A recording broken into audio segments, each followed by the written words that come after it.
Chapter 1. Forward important note before reading. While it is permissible to dive directly into the main text, the sentiments expressed within are sincere, and I do hope you take a moment to peruse this. 16 Advisory. This book contains themes of yandere characters and other content deemed unsuitable for readers under the age of 16. While I cannot prevent you from reading, I would still advise against early exposure to such material. Thus, I implore readers aged 16 and above, as well as those younger, to engage with this text in solitude. All principal characters in this book are adults, having reached the age of 18. The school attended by the protagonist resembles a university that follows a curriculum akin to that of an elementary school. The author, being a second-year high school student at the time of writing, lacked familiarity with the university experience, hence this somewhat forced setting.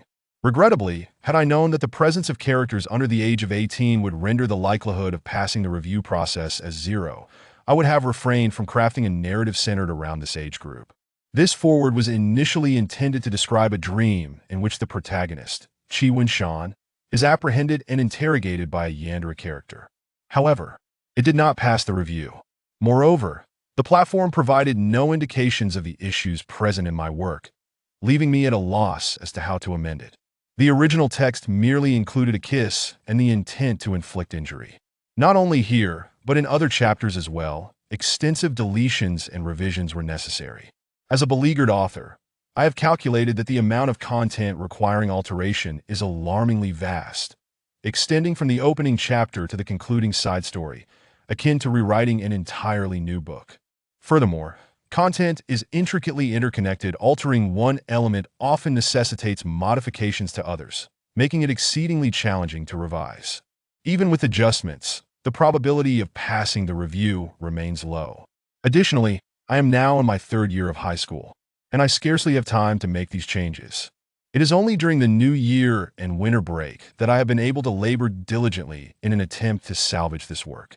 This is all due to the grievous transgressions committed by this book, which has been subdued by Lord Shinha on 3 occasions, rendering it nearly irretrievable. What is most disheartening is that the modest reputation I had acquired as a writer has been reset to level 1 by the esteemed platform. This setback has been quite disheartening. I had hoped to reach level 4 so that I could incorporate illustrations into my book. Alas, the path remains arduous and long. With my morale deflated, and considering that this author account is registered under my mother's identification, I plan to wait until after the college entrance examination to obtain my own mobile number and create a new author account. P.S. Even the contract bears my mother's name. It is not entirely a fresh start. I do intend to notify my previous readers, seeking their continued support. Please, I earnestly request you to check out the new book when it arrives. Each word has been painstakingly inscribed during class breaks, later transcribed into digital format at home. This is not a plea for sympathy should my writing fall short. I kindly ask for detailed feedback. While I may lack certain talents, my desire to learn and improve remains steadfast, provided the critiques are constructive and illuminate my errors.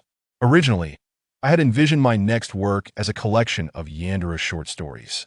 I have already penned over 30,000 words, yet I find myself struggling to craft succinct narratives. In a fit of frustration, I decided to switch to a new notebook. One day, inspiration struck and I conceived a fresh idea. Thus, I have shifted my focus to writing a tale of yandere characters set in a parallel world. I shall refrain from divulging too much at present. I have already composed over 50,000 words, and the feedback from my classmates has been overwhelmingly positive. Let us hope they are not merely flattering me. In the future, I will continue to strive diligently, and I hope for your kind support. I would be immensely grateful. Dated January 26, 2025, on my comfortable sofa at home, having completed revisions to this chapter.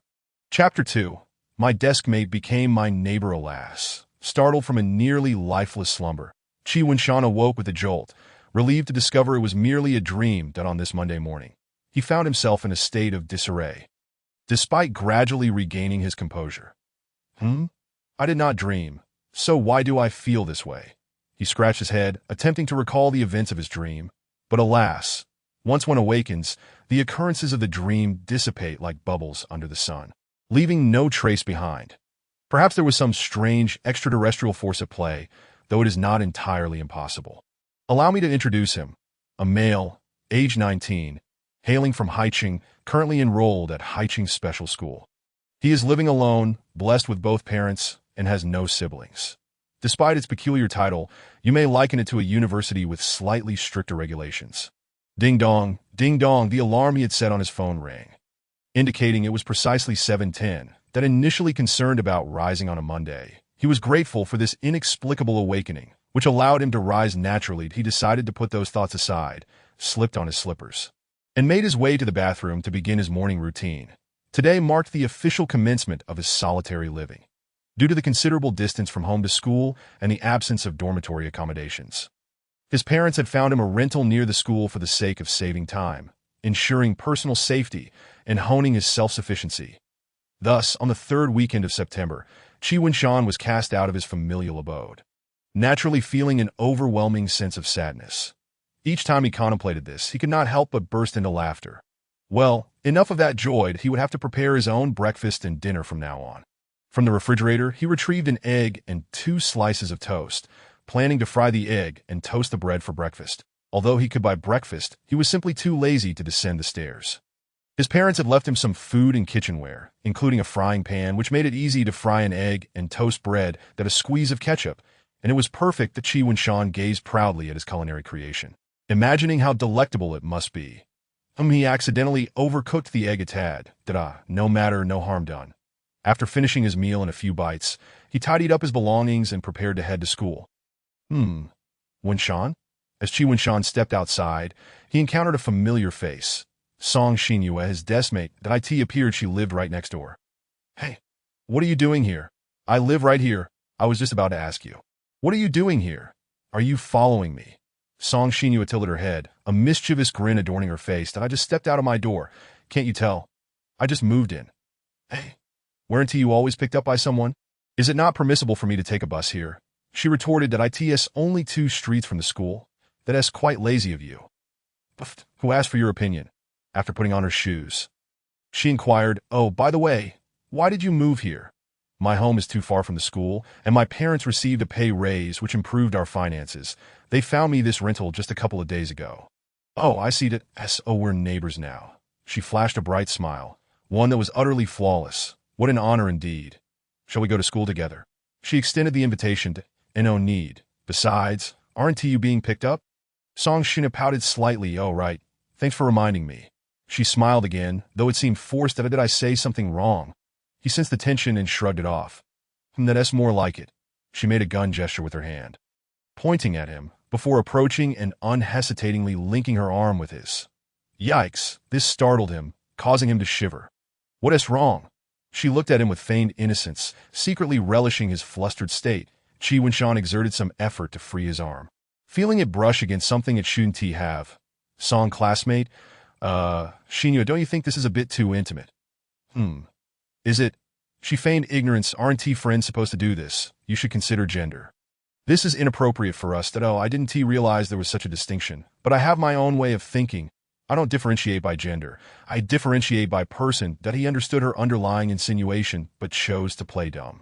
Otherwise, it would appear he possessed an overly strong sense of self-awareness. Calm down, calm down. Do not fall into the 3 great illusions of life. Clearly, it's you who is flustered by my charm. I isn't it. What, have you developed feelings for me? She winked at him. All right, enough with the chatter. Let us go. Chi Winshan regarded Song Xinyue as a lively and intriguing girl, albeit one with an excessively enthusiastic demeanor towards him. Hey, Tess, you're quite the tease, she remarked. Hey, wait for me. Song Xinyue hurried to catch up with him. Plan successful. I truly did move here. Winshan, I'll get to see you every morning. Just the thought makes me happy. Some say life is merely a collection of random events piled together. However, this is not life. It is a novel where many occurrences are meticulously arranged. Thus, one should take her words, apart from her affection, with a grain of salt. Song Xinyue glanced at Chi Winshan, who was lost in thought, a slight smile playing on her lips. Sigh, why is he so charming? The moment I express my affection, he diverts the conversation, talking about something else that is truly vexing. Stop being shy. You clearly like me too. With this thought in mind, Song Xinyue concocted a plan. She approached Chi Winshan from behind and suddenly wrapped her arms around his neck. What are you doing? Let go. Qi Shan felt the softness against his back. Sigh. Walking was truly a poor decision that I'm so tired. I can't go on. Shan, carry me, would you? She whispered in his ear, her breath tickling him, causing Qi Shan to feel a shiver run down his spine. Sister, we've barely walked a few steps. How can you already be so tired? I'm delicate. Is that a problem? She blew air softly towards him. That Qi Shan's face flushed. Sigh, Shan, if you continue to be so endearing, I might just be tempted to take you home with me. No, I must take it slow. I can't scare him off. That it would require effort to reel him back in and teach him that so. Shan, you must be obedient, that I will make you fall for me and love only me forever.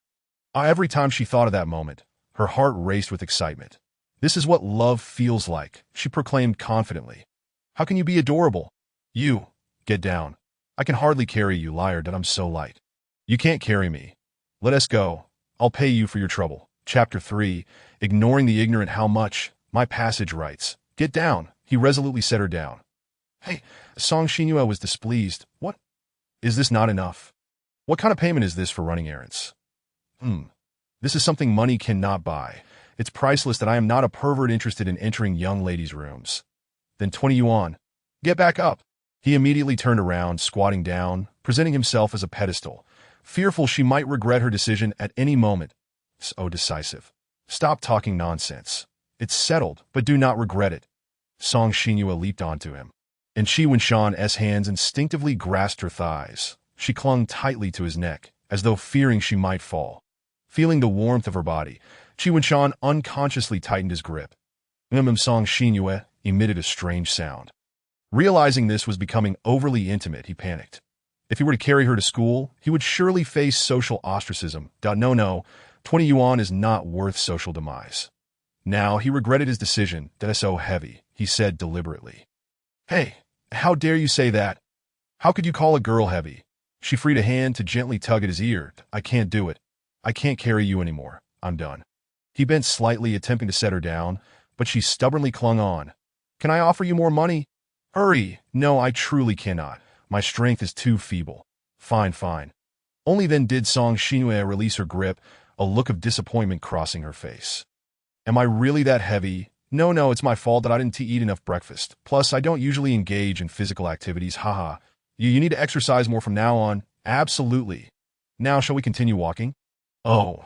Song Xinyue promptly followed him, then quietly added, You're not very useful when given a chance, are you? Sister, this is only the 3rd chapter, and your offensive progress seems remarkably swift. Subsequently, the two followed each other to Haicheng University, their place of study. Haicheng University is regarded as one of the premier institutions in Haicheng, albeit a private one, that with a hefty tuition fee or some connections, one could gain admission with decent grades. Data deleted that Qi Shan hails from an ordinary family and lacks any affluent relatives. Thus, he falls into the 3rd category, specifically at the lower end, having managed to get in through a stroke of luck. 3 weeks have passed and the joys of summer vacation have dulled. Now, Qi Shan's thoughts are consumed solely by the impending October National Day holiday. Hey, Shan, when are you warming up your house? I must contribute a little something. Haha. The two settled into their classroom, and shortly thereafter, a handsome figure, taller by half a head, leaned on the desk and cheerfully remarked. Song Xinyue cast a displeased glance at him. This individual, named Zhao Juchuan, could be considered a good brother to Qi Shan. It's just my parents renting a place. No need to warm up anything. However, even without hosting an event, feel free to send me the contributions. As long as the gift arrives, it matters not whether the person shows up. Well, you little rascal, not even offering a meal, huh? Oh, about that, my adoptive father. Before he could finish, Qi Shan pulled out his homework from his bag and handed it to him. No reason other than familiarity. Whenever Zhao Juchuan calls him adoptive father, he knows it means he hasn't done his homework and is here to copy. The teacher has even moved you to the front row. And you still dare to commit such an offense? Not a problem. I have ample experience in making up assignments. There is yet to be an assignment I couldn't complete. Take it easy. Don't let the teacher catch you again. Relax. I'm a seasoned pro to be. By the way, Huang Mao Gui, are you not planning to leave? Song Xinyue finally couldn't hold back, her teeth clenched. Hey, did you eat firecrackers for breakfast? Why the temper? Not at all, Miss Song. I haven't done anything to provoke you today. Zhao Juchuan retorted without backing down. From the moment you spoke your first word to Winshan, you already provoked me. Hey, what is Winshan to you? Can I talk to him? Is your perverse possessiveness acting up again? Their bickering drew the attention of some classmates, and fortunately, it was not yet class time, so the noise in the classroom kept more people from noticing. In an effort to prevent the situation from escalating further, Qi Winshan decided to employ his method of mediating conflicts. All right, everyone calm down. Zhao Zhichuan, you should return to your homework. There's no need to trouble her. Ah, well, it's always you in the right. He deliberately raised his voice for the latter part. You're right, all right, it's early in the morning. Let us not ignite any flames. Look, he is leaving now, right? Qi Winshan placed a hand on her shoulder to reassure her. Well, there is no point in arguing with that rascal. Feeling the comfort from his shoulder, Song Xinyue quickly calmed down. Don't speak ill of him. You were indeed in the wrong this time. Right, Zhichuan was merely having a few words with me. But I just can't stand him, especially when he chats endlessly with you that I can't even get a word in. That annoying guy sigh, while others grow up as childhood sweethearts. You two seem to harbor deep-seated grievances. That it seems that Song Xinyue and Zhao Zhichuan's relationship is rather strained, and Qi Winshan must have a serious talk about it. The fathers of Song and Zhao are from the same hometown and share a strong bond. Later, Zhao's father brought Song to seek refuge with a relative of Zhao, who is now the head of the Zhao group, making them old comrades in the group. Although later, Song's father ventured out to establish the Song group. Their relationship remained strong, and they helped each other considerably. Thus, it's no surprise that Song Xinyue and Zhao Zhichuan know each other. But why is their relationship so poor? According to Zhao Zhichuan, it all began when he accidentally knocked over a beloved doll of Song's, leading her to slap him without hesitation, leaving him no time to even cry before delivering another blow. This woman possesses an extraordinarily strong desire for control and possession. Zhao Zhichuan commented. The rift was thus established, and as more incidents unfolded, their relationship deteriorated further. Both have spoken ill of one another to Qi Winshan, with Zhao claiming he was justified and Song asserting her own righteousness, while Qi Winshan merely wishes for harmony. After all, both relationships are important to him, and taking sides would undoubtedly be a poor choice. He can only aim for reconciliation, attempting to mediate slowly. Cut it out. Who cares about him? As long as I have Winshan, I'm satisfied. Ah, he feigned ignorance with a silly grin. Chapter 4. Lying is wrong, by the way. Winshan, do you want to have lunch together? It has been ages since we had lunch together. Ah, well, it's quite unfortunate, but Zhichuan has already arranged to have lunch with me. That will definitely do it next time. Huh. When did he tell you? I didn't hear anything. You wouldn't want. Song Xinyue's gaze turned scrutinizing. No, we have, a secret signal for communication. Yes, a signal. All right. Her expression returned to normal. Qi Winshan let out a sigh of relief. It seems he must put in some effort to decipher what this secret signal entails. That troublesome Huang Mao Gei is always up to such trivialities. Well then, after lunch, we should have time.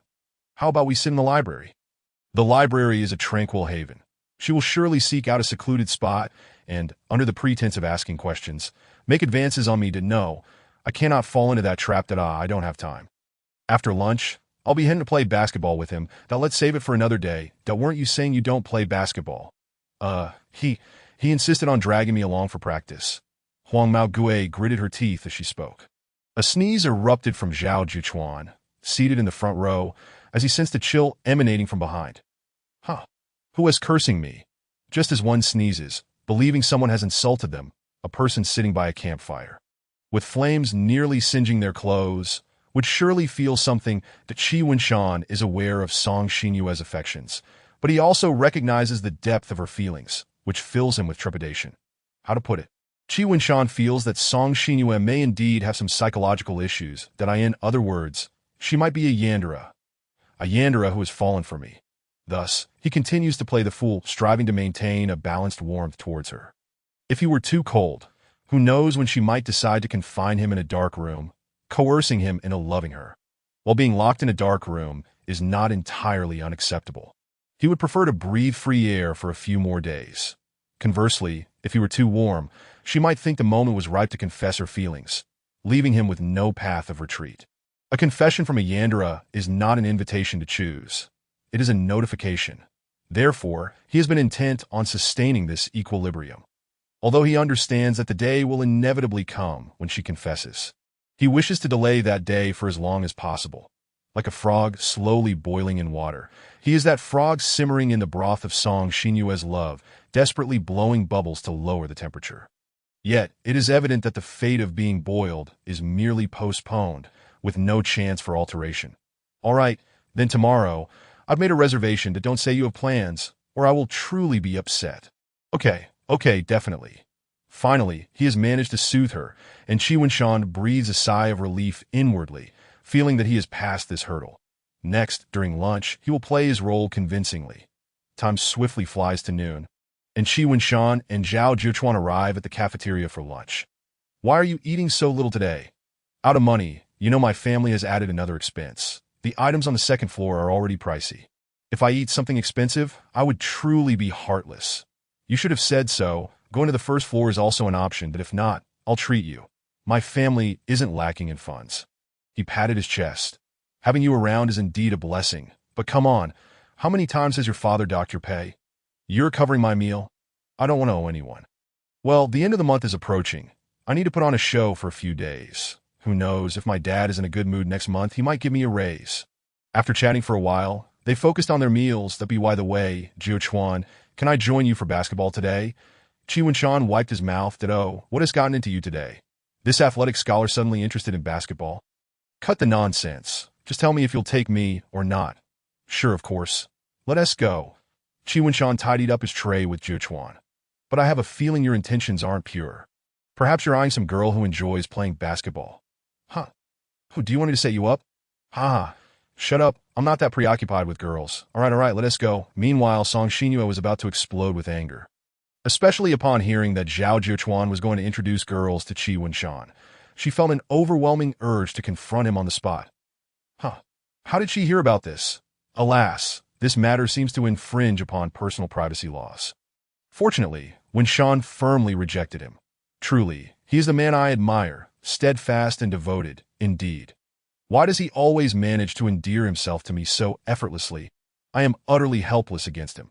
However, upon overhearing their conversation, it appears that Wenshan spontaneously suggested playing basketball to Huang Maogui rather than the other way around it. So, was he lying to me? Wenshan, how disobedient he is. Hey, you said you were going to play basketball. Yet here you are, merely sitting idly. The two arrived at the outdoor basketball court. Chi Wenshan began to regret coming here. Despite it being late September, the weather remained oppressively hot, leaving him feeling quite uncomfortable. You go ahead and play. My constitution is rather frail, so I shall sit for a while, he said with a sigh.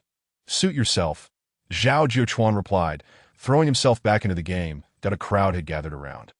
And every time Zhao Jiuchuan scored a basket, enthusiastic applause erupted from the spectators.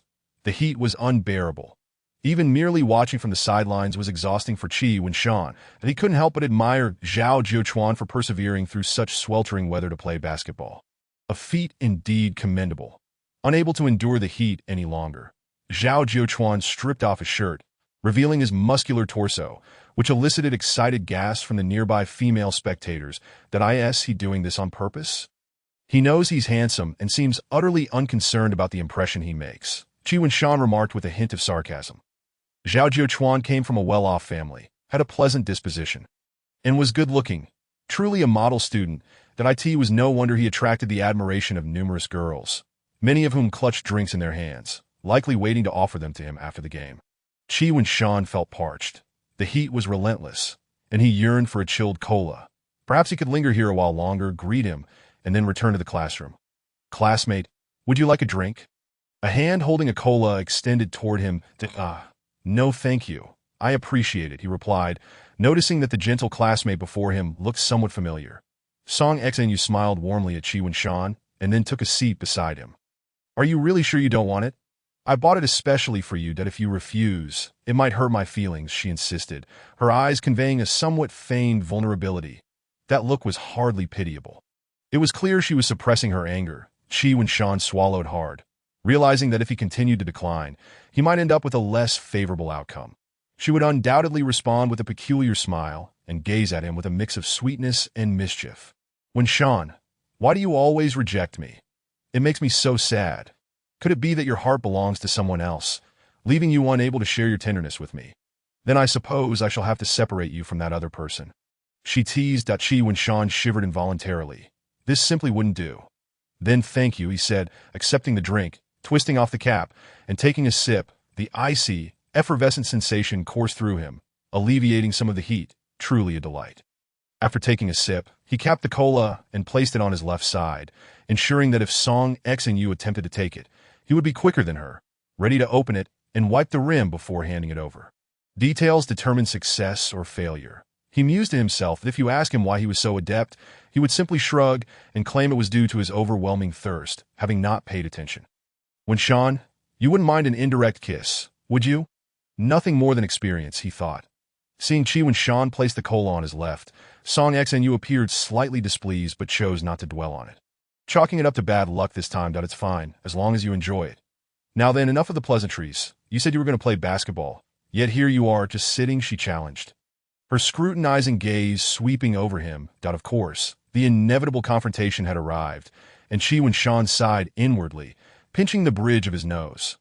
Well, it is rather hot today, that I simply lack the motivation, he chuckled awkwardly. Oh, is that so? Yet from the moment you arrived, you have not moved an inch. When Sean, perhaps you should explain yourself. She maintained her cheerful demeanor, yet her eyes had lost their sparkle well, I see you are likely to make excuses. She interjected playfully, forget it. I won't hold it against you, look at you all flustered. Am I truly that frightening? She teased, leaning closer and blowing air towards him, before breaking into laughter. Not at all. You are the epitome of adorableness. Good, I'm glad you recognize that. But what brings you here, me? I came with a few good friends that I heard Huang Mao Gui was playing basketball, so I happily came to watch. TSK, their taste in men is quite questionable. Oh, I see that if it were just that scoundrel, I certainly wouldn't have come. But when I heard you were playing basketball, I thought I would come and see for myself. Alas, it is a pity that you never even took to the court. I had hoped to see you sweat it out. Then in the heat, you would have surely torn your shirt right off. Hey, young lady, please mind your image. You're practically drooling. I don't exercise much, and in this heat, I reckon I would faint after just a few minutes on the court. Chi when Sean interjected, eager to interrupt her wild imaginings. Oh, perfect. I'll administer mouth-to-mouth resuscitation then. It's all in the name of saving you. Are you serious? Who does mouth-to-mouth for heat stroke? I genuinely want to save you, she replied with a bright smile. Her boldness was striking, and Chi when Sean felt his cheeks flush. What? Have your thoughts already wandered to fantasies? Are you saying when Sean is a bit of a shy boy? Please, just stop. Haha, teasing you is simply too much fun. She composed herself slightly. Since you have nothing else to do, why not accompany me to the library? When Sean, do not be so disobedient. All right, let's go, he replied reluctantly, nodding upon arriving at the library. Chi when Sean still wished to struggle against the situation. Look, there are empty seats. Let us sit here, he suggested, attempting to guide Song Ek and Yu towards an available spot. But she clearly had other intentions that no, it's too crowded over there. I don't like it, oh come on, the library is so quiet. What does it matter if there are people? Come on, let us go, she said, her tone firm and unwavering. Fine then, he relented, now being led by Song X and Yu to a secluded table in the corner of the library. This is quite nice. No one will disturb us here. She beamed, her sweet smile lighting up her face. Indeed, he replied, noticing that she had already set out books on the table. This was clearly premeditated. When Sean, come closer. Why are you sitting so far away? This distance was hardly sufficient, and Chi when Sean made an effort to close the gap. Yet she seemed intent on moving even closer, that if they got any nearer, they would practically be glued together. Today, Song X and Yu's advances were relentless. It felt as though the carefully maintained balance was on the verge of collapse. When Sean, you must hold your ground. What's the matter? Are you afraid of getting too close to this beautiful girl? Song X and Yu moved in closer, tilting her head and gazing at him with a playful smile. This girl certainly relished teasing Chi when Sean, the naive young man. No, being this close feels, rather warm. Doesn't it? The library has air conditioning. Perhaps it's just your body feeling warm? Is your heart racing because I'm so close? Sighing, Chi when Sean realized that normal conversation was utterly futile with her. Let us just focus on reading quietly. But I want to watch you. What can I say? She nestled her head against his shoulder, a mischievous smile playing on her lips. Chapter 6. Song X and US little scheme, please. Don't be so close. Consider the impression we're making. What is the harm? Even if we're seen and misunderstood, I wouldn't mind at all that if that happens, I could always create a narrative that transforms the falsehood into a reality. Haha, that is indeed a strategy. All right, what problem are you struggling with? Hurry and tell me. This question, the teacher went on about it for ages, yet I still don't understand, she lamented. When Sean, am I really that foolish? Indeed, you are quite dim-witted. Hey you, Song X, and you feigned anger, pinching his cheek. Shouldn't you be complimenting my intelligence instead? Chi Wen-shan ignored her, fully aware that no matter how he responded, she would twist the conversation into something flirtatious. Thus, he decided to concentrate on the problem at hand. Humph, ignoring me, she murmured softly. Lunchtime slipped away amidst the discussions and the occasional physical contact orchestrated by Song Xinyue. Have you grasped the concepts? I should have, came the reply. That's good that Chi Wen-shan glanced at his phone. Then I shall take my leave. I have a class to attend. All right, you go ahead. I will join you shortly. Chi Wen-shan walked away. Still somewhat skeptical, Song Xinyue was not accompanying him. He had intended to follow her closely. When things deviate from the norm, something must be amiss. What could be troubling Song Xinyue? It turned out to be quite simple indeed. She scrutinized the ink pad in her hand, which bore the imprint of the key to Chi Wen-shan's rental apartment. Indeed, aside from her playful antics with Chi Wen-shan, she had conveniently made an impression of his key. She had carefully observed which key he used to lock the door that morning, initially planning to stealthily execute her plan while he carried her. However, Chi Wen-shan did not carry her. Thus, her desire for intimacy was also a quest to procure the key impression. As for the reasoning behind her actions, meanwhile, Chi Wen-shan, while walking, remained vigilant of his surroundings, sensing that Song Xinyue might ambush him from behind. Yet upon arriving at the classroom, nothing unusual transpired. How strange. She was not clinging to me anymore. Had she had an epiphany? Chi Wen-shan scratched his head but quickly dismissed the thought. Surely, she was harboring some ulterior motive, and he must remain cautious that, I'm back, did you miss me? We haven't been apart for even 5 minutes. Have we? Alas. I can't help it that I don't know why I feel so uneasy when I don't see you for a second. Wen-shan, do you know why? I have no idea. Do I need to say more? It must be your perverse need for control acting up. The afternoon classes soon concluded, signaling the time for club activities that Chi Wen-shan had joined the board game club, not the catching club. Although he harbored no extreme nationalist sentiments against Jews, he certainly did not favor them. Wen-shan, let us go.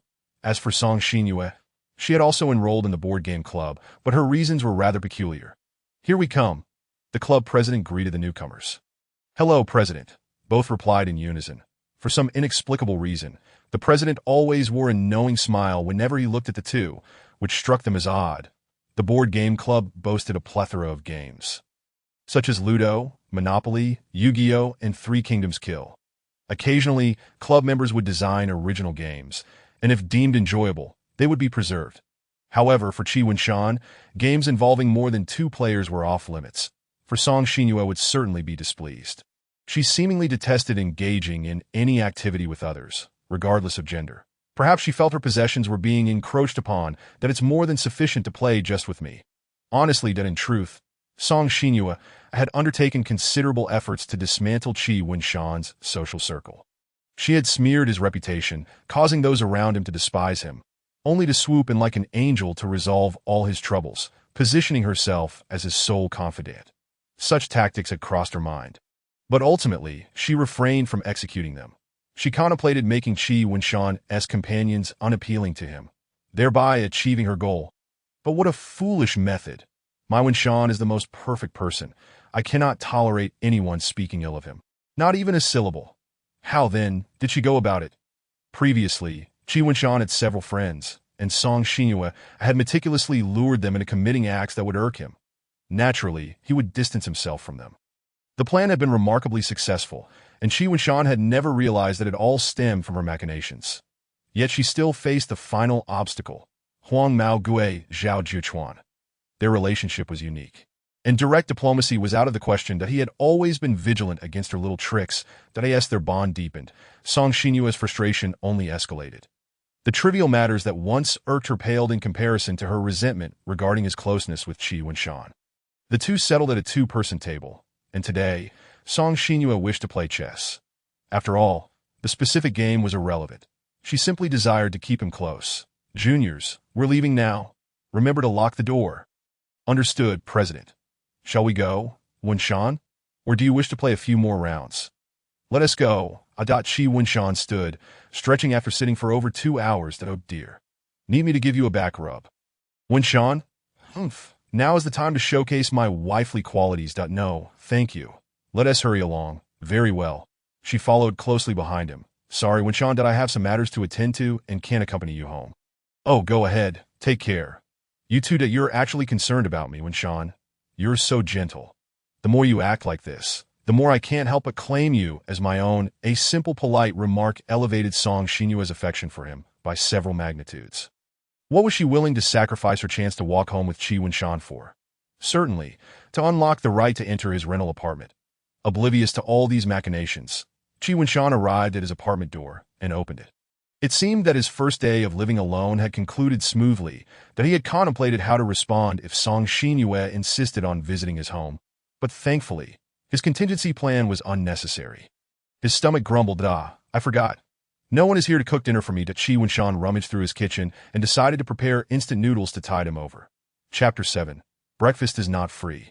At 1 o'clock in the morning, Chi Winshan was fast asleep. Ding, ding, ding. The sound of an alarm clock roused Song Xinyue from her slumber. She had an important task that could only be executed in the stillness of the night.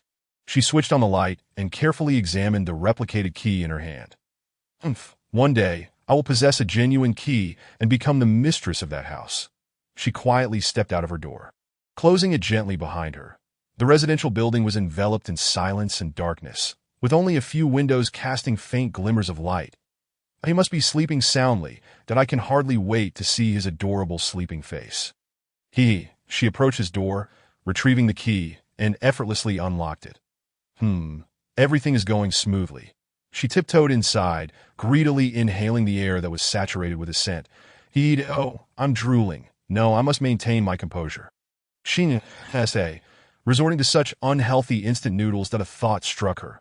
Tomorrow, I shall enter his home under the pretense of cooking for him. That would be legitimate. Another little plan was born in her mind. She approached another closed door, her breath quickening, her cheeks flushed, and her heart racing. This was what one called a psychic connection. Without needing to open the door, she knew he was inside. Cautiously, she opened it just a crack. And there lay Chi Winshan, deep in slumber, blissfully unaware that a pair of love-filled eyes were fixed upon him. Oh, adorable, I want to pinch his cheeks. However, as it was her first time sneaking into his home, Song Xinyue was still apprehensive about being discovered. Thus, she merely observed for a while before leaving, and oh worries. You will become adept at this in time. Song Xinyue resolved to procure some sleeping pills, planning to brew him a cup of hypnotic tea while she cooked, making it all the more convenient for her to act. She made her way to the living room, retrieving some small black discs, for which she had spent quite a bit of money. Song Xinyue carefully positioned the discs in 3 optimal locations, thinking to herself, with these, I will be able to eavesdrop on his activities at home. She then approached the school uniform hanging on the wall, reaching inside to rummage around. Well hidden. I'll retrieve it tomorrow to recharge. After lingering on the sofa for a while, Song Xinyue reluctantly departed. No worries, once we live together, I can hold him while I sleep every night, eliminating all these troublesome matters, However, before that, she needed to prepare adequately. The next morning dawned, and Chi Winshan was awakened by his alarm clock. He had slept soundly through the night, free from any strange dreams. While washing up, he pondered how to handle breakfast. Ultimately, he decided to settle for some bread. After all, laziness prevailed. Knock, knock, knock, then a knock sounded at the door. Chi Winshan had a hunch about who it was, and indeed, Song Xinyue stood there, beaming at him. Let's go to school together, but wait a moment. I haven't tea at breakfast yet, he spoke. He attempted to close the door. Why are you in such a rush to shut the door? Song Xinyue quickly blocked his path. Perfect timing. Let us eat together. She picked up the bag in her hand and gestured to him, indicating that she had brought breakfast. You actually brought me breakfast? Yes. Are you sure you want me to stand out here at the door for an extended period? That would be quite impolite. Chi Winshan realized there was no escape for him, so he might as well enjoy the breakfast. Wait a moment. Let me fetch you some slippers. I don't have any for women. Do you think this pair might be a bit too large for you? It is fine. I can manage that. I got an idea.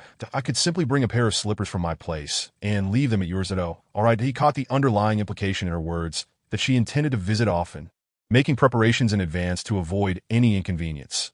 Just place the breakfast on the dining table. I just got up not long ago, and I still need to make the deal. You need help with that? After placing the breakfast down, she approached him to know, how could I let my guest do the work? I can manage on my own. Then I simply must come over to assist you. That Chi Wen-shan pretended not to understand. Then thank you. Song Xinyue hummed a little tune as she folded the blankets, seizing the moment when Chi Wen-shan wasn't paying attention to cover her mouth and nose with the comforter. Inhaling deeply, did it's tough. Few all tidied up, now hurry and praise me. Song Xinyue placed her hands on her hips. Xinyue is amazing, truly impressive, Chi Wen-shan said dismissively, giving a thumbs up. You only know how to be perfunctory. Let us eat breakfast. The breakfast Song Xinyue prepared was quite delightful, which greatly whetted Chi Wen-shan's appetite. This breakfast is excellent, especially the soup dumplings. They are really well made, he couldn't help but exclaim. You like it? Pride was written all over Song Xinyue's face. Did you make this? No, I bought it from a nearby breakfast shop that I woke up a bit late this morning. Which shop did you buy it from? I might as well get my breakfast from there in the future. No need for that. If you like it, I could learn to make it and prepare it for you every morning. Seeing the beaming smile on her face, Chi Wen-shan furrowed his brow. She was already daydreaming about their life after marriage. No, how could I let you prepare breakfast for me every day? That would be too much. Come on, we're practically family, aren't we, Wen-shan? She placed a soup dumpling in a Chi Wen-shan's bowl. After all, it was merely breakfast. What was there to feel embarrassed about? I think it's still good to have some boundaries. He attempted to return the dumpling to her, but Song Xinyue picked up her chopsticks and pressed it back down. Why draw such clear lines between friends? Just eat, will you? Given the situation, he conceded to eat. After all, it wasn't tea poison he was consuming. What was the harm? Watching Chi Wen-shan eat the soup dumpling, Song Xinyue smiled contentedly. Today's obedience training was going rather smoothly. Gradually, she aimed to tame him. Subtly and without noise. Patience was key. One must not frighten him away. Since Chi Wen-shan had chosen to abandon his resistance, he decided to immerse himself wholeheartedly in the food, deeming it a delightful breakfast indeed. Chapter 8. Lunch would not be free. Wasn't breakfast quite delightful? Yes, I'm grateful to Xinyue for bringing the food. It was a satisfying feast, Chi Wen-shan said, pressing his palms together in gratitude. What would you like for breakfast tomorrow? You just finished today's breakfast, and you're already planning for tomorrow. A day's plan begins with the morning. What's wrong with preparing ahead? I don't know. Anything is fine. I'll eat whatever you prepared. He abruptly halted mid-sentence, realizing that completing that thought would send Song Xinyue into a fit of excitement. What was that? Hurry up and finish. You leaving me hanging. It's nothing at all. Let us hurry and go. Chi Wen-shan quickened his pace, eager to move past that awkward moment. Wait for me. The journey to the school was uneventful. Unlike the previous day, it seemed Song Xinyue was in a stable mood today. Just as they approached the school gate, Chi Wen-shan spotted a familiar face. He waved and offered an awkward smile. Upon seeing him, Song Xinyue's expression darkened immediately. This morning, how come I saw you and Song Xinyue together? In the blink of an eye, the morning classes ended, and it was time for lunch. She lives right next door to me, so it's just a matter of looking down or up to see each other. Chi Wen-shan slurped some noodles. What? She lives next to you? Yes, what's wrong? She knew you moved out, so she moved in next door? That sneaky person was quite swift in her actions. That shouldn't be the case. It seems she has lived there for a while. I didn't realize that my parents chose a place right next to hers. That I can't believe such a coincidence would happen, especially to Song Xinyue. She must have had it all planned out. It's not that extreme. Wen-shan, can't you see? Song Xinyue has other feelings for you. I know her well. That Chi Wen-shan did not rush to respond. He quietly ate his noodles and sipped some soup. Ignorance is bliss, as they say. You don't have feelings for her, do you? Chi Wen-shan glanced at Zhao Jichuan, scratching his head. Well, I'm not sure how to put it's fine. If you truly like her. Even if I'm not fond of her, there is nothing wrong with saying it. That I wouldn't mind. How touching. With a friend like you, I have no regrets in this life. Chi Wen-shan freed one hand to give a fist bump. Stop it, that's disgusting. They both chuckled. That I don't know. I can't quite describe my feelings for her. In Chi Wen-shan's eyes, there was nothing wrong with Song Xinyue. She was gentle and lovely. And coming from a wealthy family, He felt he was reaching beyond his grasp. Yet, he couldn't quite shake the lingering fear and aversion in his heart. Her somewhat peculiar personality was one reason. And the other was, well, Winshan, you actually like me.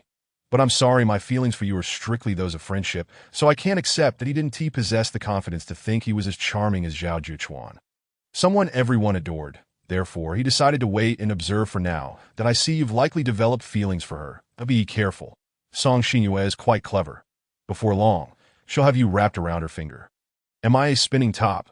Going round and round? Qi Winshan felt as though he heard a woman's clear laughter nearby. Perhaps someone close by was discussing an amusing topic. That I'm serious. They say that when men are in love, their IQ drops to 0. Be vigilant. Understood? I'll be da. I was thinking that if I had time, I'd come over to your place, but now it seems I must tread carefully. They continued chatting, and lunch concluded pleasantly. However, someone was not very pleased.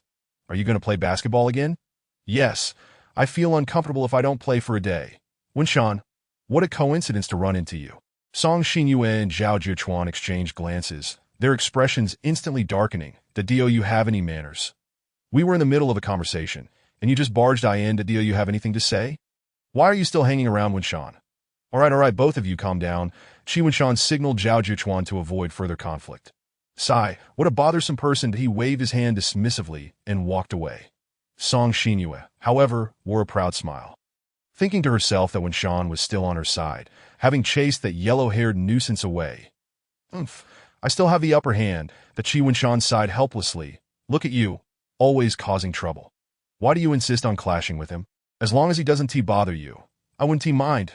Sigh, let us not dwell on this. What brings you here? Do you need something from me? Oh, nothing. I just wanted to come over to say hello. This caught Qi Winshan off guard. He had been preparing himself for a teasing assault. Just to say hello? What's wrong? You look so dejected. Did you want me to keep you company? All right, you really are something. No, you misunderstood. It's nothing. Just go about your business, please. How dull. Then I'll take my leave. That don't feel lonely because of this. After Song Xinyue left, Qi Winshan prepared to return to class to work on some problems. For a moment, without Song Xinyue around, he found himself at a loss as to what to do. Have you been here solving problems all this time? Winshan, you're so diligent. Song Xinyue had somehow appeared behind Qi Winshan.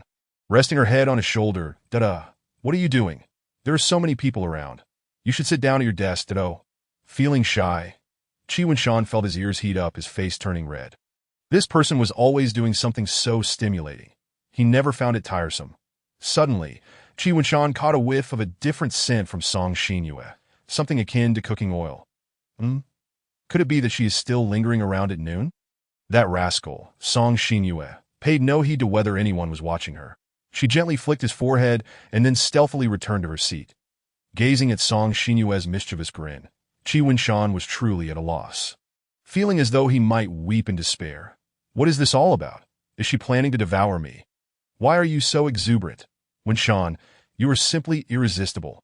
I couldn't help myself. Alas, dear sister, I truly find myself at your mercy.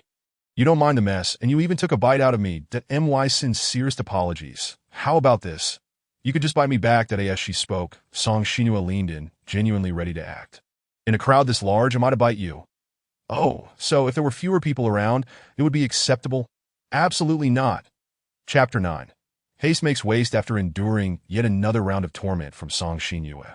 Qi Winshan was fortunate enough to be saved by the ringing of the class bell, thus avoiding a fate of being thoroughly played with. However, he soon realized that she was equally unruly during class. Oh dear, I forgot my English book, she exclaimed. Winshan, shall we share? Song Xinyue made a playful face at him. There's no need for that. I can lend you mine. I just thought I'd be cute for a moment. How do I look? Am I adorable? Sister, we are in class. Could you please refrain from talking? All right then. Afterwards, Song Xinyue nestled closer, claiming to be reading, but her thoughts were clearly elsewhere. You don't need to get so close to read. Do you? Song Xinyue's shoulder was pressed tightly against Qi Winshan's arm, as if glued to him. Shoo, we are in class. Keep quiet. How insufferable. Using my own words against me. What a master of the boomerang. After a while, Qi Winshan felt something tickling his waist. He looked down to find Song Xinyue's hand there. With a sigh, he swatted it away. Don't touch recklessly. Oh dear. My hand just moved on its own. I don't know what happened, that I'm so sorry. Please bear with it. It seemed that Song Xinyue was unwilling to relent, that if you keep this up, I might have to consider asking the teacher for a seat change. Wow, Qi Wenshan, you've actually dared to threaten her. What progress? How commendable. You wouldn't dare. Song Xinyue shot him a fierce glare, as if she were prepared to consume him whole. Oh, so you've learned to threaten me as well. If you continue to be disobedient, I suppose I will have to discipline you further. Qi Wenshan was taken aback by her intense reaction. What should he do? Perhaps concede. You know, once class is over. If you keep this up, I might accidentally make a noise and get caught by the teacher. So we'll discuss it after school. Then, sounds good. Just beg me to let you off. She pinched his waist lightly. All right, I beg you, I truly do. Now, tell me, do you still wish to switch seats? I don't. Being desk mates with Xinyue is a lifelong honor. You better think this through, if I do this after school. It might be much wilder than now. Her pupils turned into hearts once again, and Qi Wenshan sensed that he was about to be thoroughly teased. But at this point, he had no choice but to agree. Understood. Wenshan is indeed a well-behaved student. Thus, the rules here must be adhered to even more strictly. Having paid a price for his future, the afternoon class finally passed in relative tranquility. Why do you look so excited? It was now time for club activities, and Qi Wenshan was accompanying Song Xinyue for a game of chess. Just one more minute until school is out. Finally. Wenshan, do you have any idea how long I've been holding this afternoon? If you need to use the restroom, just go. No one is stopping you. Still pretending not to understand. Song Xinyue leaned closer, causing Qi Wenshan to instinctively back away. The time has come. President, we're heading out first. There are some matters to attend to. Oh, slow down. Before he could finish, Song Xinyue had already dragged Qi Wenshan out the door. No, even if you're in a hurry, there's no need to rush this much. The chessboard isn't even packed up yet. Who cares? Let the president handle it. But you don't have to run so fast. Watch where you're going. Be careful not to fall. Don't worry. I am perfectly capable of taking care of myself. As fate would have it. Song Xinyue, caught in her excitement, stepped into thin air, losing her balance. Although Qi Wenshan was being pulled along, he quickly grasped the railing for stability. Unable to catch Song Xinyue. Fortunately, she didn't fall too hard. She merely scraped her knee. That hurts. Song Xinyue grimaced in pain. See, what did I tell you? I warned you not to run, and now look what happened. I was just too anxious. Qi Wenshan lifted her and set her down on a nearby surface. Soon, other club members would be emerging, and he didn't want to block their way. He knelt down to inspect the wound. It was a minor scrape that had already stopped bleeding. Let us get you to the infirmary. We'll ask the teachers for a band-aid. Could you carry me to the infirmary, like you did just now? After you've taken a tumble, why are you still thinking of such things? Qi Wenshan glanced at the corridor, where a few students had begun to emerge. With the crowd still sparse, he decided to carry her. Sometimes he wished for the skill of a passerby, so that when Song Xinyue requested intimate gestures in public, he would not feel overly embarrassed and could avoid a social faux pas. Hold on tight, here we go. He quickened his pace toward the infirmary. Song Xinyue was quite pleased. Although her knee hurt from the scrape, she had gained an unexpected reward. Wenshan, you may say you don't want to, but your body is quite honest. Song Xinyue clung to him tightly, fearful that Qi Wenshan might abandon her. Oh dear few. Qi Wenshan laid her gently on the bed, feeling a wave of fatigue in his arms. He expected the infirmary to be so far from their clubroom. Wait here. I'll find some medicine. The infirmary was devoid of teachers, so Qi Wenshan decided to search for supplies himself. He quickly found iodine and a band-aid in the medicine cabinet. All right, this might sting a bit. Bear with it. He dipped a cotton swab in iodine and applied it to the area around her wound. Then affixed a band-aid over it. That should do the trick. He tossed the cotton swab into the trash and returned the medicine to its rightful place. Does it still hurt? Can you walk? It doesn't hurt much anymore. She got off the bed and stood for a moment. Just hang in there a little longer. We can grab a taxi home once we're out of school. And Wenshan, you're so kind. There is no need for such flattery. Any decent person would do the same. She took a few shaky steps. Hurry and come help me out. After this mishap, you really ought to be more cautious next time. He moved closer to support her. Is this all right? Let us go. It's just a scrape. Is it really causing you to tremble so much? Song Xinyue is quite the anxious one when it comes to Qi Wenshan. Chapter 10. Let me see your face, ow. Finally, Wei arrived. Chi Winshan set Song Xinhua down from his back. This young lady insisted on being carried up the stairs. How infuriating, even with her delicate limbs. Surely a fall wound render her incapable of climbing stairs. Phew. I'm exhausted. If you truly found me repulsive, you wouldn't have let me carry you this far. Would you? Complaining after being carried. How hypocritical. Winshan. Fine, fine. Think as you wish. Just rest up when you get home. Chi Winshan took out his keys, opened the door, and was about to take off his shoes when she blocked him. Are you really going to leave me out here all alone? And Haven T, you've forgotten something? Your home is right next door. Can't you go back to your own house? Song Xinhua remained silent, merely staring at him, blocking his path to close the door. Oh dear, what a stubborn lady. Chi Winshan had no choice but to place his slippers on the floor for her. Put them on. I suppose you don't expect me to help you with your shoes as well. Hey, what a splendid idea. Since you brought it up, I suppose I must oblige. She lifted one foot, making her intentions crystal clear that I shouldn't have said anything. Alas, he squatted down, gently grasped her ankle, and untied her shoelaces. Swiftly slipping her shoe off. This feels rather like peeling a banana, Chi Winshan silently critiqued. Afterward, he slipped her slippers on her feet, then moved to the other foot. Song Xinhua couldn't suppress a smile. Chi Winshan's submissive demeanor pleased her greatly. It seemed she would have to reward him shortly. Do you have any further requests, my lady? Chi Winshan forced a faint smile to appease her. That was all. Song Xinhua entered and firmly shut the door behind her, then unceremoniously plopped down on the sofa. You can sit here in the living room for a while. I'm heading back to my room. What are you going back to your room for?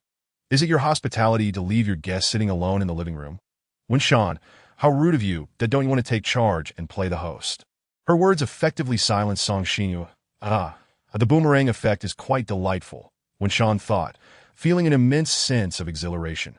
However, it was evident that this boomerang lacked sufficient force, as Song Xinhua appeared even more pleased. So, does that mean you have already acknowledged me as the mistress of this house? Is progress happening so swiftly? Well, you should wait a moment.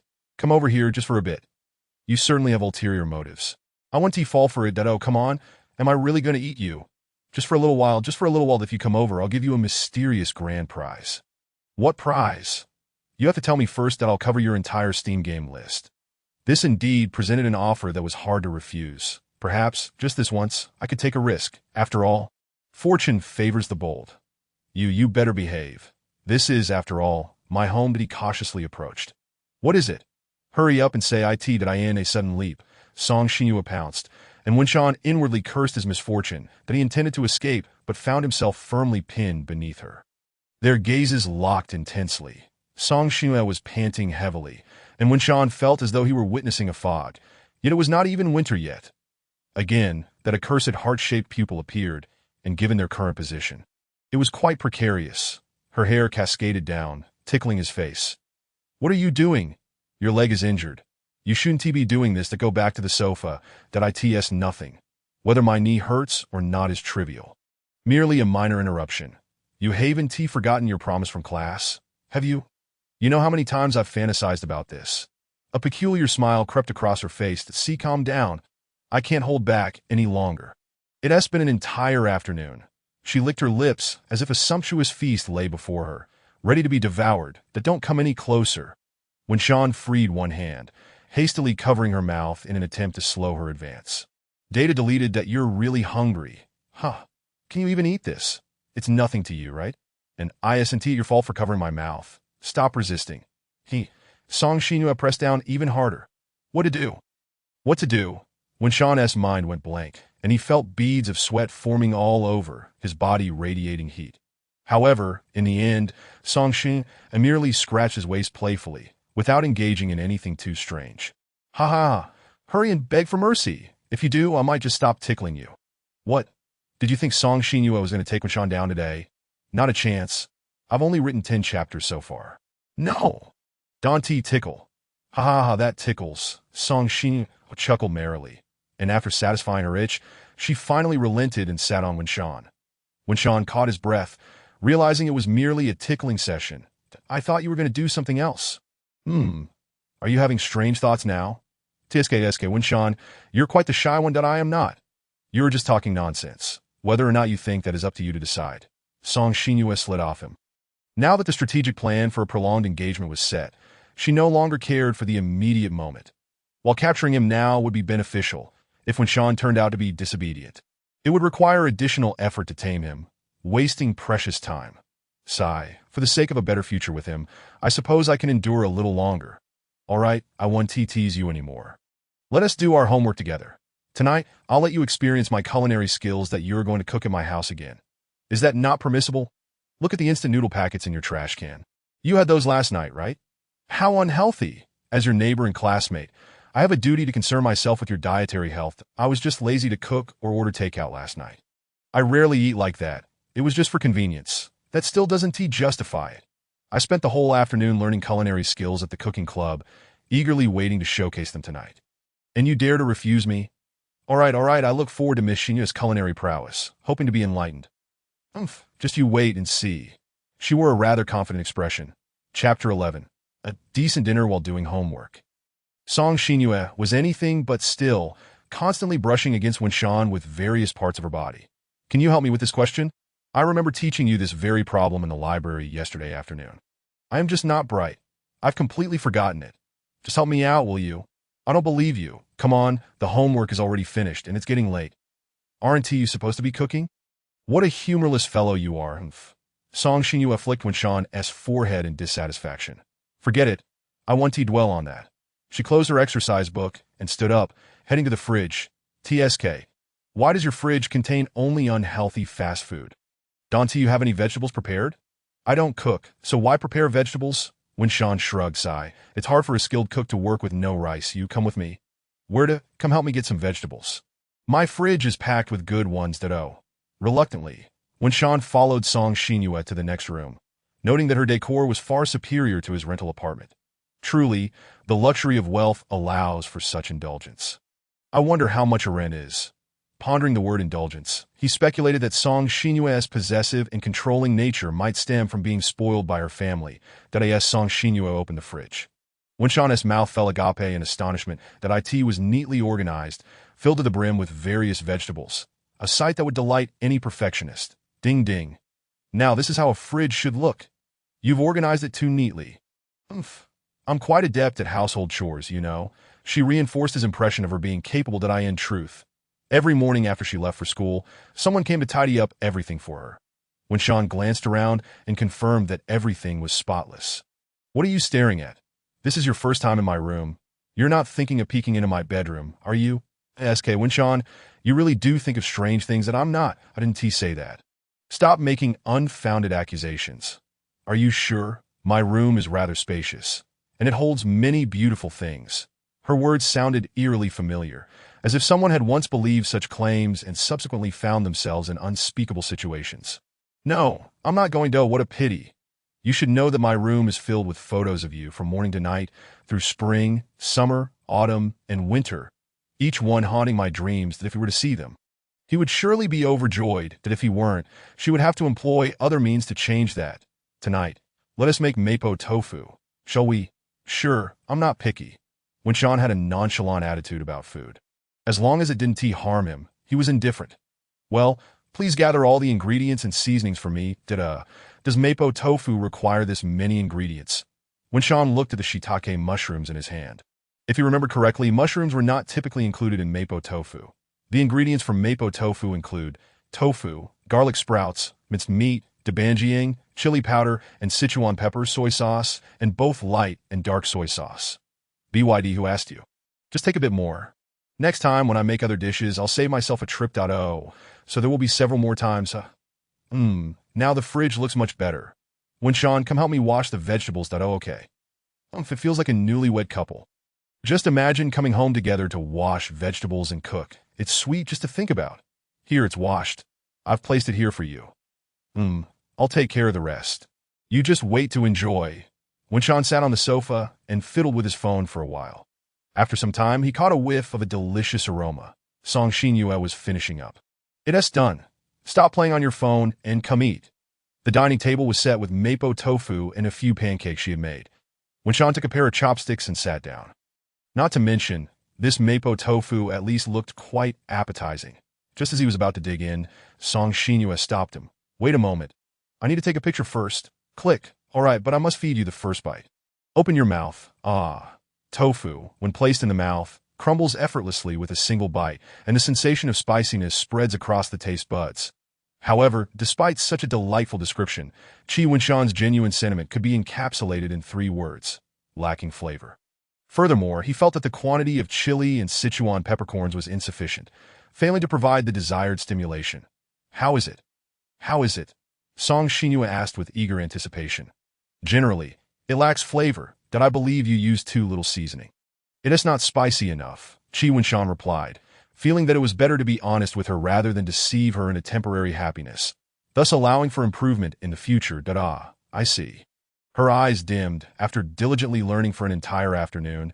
The disappointment of not achieving satisfactory results was inevitable. Indeed, it was lacking in flavor.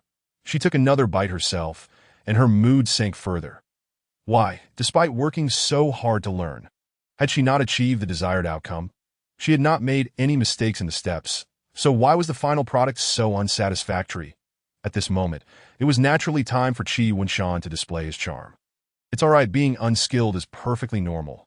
With more practice in the future, it will undoubtedly taste better. Even if you're dissatisfied this time, I will still eat it all. Hee Wenshan, you're so kind. Song Shinua instantly perked up. Accompanying the tofu, she devoured the remaining pancakes, and dinner was thus satisfactorily concluded. After finishing dinner, you're just going to play on your phone? Come play with me for a while. What is so fun? Go entertain yourself. If you don't play with me, I might just have to cause trouble beside you, making it impossible for you to enjoy your game, but it's fine. I won't be playing ranked matches. So feel free to annoy me as much as you like. How infuriating that if that's the case, don't blame me for turning your room upside down. Do as you please. It's not like I can't clean it up again. Chapter 12, A Night of Unrest. So you're ignoring me, are you? Just watch as I turn your bedroom upside down, forcing you to pay attention to me. She stormed into the bedroom. The first thing she did was check under the bed. There is no box filled with strange romantic novels. I thought I'd find something interesting there. Wenshan truly is a man of self-control. Who would really buy physical books while living with family? If discovered, life on Earth would be over, right? Song Shinua then opened the wardrobe. Tiske, why are there so few clothes? It's hard to even steal anything. She picked up a few jackets and sniffed them, but they bore no scent. How frustrating. They're all unworn. Well, I might as well make do with them. Although she couldn't tee of Qi Wenshan just yet. She could at least fantasize with his clothes. Song Shinua covered her mouth and nose with the garments, rolling about on Qi Wenshan's bed. Hearing the commotion in her room, Qi Wenshan couldn't help but frown. Goodness, is she really going to turn everything upside down? What a hassle. Forget it, I'll just finish this game first. Song Shinua's face flushed, reaching a state of sheer abandon. Hey, don't you dare start 0721. ING here. That would be too outrageous. Perhaps tired of her antics, she sat up to AT that moment. A book on Qi Wenshan's shelf caught her attention. What is this? She walked over and pulled it down, the title reading Worldly Tales of Mysterious Powers. Just from the name, it was clear it resembled the world's top 10 unsolved mysteries, filled with supernatural nonsense meant to entertain readers, but certainly not to be taken seriously. P.S. I used to enjoy reading such things as a child. To her surprise, Wenshan actually read this kind of material. With time on her hands, she thought it might be worth a glance that Qi Wenshan had once spotted this book in a bookstore, read a few pages, found it interesting, and decided to purchase it, unaware of the trouble it would bring him. The book contained a chapter detailing a medieval witchcraft ritual. It spoke of how, through this ceremony, one could be transported to the afterlife, where individuals would experience neither life nor death, aging nor decay, achieving true eternity. Such a ritual, of course, was laden with bloody, terrifying, and bizarre elements to make it captivating. And in this modern age, the compiler likely thought, who would genuinely believe in this? However, belief was not the most dangerous aspect. The real peril lay in putting it into practice.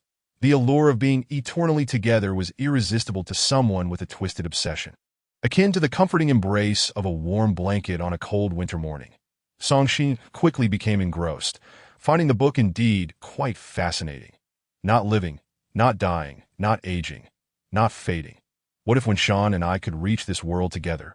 Her mind began to conjure countless scenarios that it seems I must thoroughly study this book. Even though it's written, what if there's even a hint of truth within? Thus, she resolved not to let this opportunity slip away. Song Xinyue hopped off the bed and peeked out the door. Winshan, I'm taking this book to read. Oh, go ahead, I've already read all the books in my room, so feel free. Later, he would regret not asking for the title. Thanks. She tucked the book away as if it were a treasured possession, along with one of Qi Winshan's t-shirts. Song Xinyue, having played herself out, decided to go pester Qi Winshan. She smirked as she sat beside him, prompting a sheen of sweat to break out on his forehead. What is she up to now? Do you need something? I have some plums at home. Would you like some? Nothing much, just wanted to see you. Oh, Qi Winshan chose to ignore her. Could you lift your arm a little? Is that a problem? What is up? If you lift it, I can see your gameplay better. Qi Winshan was still a bit naive. As soon as he lifted his arm from his thigh, an ambiguous object appeared on his leg. Qi Winshan felt discomfort as Song Xinyue was attempting to use his thigh as a pillow. The two formed an L shape. That you're still laughing. What is so funny? You tricked me into thinking you wanted to see my gameplay. Just teasing you. What is wrong? Bite me. Looking at Song Xinyue's smug expression, Qi Winshan found himself at a loss. Moreover, he felt he might have glimpsed something he shouldn't have. Song Xinyue, there's a line. Oh no, his cheeks were burning. Was he blushing? Oh, you're blushing. You wouldn't have feelings for me, would you? When Shanxi deliberately elongated her tone, adding to his embarrassment, that why you quickly get away. You're stuttering now. You're always being teased by me, yet you're still so shy. I beg you, please, just get away. How am I supposed to play games like this with my arms suspended like this? It'll be sore in no time. Then just don't play, and besides, I never said you couldn't lower your arm. Did I? If Qi Winshan were to let his arm rest on Song Xinyue, it would probably look something like this. Mountain, only comprehensible through unspoken understanding. With things like this, who could possibly endure? Can anyone maintain emotional stability to play games? The floating with defense war would likely end in utter defeat. Welcoming the inevitable taunts from teammates that as she spoke, Song Xinyue closed her eyes, a look of pure enjoyment on her face. Showing no intention of leaving, that oh my, Winshan, your thigh is so comfortable, soft and warm, that I can even feel your body heat. Please stop saying such strange things, I really can't. Endure it if I say it enough. ULL develop an immunity. 1TU? And your scent, Winshan, you smell wonderful that I've never heard of a man having a body scent. Who in the world has a body scent? If you can smell someone else's scent, it means your DNA has chosen them. So, you can smell my scent too, right? Sorry, I can't smell it. It hurts. Song Xinyue, displeased, pinched Qi Winshan's cheek. You say you can't smell it? Then I'll let you have a good whiff. Song Xinyue wriggled out from his arms and promptly sat on his lap. Her clear eyes blinked innocently, as if enchanted, rendering Qi Winshan unable to tear his gaze away. What are you doing? Sweat poured down him. Family, this is too much. Now can you smell it, Winshan? Chapter 13. The one thing I dislike. Happy New Year, everyone. Wishing all the readers a joyful New Year. I wonder if I could receive a little red envelope as a gift. If not, that's fine. I wish you happiness every day in the new year. I can smell it. The few words were extraordinarily difficult for Qi Winshan to utter, that he had to lower his head and avoid eye contact to maintain his sanity. Song Xinyue tossed her hair. That's right. It seems our bodies have recognized each other. Thus, you can come down now, can't you? You are pressing me uncomfortably. What if I react unexpectedly? Goodness, that would be social suicide at this moment. You are worried that your body might react, and I would notice, right? I am quite aware of your little thoughts, Winshan. Regardless, please hasten to get off me. This situation is truly embarrassing for me that it's all right. Even if there is a reaction, it is unavoidable. After all, who can resist my charm? Moreover, if it involves Winshan, it wouldn't be out of the question that I cannot comprehend what you are saying. Never mind, consider yourself forgiven this time. Finally, Song Xinyue has come down. That Qi Winshan glanced at the game on his phone. It was evident that he had already lost. Alas, this round has turned into a disaster. Atio, the player known as Treat the Gorilla. What on earth happened to you in the last game? Why did you stop midway? The person with the username about deducting money is Zhao Zhichuan. Indeed, they are currently gaming together. That I have a situation here. Song Xinyue has been pestering me. On the other side, Song Xinyue has sensed something amiss and is approaching to investigate. Song Xinyue, what is she doing at your place? Winshan, were you texting? Let me take a look. No, it's nothing. That Chi Winshan hurriedly covered it up and swiftly sent a message out. There essay situation. I'm signing off. Is that's so. You wouldn't be warning Huang Mao Gay, would you? Hand it over.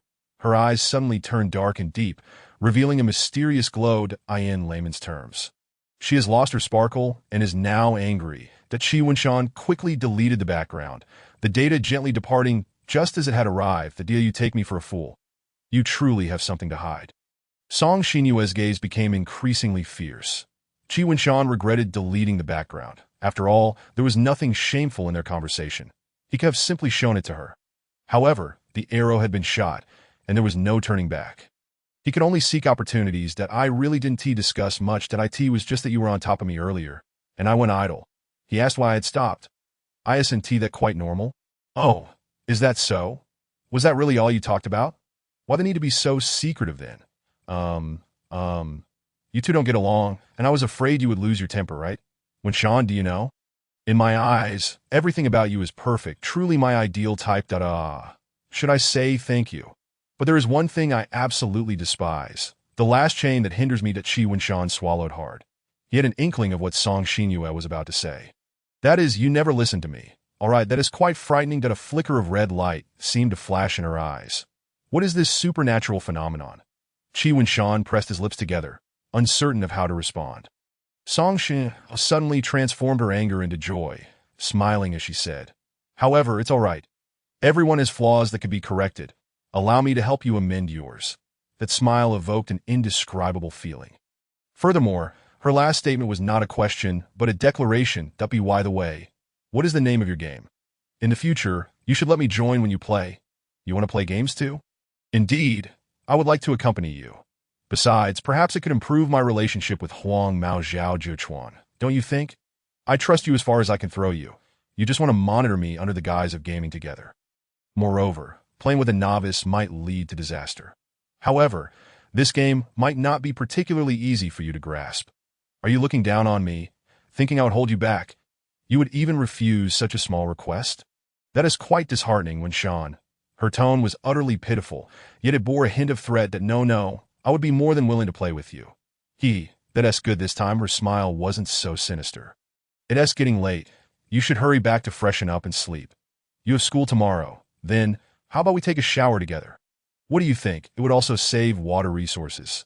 Song Xinyue tilted her head, her tone entirely serious. How can you say such things with a straight face? Because our relationship has reached a certain depth. Never mind. Let us not do that now. Perhaps another time. Chi Winshan. Well, I shall take my leave now. See you tomorrow. Yes, goodbye. Remember to think of me often. The door closed gently, and soon I shall return to check on you. Those last words Chi Winshan could not hear. Another new day has dawned. Knock, knock, knock. Hurry and open the door. Almost as soon as he awoke, the knocking sounded. It must be Song Xinyue. Has she arrived too early? Does she never sleep in? This appearance is hardly presentable to greet her. Chi Winshan quickly began to tidy his attire. Why are you taking so long? I've been waiting outside for quite a while. Song Xinyue puffed her cheeks, visibly displeased. You came too early. I have to dress properly before coming out to see you. Right? It would be quite rude to present myself in disarray. But I would prefer to see your natural self, with tousled hair and bare skin, and then I could help you tidy up. Stop. What kind of aesthetic is that? As long as it is you, Winshan, I will always find you delightful, no matter how you appear. Her pupils transformed into hearts, proving that she spoke no falsehood. All right, come in. Your leg feeling better. Is your first concern for me? Winshan, you truly are a good man. Thanks to your care, I feel significantly improved. Alas, do my words truly possess healing magic? Chi Winshan remarked as he handed her a pair of slippers. All right. Song Xinyue had become quite adept at entering Chi Winshan's home, placing breakfast, pulling out a chair, and sitting down in one fluid motion. Chapter 14. The Bathroom Conversation. Classmate, you might want to take a look at this. Chi Winshan accepted a flyer handed to him by a female classmate. After having breakfast, the two made their way to school. Why do you seem a bit unhappy? Song Xinyue looked quite miffed. You accepted something from a woman. It's merely a flyer. I don't even know her. Are you jealous? I'm just unhappy. Regardless of the reason, if I see you with someone else, I will be displeased. It's just normal human social behavior. What's the big deal? What did she give you? Let me see. Here, take a look. Student Council President Election, Ji Mu-cheong. The Student Council is having an election. High City University Student Council election. An event arranged by the school to help students understand the national parliamentary election process and cultivate political awareness. That I know, it's more about understanding the process than cosplay. However, though it is called cosplay, the Student Council holds considerable power. After all, those who become president are either from affluent families or possess remarkable charisma, significantly influencing the school. Becoming the Student Council president is not just an acknowledgement but also beneficial for future careers. Many school events and certain matters must go through the Student Council. Sometimes, even the principal does not have the final say. Do not assume that I have a thing with Ji Mu-cheong. I neither possess the capability nor the intention to get to know her. That I know, even if you were interested, I would do everything to stop you. Song Xinyue understood that while her family had some clout, there were individuals beyond her reach. However, that was fine. As long as Qi Wenshan could handle it, it would suffice to keep him away from those people. So, who is this formidable woman capable of putting Song Xinyue in a tight spot? Ji Mu-cheong is no ordinary person. She has served 2 consecutive terms as the Student Council president, nearly being elected unanimously during her freshman and sophomore years. A terrifying individual. She is also quite mysterious. Very few know anything about her. The reasons are unknown, but it seems impossible to gather information about her, and those who converse with her are few and far between. It's not that she exudes an air of aloofness. She naturally emanates a vibe that repels those seeking trouble, keeping them at bay. Furthermore, due to her surname, Ji, many speculate she might hail from the Zhou family in the capital, making her an even more remarkable person. To understand the status of the Zhou family in this world, it is akin to Samsung's position in South Korea, albeit 1/10 of it. P.S. In this world, there is no South Korea, only North Korea. Moreover, her work abilities are quite exceptional. Given these factors, it is no surprise that many would choose to vote for her. It seems I've digressed a bit. Let us get back on track. Is it truly the case that such a formidable person would rely on distributing flyers for promotion? Qi Wenshan took back the flyer and scrutinized it. It's merely a formality. The entire school is aware that no one is more suited to be the Student Council president than her. Indeed, it seems I shall cast my vote for her once again, that if I were to run for the position of Student Council president. Wenshan, would you cast your vote for me? Qi Wenshan glanced at her. Clearly aware of the situation, she wanted to hear some flattering words from me. Of course. Even though you are unlikely to win, your courage is commendable, and thus, I would indeed vote for you. Awa, Wenshan, you are truly kind. Without you, I would be utterly lost. Song Xinyue immediately lunged forward and embraced Qi Wenshan. Hey, there are so many people around. Mind yourself. Qi Wenshan hurriedly pushed her away. Upon entering the classroom, one naturally must commence the day's academic pursuits. Having not studied diligently yesterday, today must be a day of profound reflection and rectification. By the way, did you bring your books? Yes, I did. Wenshan, are you genuinely this concerned about my academic endeavors? I am touched. Well then, there's no need to worry about being inattentive in class. Zhao Jiuchuan turned his head and began making exaggerated facial expressions at Qi Wenshan, as if signaling something to him. Qi Wenshan furrowed his brow, observing Zhao Jiuchuan's every move for translation. Go to the restroom after class. He then nodded, indicating his understanding, and cast another glance at Song Xinyue. Her attention is not on this matter. After class, Zhao Jiuchuan stood up to leave. Qi Wenshan feigned nonchalance and also rose to depart. Where are you going? Damn, I'm still being scrutinized by Song Xinyue. I'm just going to the restroom. Oh, all right. Going to the restroom? Wenshan, do you truly believe I can't see the both of you exchanging glances? Alas, but it's indeed impossible to follow you into the restroom. After all, I can't just walk into the men's restroom. Unless Wenshan is alone inside. However, my listening device still has battery. There's something you need from me? Why meet in the restroom?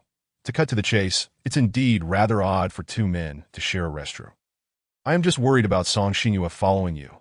That girl is certainly capable of such antics. All right, let us get straight to the point. How did Song Xinyue end up at your house last night? Well, it's a long story, but nothing significant happened, so don't fret. Hey, that girl, living next door to you, is indeed up to no good. You called me out just for this? Of course, I must consider your personal safety. She might genuinely cause you harm, but Chi Wunshan shuddered. It can't be that terrifying, can it? Yes, I know her well that if you upset her, she might very well slap you a few times, that yellow-haired turtle. Song Xinyue's anger was palpable. How dare this person try to sow discord between me and Wunshan? I am not that violent. Wunshan is my treasure, and I wouldn't dare harm him, unless it's for his own betterment. Chi Wunshan adjusted his pants. I understand now. I will be more cautious. However, despite Song Xinyue's peculiarities, she has never physically harmed her own. If it truly came to her wanting to strike you, it would be akin to severing limbs. Just then, he felt something hard pressed against his body from within his clothing. Following the previous sensation, he reached for it. It seemed to be a small, round object, not very large, but deeply concealed. Oh no. He quickly realized what it was. It must be the listening device that Song Xinyue had planted on him. He remained silent, pretending to be oblivious. Let us head back to the classroom. She is not so bad. Actually, Chapter 15. Keep everything to yourself, he. I cannot see what is so good about her. Chi Wunshan made frantic facial gestures toward Zhao Jiuchuan, but the message was lost in translation. Ah, what is going on with you? Speak up. Never mind, it's nothing. Let us go. Why the sudden oddness? In any case, let us just keep this matter to ourselves for now. That I never expected that Song Xinyue had become so deranged as to install a listening device. I cannot confront her directly. If she discovers that I am aware of this, it would be problematic. Huh. A listening device. What is the matter with that? Wunshan, it's simply that I care for you so much. I feared you might be lured away by some strange individual, prompting me to resort to such measures. Do you not enjoy being under my control? Her eyes lost their sparkle. This provocation only served to infuriate her, which would undoubtedly be detrimental to me. Better to feign ignorance and be mindful of my words and actions in the future. Chi Wunshan then considered a terrifying thought. When had she affixed the device on him? Today, he had inadvertently discovered it.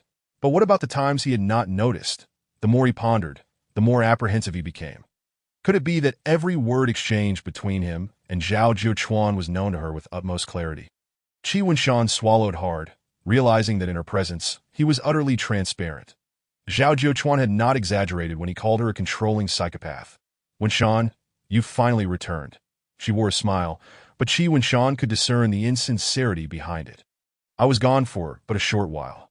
Without you, time for me drags on interminably. Chi Wunshan's final remark slightly improved Song Xinyue's mood. Humph. The yellow-haired turtle considers me insignificant. As long as Wunshan remains unaffected and continues to like me. That suffices. Well, it's not to that extent. Indeed. Suddenly, she wrapped her arms around Chi Wunshan, so don't always be in contact with him, all right? You should spend more time with me, But Chi Wunshan's focus was entirely elsewhere, oblivious to her words. Hey, if you don't speak, I'll take it as your acquiescence. The morning classes swiftly approached their conclusion, with the final lesson being physical education. The arrangement was quite reasonable. After a vigorous session, they could directly head to the cafeteria, which was exceptionally appetizing. However, the blazing sun was indeed unbearable. Where is Autumn's arrival? Why hasn't he descended from the south yet? Chi Wunshan naturally accompanied Song Xinyue in playing badminton, as she would not allow him to engage with others. From 7th grade morality and law, you are my isomorphic counterpart in this world. Hevo. The two of them exchanged volleys with great enthusiasm. Phew, no more, I can't continue. Chi Wunshan, gasping for breath, drenched in sweat, felt the need for a break. Yes, a break sounds good. Song Xinyue was also glistening with perspiration. Let us not rest here. Let us find a different spot. Why? This place seems just fine, quite cool, but it's a bit crowded and noisy, don't you think? Translation, I do prefer a more secluded spot for my business. Don't be unappreciative. All right, that's the spirit. If only you would always be this obedient. The two then moved to a corner of the playground, leaning against a building as they sat down. Was it really necessary to walk this far? Are you planning to remain seated until class ends? Initially, I wanted to play badminton a bit longer, but upon sitting down, I lost all motivation. Chi Wunshan observed her, drenched in sweat. Indeed, it was quite hot. Did you happen to catch a glimpse of something you shouldn't have? Song Xinyue's clothes were soaked with sweat, her fair skin becoming slightly translucent. Certain intimate garments seemed to be visible as well. Wait, did she notice that I've been staring at her? Qi Wenshan quickly diverted his gaze towards the distance that it was already too late to look away, that if you wish to look, then look. There is no one around, she said, tilting her head with a smile, that oh Wenshan, when will you shed that bashful demeanor? Don't bottle it up inside. Just let it all out to me, da-da. Master, please stop. The Qi Wenshan covered his ears, attempting to emulate an ostrich by burying his head between his legs, that I beg you to forget what just happened. I did nothing, and you saw nothing oh dear. What bad luck. I've already backed up dozens of copies in my memory. I can't forget. Well, I'm not blaming you, she said, extending her hand to stroke Qi Wenshan's head. Awa, that touch is simply irresistible. Wenshan, you've truly embedded yourself in my heart. Enough if you continue like this. I will genuinely become angry, that if you truly feel guilty, then take this fan and fan me. Will you? Oh, fine. Since she had graciously provided an escape, why not seize the opportunity? Quite well done. Song Xinyue squinted her eyes, seemingly relishing Qi Wenshan's fan service. It's been a while since we had lunch together, hasn't it? Shall we eat together today? You aren't planning to meet him again, are you? No, but I suspect he will come looking for me. Just refuse him outright. Her tone brooked no argument, and her gaze turned icy, that if you're too shy to say it, I'll refuse for you, it's fine. We can head directly to the cafeteria. Later, I can message him. That is indeed a good plan. Song Xinyue smiled once more. Then it's settled that I have some matters to attend to, but I shall return shortly. Please wait for me. Has the opportunity arrived so soon? Qi Wenshan gazed at Song Xinyue's receding figure, unable to believe it. He suspected it might be a ruse on her part, testing whom he might converse with during her absence. Alas, I have already uncovered the secret of your hidden listening device on me. Yet you still wish to deceive me. However, that cannot be right. My school uniform remains in the classroom, and I am clad in a short-sleeved shirt that he checked himself thoroughly, ensuring no additional listening devices were affixed to him. What could she possibly be up to?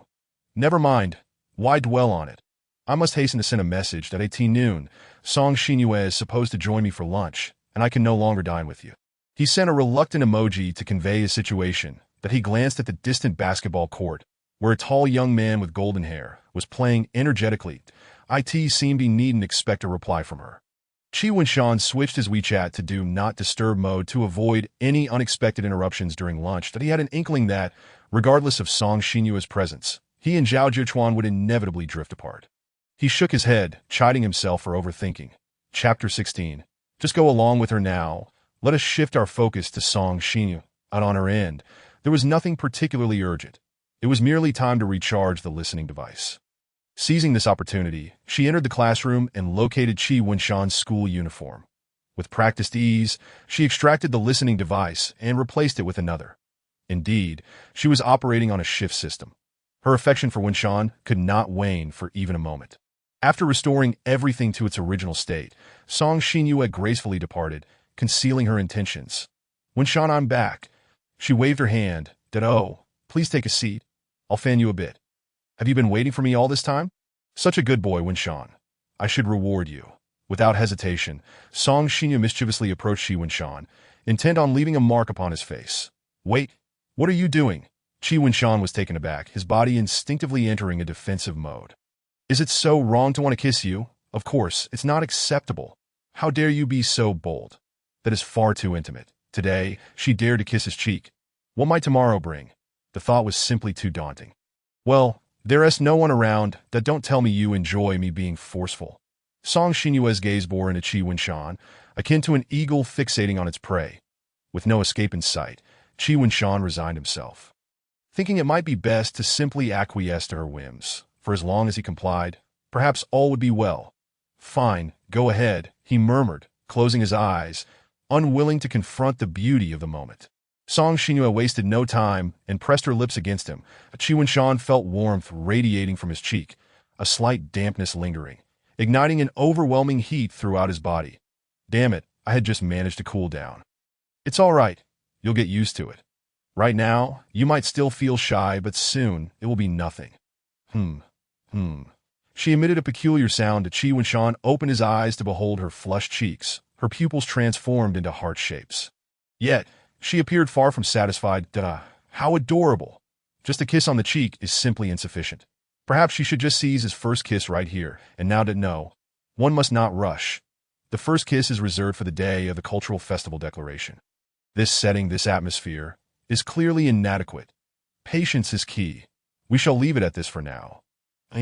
There is now a mark on your face. Thus, you are mine and no one else shall be permitted to do the same. Who else would dare? Qi Wenshan silently scoffed. All right, let us go. Lunchtime is approaching, that we should head to the cafeteria. Look at how red your face is. Wenshan truly is bashful. In all honesty, Qi Wenshan felt that he and Song Xin were already in a relationship. Her actions were more intimate than those typically exchanged between couples. The only barrier remaining was a thin veil, yet to be pierced that Qi Wenshan could not fathom why Song Xinyue had not yet torn it down. Perhaps she wished him to do so? As he pondered, she had already led him to a private room. What are you daydreaming about?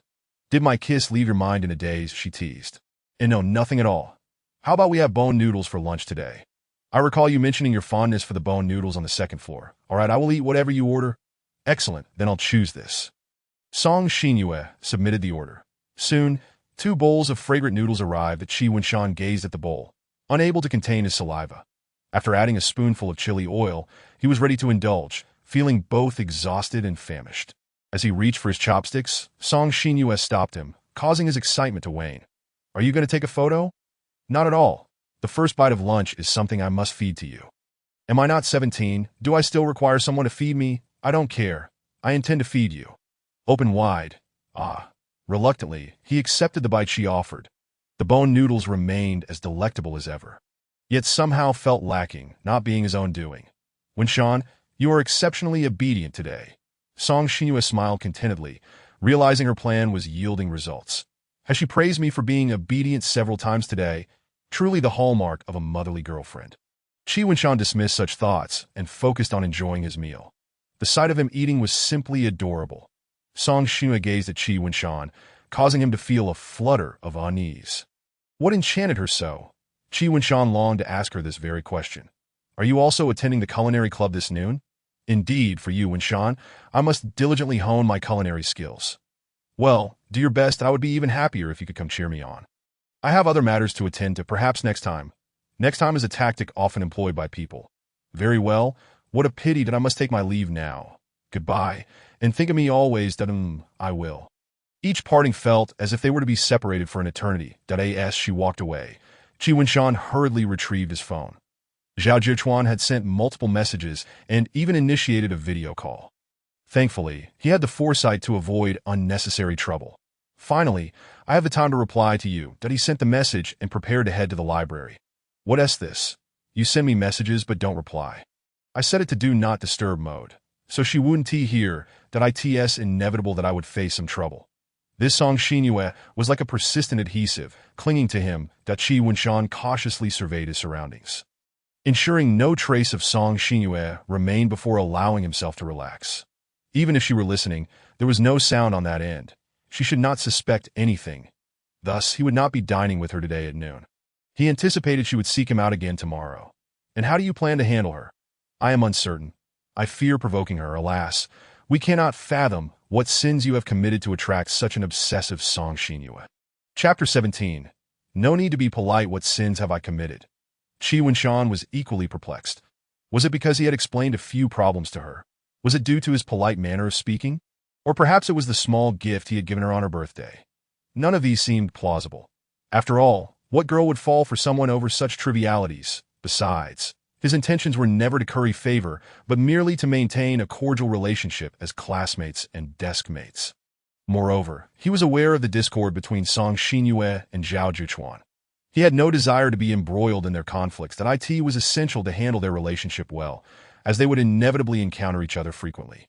If he could foster a better rapport with her, it might even alleviate the tensions between Zhao and Song, thus achieving a good deed. Therefore, the sins he had committed were not here. Now, let us observe when Song Xinyue became aware of her feelings. It was when she witnessed Qi Wenshan explaining problems to other girls, when she saw him laughing and conversing with others, and when she noticed him singing a birthday song for someone else. Oh, but none of those were the crux of the matter. Why is the gift you gave Chinsiki identical to mine? Does she like it as well? What does it matter? Qi Wenshan felt utterly bewildered. A flicker of red light crossed her eyes. So, my gift was not unique. Your kindness is not reserved solely for me. No one had ever dared to share anything with her throughout her life. Who were they to even think they could? Winshan, why would you afford someone else the same treatment as me? A mere attraction was insufficient. She needed to recognize her overwhelming possessiveness towards him. What is wrong? Why do you suddenly seem upset? Winshan sensed a subtle shift in the atmosphere. It's nothing, Winshan. She conceals the seeds that are about to sprout within her heart with her standard smile. Having left Winshan, she is now on her way home. Why do you seem so lackluster this afternoon? I completely forgot about the pile of math classes we had this afternoon that I regret not taking a nap earlier. Winshan let out a long yawn. Well, why not just sleep in my break room tomorrow? I might not feel sleepy then. Are you reluctant to come? Not at all. It's just that there are no pillows in your break room. Previously, Winshan had visited once and had to use Song Xinyue's thigh as a pillow. There was no escape. The key was in her possession. She even stuffed the key into an indescribable place, making it nearly impossible to snatch it away. A covert experience in a little black room. Come on, let's change the subject. That he quickly steered the conversation away. Song Xinyue puffed out her cheeks, suddenly sensing it was a perfect opportunity to broach the topic. How about I bring you a carton of milk? A good night's sleep will surely give you energy during the day. Milk? Why would you give me milk? I heard that drinking a glass of milk before bed can improve sleep quality. Winshan had indeed been struggling with sleep lately. The heat was one reason, but he also felt an inexplicable anxiety about whether his door was locked. For reader comprehension, imagine a scenario where you feel the urge to urinate while lying in bed, but find it impossible to actually go when you get up. That I can't keep accepting your gifts. I rarely return the favor. Are you actually worried about reciprocation? Winshan, there's no need to be polite. As long as I want to, returning favors is utterly insignificant. That would be impossible for her to give away milk without reason. Song Xinyue would never engage in a losing trade. The carton of milk she prepared for Winshan was specially formulated to induce slumber. It contained a hint of a mysterious powder, entirely harmless to the body. The milk cartons were not ordinary either. Each was equipped with a weight sensor. Once Winshan drank it, the information would be relayed to Song Xinyue. And then, wow, your culinary skills have improved remarkably. Winshan gazed at the fragrant stir-fried garlic shoots with meat, saliva involuntarily pooling in his mouth. Thank you for the compliment. Hurry, eat up, and let me know how it tastes. Winshan placed a portion on his rice and swallowed it whole. It's a bit bitter, perhaps overcooked, and the flavor is somewhat bland, lacking in salt. It's not perfect. There's a bitterness and the taste is a bit weak. Maybe it was cooked for too long. Did I fail again? Actually, it's quite good. I'm merely offering an objective assessment, which doesn't imply dissatisfaction with the dish. Strangely compelled, he reached out to pat her head. However, he quickly recalled that such consolation might be excessive, retracting his hand. Song Xinyue expressed confusion that, my head is a bit itchy. I was just scratching it. Were you trying to pat my head just now? Song Xinyue's lips curved into a sly grin. No. Then let me pat your head instead. Hurry, this is an order. Otherwise, I will pat yours. This guy, aside from being somewhat dim when it comes to problem solving, can see through his own thoughts so easily. Since he had been seen through, he might as well take the initiative. He gently stroked her head a few times. The sensation was quite special. It's not particularly special. Just touch your own hair to find out. The most important thing is the atmosphere. Seeing her content expression, Winshan withdrew his hand. Are you satisfied now? Song Xinyue smiled but did not reply. Satisfied? How could I possibly be satisfied just like that? This milk has a hint of sweetness. It's rather delightful. Gulp, gulp, the entire carton of milk was downed. After being tormented by Song Xinyue for an entire evening, Master Chief finally washed up and prepared for sleep. That I've drunk it, Song Xinyue glanced at her phone, a satisfied smile gracing her lips.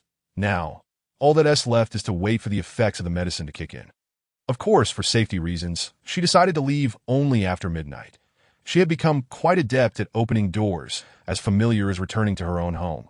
This time, she was not as cautious as before. Completely disregarding the sound of her footsteps, Winshan, I'm here. The door creaked ominously, but clearly, Winshan was oblivious, sleeping soundly. Upon seeing Winshan's somewhat unrestrained sleeping posture, Song Xinyue couldn't help but chuckle. How adorable! Her pupils transformed into heart shapes, glowing like red lights in the darkness. That it seems the medicine is taking effect. I must thank Uncle Lee later. She leaned over to the bedside and helped Chi Wen-shan adjust his blanket, which was slipping off the bed. Truly a girlfriend worthy of admiration. Since your consciousness is hazy right now, even if I kiss you, it wouldn't count. Long and unfeeling. All right, let us take a commemorative photo as a keepsake. Song Xinyue posed with a peace sign for the camera. Wen-shan, how did you sleep last night? You won't believe it. After drinking your milk, I slept exceptionally well last night. That's wonderful to hear. She mischievously winked. Chapter 18. Sudden, mother arrives for inspection. Hi Zai Zai. Mommy's come to see you. Outside the door stood the most endearing figure in the world. Mom? What brings you here? Chi Wen-shan was quite surprised. Thinking it was Song Xinyue visiting in the blink of an eye, it was already the weekend. Yesterday, on Saturday, Chi Wen-shan had spent the entire afternoon playing around with Zhao Zhuchuan, leaving Song Xinyue quite displeased. And he thought she might be here to reprimand him, that I just came to see how you're managing on your own. With the weekend off, you didn't think to come home, renting someone else's place. You ought to utilize every penny to the fullest. That Chi Wen-shan retrieved his slippers. You little rascal. Always spouting nonsense. Chi Wen-shan welcomed his mother into the living room, probably here for an inspection. The living room is quite tidy. I thought once you moved out, it wouldn't take long before the place would be a mess. Hey, your son is quite the neat freak. All right, mommy understands. Have you eaten breakfast yet? I was just about to make instant noodles. You shouldn't always eat instant noodles, you know. A day's plan starts with the morning. Eat something good in the morning. That I saw there's a breakfast shop not far from the community. Your dad and I have both gotten promotions and raises. So don't hesitate to spend a little. I know, Mom. I don't always eat instant noodles. Sometimes I'm just lazy and prefer convenience. Then let me make breakfast for you today. Fine, let us see if your cooking skills have deteriorated after a week of not being home. Knock, knock, knock. There is no need to guess. It must be Song Xinyue. Chi Wen-shan felt his heart skip a beat. Oh no. Why is she here at this time? Who is it? Is your friend visiting? Let me check. Chi Wen-shan swallowed hard, peering through the peephole, and as expected, it was Song Xinyue, but he pondered a strategy while opening the door. Song Xinyue's brow was furrowed tightly, her expression displeased and slightly angry. Here, breakfast. I wonder if the one who had you running around all afternoon would bring you breakfast. Cough, cough. Chi Wen-shan desperately signaled her with his eyes. What are you doing? If you have a problem with your eyebrows, go see a doctor. I certainly want tea. Hello, Annie. Song Xinyue's tightly knotted brows instantly relaxed, transforming into a bright smile as she warmly greeted Chi's mother. Zai Zai, who is this young lady? His mother actually called me a young lady. The one who usually teases Chi Wen-shan suddenly felt shy, that I'm his classmate and desk mate, a friend too, sort of. She pinched him at the waist. That I'll deal with you later, Song Xinyue whispered. Hello, Annie. You must be Wen-shan's mother. That I'm Song Xinyue. It's a pleasure to meet you. Her flawless smile left no room for criticism. Oh, hurry up, Zai Zai. Let the young lady in. Don't keep her standing outside. That's rude. That it's fine, Annie. Wen-shan just got a bit nervous upon seeing you. Come in, Xinyue. Can I call you that? Of course, Annie. You can call me whatever you like. Xinyue, come sit beside Annie. Thank you, Annie. Watching the smiles on their faces. Chi Wen-shan felt like the outsider. Forget it. Let them chat. He'd just remain as an invisible presence. Hey, Zai Zai. Why are you sitting over there? Come, sit next to Mommy. It seems this invisible person wouldn't last long. Hey, Xinyue, what is that you're holding? It's breakfast I brought for Wen-shan. Annie, have you eaten? Would you like to join us? No. Annie has already had breakfast. Turning to Chi Wen-shan, his mother remarked, Oh my, you're quite the young man. Still needing a girl to bring you breakfast. Aren't you embarrassed? I'm sorry, but I can't assist with that. With no implications. Merely an explanation of the article's content. Kiss. She gently caressed Chi Wen-shan's cheek. Chapter 20. You must be obedient, you. You. When did Chi Wen-shan turn on the kettle? Phew, now I am satisfied. Chi Wen-shan wiped his face, feeling numb. This was a transition from one extreme to another that you're not even concerned about the dirt. Your face is covered in bacteria. This is quite unsanitary. But as long as it's you, what does it matter? Chi Wen-shan's mind had yet to recover from its shutdown. He covered his face with his hands, attempting to conceal his embarrassment. Truly, aside from the nominal title, how were they not like a couple? Chi Wen-shan likely understood that Song Xinyue was merely waiting for him to be completely obedient before shattering this thin veneer of pretense. Upon grasping this dynamic, Qi Wunshan began to comprehend certain aspects, occasionally disobeying, then swiftly admitting defeat. I'll look at this art of maneuvering. See how splendid it is to be obedient. Look, rewards await. This, what kind of reward is that? Oh, are you finding fault now? Song Xinyue pushed Qi Wunshan against the wall. No, I'm not finding fault that Qi Wunshan squeezed through the gap. Did I allow you to come out? Song Xinyue insisted, pushing him back again. What are you doing? Qi Wunshan silently prayed that Song Xinyue wouldn't bring the wall down. Stop diverting the topic, Wunshan. Can't you just obey for once? Would it be so difficult? I also desire a bit of personal space. Then let me fill it. You think there's anything lacking with me around? Clearly, I am enough. Indeed, perhaps I should simply yield. The conditions of complete submission that Song Xinyue desired were not beyond his acceptance. Wait. Why am I so inclined to surrender? It must be Song Xinyue's influence that no, a man must have backbone. I am not French. Yes, it's best with you around. I can never part from you. Go on. I'm listening. Qi Wunshan felt a sharp pinch at his waist, followed by a flurry of flattering words until she was pleased. At last, Song Xinyue released him and returned to the sofa. All right, I won't argue with you any longer. It feels like I'm punching cotton. Sigh. It seems I have finally passed this hurdle. That Qi Wunshan settled onto the sofa. Come sit here. She patted the space beside her. Very well. I will be obedient. Qi Wunshan forced a perfunctory smile. And no sooner had he sat down than Song Xinyue rested her head on his shoulder. Do you know how furious I was yesterday when you spent the entire afternoon fooling around with that guy? Stroke my head quickly. The first half of her statement was relatively gentle, but the latter half immediately shifted in tone. Qi Wunshan began to stroke her head. What is that strange sound? Apply a bit more pressure. Very well, I assure you, Miss Xinyue will be satisfied. Aren't you quite perceptive? After seeing those photos last night, I was so furious I couldn't even eat. Why not just avoid looking at them? Qi Wunshan silently critiqued. I certainly wouldn't voice that. My waist still aches. You spent the entire afternoon playing with him yesterday, and today. She paused, leaning closer to Qi Wunshan's ear. You must accompany me for the entire day. Just the two of us, and no one is allowed to interrupt. Fine. Find that Qi Wunshan felt an itch in his ears, truly bothersome. Yet if his hand ceased to stroke, would something unfortunate happen? You've become well-behaved. This is the version of you I desired, so. Where would you like to go? Qi Wunshan planned to exhibit a rebellious spirit, unwilling to accompany her wherever she chose. You decide. Song Xinyue made a swift move, rendering Qi Wunshan's attempt futile. I'm not sure where to go. Then let us just stay at your house. We can spend the entire day together, as long as I'm with you. It doesn't matter where we are. Alright then, I suddenly remembered a game that would suit us perfectly. What? The eating game. What is that? I've never heard of it, It's somewhat akin to Truth or Dare. Song Xinyue took out her phone. Let me find that website I saved. Well prepared. This has clearly been premeditated. Found it. Look, this is it.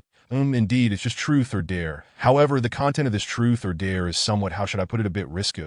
Qi Wunshan grimaced, his brow furrowing. What else with that expression? Are you unwilling? Can we play a normal version of Truth or Dare? This one is a bit embarrassing. With your shy disposition, Wunshan, you must secretly be quite eager to play. Right? Regardless, if you refuse to play, don't blame me for forcing you into it. Knock, knock, knock. The sound of knocking startled both of them. Qi Wunshan, like a drowning man clutching a life raft, immediately sought to open the door. However, Song Xinyue grasped his hand, forcibly pushing him back onto the sofa. I'll handle this. You stay put. I think if I go.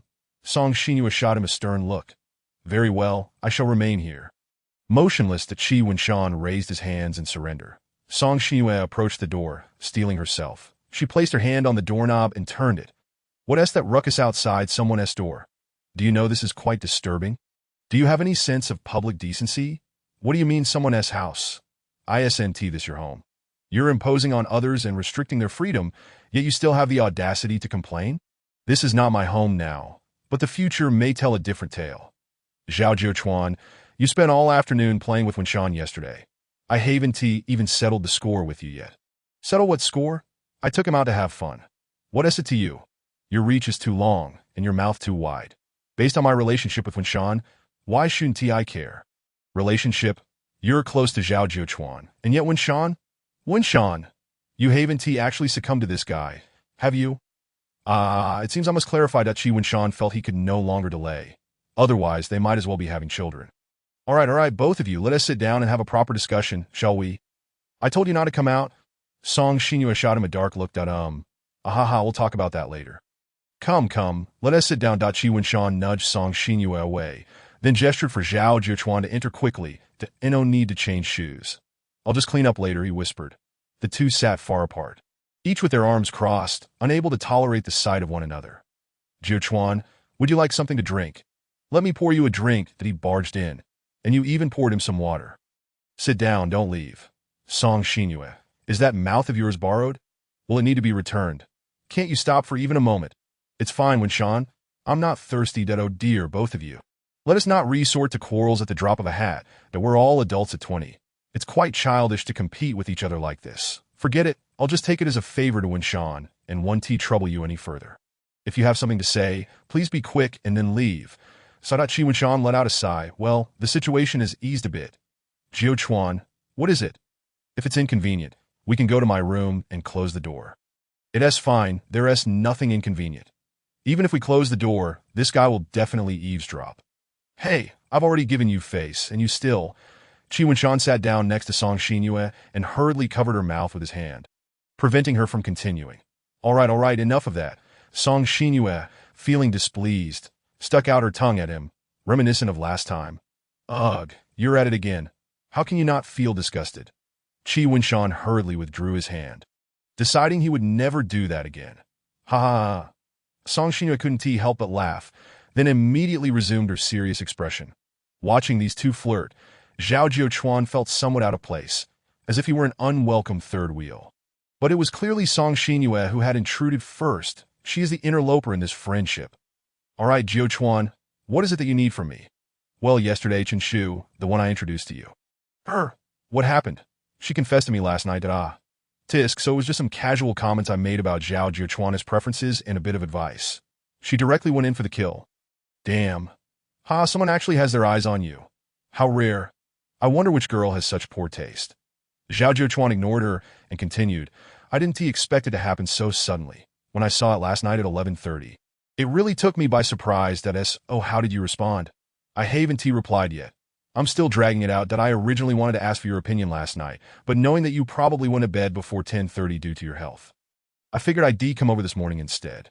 In that case, if you're not interested in her, just reject her outright. Exactly, if you don't like her, why drag it out? Just be straightforward and refuse. It's typical of you to dangle someone along like that. You know nothing. I have a good relationship with her, just not to that level that I want to be able to meet her without it being awkward after I refuse. You wish that if you want to cut ties, do it cleanly.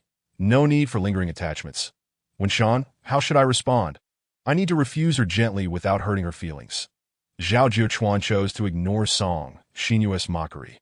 You have more experience than I do in this. You've rejected confessions so many times that didn't expect Zhao Dap Gongzi to be a heartthrob. To say, what a world that ITS different. When I rejected them back then, I didn't care about their feelings that I rejected them. So whether it was awkward for them or not, I could still tolerate them, that I've known Chen Shu since middle school. I can't be indifferent to how she feels. Oh dear, that truly complicates things. That Qi Winshan rubbed his temples. Chapter 22. Truth or Dare Xinyue. Haven't you also rejected plenty of confessions? Do you have any advice me? I always refuse directly, and if I'm in a bad mood, I throw in a few jabs for good measure. Those toads thinking they can eat swan meat, do they even qualify? Song Xinyue's eyes twinkled as she looked at Qi Winshan. Besides, I already have someone I like. In this lifetime, I want no one but him, that I believe he must feel the same. Right, Winshan?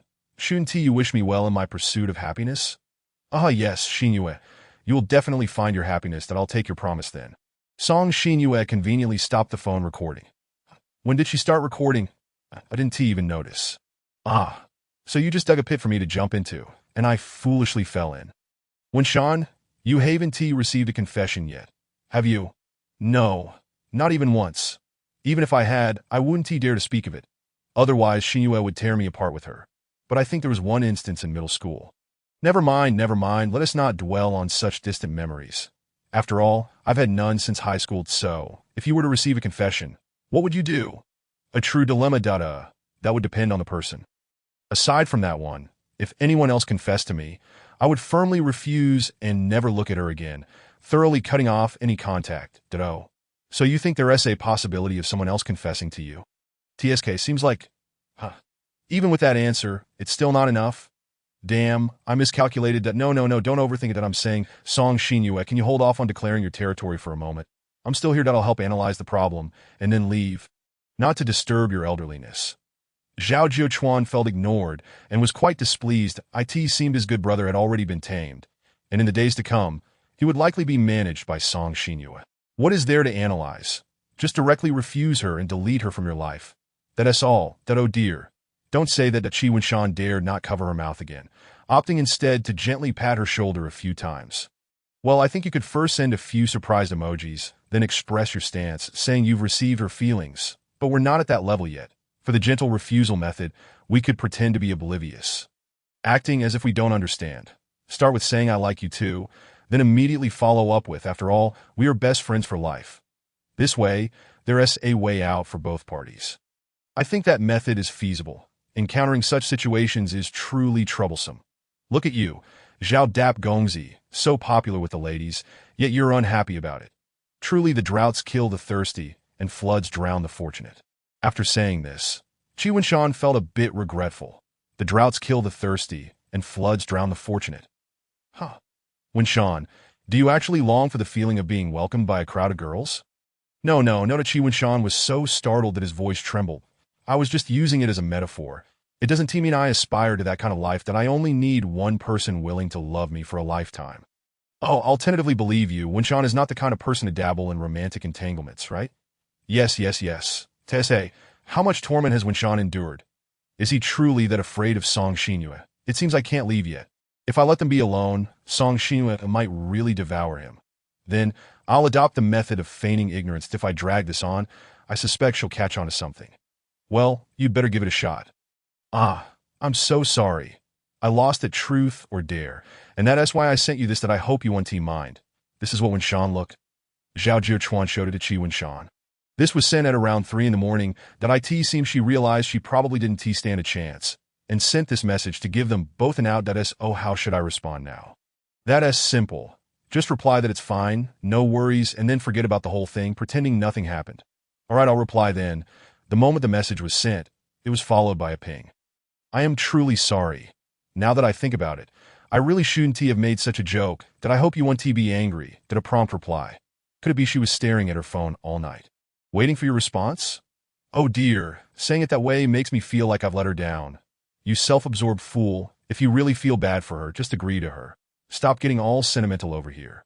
I am quite exasperated with you. Oh great Buddha. Zhao Jiuchuan helplessly pinched his temples. Are you only this harsh with all male beings besides Wenshan? I respect my family and other male elders I know. Some shouldn't generalize. Don't label me unfairly. Zhao Jiuchuan smiled wryly at Qi Wenshan, who shrugged, indicating he had no way to deal with her. All right, Wenshan, thank you for acting as my strategist. Shall we have lunch together? Hey, certain someone? I know you're eager, but hold on. You can come too. Song Xinyue hesitated, rendered speechless by Zhao Jiuchuan. But there is still time. What shall we do? No, I don't want to play with this guy. Oh dear. Why do you harbor such animosity towards Jiuchuan? Is it really necessary to compete over those matters? My struggles have never been with those trivial matters. It is his incessant entanglement with you, leaping upon my bottom line, that I find most intolerable. That if he were to refrain from bothering you in the future, I would not be opposed to reconciling with him. But you might as well abandon that thought. I intend to remain lifelong brothers with Wenshan, and I have no desire for any reconciliation with you. Thus, the negotiations have collapsed. There is nothing further to discuss. Alas, it appears I am the root of all these troubles. Oh, by the way, Qi Wenshan suddenly came up with an idea. Right, Xinyue, didn't you also download that game before? Why don't the 3 of us form a team? Does she even play this game? TSK, I can't even imagine how poorly she must perform. Huang Magui, do you believe your aunt is significantly better than you? Talk is cheap. Let me see your skills login. Huang Magui, where's your queue? Why aren't you using it? Q, interrupt is it? Q, my skills aren't ready yet. Why the rush? I'm astounded. Given your level, when Sean still plays with you daily. Just thinking about it is painful. Wait, Song Shinue, are you certain this is your first time playing? To avoid dragging when Sean down, do you have any idea how many times I've practiced? Stop talking. Focus on your gameplay. The atmosphere seems rather delicate. Chapter 23, Amateur Paranormal Researcher ABA. Yet another week has begun. Yesterday, I was dragged out by two people and ended up playing outside all day, scarcely having time to complete my assignments that I stayed up late with Song Shinue to catch up, finally going to bed at 11:30. However, last night, she surprisingly behaved herself, diligently completing her homework without any distractions, and after finishing, she simply greeted me and left. It was quite strange. Although I woke up a bit drowsy this morning, I was nonetheless prepared to embrace the new week.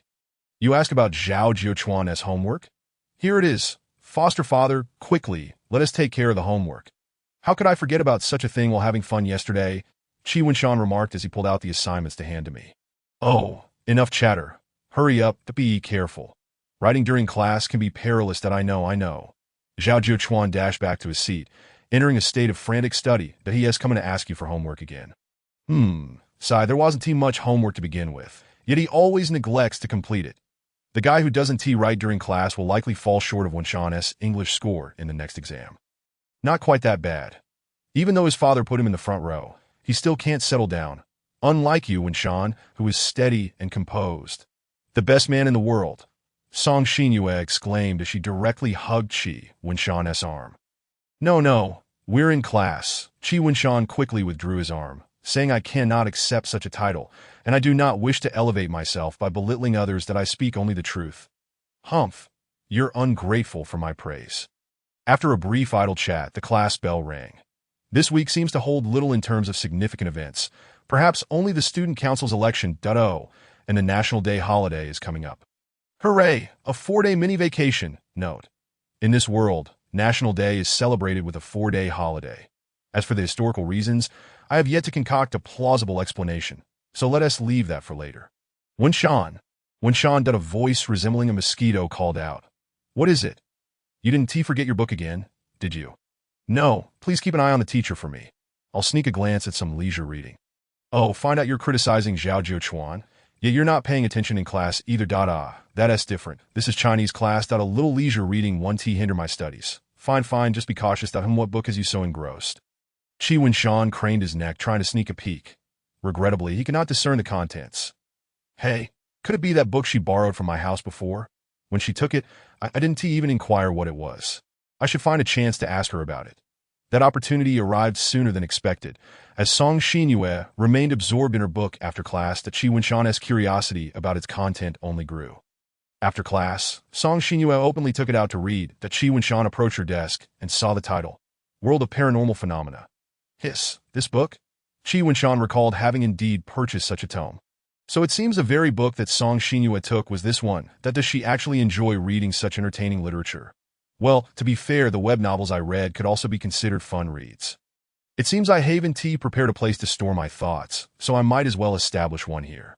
Do you enjoy reading such books? Not exactly. I suddenly became interested recently and found this genre quite captivating. Oh, I see that Qi Wenshan remained unperturbed. By the way, Wenshan, do you think there might truly exist an eternal world, in which our souls reside, neither living nor dead, neither aging nor perishing, forever together? You should merely read that book. Much of it is fabricated. I can't say for certain whether there is a world after death. Who knows? But if you ask me, I firmly assert that it doesn't exist. As I do not believe in deities, so you cannot definitively claim that such a world does not exist. Oh dear, stop overthinking. Just enjoy the book, but don't genuinely trust the outlandish tales within. Song Shinue did not respond, seemingly lost in her own world once more. Qi Wenshan shrugged. Let her be at this moment. He appeared unaware of the gravity of the situation. Are you heading home? Before long. It was already time to dismiss class. Yes, I have some matters to attend to today, so I want to be going to your house. You'll have to prepare your own dinner. What? Is it that my absence from your home for a single day has left you yearning for me? Wenshan, really, sometimes you need to exercise a little restraint. It's not as exaggerated as you make it sound. That I'm merely a bit surprised. All right, if you have things to do, hurry along. Song Xinyue had become rather engrossed in these supernatural phenomena, spending the entire afternoon in the library. However, the books there no longer satisfied her. She planned to search for more information online that very evening. And as we all know, the internet is a mixed bag. Anyone can find their kindred spirits there and solidify their impressions of certain matters through interaction. Nonetheless, Song Xinyue does not believe everything. She scrutinizes many things before accepting them. Thus, most of the absurdities are filtered out. It seems that fate has granted Qi Wenshan a reprieve, that Qi Wenshan prepared some instant food for himself. Without Song Xinyue cooking for him, he suddenly felt a void. After dinner, he completed the assignments left by the teacher, preparing to offer them to his godson. No, that's inaccurate. To provide for the wayward child. After a refreshing shower, he indulged in leisure time. Recently, he intended to immerse himself in more yandere-themed manga and literature. After all, knowing oneself and one's adversary leads to victory in countless battles. Researching Song Xinyue's kind could greatly aid him in maintaining balance with this girl. Well, truth be told, it was merely his personal desire to read. Lately, he found himself inexplicably drawn to yandere characteristics. What is this? Am I both pained and pleased? Is it a case of loving the house, but hating the crow? Qi Wenshan found himself somewhat perplexed. Song Xinyue. Surely it is her influence that compelled him to appreciate such traits. Yes, that makes sense. Achoo. Song Xinyue sneezed next door. Chapter 24. A Night Without Dreams. After a prolonged viewing, Qi Wenshan discerned certain commonalities among yandere characters. Typically, after their confessions are rejected, they exhibit a frenzied state accompanied by extreme aggression, often muttering, "Then let us remain together forever in another world," as they commit acts of mutual demise alongside the protagonist. Is it possible that there are truly individuals in reality who believe in an afterlife and wish to take someone along? Wait a moment, has Song Xinyue also shown interest in such matters recently? A sudden wave of unease washed over Qi Wenshan. She hadn't come to my house today, perhaps attempting some sort of ritual at her own home. Now I'm truly sweating bullets. Family? No, that seems unlikely. After all, she has undergone 9 years of compulsory education and cannot genuinely believe in such things, let alone practice them, right? Qi Wenshan, stop overthinking and relax. He patted his chest, then resumed reading his manga. What on earth could Song Xinyue be up to? How can I possibly be at ease? After connecting the dots with what he had just read, his imagination ran wild, envisioning a scenario where Song Xinyue dragged him along to a tragic end. I don't want to die. If I must, don't drag me with you. Thus, he resolved to take a peek at Song Xinyue's home next door, hoping to ease his worries. Knock, knock, knock, he rapped on the door. Strangely enough, this was the first time he had taken the initiative to knock on her door. With a creak, Song Xinyue peeked out, asking, "What is the matter? Coming to knock on my door at such an hour? Are you that desperate?" "It's nothing much. I just wanted to see what you were up to." Qi Wenshan peered into the room, and to his relief, it appeared calm and uneventful, devoid of any peculiar items. It seemed he had indeed been overly anxious that, "Oh, what has sparked your curiosity about me all of a sudden? Just one night without visiting you. And Wenshan, you are already so eager. Alas, it seems Wenshan cannot bear to be apart from me." "Oh dear, you're letting your imagination run wild again." "It was you who interrupted me first. The deal, you wish to come in and sit for a while?" "No, thank you, Ditto. Do you wish to enter my room?" "Sigh, well, if it's you, Wenshan, I suppose I have no choice that no, I'll just take a quick look and then leave." Sigh, "Very well, then you shall miss out. Goodbye, and may you have a good night's sleep." Good night to you as well." Qi Wenshan settled down, returned home, and played with his phone for a while before preparing for sleep. He took out a box of milk, intending to open it for a drink. However, upon reflection, he decided it would be better to save it for the morning, placing it aside. I cannot believe this. I simply cannot fall asleep." Qi Wenshan rubbed his eyes that on one hand, the weather was hot, and on the other, his mind was a chaotic mess, rendering him incapable of calming down to enter a deep sleep. Thus, he resolved to drink the milk now. Perhaps it would help him drift off. Just as he was about to take a sip, he suddenly heard a series of sounds at the door, as if someone were using a key to unlock it. A sense of foreboding washed over him, and he hurried back to his room, secured the door, and lay in bed, pretending nothing was amiss. His heart raced wildly as he did his utmost to steady his breathing, feigning a deep slumber. He could hear faint footsteps outside the door, and panic surged within him. Who? Who could it be? Song Xinyue, when did she acquire a key to my home? He felt a tremor run through his body. Striving to maintain composure, avoiding any overt signs of distress. Creak, creak. The bedroom door seemed to open. Qi Winshan slightly cracked his eyelids to allow some light to penetrate. Then, he beheld a scene he would never forget. A pair of glowing red eyes were fixated on him in the darkness, causing his heart to skip a beat. That no, it must be the darkness playing tricks on me. But soon he realized, oh, it's Song Xinyue. I thought it was something else, and he promptly closed his eyes again. Wait a moment. Why am I not surprised at all? What is she doing here in the middle of the night? Furthermore, how does she have a key to my house? Has she truly descended to such bizarre behavior? Hey, Winshan, I'm here. He heard her whisper. Qi Winshan felt paralyzed, acutely aware that if she discovered he was awake, there would be no escape from the situation. Why am I sweating so much? The heat is unbearable. Let me wipe it for you. Yes, it's so nerve-wracking that I'm sweating. Calm down, calm down. Winshan, that he sensed something brush against his forehead. It must have just been her wiping away the sweat. You look so cute while sleeping. He doesn't know.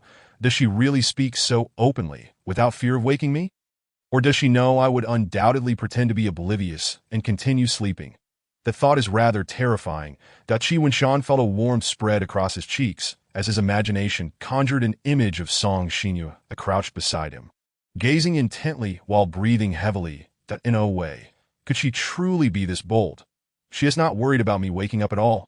Then he felt the pressure of something on his chest, followed by a foreign object pressing against his waist. What is happening? Qi Winshan's mind struggled to comprehend the scene unfolding before him. But then it dawned on him.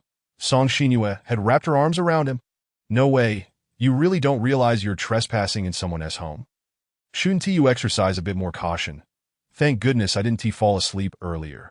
Had it been another day and I awoke to find someone in my bed, I would have probably been terrified. And then Song Xinyue would have acted recklessly. Besides, if you're going to embrace me, could you not do so tightly? It's too hot. Qi Winshan felt the sensation of her touch on his arm, which did not feel like something primarily composed of connective and fatty tissues. Song Xinyue had stilled, yet he could feel the warmth and slight itchiness emanating from her breath against his neck. Confirming her presence beside him, she remained there, simply holding him, as if she had fallen asleep. Are you trembling? She spoke, causing Qi Winshan's heart to skip yet again. This is it. I'm going to be discovered. My carefree existence is about to come to an end. Joy. No, it's sorrow. Am I having a nightmare? Is this feeling of insecurity so overwhelming? It's all right. Knowing I'm by your side from now on will ensure you never feel this way again. Qi Winshan felt a weight lift from his heart, his body calming as he ceased to tremble. Chapter 25. Song Xinyue's tenderness last night. Song Xinyue had remained at his house until an unknown hour before leaving. When she finally departed, slamming the door shut behind her, Qi Winshan let out a long sigh of relief. His limbs had grown numb from remaining still for so long, and he felt as though he had almost forgotten how to control his body. That Song Xinyue, truly a handful, physically and mentally, he had been exhausted. After such a harrowing experience, Qi Winshan felt that even if he drank that cup of milk, he would still be unable to sleep. He poured himself a glass of water to soothe his restless mind and headed to the bathroom to wipe the sweat from his forehead. That it had indeed been a hair-raising night, as evidenced by the profuse perspiration. After completing his routine, Qi Winshan returned to bed. His mind swirled with questions. How did Song Xinyue acquire a key to his house? When did she get it? Surely, she did not steal it. He had taken it out to use when he entered, and she hadn't come back after he had gone inside. Unable to unravel that mystery, he decided to ponder another. This next question was even more chilling. That if she truly had a key, and it wasn't just today, could she have visited before without my knowledge? More than once, perhaps, with those two questions lingering in his mind. Qi Winshan drifted off to sleep at some point. When he awoke to the blaring of his alarm, he struggled to rise and prepare for his morning routine. Upon glancing in the mirror, he gasped, "Oh my, those dark circles. Is that really me?" Qi Winshan stared incredulously at his reflection. How could one night of poor sleep result in this? Never mind. It's not as if I can't face anyone. After finishing his morning rituals and tidying up his room, the familiar sound of knocking echoed at the door punctually. Knock, knock, knock. I brought you some pan-fried buns and egg drop soup today. Hope you like it, Song Xinyue exclaimed, her mouth agape in surprise. What is wrong with you? Come in. To make things convenient, he had left his slippers outside. Those dark circles, what is going on? Ha ha ha, panda eyes, what happened? Didn't T sleep well last night? If only he could voice, it's all your fault, Qi Wenshan thought, but he could not bring himself to say it. He needed to concoct a reason to brush it off. Especially since she believed he had slept soundly. I had a nightmare and woke up around 5, so I didn't sleep well afterward.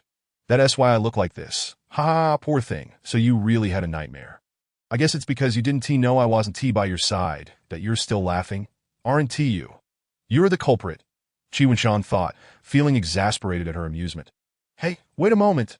Song Xinyue dashed out, leaving Qi Wenshan amidst the aroma of breakfast, feeling quite bewildered. Here, let me apply some of this. She presented a small jar to him. What is this? It's eye cream. It can help alleviate the appearance of dark circles. Otherwise, do you think I maintain my looks while sneaking into your home at night? Advertising space for rent? Okay, then give it to me. I'll apply it for you. You've definitely never used this before. So let me handle it. All right. Then Song Xinyue settled onto the sofa and beckoned Qi Wenshan over. Come here. What are you dawdling for? Coming. What do you want lie on my lap? It'll be easier to apply. What are you waiting for? Hurry up and lie down. Don't waste time. Oh, okay. Qi Wenshan rested his head on her lap. It felt soft and familiar. He gazed into Song Xinyue's eyes, waiting for her next move. Close your eyes, okay. Qi Wenshan complied and shut his eyes. I'm so obedient. Song Xinyue began to meticulously apply cream to Qi Wenshan, taking her time with each stroke. Fearful of causing him discomfort, Qi Wenshan lay quietly. Savoring the tenderness conveyed through her fingertips, it seemed that being cherished by a possessive partner was not entirely a bad thing after all. She played the role of his girlfriend, and aside from her strong desire for control, she bore no significant flaws. Moreover, even that controlling nature was something he could tolerate, as long as she did not drag him into the depths of despair. His mind began to wander again, but he decided it was best to enjoy the present moment. After a brief pause in her actions, Qi Wenshan inquired, Are you done? Can I open my eyes? Not yet, she replied. I've finished applying the eye cream. And now I'll give you a little massage. With a playful tone, she added, Are you that eager to see my face? Oh, come on, stop chatting. Breakfast is probably getting cold. Don't worry, it won't take long. Her fingers gently pressed against his temples, gradually beginning to knead. Qi Wenshan felt as though she was drawing circles on his temples. She then massaged the cibi and Siju points. All done. You can open your eyes now. She gently patted him a few times. Do you feel better? Qi Wenshan asked as he sat up. I feel a bit better than before, but just slightly. Let us eat first. By the time we finish breakfast, the eye cream should have taken full effect. Thank you, he replied. That you've brought me breakfast and helped me with my dark circles. Don't mention it. It's nothing really. But if you truly wish to express your gratitude, Song Xinyue paused, revealing a mischievous smile, then perhaps you could repay me in some other way. Other way? It seems I need to think this through. You know what I mean, don't you, Wenshan? Let us just eat. Qi Wenshan attempted to deflect the conversation with a silly laugh. By the way, what kind of nightmare did you have that even woke you up? The master of sleep? A nightmare? Well, I dreamt that you were chasing me with a knife at school for some reason. What kind of knife was I wielding?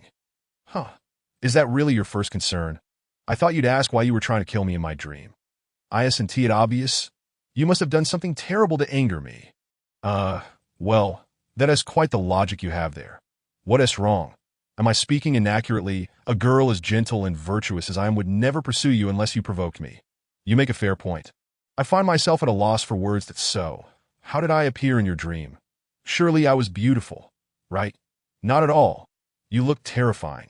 Hair disheveled, eyes bloodshot, desperately chasing after me. It was truly a frightful sight. Perhaps by stirring her own disdain for that visage, she might develop a distaste for such behavior. Ouch! What are you doing? Tugging at my ear? From now on, you must not dream of me looking so unattractive. I shall always be stunning. How can I control my dreams? Qi Wenshan lamented, rubbing his sore ear. Just moments ago, she had seemed so gentle, yet now her demeanor had shifted. Alas, this is self-inflicted. Song Xinyue is always capable of countering him from unexpected angles. That is your issue, not mine. Just promise me you won't have such dreams again, understood? You are quite the tyrant. Fine, I admit, That dream was fabricated. I can't even recall what I dreamed about. If I knew it. Even in your dreams, I would never appear so hideous. Why is your focus so peculiar? Please, just eat in silence. Song Xinyue used her chopsticks to offer Qi Wenchuan a piece of pan-fried bun, bringing it to his lips. That I've just used those chopsticks. Yet you insist I eat this bun without hesitation. That do you understand? Now you're not even pretending. You're speaking so blatantly. Qi Wenchuan glanced at Song Xinyue's eyes. Fine, I'll eat. Exactly. And now, Song Xinyue took another piece for herself, popping it into her mouth. Delicious. This seamless exchange left Qi Wenchuan momentarily stunned. That in the past, he would have blushed and felt his heart race. But now he felt completely indifferent. What are you staring at? Nothing, just looking around. Song Xinyue's expression turned playful. Light reflected through some liquid, entering Qi Wenchuan's eyes, processing the information in his brain. In such a suggestive scene, his cheeks should have turned crimson. What are you doing? Qi Wenchuan felt his heart race. Just licking the sauce. Is there something wrong with that? Of course, it was also because someone wanted to see a performance. She smirked at self-deluded. Qi Wenchuan lowered his head, feeling embarrassed at this egg drop soup is quite good. Haha, you're something else. Hurry up, we need to leave. That if we delay any longer we'll be late, and I want to wait for you. Oh, we'll make it in time. Wenchuan, you wouldn't abandon me, would you? Even if we're late, we should face the consequences together. You really have quite the imagination. Fine, I'll wait for you. Coming. Song Xinyue rushed over. It seems the eye cream has taken effect. The dark circles have diminished significantly. Let us go, stop chatting, and hurry up. Though it was said that time was running short, their arrival at school was not significantly delayed. It was just that one of them was feeling anxious. Why are you so late today? Hurry. I listen to your guardian calling you. Qi Wenchuan had already pulled out his homework. Clothes, alright, I'm off, look at him. He does this every day and never does his homework. Homework isn't all that important. What truly matters is the efficiency during class. That he writes during class, and once finished he dozes off again. Well, it seems I can't salvage his reputation. Just defend your good buddy. Sooner or later, you'll help him up to the podium to become a teacher aide, Song Xinyue scoffed. Why do you harbor such animosity towards him? I've been quite restrained, and I've already said that as long as he doesn't cling to you, I wouldn't mind reconciling. Then can I join you for lunch? Fine. Today I want to call him Yellow-Haired Turtle. Why are you looking at me like that? It's just lunch. Forcing you to come would be the same. Being willing to call him less today is already a great mercy on my part. Are you a rocket team? Always being so merciful. Fine. After complaining, you still admit defeat. You really do enjoy the private rooms, don't you? Spending a little extra money to create an environment for just the two of us is worth every penny. As long as you're happy. Alright, what are we eating? I'll order myself. I want to dare pick something too expensive that I can pay for myself. I really don't want to keep mooching off your meals. Those who eat from others' hands become soft-hearted. What is wrong? Are you being polite again? What do you want to eat? Order whatever. I have plenty of money for meals, alas, that is a flawed statement. As long as I can have a meal with you, Xinyue, I'm completely satisfied. What we eat isn't important. Who we eat with matters greatly. I see you're just trying to avoid owing me anything. So I can't hold it over your head that I asked this person reading my mind. How did they see through me so quickly? No, stop overthinking, fine. Since you want tea, say, I'll just order for you. The money is already paid. Now you owe me data. Well, you'll repay me later. Qi Wenchuan gulped, likely thinking of delicious food. Let us go, accompany me to the library. But I want to take a nap. I didn't sleep well last night, and want to catch up on some rest. Don't forget what you owe me, fine, but you must come to my nap room to sleep. Better not. Let us go to the library. Hey, what is wrong with my nap room? You're rejecting it so bluntly that, fine, let us go. Qi Wenchuan employed a silly act, which never failed. Shall we return to that same spot to read? Why not? The library was indeed quiet, a perfect place to surreptitiously indulge in some unsavory material. With so many books, can you finish them all? Observing the pile of strange and mysterious books Song Xinyue had gathered, he wondered if she had transported the entire section from the library. That I barely glanced at these I found in the library yesterday. I plan to take a good look at them during lunch today. Are you really going to study this kind of stuff? The content within the book is merely for amusement. You really ought not to place your faith in it. Of course, I am aware that many accounts documented in such texts are a blend of truth and falsehood, and I will discern them carefully. However, the crux of the matter does not lie in distinguishing between reality and fiction that Qi Wunshan cannot help but admire Song Xinyue's unique thought process that Xinyue, regarding the question you posed yesterday. I pondered it thoroughly afterward that I firmly believe that an afterlife does not exist. We must adhere to materialism, where matter dictates consciousness. Such a realm is, without a doubt, non-existent, so provide me with compelling evidence to convince me otherwise. While I continuously compare various data to validate the existence of this world, that I ask for the concept of souls and similar entities, well, how shall I articulate this to you? You see, you cannot articulate it either. Song Xinyue flipped through the book, engrossed in her reading. Very well, according to your logic, belief equates to existence. Does that imply that only those who believe can reach that realm? And what becomes of those who do not believe? You see my point. Belief equates to existence? Song Xinyue appeared contemplative that Qi Wunshan exhaled. It seems his words, to some extent, have had an impact on her that it appears I must find a way to convince Wunshan as well. Alas, what a bother. Realizing his voice had risen slightly, Qi Wunshan swiftly covered his mouth. Phew, thankfully there was no one around to be disturbed. I did not mean that. Why is your thought process so peculiar?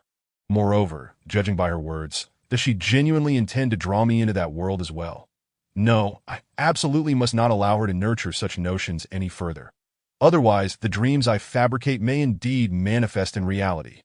However, if she were to confess her feelings to me, I would certainly not decline. So thinking along those lines might prevent it from happening altogether. No, I must persuade her further. All right, no need to persuade me. I shall validate it in my own way. Alas, Xinyue, I believe we ought to focus more on the minutiae of our present lives and lead a fulfilling existence in this world. Notions of an afterlife are mere illusions. I am aware. My present life is quite satisfactory, is it not? You are right here beside me. After all, that Qi Wunshan found himself at a loss for words. Seeing him thus, Song Xinyue reached out and pinched his cheek. Rest assured, I would not neglect you over such matters. Does she truly think I am concerned about this, fearing her negligence towards me? How absurd. Then promise me, do not believe in or attempt any of the rituals mentioned in those texts. All right, fine, I promise you. Qi Wunshan sighed. Well, attempting to change someone as obstinate as Song Xinyue's mindset is not something that can be accomplished overnight. It requires patience. Realizing that persuading her would be futile, Qi Wunshan sought out a psychology book to read, hoping to gain some knowledge that might aid him in deciphering Song Xinyue's psyche. Yet while engrossed in his reading, he could not shake the feeling that something was shifting on his thigh. Hey, what are you doing with your hand? Upon being reprimanded by Qi Wunshan, Song Xinyue reluctantly withdrew her hand. Ahaha, it just wandered over there on its own. That I have no idea how that happened. After observing for a while, Qi Wunshan could no longer endure it. This book is exceedingly dull. I cannot immerse myself in it. He decided to take a break in the library instead, with his arm resting on the table. He used it as a makeshift pillow, making the table his bed and his clothes his blanket. This is a rite of passage for students. However, Qi Wunshan still felt a tinge of unease. I shall take a short nap. If the bell rings, please wake me. All right, understood. Just sleep soundly. And please, do not touch me indiscriminately. It would disrupt my quality of sleep, you know. I wanted it despite receiving her assurance. Qi Wunshan remained somewhat apprehensive. With worries lingering, he drifted into a state of rest. There is nothing unusual. It seems Song Xinyue is indeed keeping her word. Indeed, Song Xinyue did not engage in any untoward behavior, but instead gazed at Qi Wunshan's sleeping face. Lost in thought, she even took a couple of photos as mementos. Most of the images in her phone's album were related to Qi Wunshan, categorized in various ways. Tio put it simply, her attitude towards these matters is akin to how one might treasure study materials saved by boys. They may not be viewed often, but are regarded as precious. The afternoon classes were uneventful, and after a brief visit to a club, the day came to an end. However, Zhao Jiuchuan found it somewhat surprising. Song Xinyue had not referred to him as yellow-haired turtle even once throughout the day, which piqued his curiosity. Even when he sought out Qi Wunshan for conversation and leisure, she did not call him that. She merely glared at him in anger. How strange. Has her attitude towards him softened somewhat? Zhao Jiuchuan was perplexed. Freshman, would you like to join us? We are still short 2 players here. Hmm. What game is it? Qi Wenshan inquired, but Song Xinyue had already prepared 1,000 rejection lines for him. The life board game involves several players rolling dice to advance through various squares, triggering different events. Then, through 3 stages from youth to old age, players can form families by triggering events, thus forming alliances. Oh, forming families? Upon hearing those 4 words, Song Xinyue's prepared words came to an abrupt halt. Forming a family means I can experience what it would be like to marry Wenshan, right? The thought of marrying Qi Wenshan nearly sent Song Xinyue into a euphoric state. She had already envisioned how the wedding would be held, which guests to invite, how many children to have afterward, and their names. Song Xinyue's tendency to think 10 steps ahead is truly remarkable. As for this, Qi Wenshan glanced at Song Xinyue, anticipating her refusal, but to his astonishment, she replied, "All right, we'll join." Huh. You want to play? Yes. Is there a problem? Or do you not wish to marry me? Her gaze turned icy. Marry? What marriage? Chapter 28. The Life Board Game, Part 1. Song Xinyue offered no explanation, dragging him into the game. Well then, since she is willing, what more could he say? After the seniors briefly explained the rules, the game commenced. After hearing the rules, Qi Wenshan felt an inexplicable sense of déjà vu, as if he had encountered a similar game in some Japanese anime. Note: in this world, the name of Japan has been prefixed with a diminutive, stemming from the peculiar humor of a Ming dynasty emperor who had traversed to this realm, bestowing the name Little Japan, which has persisted to this day. Glancing at the familiar cards in his hand, they seemed reminiscent of those found in other tabletop games. Seniors, this game isn't something you develop yourselves, is it? Not really. We borrowed some elements. Old Zhang whimsically created this, and we are merely testing its playability. Oh, who will roll first? I'll go. Let us proceed clockwise. All right. Hey, a roll of 4 dead after several turns. It was finally Song Xinyue's turn, followed by Qi Wenshan. Triggering a mysterious event. Let us see. My parents' business is thriving. Financial strength increases by 2 points. Song Xinyue now possessed 3 yellow beads. My luck is indeed good. Now it's my turn. I rolled a 6th-up mysterious event. Burning the midnight oil. Intelligence increases by 1. Health decreases by 1 to that Qi Wenshan's health beads were already non-existent. Has he met his untimely demise? Do not utter such ominous words. Quickly, spit, spit, spit. Song Xinyue responded discontentedly. It's just a game to know. You must lose a health point to be out. Oh, that's good. I can continue playing. The dice entered a new cycle, and the gaps among the players were still negligible. Practicing guitar, shall I expend a point of wealth to gain a point of charm? What use does charm hold? Charm is a limit for triggering certain events. It can assist in matters of love and career, among others. All right, I shall learn. Charm increases by 1. Wenshan, have you become smitten with me? I have already stated this is merely a game. Why are you taking it so seriously? I take every game seriously, unlike you. Now it's my turn. I rolled a 2. Physical exercise. Shall I expend a point of wealth to gain a health point? All right, I'll exchange. Although this left Qi Wenshan with 0 wealth points, he now had health points, so he need not fear a sudden misfortune leading to his demise. Health, this singular point, is quite crucial. Just look, 3 points. A car accident. First a severe cold, and then a car accident. I am truly plagued by misfortune. What luck. You lack health points. Congratulations, you are the first player to be eliminated from the game. What? I died just like that. This is merely the first stage. I am utterly baffled. This game offers no sense of experience. Not at all friendly to non-lucky players. All right, you can merely observe from the sidelines.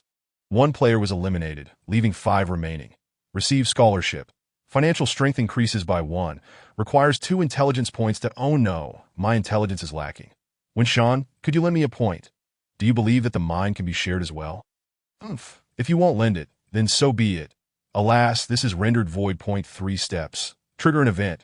1 can confess to the player on the left that if their financial capacity is 4 or their charm is 2. Success is guaranteed. Otherwise, a die will be cast for determination. The player to my left, that is Song Xinyue. I shall confess to her. Hey, what are you dawdling for? Hurry up and confess to me, since this is a game. I shall accept your proposal.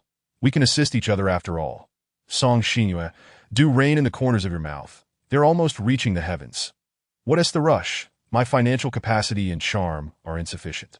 Senior, how is this determined? Oh, the left player must specify a number. Then, the die is cast. If it lands on that number, the confession is deemed successful. Oh, good. Does a successful confession confer any benefits? In the next phase, you shall become lovers. You may freely exchange your financial capacity, and should the other encounter a beneficial event, points may be shared with you. Oh, splendid. Then, you set a number. Which number has a higher probability of being rolled? How should I know? The probabilities are the same, aren't they? Fine. Let us settle on 2. Then Chi Wen-shan cast the die. Yet upon observing Song Xinyue's expression, she appeared more anxious than the one confessing. 3. Well, the confession was rejected. How heartbreaking. Your throwing technique is flawed. Roll again. All right, it is fate. It just missed. Thus, it was the next player's turn. This game is infuriating. It's utterly unreasonable. Clearly, Wen-shan, your charm should be 10 points. Not 100 enough. I lack that caliber. After several rounds, the first phase concluded, with Chi Wen-shan possessing health 2, financial capacity 1, intelligence 3, and charm 2. Well, intelligence is somewhat outstanding, but ultimately, I am a balanced player. Now, let us examine Song Xinyue's situation. Health 3. Financial capacity 5, intelligence 2, charm 3. This luck-based player is indeed exceptional. Currently, Song Xinyue boasts the finest attributes in the room, starting off with a significant advantage. All right, now we enter the middle-age phase. The senior swapped the cards for a new set. One step. This time luck seems to have abandoned me. This game does not consider who reaches the finish line first. Your luck has already been quite favorable. Now let us see the event. Job hunting. Those with financial capacities of 5 or above may directly assign themselves to high-level jobs, gaining 1 financial point every 2 rounds. Hey, I just barely meet the requirement of 5 points. Hirasi, your luck is returning. Now it's my turn. 3 steps, also a job hunting event. A public service examination event. Based on your intelligence, select a few numbers to roll. If you hit, you succeed in the examination. Oh, if only reality as public service examination were this simple. Wait, if it were truly this easy, civil servants would be a dime a dozen. I'll choose 1, 3, and 5. Chi Wen-shan rolled the die. With a probability of 12, he was confident he could succeed. 0.5. Yay, splendid. I succeeded. Chi Wen-shan took the identity card, which bore a phrase. According to the principle of bureaucratic neutrality, you must now maintain political neutrality and may not participate in elections. There are restrictions. No, it shouldn't revert to this extent. Note, in this world, due to that revolutionary Ming emperor, capitalism developed earlier in Huaxia. Thus the civil service system here mirrors the Western model. This left Chi Wen-shan momentarily unsure whether passing the civil service examination was a blessing or a curse. What benefits could this election bring? Hey, this game is rather intriguing. Chapter 29. The Game of Life, Part 2. Hey, it's my turn, whoosh. Please grant me a marriage event. Let me wed Wen-shan. Song Xinyue silently prayed within her heart. 4 steps. An event, a minor career achievement. Financial capacity increases by 1 point. Why are they giving me money again? There's already so much. Why not offer me some different events? Are you not pleased to receive money? It is not a negative event, that I simply desire something else. 3 steps, an arranged marriage event. Upon hearing the term arranged marriage, Song Xinyue's brows perked up. Is my good fortune finally arriving? Although it failed last time. This time I am certain of success. Roll with the player on your right. Not with me. Song Xinyue pouted, visibly displeased, beginning to harbor a dislike for this game. To the right, Chi Wen-shan appeared troubled. For a man sat there. This is quite the predicament. However, upon reflection, it may not be too bad if it were a woman. Given Song Xinyue's temperament, she might just flip the table. Ha. Hurry, you two. Roll and see if a male-male arrangement can work. A senior laughed heartily, completely oblivious to the fierce glare directed at him. Senior, both of them are male. This arranged marriage seems inappropriate. How about we switch to the player on the left? Song Xinyue concealed her gaze, smiling as she spoke. This simply cannot be. Rules are rules, and isn't this amusing? I truly want to punch him. Song Xinyue's expression darkened. No, Xinyue, there is nothing to it. It may not even succeed. So remain calm. I choose 2, 4, and 5. Chi Wen-shan's attributes exceed is by 2 points, thus enhancing the success rate by 2 additional points. Let us go. Chi Wen-shan rolled the die. Miss. Song Xinyue chanted fervently, fearing more than anyone that the die would not roll correctly. Gradually, The die ceased its rotation, revealing the number. Yes, yes, yes, 5. Yay, splendid, I succeeded. Congratulations on the success of the arranged marriage. The two received the relationship card, exchanged glances, and then showed signs of discomfort that, oh dear, they're even shy. The two shall be united as spouses, the wedding costing 1 financial point. Who will cover the expenses? I will. Oh dear, this is so embarrassing. The senior paid for the wedding, causing everyone present to erupt in laughter, except for Song Shinyue. Her disdain for this game grew, silently resolving that once this game concluded, she would never allow Qi Wenshan to play such games again. Noticing Song Shinyue's displeasure, Qi Wenshan hurriedly whispered, "It's just a game. Why are you getting jealous? Moreover, he is a man. I am not gay and I'm not jealous. I don't need your consolation. I truly regret playing this game, that oh dear this. Qi Wenshan was at a loss for how to comfort her and decided to continue with the game, that it's your turn. Song Shinyue, in a huff, passed him the die. She had just encountered a negative event, mistakenly entering a cult, resulting in a loss of 1 health and 1 financial point, but she was no longer concerned about the events. She merely wished for the game to end swiftly. 2 steps? An event of infidelity? Oh. Upon hearing Qi Wenshan utter the words infidelity, Song Shinyue turned her head away. The infidelity target is the player on the left, resulting in a divorce with the original spouse, leading to a financial loss of 2 points. Ugh, my financial capacity has dropped to 0. I am now bankrupt. The player on the left. Isn't that me? This seemed to invigorate Song Shinyue, reigniting her enthusiasm for the game, that as for the other things Qi Wenshan mentioned. She paid them no mind, that as long as she could be with him. This game isn't entirely without merit. After all, ha. You two just got married and are now divorcing. What a spectacle! A senior nearly laughed himself to tears. Song Shinyue, you may now choose to accept Qi Wenshan as your husband or refuse to marry him. The choice is entirely yours, of course. I shall accept him. Song Shinyue responded without hesitation. Very well, here is your relationship card. Keep it safe. Additionally, for the wedding expenses, I shall cover it. Okay. Wenshan, we are now married. Song Shinyue's smile was nearly reaching the heavens. That I end the game. You're taking this so seriously that it's still a game. Quickly, call me wife so I can hear it. Hurry up. She casually reached into her pocket and activated her phone as recording function. With so many people present, how can you not feel embarrassed? Speak quietly. Quietly is fine too. Hurry up and say it. Otherwise, if he places his hand on Qi Wenshan's waist, I will demand you to say it even louder. Even more embarrassingly. Sigh. This Buddha is truly beyond my capacity to provoke. Just know that, hurry up and say it, that Qi Wenshan was mentally preparing himself. After all, it was merely a game. Calling out wouldn't be such a big deal. Would it? Wife dear. Oh, he did it. He has hundreds of chapters ahead of the one next door. Hey husband, I'm here. Song Shinyue was now thoroughly satisfied, growing increasingly content with this game. Wife, he called. How delightful it sounded. No worries from now on. Let him officially call me wife. Participating in the presidential election. I drew this event that a senior seemed to be on a winning streak. Let me see. The election event has been triggered. I misspoke. It's the presidential election. No offense intended. How does one conduct a presidential election? Simply put, add up your basic attributes, calculate the average, and then divide by 2. This will yield the number of points you may allocate. Subsequently, everyone present will roll the dice. If more than half succeed, the election is deemed successful. Rolling dice to elect a president. What a ludicrous method of election. Well, it is not reality. Let me do the math. Rounding off, you can set 2 points. Therefore, let us go with 2 and 6. All right, everyone, let the voting commence. Civil servants are not allowed. Qi Wenshan can only sit and watch. Point 266. Goodness, Lin Jie, your luck is divine. Unanimous approval. Congratulations on becoming the great glutton. The president. Let us keep a low profile. I am truly grateful for everyone's trust. I shall fulfill my duties as president diligently.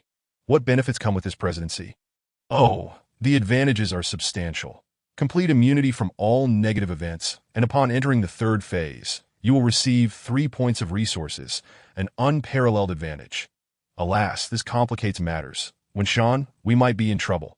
However, this game has no true winners or losers.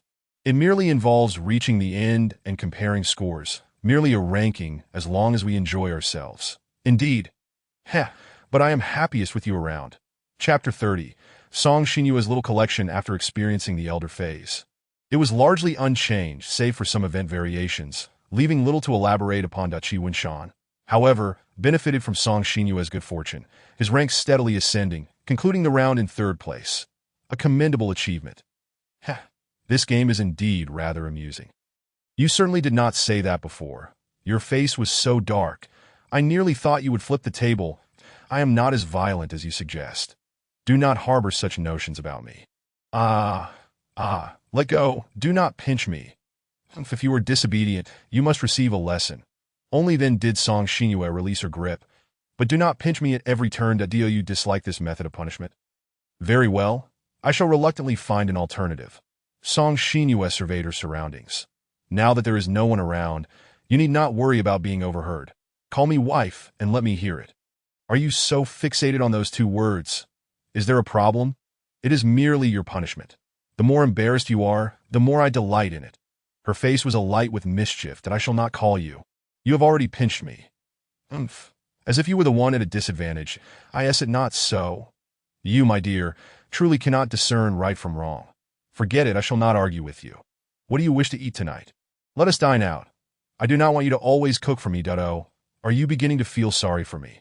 If you truly cared, you would learn to cook for yourself. I am quite eager to taste your culinary skills. Why should I cook when there are instant meals available?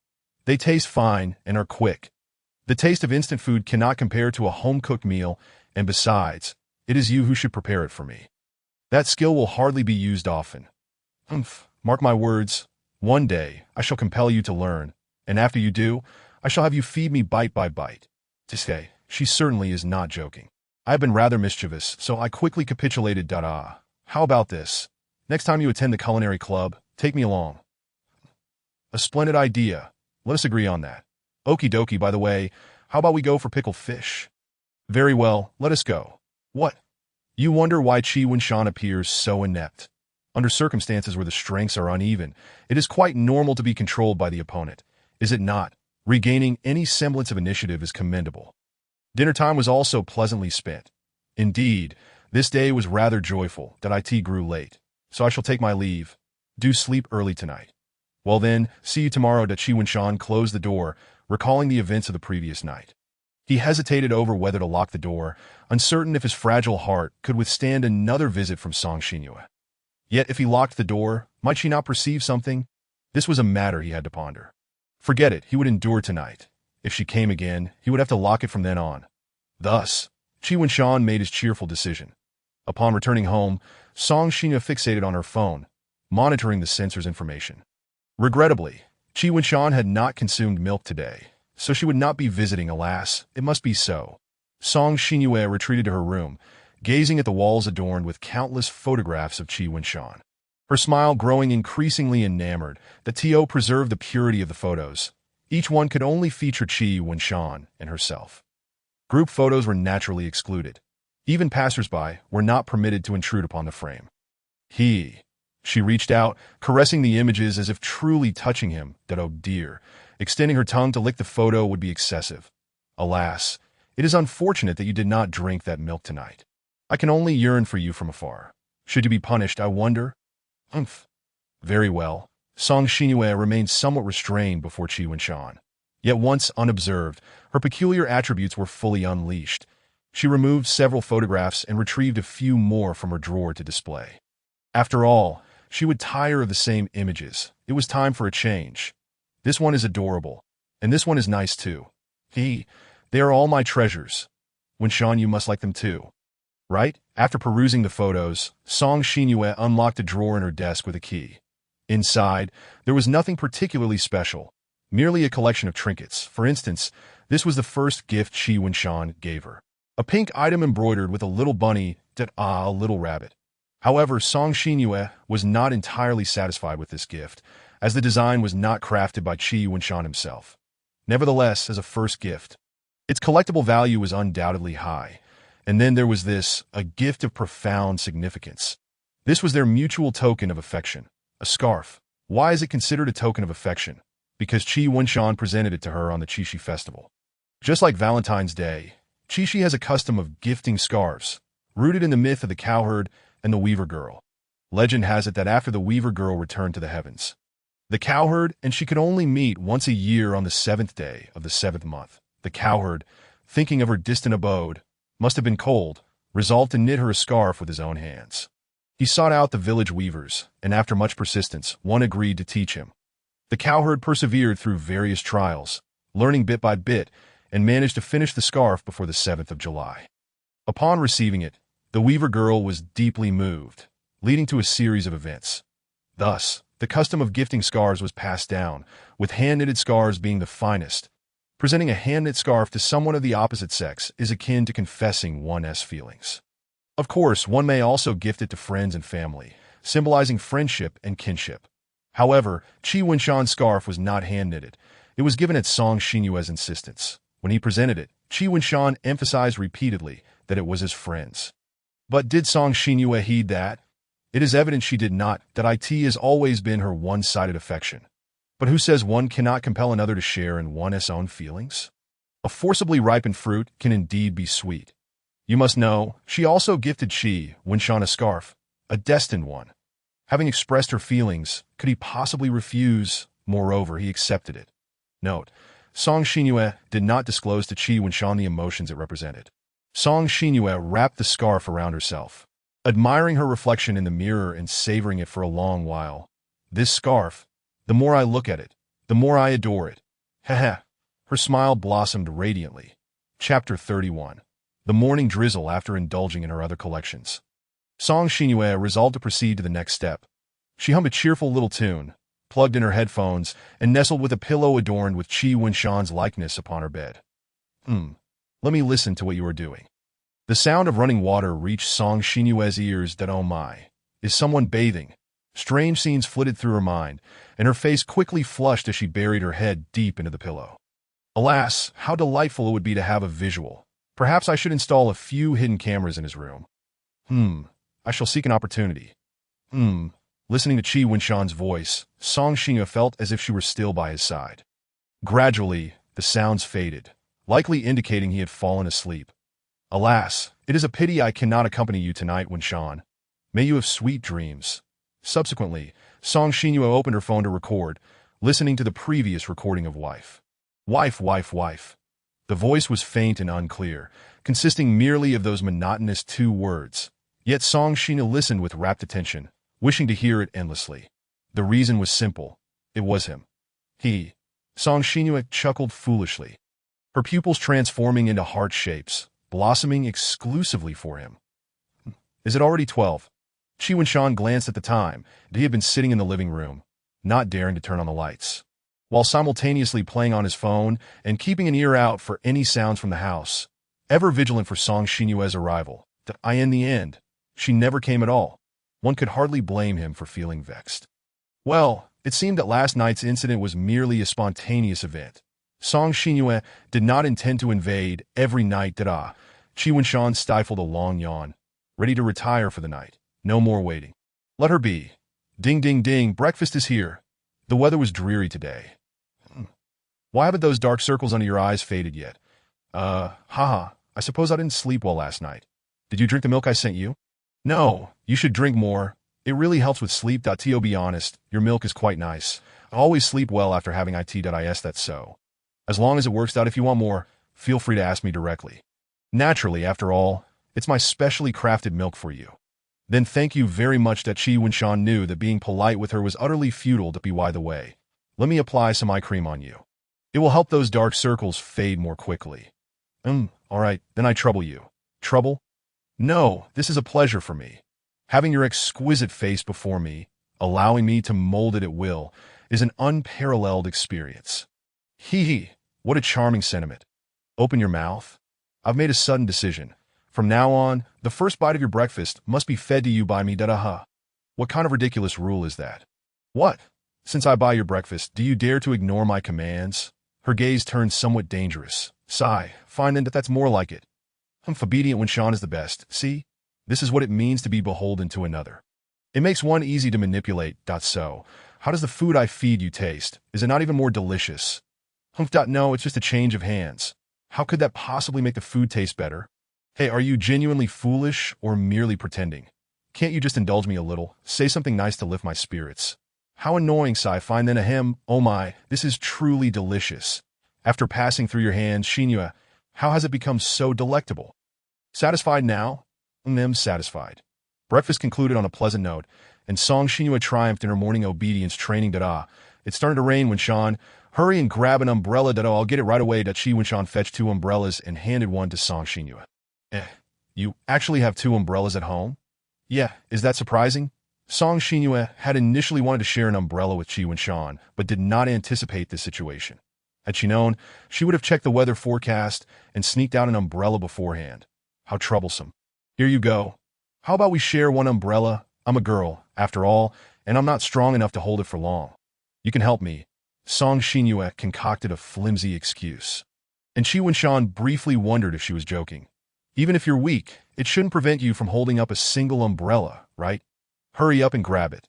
Song Shinua smiled wryly, hoping this guy would understand her unspoken intent and comply. But it seemed that was not the case. How infuriating. She would have to take a firmer approach. Song Shinua took the umbrella but did not open it. Instead, she set it aside and pulled Chi Wen-shan out the door, shutting it behind them. Hey, the umbrella is still inside. What are you doing? Aren't you strong enough? I want to share an umbrella with you. Do you understand? Having 2 umbrellas and still wanting to share one is odd. How romantic it would be, walking together in the gentle rain. How lovely. Why can't you grasp that? The door is closed. Even if you wanted to open it, I would stop you, so you have only one choice. All right, I'll go along with you. The 2 descended the stairs together. Chi Wen-shan opened the umbrella, and Song Shinua nestled closely against him. That I say, my umbrella is quite large. You needn't cling so tightly. You want to get wet. Mind your own business. Just walk your path. The rain gradually intensified from a light drizzle to a torrential downpour, and they had to navigate around small puddles on the road. A careless step could leave their socks and shoes soaked for the entire morning that a gust of wind blew through, causing Chi Wen-shan to shiver. He was still dressed in summer attire and should have switched to autumn wear. A fall rain brings a chill. I suppose the temperature will start to drop. I need to change my clothes. If it gets any colder, I can wrap myself in the scarf Wen-shan gave me for school every day. With this thought, Song Shinua felt that shoulder-to-shoulder contact was insufficient. She boldly escalated the affection and wrapped her arms around Chi Wen-shan's. All right, let us fast forward to Thursday. The remaining events of Wednesday were largely dominated by a student council election, which was hardly noteworthy as Ji Mu-cheon was elected with an overwhelming advantage. Moreover, after Thursday, it would be National Day, a holiday. Who wouldn't relish a break? Furthermore, on that Thursday, something profoundly impactful occurred for Song Shinua. Chapter 32. An inability to restrain one's emotions. Freshman. We're leaving now. We'll leave the cleaning to you. Goodbye. Take care, President. The 2 waved goodbye to as the holiday approached. The school required each club to tidy their activity rooms before departing. Chi Wen-shan and Song Shinua were the duty team for the week, so they stayed behind to clean. Well, our activity room isn't too dirty, Chi Wen-shan observed, surveying the space. Where should we start? The sooner we finish, the sooner we can go home. Oh, by the way, Wen-shan, I want to be going back with you today. My dad is coming to pick me up. Oh, actually, I want to be returning to the rental. I'm going home to visit family. You make it sound like you're leaving the province. Hey, how about you come with me? My family car is quite spacious. I can give you a ride. No need. I'll just take the bus. Song Shinua shot him a look that clearly said, figure it out. I suppose I'll obey your wishes. Thank you, Shinua. It's settled then. She withdrew her stern gaze and replaced it with a sweet smile. Well, you're becoming more obedient. Wen-shan, you must understand, many things I merely inform you of. I do not grant you the right to choose. Oh dear. Just as I said, not much trash. That Chi Wen-shan glanced at a pile of snack wrappers before him. Shinua, come help me lift the table. I'll sweep out the garbage underneath. I'm coming right away. Hevo. The 2 worked together and quickly cleared the trash from the floor. Next, they faced a unique challenge specific to the tabletop gaming club. What a mess. Song Shinua sorted through the scattered game pieces, needing to organize and neatly arrange them. This task required patience rather than physical strength. Goodness, finally, everything is tidied up. Chi Wen-shan stretched his back. Is there anywhere we haven't cleaned yet? I believe everything should be in order, but wait, there's a room we haven't checked. Should we clean that too? Not sure. Perhaps we should. All right. Inside was a small storage room that appeared to have been in use for quite some time. Covered in dust. How filthy. Wait a moment. The Qi Wunshan remembered there were masks in the activity room, donning one to shield himself from the dust. Here we go. Another battle awaits. Humph. And you're not eager to tackle this? Oh, could it be because of me? Indeed, indeed. This time it's the truth that if I were cleaning this room alone, I would have bolted by now, so you're finally willing to admit it. Hee. Stop your chuckling. Bring me a basin of water. I'll wipe it down. I'll do that now. As the saying goes, men and women working together makes the labor light. In no time, the small room was transformed. All right, it's not exactly spotless, but it's definitely better than before. It appeared that, barring any unforeseen circumstances, someone was about to embrace a delightful holiday. Barring any unforeseen circumstances, Qi Wunshan suddenly bumped into something, and darkness enveloped him. Oh no, I accidentally closed the door. Without windows, the room was pitch black. Song Xinyue screamed. What happened? What happened? She sounded a bit flustered. Qi Wunshan fumbled along the wall until he found the light switch. Clicking it on, a dim yellow light illuminated the space, sufficient to see each other. It's nothing. I just accidentally bumped into the door and closed it. Phew, you startled me. Qi Wunshan grasped the doorknob, twisting and pulling. Goodness, this room certainly bears the marks of time. The use of incandescent bulbs is forgivable, but the broken door lock is quite another matter. He attempted several more times, yet the door remained obstinately shut. What's wrong? Is the door truly unyielding? It seems so, replied Qi Wunshan, releasing his grip. Then what shall we do? Are we trapped in here? No worries, I have my phone, Qi Wunshan said as he retrieved it. There is a signal. Now I feel completely at ease. Hello, is this the club president? We're stuck in a small room while cleaning. Could you come to the club activity room and rescue us? Oh, all right, we shall wait. Qi Wunshan hung up the phone, feeling relieved.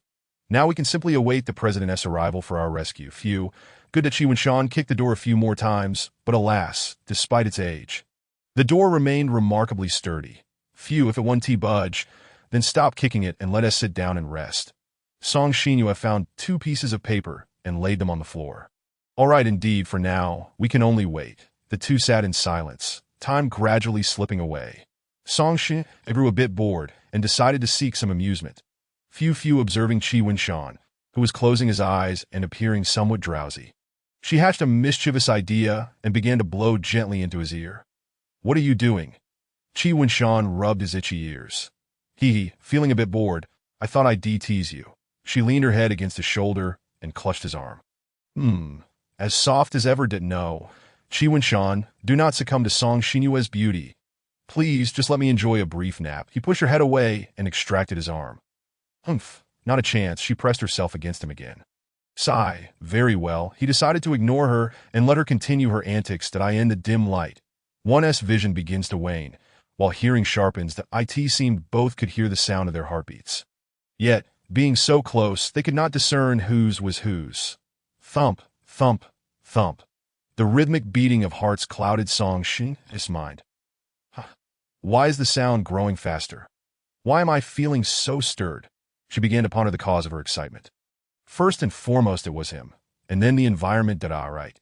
Here we are, confined in this small space, surrounded by nothing but each other. No one to disturb you. My goodness. Is this not the intimate space I have always yearned for? Yes, nothing else matters as long as it's just the two of us. Song Xinyue's breath quickened with exhilaration. Yes, this is the feeling, precisely. Everything else is ephemeral, while only he and I remain eternal. In this space, we could do anything without interruption. She gazed at him with longing, chuckling softly. His drowsy visage appeared so foolish, yet irresistibly enchanting. Wunshan, I truly like you. I like you immensely. No, it's more than mere liking. This is love. This is my everlasting affection for him. Wunshan, I genuinely love you. As her feelings reached their zenith, Song Xinyue unconsciously voiced her thoughts. Unfortunately, her whisper was too soft for Qi Wunshan to hear, merely catching a glimpse of her murmuring. Even if he had heard, he would likely pretend to be oblivious. Thus, your love, all that you are, shall forever belong to me. There is no escaping. Wunshan, do you think we might be trapped here forever? Chapter 33. The small dark room experience card, huh? Why would you think that? Qi Wenshan sensed something amiss, his mind suddenly alert, that he turned to glance at Song Xinyue, taken aback by the mist rising from her. Whenever she emitted such vapor, it indicated her heightened emotions, possibly leading to peculiar thoughts. Coupled with those heart-shaped pupils, what on earth was going on? Was she about to consume me? Oh, it's nothing, just a sudden thought. If we were truly trapped here for a lifetime, it might not be such a bad thing. No, that situation will never arise. Qi Wenshan felt compelled to interrupt her daydreams. Huh. Why not? I've already contacted the president. Someone will soon come to lead us out. I meant hypothetically, just in case. Even if they don't come, we have plenty of ways to escape, like calling for help. Even if we do nothing, our families will surely notice something amiss and come looking for us. Thus we would be freed. Ditto. Yes, indeed, that he and I certainly want to remain here forever. Someone will eventually come to retrieve us. But what if I truly enjoy this feeling? I don't want to leave. I wish for this sensation to last indefinitely. Hey, I could create a similar space in our future home. Moreover, I would make it even more perfect. A secret space known only to us? Yes, let us do just that. Wenshan, am I not clever? You will surely love it there too, right? Qi Wenshan had not anticipated that Song Xinyue would become increasingly animated. What is happening? Did I say something wrong? He then noticed their surroundings. Indeed, it was reminiscent of a small dark room. Does this imply that our situation is somewhat perilous? With this realization, he glanced uneasily at Song Xinyue, only to meet her gaze. She was so beautiful that Qi Wenshan's heart raced, beating in sync with hers. The dim lighting accentuated the beauty of her eyes, which sparkled with affection meant solely for him. He had no reason to betray this moment that a glance could last 1,000 years. Song Xinyue discerned something in his gaze. Unease, fear, dread, curiosity. How strange. Why is he reacting this way? Is he afraid of me? No, that's impossible. Who would fear their beloved? But then, why is he acting so? Oh, it's because I am not impossible. Does this state of heart-shaped pupils have a hypnotic effect? I cannot tear my gaze away.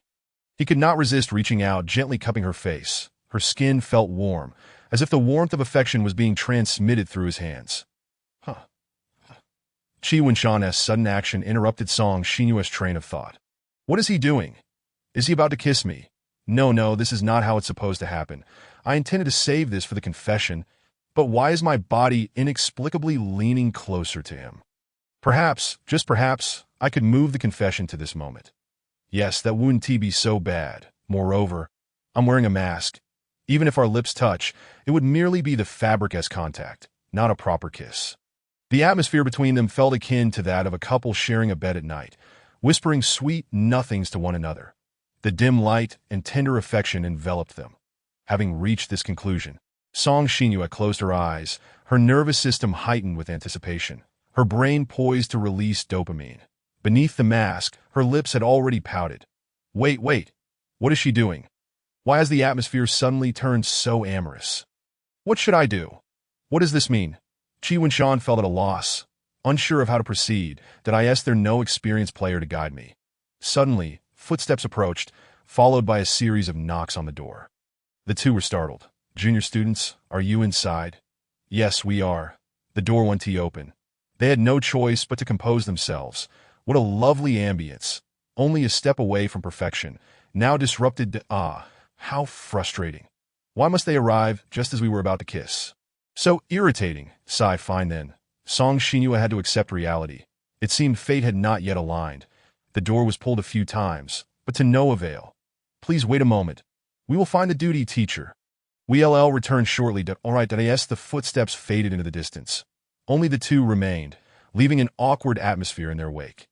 You must forget everything strange I did just now. Alright, Song Xinyue said, feeling somewhat embarrassed. I'll forget it immediately. Qi Wenshan scratched his head. Come, let us sit down. They want to be back for a while. Perhaps feeling a bit bored, or perhaps seeking to make amends. Song Xinyue suddenly leaped forward and hugged Qi Wenshan tightly, leaving him utterly flustered. What is going on? Why? Are you feeling shy? Have I committed some grave error? Yes, who told you to stare at me so intently before? If it weren't for you, I wouldn't have acted so strangely. So, this is your punishment. You truly have a point. But what are you doing now? Song Xinyue pressed her ear against his chest, listening to the heartbeat. Oh, it's beating faster. It must be because of me. Indeed, indeed. Can you sit properly now?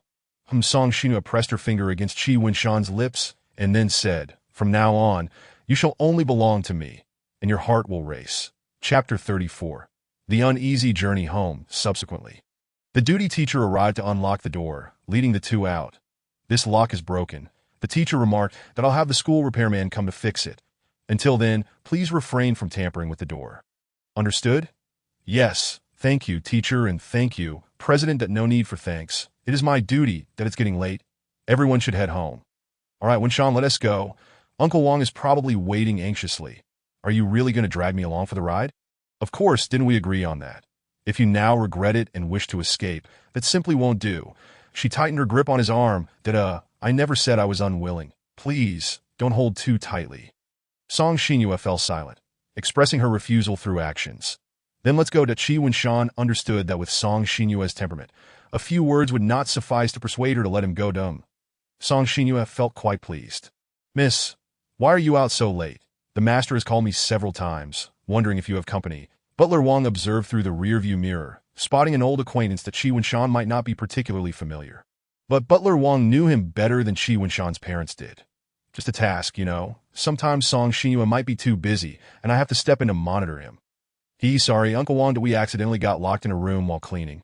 And it took a while to be rescued, Song Xinyue said as she nestled closer to Qi Wenshan, her hand unceremoniously resting on his thigh. Oh, is that so? Where are we headed first? Back home? Or shall we drop off the young lady's friend first? Why don't you just come over for dinner? Song Xinyue tilted her head as she asked that. No, absolutely not. Must you refuse so decisively? Qi Wenshan recalled the last time he dined at Song Xinyue's house for her birthday. A rather haunting experience. Her home was vast, a 3-story villa. Although she mentioned inviting many people, he was the only one who received an invitation. Surrounded by unfamiliar faces, Qi Wenshan felt awkward, worried about inadvertently being rude, and sat stiffly on the sofa at the dinner table. He was the only outsider, and Song Xinyue continuously served him food, attempting to ease his discomfort with her enthusiasm. Yet her father's scrutinizing gaze only intensified, as though he believed Qi Wenshan had whisked away his daughter. Thus, the meal was a sweat-inducing ordeal, entirely unenjoyable.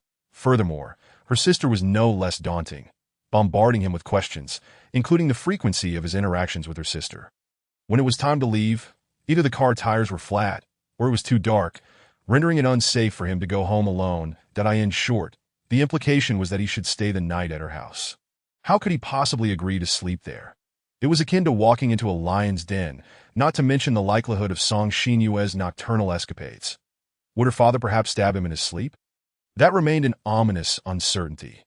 Thus, if he were to visit her home again, the situation would likely not improve. It was bound to be fraught with peril, that he had to stand firm this time and not yield. You know, my parents are quite strict, and I didn't inform them in advance that if they find out, I'll be in serious trouble. But I could just speak to them. Annie is reasonable and will surely agree. No, that's out of the question. Just take me home, please. Qi Wenshan hastily waved his hands. Really, if you come, Song Xinyue lowered her voice, leaning closer to his ear and whispering sweetly, her words barely audible. What the heck, is this car electrified? Why did I just feel like I was jolted? My entire body is tingling. Your face is turning red, she said softly, yet every word was crystal clear. Qi Wenshan was convinced he wasn't the type to be swayed by beauty. Nor was his interest piqued in that regard. However, his body's instincts seemed to have a mind of their own. No, please, I'm really worried my parents will be anxious waiting for me. He sought every possible distraction. Is that how it is? You're not giving me face, are you? Just let me be a little willful this once. All right, I suppose I can reluctantly concede this time. He felt it would be unwise to push back too hard against her. Song Xinyue relented. Had she taken some medicine today? Qi Wenshan sighed in relief, having already prepared an escape route and a strategy for a prolonged standoff. Then Uncle Wang, please take me home first. At least I need your company on the way back. The car began to move slowly. During our drive, you must make it up to me, she added, resting her head against him, her arms no longer merely wrapped around his own, but now embracing his shoulders. Okay, Qi Wenshan felt his mood lighten. The pressure had eased. Goodbye. Song Xinhue reluctantly released her grip and opened the car door to exit. Uncle Wang, please take him back. Leave it to me. Mississippi. The car once again started to move slowly. Is it a bit awkward if I don't say anything? Qi Wenshan pondered whether he should initiate some conversation. Uncle, what is your name? My name is Wang Zhonghai, the butler of the Song family. Ditto, I will remember that. All right, that's enough. Asking more would be impolite that Qi Wenshan sensed the dignified aura emanating from this gentleman. Or perhaps a resolute demeanor typical of middle-aged men. At that moment, he noticed a scar beneath Butler Wang's ear. Wow, it seems this Uncle Wang has quite the story behind him, given his robust physique. It wouldn't be surprising if he could easily stuff Qi Wenshan into a sack and toss him on a Song Xinyue's bed. Perhaps I'm thinking too much that we have arrived at goodbye, uncle, goodbye. After a brief wait, the elevator finally arrived, and after some twists and turns, he was home. Zai, why are you back so late today? Oh, don't mention it. While cleaning, accidentally got locked in a room and had to wait quite a while to be rescued. He set down his backpack and clothes. All right, come over for dinner, his beloved mother called out. Coming. Well, despite the twists and turns, the delightful holiday life was about to commence. Mother-S cooking remains as excellent as ever. While eating, Qi Wenshan suddenly wondered, hey, I didn't even tell Uncle Wang my address. How did he know? Chapter 35.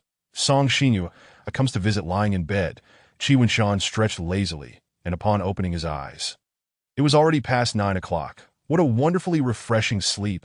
The inexplicable warmth of home was truly comforting. He rubbed his bleary eyes, dressed, and went to the bathroom to freshen up. During holidays, he never bothered with breakfast. He simply couldn't get up. After neatly making his bed and arranging his sheets, Qi Wenshan headed to the living room, knowing that failing to do so would earn him a scolding. His father was engrossed in watching television. Seemingly a military parade was taking place in the capital today, while his mother scrolled through short videos. With the holiday upon them, it was a rare occasion for the family to gather together. Zai, you're up? Did you make your bed? I did, don't worry, Mom. Are you hungry? There are steamed eggs and buns in the pot. Go have some. No thanks, Mom. I'm not hungry. Qi Wenshan poured himself a glass of water from the dispenser and sat on the sofa to watch the parade. Let me see. Why are the Qilin tanks from the 1970s still in use? Look at all those bullet holes and dust. Why are they parading these old relics? Don't they fear ridicule from the Soviets? The distinguished veteran unit. Well, that's different. They've all seen battle, his father mused. Look at those tanks, so many battle scars. Peace is truly hard won, he continued. After observing the other impressive weapons showcased this year, he decided to take a personal interest in them.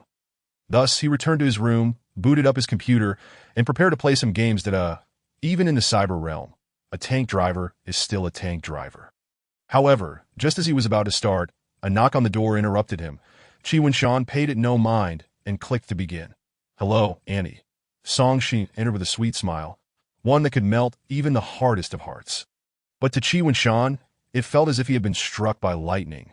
Wasn't he just about to start playing? Should he step out to handle this? Xin, you are here to see Wenshan? Yes, Annie, is he home? In his room? Shall I call him out for you? Zai, come out for a moment. Your friend has come to see you. I'll be right there. All right, it seems I'll have to hang up for a while. Teammates, you will understand, won't you? So sometimes, when a player goes idle in your team, they might be reluctantly dealing with their future girlfriend. Thinking about it makes me even angrier. I must file a stern report and get their account banned. I'm coming. That he hurried to greet Song Xinyue, who radiated an aura of grace. She was smiling at him, and Qi Wenshan returned her smile. Hey, Xinyue, don't just stand outside. Put on some slippers and come in if you have something to discuss. All right, thank you, Annie. Zai, don't just stand there. Go welcome her. After saying this, Qi's mother walked away to sit beside his father, whispering something that he couldn't catch. Judging by the way her lips curled up, it was clear she was not sharing anything pleasant. What brings you here? Qi Wenshan asked softly. Is that a problem? She blinked innocently, feigning a pitiful expression that forget it, let's talk in my room, Ditto. Why are you so quick to let me into your room this time? Have I elevated my status in your heart? Stop saying strange things and hurry along. You're being mean to me. Hello, Uncle. Song Xinyue, who had just moments ago appeared aggrieved, immediately transformed into a picture of joy as she greeted Qi's father. Oh, so her name is Song Xinyue. Good. Xinyue, you're quite the polite young lady. Very good indeed. Hey, Dad, don't smile like Mom. Thank you for the compliment, Uncle. Once again, Song Xinyue's smile won hearts. Following this, she accompanied Qi Wenshan to his room, leaving the two adults in the living room contemplating how to support their son. Once in his room, Qi Wenshan didn't rush to attend to Song Xinyue. Instead, he quickly checked his game. No problem. It is still early in the match. We can still play. So, you call me to your room just to watch you play games? Just a moment. I was just about to start a match when you arrived. Be right there.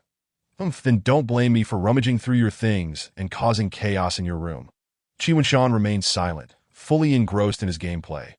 Aw, how infuriating. You're ignoring me just like last time in the rental apartment. Last time yielded no results. This time, I'll turn your room upside down. Naturally, her first target was under the bed. Still no boxes with strange books. Alright, it seems Wenshan is indeed a good kid. She then opened the wardrobe, hoping to find a satisfactory outfit. Why is it so empty? Is everything you own already in the rental? Poor Wenshan, with no clothes to wear.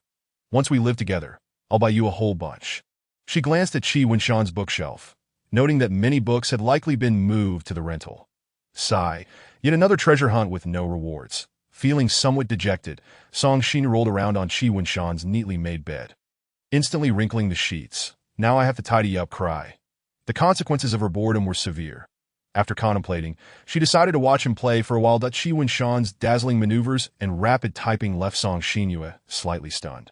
Wow, you really got lucky there, How did you know someone was here? Just a guess. Enemies love to ambush here, but I didn't expect to hit anyone. Are you watching me play? You do your thing. I won't disturb you. Though she claimed she wouldn't interfere, just the thought of Song Xinyue being nearby made Qi Wenshan feel immense pressure, prompting him to unplug and use mobile data. After all, no man wants to embarrass himself in front of a girl. Yet the situation was dire. He was in a critical endgame scenario, needing to take on 3 opponents, but they were all low on health. So it was not impossible that it's do or die. This is a battle I cannot afford to lose. Chapter 36. Come out and play with me. I won.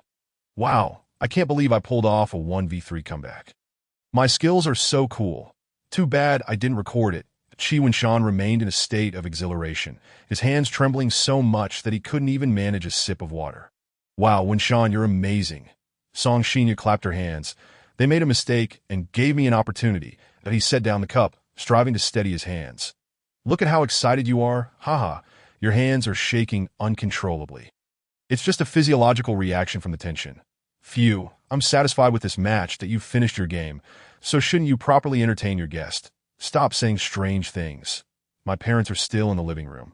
Keep your voice down till they're far enough away. They definitely can't hear us. Besides, doesn't that make it more thrilling? Hee, do you think they're eavesdropping right outside the door? No sooner had she spoken than a cacophony of footsteps echoed outside. Qi Wenshan's parents fled in a hurry. Wow, they really were eavesdropping. Haha, your parents are so amusing. How is this kind of eavesdropping amusing? It's quite unethical, though. It is somewhat unethical, but as long as it's out of love. Isn't it okay? Wenshan, you understand, right? Forget them for now. Why did you come to find me? Of course, to take you out to have fun. We must share this wonderful time together, and no need to be in such a hurry. Showing up at my door on the first morning, and I'm just afraid some turtles might get a head start that if it's another day of dragging you around like last time. Who will I cry to? You still remember that? But you can rest assured. Unless something special happens, Zhao Jiuchuan is definitely still sound asleep. How do you know? I'll show you. You'll understand that Qi Wenshan opened his game app, revealing that he last played 7 hours ago. And now it was just about 10 that this guy was still gaming at 3 in the morning. What a hopeless case. Stop saying such things about him, all right? Everyone has their own way of living. Qi Wenshan pinched her cheek. And you shouldn't be so protective of him either, Song Xinyue retorted, pinching back with considerable force. Anyway, once vacation hits, he'll sleep until past 11, so you see, there's no need to rush to find me. But now that I'm here, are you going to chase me away? Hurry up and get dressed. Let us go out and play. All right, but where are we going? Let us just wander around. I don't have a specific destination in mind. Okay, and when we go out, please refrain from saying or doing anything strange. My parents always overthink things. Got it, I know how to conduct myself. After all, some matters are just between us. There you go again. Qi Wenshan was about to grab his usual outfit when Song Xinyue stopped him. What's wrong? Change into something else. You always wear that Then Qi Wenshan opened the wardrobe again. How about this one? Not very nice. Let me choose for you. Though she claimed to be picking for Qi Wunshan, Song Xinyue was actually selecting pieces that suited her own taste. For the sake of clarity, it's like choosing skins for a game character. Wow, you really don't have many clothes. Fine, just wear this one, though it's a bit old and I bought it for New Year's. It's not that old. Huh, this is still considered not old. Wunshan, while you already fit my type, you should still pay attention to your personal image that I'm not that picky. I'm afraid you might not like what I choose, that Qi Wunshan thought to himself. Pleased with his clever response that, oh, is that so? Wunshan actually cares about my feelings. Song Xinyue smiled genuinely this time. Sigh, then I'll reluctantly take it upon myself to pick your clothes from now on. I do appreciate that. I've had several outfits in mind for you to try on for a while now. This is the perfect opportunity to suggest it. Let us go, Song Xinyue urged. Qi Wunshan took a moment to gather his thoughts, preparing for the lines he would say. All right. Upon exiting the living room, he found his parents pretending to be busy. Mom, Dad, I'm going out with her. Oh, have fun, be safe. Remember to come back early. Qi's father Hen T finished speaking when Qi's mother gave him a sharp pinch that, oh son, don't come back for lunch. Your mother and I are going out to eat. It's a date that we want to be cooking, so if you need money, ask your dad. What? You two are going out for lunch? Qi Wunshan could understand the meal part, but a date seemed a bit far-fetched. After all these years, they had become an old married couple. Yet, the smile on Song Xinyue's face could no longer be concealed. With her future in-laws so supportive, how could Qi Wunshan possibly escape from her grasp? We are indeed a match made in heaven, right? What could possibly be wrong with that? Zai, hurry along, don't linger around your mother. Seeing you during the holidays is quite bothersome that don't come back for lunch. Even if you do return, there won't be any food for you. The once gentle and kind-hearted mother suddenly turned irritable, ready to cast Qi Wunshan out. All right, I understand. I shall leave. Qi Wunshan felt quite helpless. What lively parents he had. With a decisive slam, the door was shut, leaving Qi Wunshan with no retreat. Your parents truly share a deep affection for each other. Off to enjoy a date, no less. Even old married couples are unashamed. And don't blame them for being irresponsible. If they want to prepare lunch for you, I shall treat you instead. Well, I must express my gratitude for that. Let us go. Let us go. Once outside, Qi Wunshan was pulled along by Song Xinyue, unaware of her destination. Are you heading to the dessert shop? Are you already craving something to eat? Is it so? Let us go. Upon entering the shop, Qi Wunshan spotted a familiar figure by a table that high. Wunshan Gij, long time no see. Duo Mei, it's been ages. Qi Wunshan forced a smile, attempting to mask his trepidation. Let me introduce her. This is Song Duo, a nickname. Her real name is Song Hui, the younger sister of Song Xinyue, the little rascal previously mentioned. Wait, how did your sister end up here? Qi Wunshan whispered. What's the matter? Are you so afraid of my sister? Song Xinyue initially didn't want to bring her along, but having an extra pair of hands would certainly expedite things. Qi Wunshan did not wish to appear boastful. Song Duo was merely Song Xinyue's mouthpiece. Anything Song Xinyue wouldn't say, Duo would express on her behalf. She was just a lively spectator, terrified of missing even a second with her sister, lest it cost her a moment of being an auntie. With the sisters united, trouble was undoubtedly on the horizon, and one had to be psychologically prepared. Is she really that terrifying? All right, let us go. Worst, I'll protect you. Qi Wunshan and Song Xinyue sat down together. And there was Duo, enthusiastically devouring an ice cream, with 2 cups beside her. You two are so slow. I almost sprouted roots waiting. The ice cream is about to melt. Here, eat up. Song Duo pushed the ice cream towards them. Qi Wunshan took a spoonful, cold and sweet, delicious. Unfortunately, it wasn't the peak of summer. A recent rain had lowered the temperature. Apologies, Duo. We were just chatting for a while, so we're late. Don't blame your sister. Oh, is that so? It seems Zai Gij is not entirely useless after all, at least in certain aspects. He is quite enduring. Qi Wunshan frowned. Indeed, Song Duo was quick to employ her tactics. I was merely referring to being talkative. Did Zai Gij's thoughts wander to some peculiar place? I haven't said a word. Am I not aware of your thoughts, Zai Gij? With your reserved demeanor. You appear calm, yet you understand more than anyone else, don't you? Sigh. I truly don't know how to deal with you. And stop calling me Zai. Can't you find something better? What? Don't like the name Zai Gij? Very well, then I shall call you Zai brother-in-law. That is perfect. That Chi Winshan nearly choked on the ice cream. Cough, cough, cough. Song Xinyue continuously patted Chi Winshan's back. All right, duo, stop teasing him. Yet the way Song Xinyue raised her eyebrows suggested she wanted her to keep it up. Ha, you're hilarious. Zai Zai brother-in-law is truly a buffoon, choking on ice cream no less. Without my sister, he would be utterly hopeless. It was merely a minor incident. Chi Winshan managed to recover. Still a buffoon, someone like Winshan Gij should be thoroughly cherished by my sister.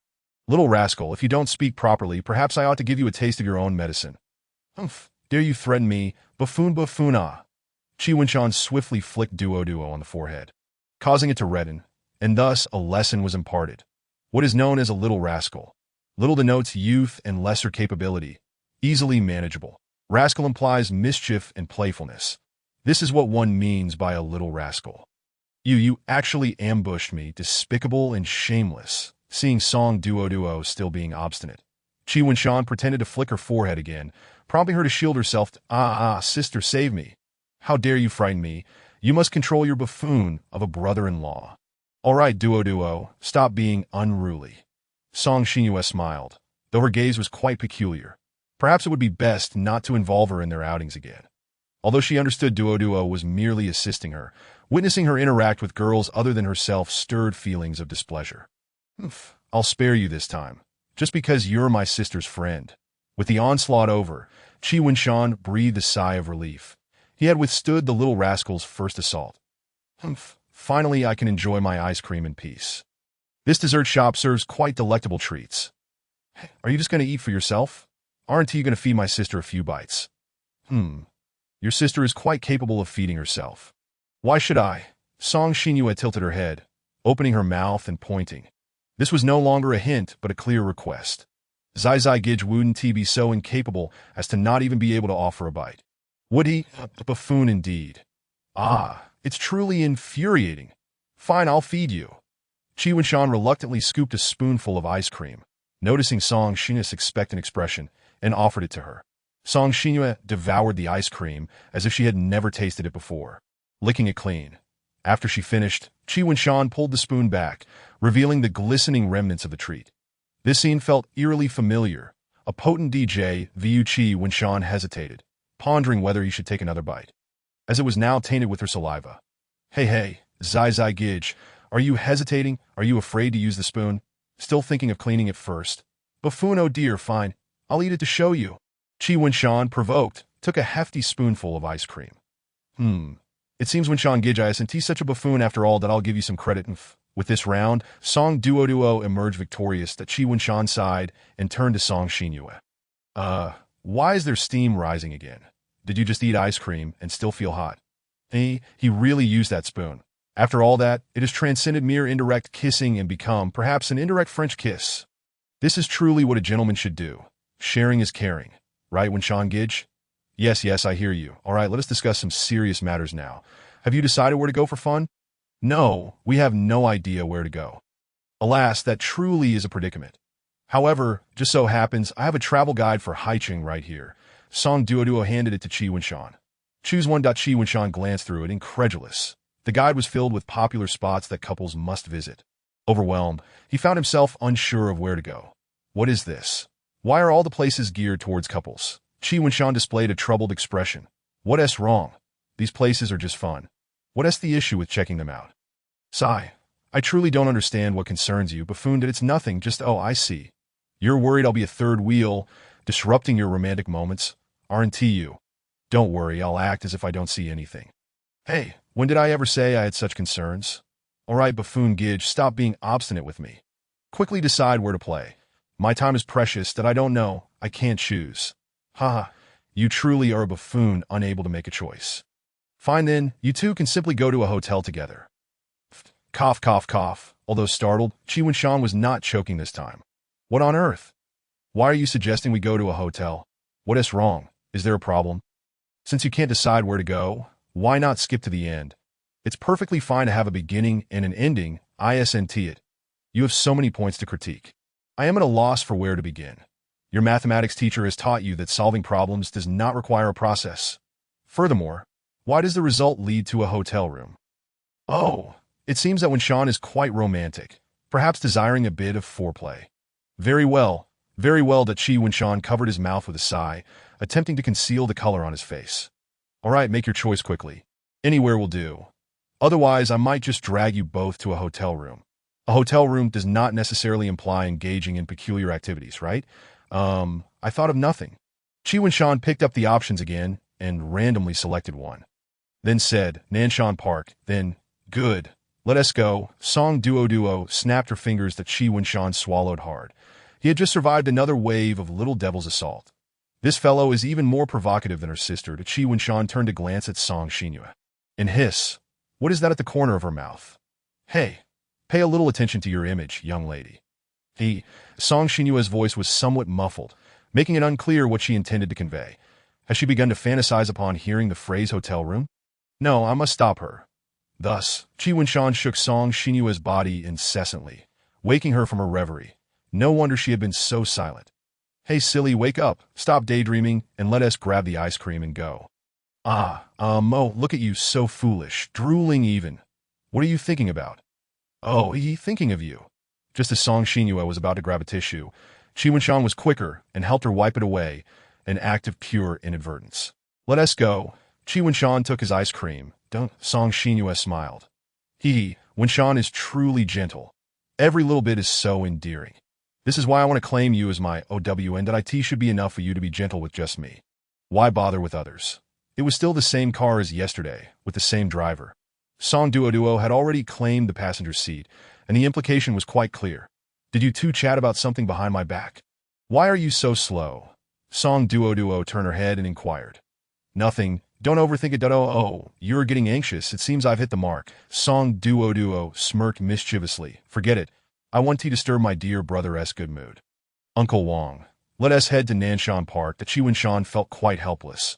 This little devil was too troublesome. That as the vehicle started moving, he suddenly felt something leaning against his shoulder, and there seemed to be a soft touch on his arm as well. He swallowed hard and turned his head to Qi Wenshan, and she exchanged glances, their eyes locking. Song Xinyue remained silent. Holding him even tighter, he felt his heart racing absurdly. Even after so many times, he still couldn't withstand it. Qi Wenshan first broke the awkward silence, softly asking, What are you doing? Can't you tell? I want to hug you. Song Xinyue interrupted as she sensed Qi Wenshan was about to speak. You don't want to resist. Do you? We still have to settle yesterday's account. And today you want to defy me again, Wenshan? Her gaze was not particularly friendly. Didn't know. I just wanted to say Qi Wenshan wants to make amends. Sure, it's fine. You don't need to say anything to it. Wouldn't it be good if my sister heard, right? If she sees us like this, she will definitely tease you mercilessly. You wouldn't want her to make you blush and your heart race. Would you? So let us not say anything, okay? Be good. I just wanted to ask if I could kiss your cheek. That as soon as the words left his mouth, time seemed to freeze for Song Xinyue. She remained motionless. That Qi Wenshan let out a sigh of relief inwardly. He had come up with a new way to deal with Song Xinyue. That is to be even more enthusiastic than her. What to do when faced with a yandere? Just go along with her. Oh. In the front seat, Song Duo's hair stood on end, detecting a significant piece of news. Her hand was already reaching for her phone. Ready to record that if you don't want to, that's fine. Qi Wenshan knew Song Xinyue would surely be willing, that he decided to play a little hard to get to make her regret it. I want a Song Xinyue shouted loudly, right next to Qi Wenshan's ear, causing him to feel as if his eardrum might burst. He quickly covered his ears. Had she not overheard the previous conversation, Song Duo would have immediately turned around, grinning at the two, but this time she had to hold back. The real show would come later. Sorry, I got too excited. Wenshan, are you okay? ILL check. Song Xinyue was in quite a fluster. Qi Wenshan composed himself quickly. It's fine. Right, I'm sorry. Will your hearing be affected? It's fine, it's not that serious. It's not like I'm missing a limb. You didn't do it on purpose. It's all good. Seeing that Song Xinyue still seemed quite self-reproachful, Qi Wenshan gently patted her head, hoping this would convey his forgiveness. Song Xinyue felt as if her heart had melted. What was happening? Today, Qi Wenshan was even more captivating than before, transforming self-reproach into infatuation. Wenshan, you're so nice. Song Xinyue leaned her head on him again, greedily savoring this feeling. By the way, about the question earlier. I actually wanted to say. Song Xinyue paused before continuing. If it's you, Wenshan, then it's all right. With that, she displayed a smile filled with youthful affection. Chapter 39. An awkward journey. Hurry. Hurry and kiss. My sister has said so. If you don't kiss now, you'll be too fishy. I want to see love flowing like a river. Song Duo's eyes were practically sparkling with excitement. She was eager for the continuation. Miss, we're driving, so don't keep turning around. Pay attention to safety. Oh dear. Uncle Wong, I'm just at the critical moment. Song Duo exclaimed, readying her phone to capture the pivotal moment. Looking at Song Xinyue, her face was filled with anticipation, as if she were waiting for something to descend. Her eyes blinked rapidly, revealing an indescribable yearning, awaiting the next move from the person before her. Ah, it seems my status in your heart is quite high. Haha. Qi Wenshan pretended not to understand, attempting to backtrack on his words that, of course, Wenshan's gentleness towards me has always been etched in my heart. Qi Wenshan averted his gaze, wishing to turn the page. Kiss, kiss, it's already like this. Hurry up and kiss. Clearly, both parties did not wish to let the matter pass. And true to form, the sisters were thinking the exact same thing. Wenshan? What is it? Qi Wenshan turned his head, awkwardly smiling. Alas, it was indeed impossible to easily evade this. Did you forget something? I didn't forget anything. I have my phone, and I'm eating ice cream. He scratched his head. Song Xinyue remained silent, merely pointing to her face. Her gaze was as calm as water, as if she were telling Qi Wenshan, "Here is a hint, you figure it out. There is nothing on your face. It looks quite lovely." Qi Wenshan attempted flattery to divert her attention, still pretending to be clueless. "You want to kiss, don't you? Why not hurry up?" Song Xinyue's tone turned displeased, her brows furrowing tightly. "All right, wait a moment. It feels a bit embarrassing with someone watching." Qi Wenshan spotted a head poking out from the passenger seat and the swaying hair, finding a reason to delay. Song Duo, sit properly. Song Xinyue noticed the camera. He caught red-handed. All right. However, she did not turn off the camera. Now, what excuse do you have left? I'm going to get mad. Qi Wenshan didn't let her finish the word mad. Since he could no longer delay, he leaned in to plant a quick kiss before retreating swiftly, then awkwardly turning his head away, that he realized he wasn't Song Xinyue. He couldn't express his affection as freely as she did. Satisfied? Song Xinyue touched her face, a smile spreading across her lips. Seeing Qi Wenshan's embarrassed demeanor made her smile even brighter. Then, she released one arm that had been hugging Qi Wenshan.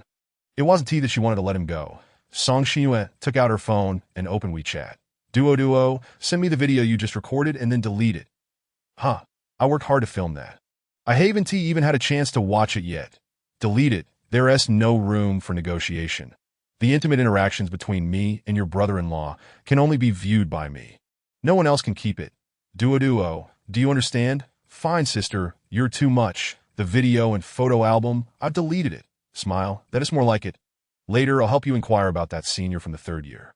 Thank you, sister. Love you. Qi Wenshan had also regained his composure. Feeling a bit of looseness in his arm, he turned to look at Song Shi, and it seems I unintentionally pried into someone else's privacy. Song Xinyue sensed the gaze beside her. Seeing Qi Wenshan, she smiled awkwardly. Oh dear, you caught me. She even recorded a video? Oh yes, but I've already asked Duo to delete it. I saved it myself. These are indeed cherished memories of ours. No, you see, Qi Wenshan is at a loss for words. Come, let us take a look together. Song Xinyue has sent an invitation. No, it is a notification. No, I refuse to look. That would be utterly mortifying. Qi Wenshan waved his hand in rejection. Then you must see it even more. Song Xinyue employed her persuasive tactics. No, Qi Wenshan's refusal was in vain. Miss, we have arrived. Off we go, sister. Do not linger around the fishy brother-in-law. He cannot withstand it. All right, then Wenshan, let us depart. Song Xinyue stowed away her phone. Finally, it is over. Qi Wenshan no longer picked at his toes. Throughout the journey, he was compelled by Song Xinyue to continuously watch those videos, while she giggled foolishly, completely oblivious to the furrowed brows of those around her. Now, let us visit Nanshan Park. As the name suggests. It is a park nestled at the foot of Nanshan Mountain. However, its fame does not stem from the mountain itself, but rather the lake at its base. This lake, resembling a green gemstone, is embedded at the foot of Nanshan. Akin to a droplet of crystalline dew, it rests upon this vast expanse of earth. Although it is not yet noon, The sunlight dances upon the lake's surface, sparkling like countless diamonds, shimmering and dazzling to the eye. Halfway up the mountain stands a tower named Yandere Tower, where a poet once inscribed, "A fisherman's song amidst the call of birds, half the lake shrouded in mist, a round of autumn." In summary, it is a place of historical significance. Moreover, taking a small boat on the lake to enjoy the gentle breeze with a loved one is a popular choice among young couples. "Come, over here." As soon as Song Duo alighted from the vehicle, she began to wander, eventually arriving at a boat rental spot. Given that it was the National Day holiday, there were quite a few people here. Song Duo felt a twinge of concern. Would they be able to secure a boat? So many people. I thought it wouldn't be crowded on the first day. "Miss, do not worry. I have already made a reservation." "Wow, Uncle Wong, you are incredibly considerate, sister. Let us hurry." Steward Wong, with his financial prowess, paid 5 times the original price. The master instructed that the most important thing is for the young lady to have fun. Money is of no consequence. Well, in stark contrast to another young gentleman who is constantly deprived of pocket money. 2 boats. "Yes, one for me and Uncle Wong, and one for you and my sister." "Oh, I see that I thought we would be together in one fishy brother-in-law. Rest assured, I will not intrude upon your romantic world.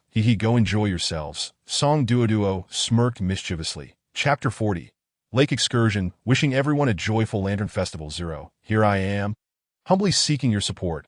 I ask not for gifts, but for book recommendations that if you enjoy this story, it would mean the world if you could think of me when recommending books. QAQ. Little rascal.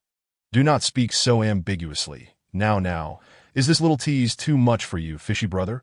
Ha ha, fishy alas. I shall not argue with you. After distributing life jackets and reiterating the precautions several times, Chi Winshan and Song Xinhua shakily boarded the boat. "Oh dear, it is quite wobbly.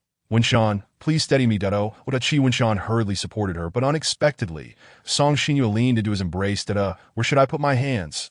That mischievous Song Xinhua is playing tricks on me." Thank you, Winshan." She smiled slyly. "No problem, Dutto dear fishy brother. Do not be so excited. Engaging in such vigorous activities on the boat is not advisable. Safety first. Truly, everything you say sounds rather odd. How tiresome. I shall take my leave, so as not to disturb your enjoyment." Song Duo stepped onto another boat. It is so wobbly. "Uncle Wong, save me." "All right, miss, do not worry. It cannot capsize." With a slight adjustment, Steward Wong steadied Song Duo as they set sail. "Now, Winshan, I know you enjoy holding me, but let us embark first. We can embrace another time." Meanwhile, Chi Winshan remained frozen in place. Unsure of what to do, it was not that he felt shy about holding Song Xinhua, but rather he was unaccustomed to the boat's instability. His body swaying precariously, it felt as if he were walking on thin ice, particularly as he had to be mindful of where his hands were placed. "I just cannot find my footing." Luckily, the attendant was nearby to assist them and reiterated the safety instructions. Finally, they could set sail. Chi Winshan cautiously began to navigate the boat. "Where has my sister gone?" Song Xinhua gazed at the scenery on the lake. "I am not quite sure. It should be that boat over there." Chi Winshan pointed. Who, fishy brother, and the others have finally set off. Song Duo took out a pair of binoculars. "Miss, do be careful. Do not accidentally fall into the river." All right, in truth, Song Duo and her companions were following closely behind Chi Winshan and the others. This way, they could clearly observe the situation within the boat. "Uncle Wong, I know, I will be cautious. However, even if I were to fall into the lake, you would undoubtedly rescue me at the first opportunity. Right?" "Yes, but falling into the water is quite unpleasant." All right, I will be careful." Song Duo was thoroughly engrossed in watching. Alas, Steward Wong shook his head, adjusting his seating posture to be ready to assist at a moment's notice. Unable to see the people in the boat, he thought it best to disregard them for now and regroup once they reached the shore. "Where are we heading?" Let us head towards the center of the lake." "Fine." The boat glided slowly forward. Chi Winshan looked outside. It was merely a landscape of mountains and water, and he wondered what was so enjoyable about it. What is that, a fisherman? Indeed, there are fishermen everywhere. However, with so many boats here, wouldn't the fish be frightened away? Even if one were to fish all day, it would likely yield nothing. Well, perhaps they are not actual fishermen, but rather deceived tourists. Seeking a bit of charm in fishing here, that a gentle breeze caressed Song Xinhua's face, her dark hair billowing like the willow leaves along the shore. as if time itself had slowed, sharing this idyllic scenery with a loved one. Allowing heaven and earth to witness their hearts was an exquisite pleasure indeed. She then caught sight of a spot where ripples were forming, white feathers floating on green water, red webbed feet stirring the clear waves. She unconsciously uttered, "Ah, this scene is quite poetic." Yet all she could summon was a line of poetry that even a child would know. Alas, the consequence of not reading enough. Hearing the sound, Qi Wenshan turned his gaze towards Song Xinhua. The way her hair danced in the wind, her graceful silhouette, and that enchanting smile as she glanced back. Indeed, Song Xinhua was quite sensitive to Qi Wenshan's gaze. One could consider this her superpower. The mountains are beautiful, the waters are beautiful, and the person is even more beautiful. None can surpass Xinhua's beauty, that he too thought of a line of poetry, albeit one of his own creation.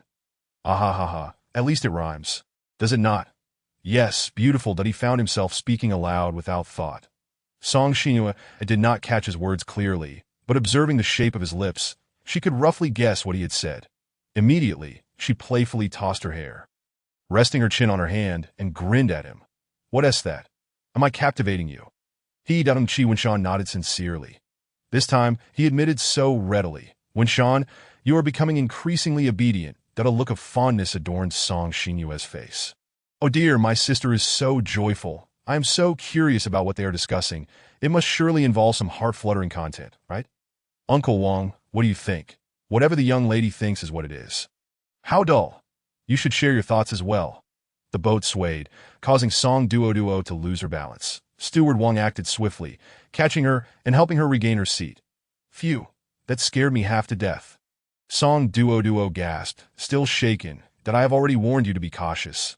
"Haven Ti, sigh, you are quite the handful. My apologies. I just momentarily lost focus." Song Duo resumed her observations. Steward Wang felt exasperated.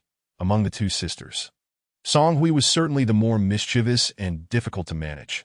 What else could he do but be extra vigilant? "I just heard what you were saying earlier and turned around. Oh, really? I saw several geese swimming by and couldn't help but recite a line of poetry." Song Xinhua scratched her head. "Da-da? Geese?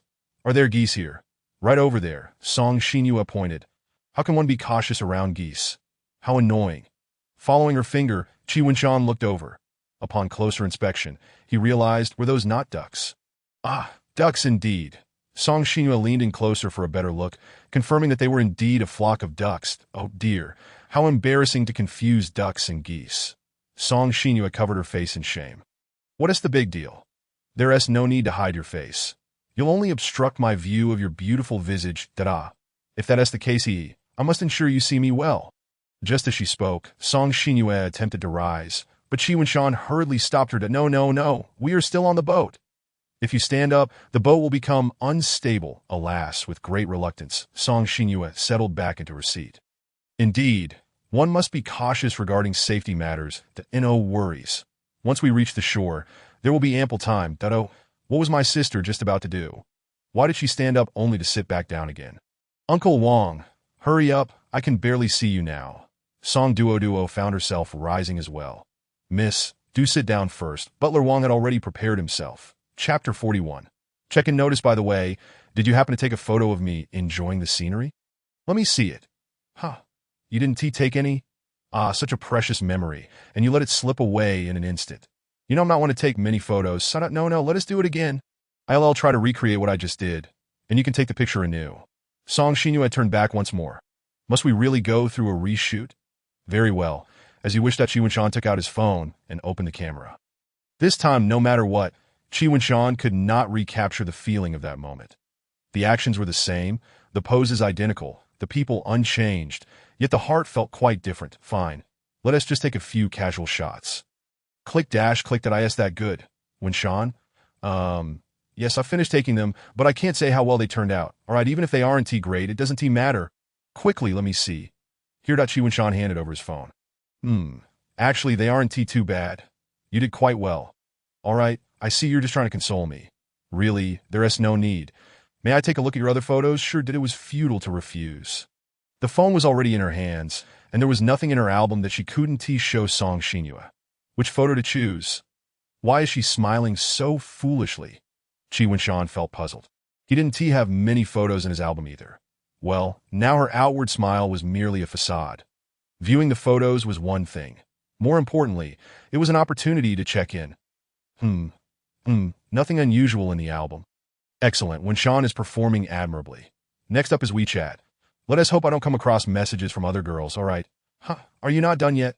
Why the rush? I want to see a couple more photos and also send them to my WeChat. When Sean sensed something was off. She was clearly using this as an opportunity to check in. What to do now? He knew she wouldn't easily share, and it was inconvenient to snatch it back on the boat. Plus, if he angered her, it would be counterproductive. Thus, when Sean decided to comply. There was nothing in his WeChat that she couldn't see.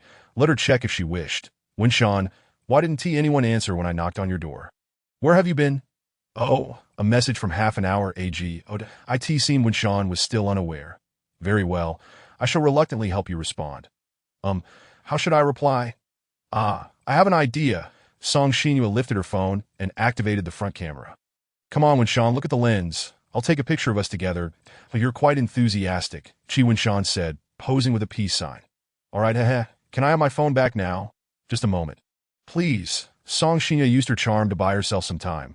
Very well. Image sent. Let us see if this blonde-haired turtle gets furious. Ha ha ha. What on earth? Where are you guys? Song Shinua. Return the phone to Winshan. Winshan is busy, so I'll respond for him, shall I? With a sarcastic smile. Song Shinua, aren't you being a bit excessive? How so? I neither stole nor snatched. The phone was willingly handed over by Winshan. Where have you taken him? Winshan noticed Song Shinua was tapping away on her phone nonstop. Could it be Zhao Jichuan sent me a message? Nanshan Park. Oh, got it? Don't come over by the time you arrive. We will have already moved on to the next place. Nanshan Park, the lover's sanctuary. Could it be that Song Shinua took Winshan there? Shinua, are you chatting on WeChat? Oh yes, I'm talking to your good brother. What? He sent me a message. You must give it to me. Why are you so flustered? There's nothing scandalous that no, I just want to reply to him. That I no need. I'll handle it. It has been ages since I last chatted with him on WeChat. I must seize this opportunity. Sadachi Winshan knew he absolutely couldn't snatch it back. He regretted so easily handing his phone to Song Shinua, and now look where that has led him. What is my sister tinkering with on her phone? Song Duo wondered, her curiosity piqued. After Butler Wang had warned her numerous times, her posture was somewhat more restrained. Miss, don't focus solely on the eldest miss. Look at all these fish. Aren't they beautiful? What is the point? I'm not a child anymore, Song Shinua scoffed. Song Shinua's fingers gradually came to a halt. Winshan was genuinely eager to know what she was discussing with Zhao Jichuan. Just as he was about to reclaim his phone, Song Shinua stuffed it in her pocket. Have you finished chatting? Can I have it back now? Oh dear, it's so wobbly on the boat. It's inconvenient. Let me hold on to it for you until we reach the shore. What? Do I have to retrieve it from your pocket after we dock? Oh dear, you've seen through my intentions. Haven T. Yuki. Sai, you truly baffle me. Winshan, do you think I'm quite domineering? Indeed. Please don't be angry with me. I can offer you a little something as a reward. As compensation, her flirtatious expression inevitably stirred the imagination. No need. I've already said I'm not angry with you. Then I shall offer a reward, especially since Winshan performed so well today. He certainly deserves it. Indeed, the love of a yandere is simply a notification. Devoid of any choice. Well, the little interlude is concluded. Winshan, I wish to go over there and have a look. All right. The four of them meandered on the lake's surface for quite some time. One group swimming ahead while the other followed behind. Song Shinua's smile hardly left her face as she animatedly chatted with Winshan that, oh my, boating is truly delightful. I'm so happy. Once the boat returned to the shore, they disembarked. Sister, where have you all been? We couldn't find you. We've been wandering on the lake as well. Funny enough, we didn't see your boat either. All right, ladies, it's mealtime. Let us decide where to eat. Chapter 42, Spicy Grilled Fish. Let us go eat grilled fish. I've heard so many people rave about this restaurant. Song Duo exclaimed, pointing excitedly at a nearby establishment. Sounds great. Let us give it a try. Song Shinua seemed quite interested as well. May I have my phone back now? Winshan leaned closer to her, whispering, considering Song Duo was still nearby. Didn't I say you should fetch it yourself? Find that Chi Winshan glanced at Song Duo, who was engaged in conversation with Butler Wong. Her attention was elsewhere. Now was the opportunity that he remembered it should be in the right pocket. Chi Winshan prepared to swiftly reach in and retrieve it. Oh, it's not here. He attempted again, but Song Xin held his arm down and spoke languidly. So Winshan wants to touch my thigh. How naughty with so many people around. Let us save that for a less crowded time, shall we? I'm not refusing you, Trouble brewed. He had once again fallen into Song Xin's trap. Could the situation worsen? Click, click. Wow, the fishy brother has lost his composure. Truly bold. Song Duo had quietly raised her phone to, no, don't misunderstand. Out of Chi Winshan felt he could never clear his name, even if he jumped into the EC. Oh dear, why is the fishy brother so flustered? It's normal to be excited. After all, my sister is quite beautiful, and it's only natural to be unable to resist that. I know I was only reaching for my phone. Then why is your hand still inside? Does it take this long to grab a phone? Still stubbornly refusing to admit it. Sister, you should really teach this fishy brother a lesson. Chi Winshan sighed helplessly. This onlooker thrived on chaos, and explaining was futile. Look, you've run out of words. I've truly hit the nail on the head. QAQ. Crying, silence is not an option. The 360-degree scrutiny was aimed squarely at him. All right, Duo, stop teasing your brother Winshan. He is shy and can't take it. Fine, fishy. Oh, by the way, Duo, remember to send those photos to sister and then delete them. Okay.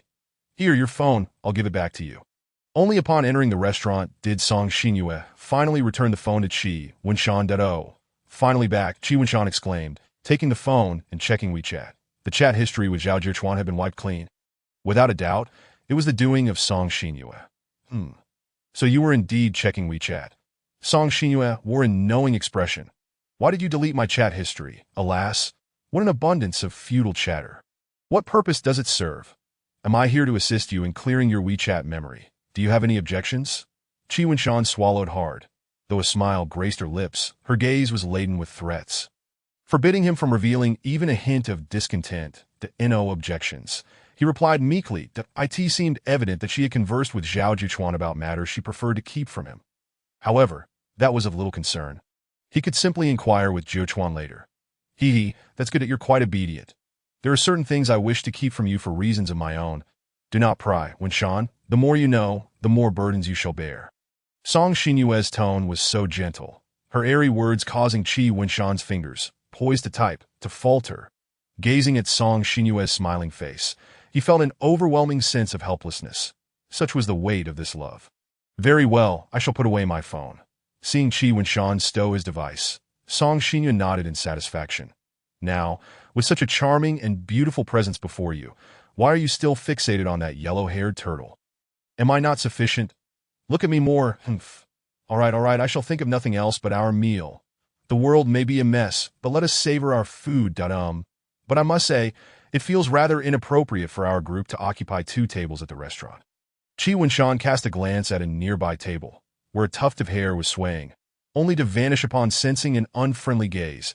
Retreating in haste, to avoid intruding on Song Xinyue and Chi Winshan's intimate lunch.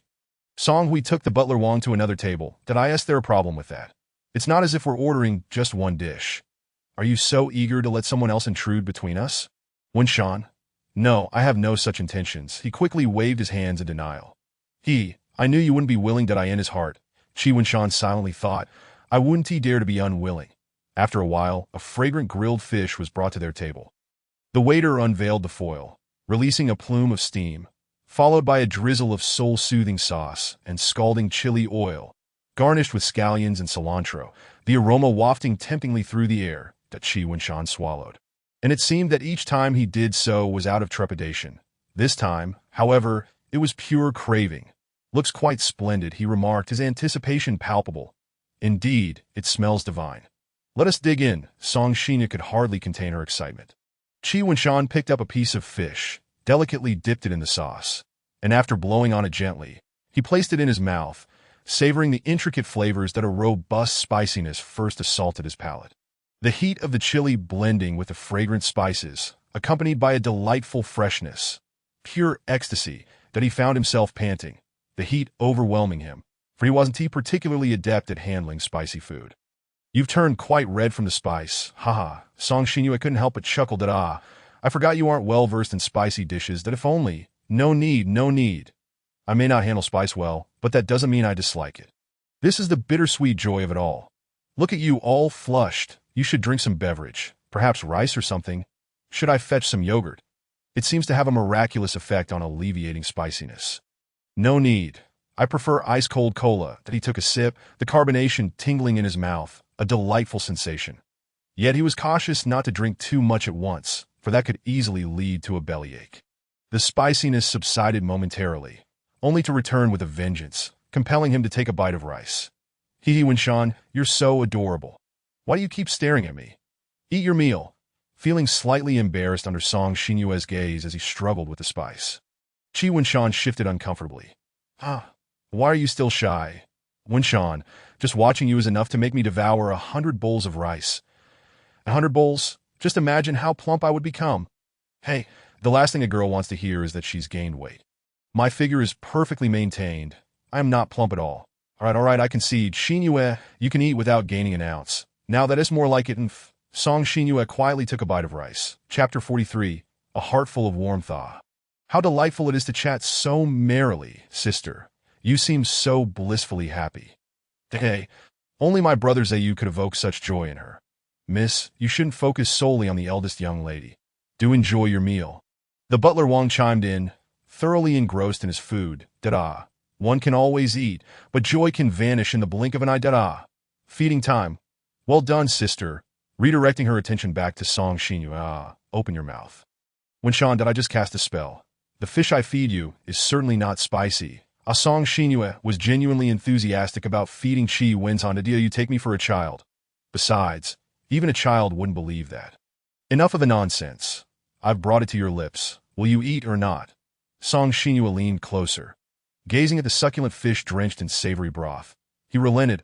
All right, I shall reluctantly accept your offering in the name of delicious food. Qi Winshan took a bite, and once again, the fiery sensation enveloped him. Delicious. The taste buds that had found relief were reignited, causing his lips to quiver slightly, that he couldn't help but gasp for air, feeling as if he were aflame alongside the spicy fish. How adorable. Song Xinyue raised her phone, capturing the moment, secretly cherishing it. Everything about you captivates me. Hence, I refuse to share you with anyone. That Qi Winshan scooped a spoonful of the vibrant broth over his rice. The mere essence of the broth was enough to fill his bowl. With the combination of the broth and fish, one bowl of rice was no longer sufficient. He found himself returning for several more. Soon, Qi Winshan was sweating profusely, mumbling indistinctly between bites. This spice is killing me. Despite his mouth declaring the heat was unbearable, his hands continued their relentless pace, shoveling food into his mouth. Here, a napkin. Wipe your sweat before it streams down.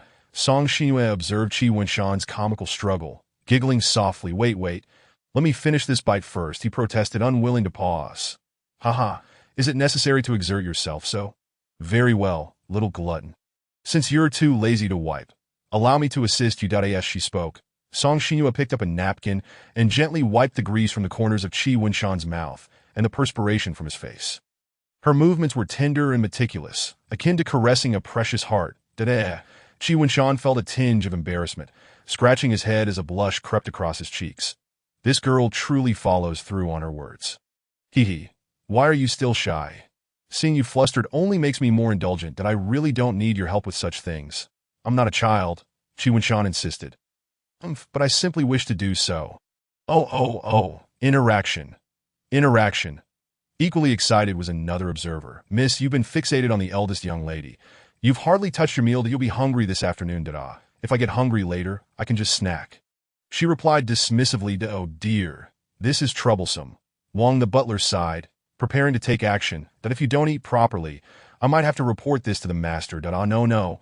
Song Duo immediately turned her attention, grabbing a piece of fish and devouring several bites of rice. To be cautious. There are bones. The second young lady truly is a source of worry. I will be careful, Song Duo assured. After a short while, she gazed at the butler with a pair of pleading eyes. Uncle, I've been obedient. Please don't tell my father. All right, she employed her best egio, shaking Wang's arm. The effect was undeniable. Wang the butler was unable to resist. All right, just stop shaking me, daddy, as long as you eat well from now on. I want to say a word. Okay. Boo-hoo, no more melons to eat. Well, it's fine. Foregoing this moment's treat is in pursuit of enjoying better treats in the future. She encouraged herself. Winshan, do you know why I can handle spicy food? Why is that? It's something I've trained myself to endure in the past when you weren't around if I felt wronged or under pressure. I would indulge in a spicy meal first. What method is that? In this way, when my tears fell, I could simply say it was due to the spice, not because I was upset. Isn't that clever? Song Xinhua asked with a smile that Qi Winshan was at a loss for words, unsure whether to comfort her or respond otherwise.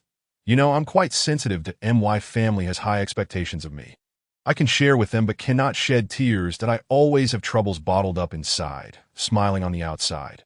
All right, no more dwelling on those matters. Focus on your meal, that if you're preoccupied with the spice. You won't have time to think of those worries. Winshan, are you trying to comfort me? I have received it. Now I have a better solution, and that is you to me. Oh, if I can help relieve your stress. Then I consider it a good deed, quite nice. Indeed, no. What I actually want to convey is this. This is precisely why you hold such significance for me. I never want to be brought to tears by spiciness again. All right, let's eat fish. Yes, she smiled gently that a gentle breeze wafted by, and everyone had their fill. Winshan guzzled down the remaining cola. His mouth felt as if it were ablaze, yet it was quite refreshing I'm so full. Song Xinhua was also very pleased with this meal, both spiritually and materially This restaurant's grilled fish is truly delicious that Qi Winshan also displayed a look of satisfaction. You enjoy eating it, don't you? Having tried it this time. It really is quite good. Well, if we have time in the future, I will bring you here again. Sister, you seem so happy. What are you chatting about? Care to share with your lovely little sister? No way. Why would you come and disturb the world of me and your brother Winshan? Song Xinhua shot her a glare that, oh wow. Uncle Wang went to settle the bill and asked me to come over and call you too. All right, Winshan, where shall we go next?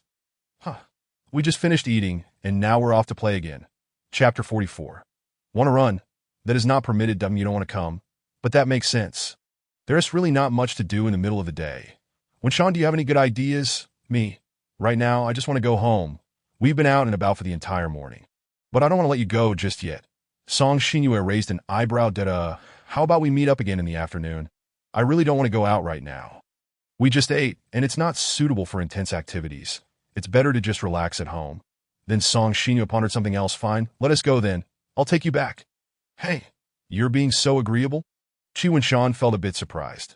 Then let us hurry up and go. We shouldn't keep Uncle Wang waiting. Song Duo urged. All right, Duo, we're going now. They resumed their previous seating arrangement with Song Duo sitting in the front, while Qi Winshan and Song Xinhua occupied the back. However, the swaying hair emerging from the passenger seat clearly indicated that the occupant's attention was actually on the back that Qi Winshan was ready. And sure enough, as soon as he settled in, he felt a familiar sensation on his shoulder, as Song Xinhua leaned against him again, that I asked my shoulder truly that comfortable. Every time we get in the car. You always lean on it, that I find your car seat cushion quite cozy, because it's you. I've mentioned before how important you are to me, haven't I? Song Xinhua looked at him. Uncle Wang, let's south head to his place and drop him off first. Certainly, Mississippi-o. Very well then, so. You must let me lean on your shoulder entirely. I want to give you a chance to refuse. Haven't I already allowed you to lean? However, don't lean too long, or my arm will go numb. As he spoke, Qi Winshan adjusted his posture. Are you pretending not to understand, or are you genuinely clueless? You've muddled me up. Whatever, whether you comprehend or not, my plans will continue to unfold, and you cannot stop me. With that, she embraced Qi Winshan's arm. I wasn't planning on stopping you anyway. Being obedient is the best. Song Xinhua smiled. The vehicle gradually came to a halt. This journey has been devoid of the previous blush-inducing moments. Only Song Xinhua kept making faces, as if signaling something to Song Duo. What does it matter? I can't decipher it anyway. Can I release my arm now? How can I get out of the car like this? Oh, fine. Song Xinhua readily let go. Allow me to see you off. No need. I've arrived here already. Why would you send me off? He quickly waved his hand to refuse, but Song Xinhua had already followed him out of the car. Oh dear, this is merely politeness. Why be so courteous? She muttered to herself. Unexpectedly, after she closed the car door, Uncle Wong drove off immediately. Hey, Uncle Wong, I haven't gotten in the car yet. Song Xinyue symbolically chased a few steps before turning back. Looking pitifully at Qi Wenshan, Song Xinyue's series of expressions left Qi Wenshan utterly bewildered.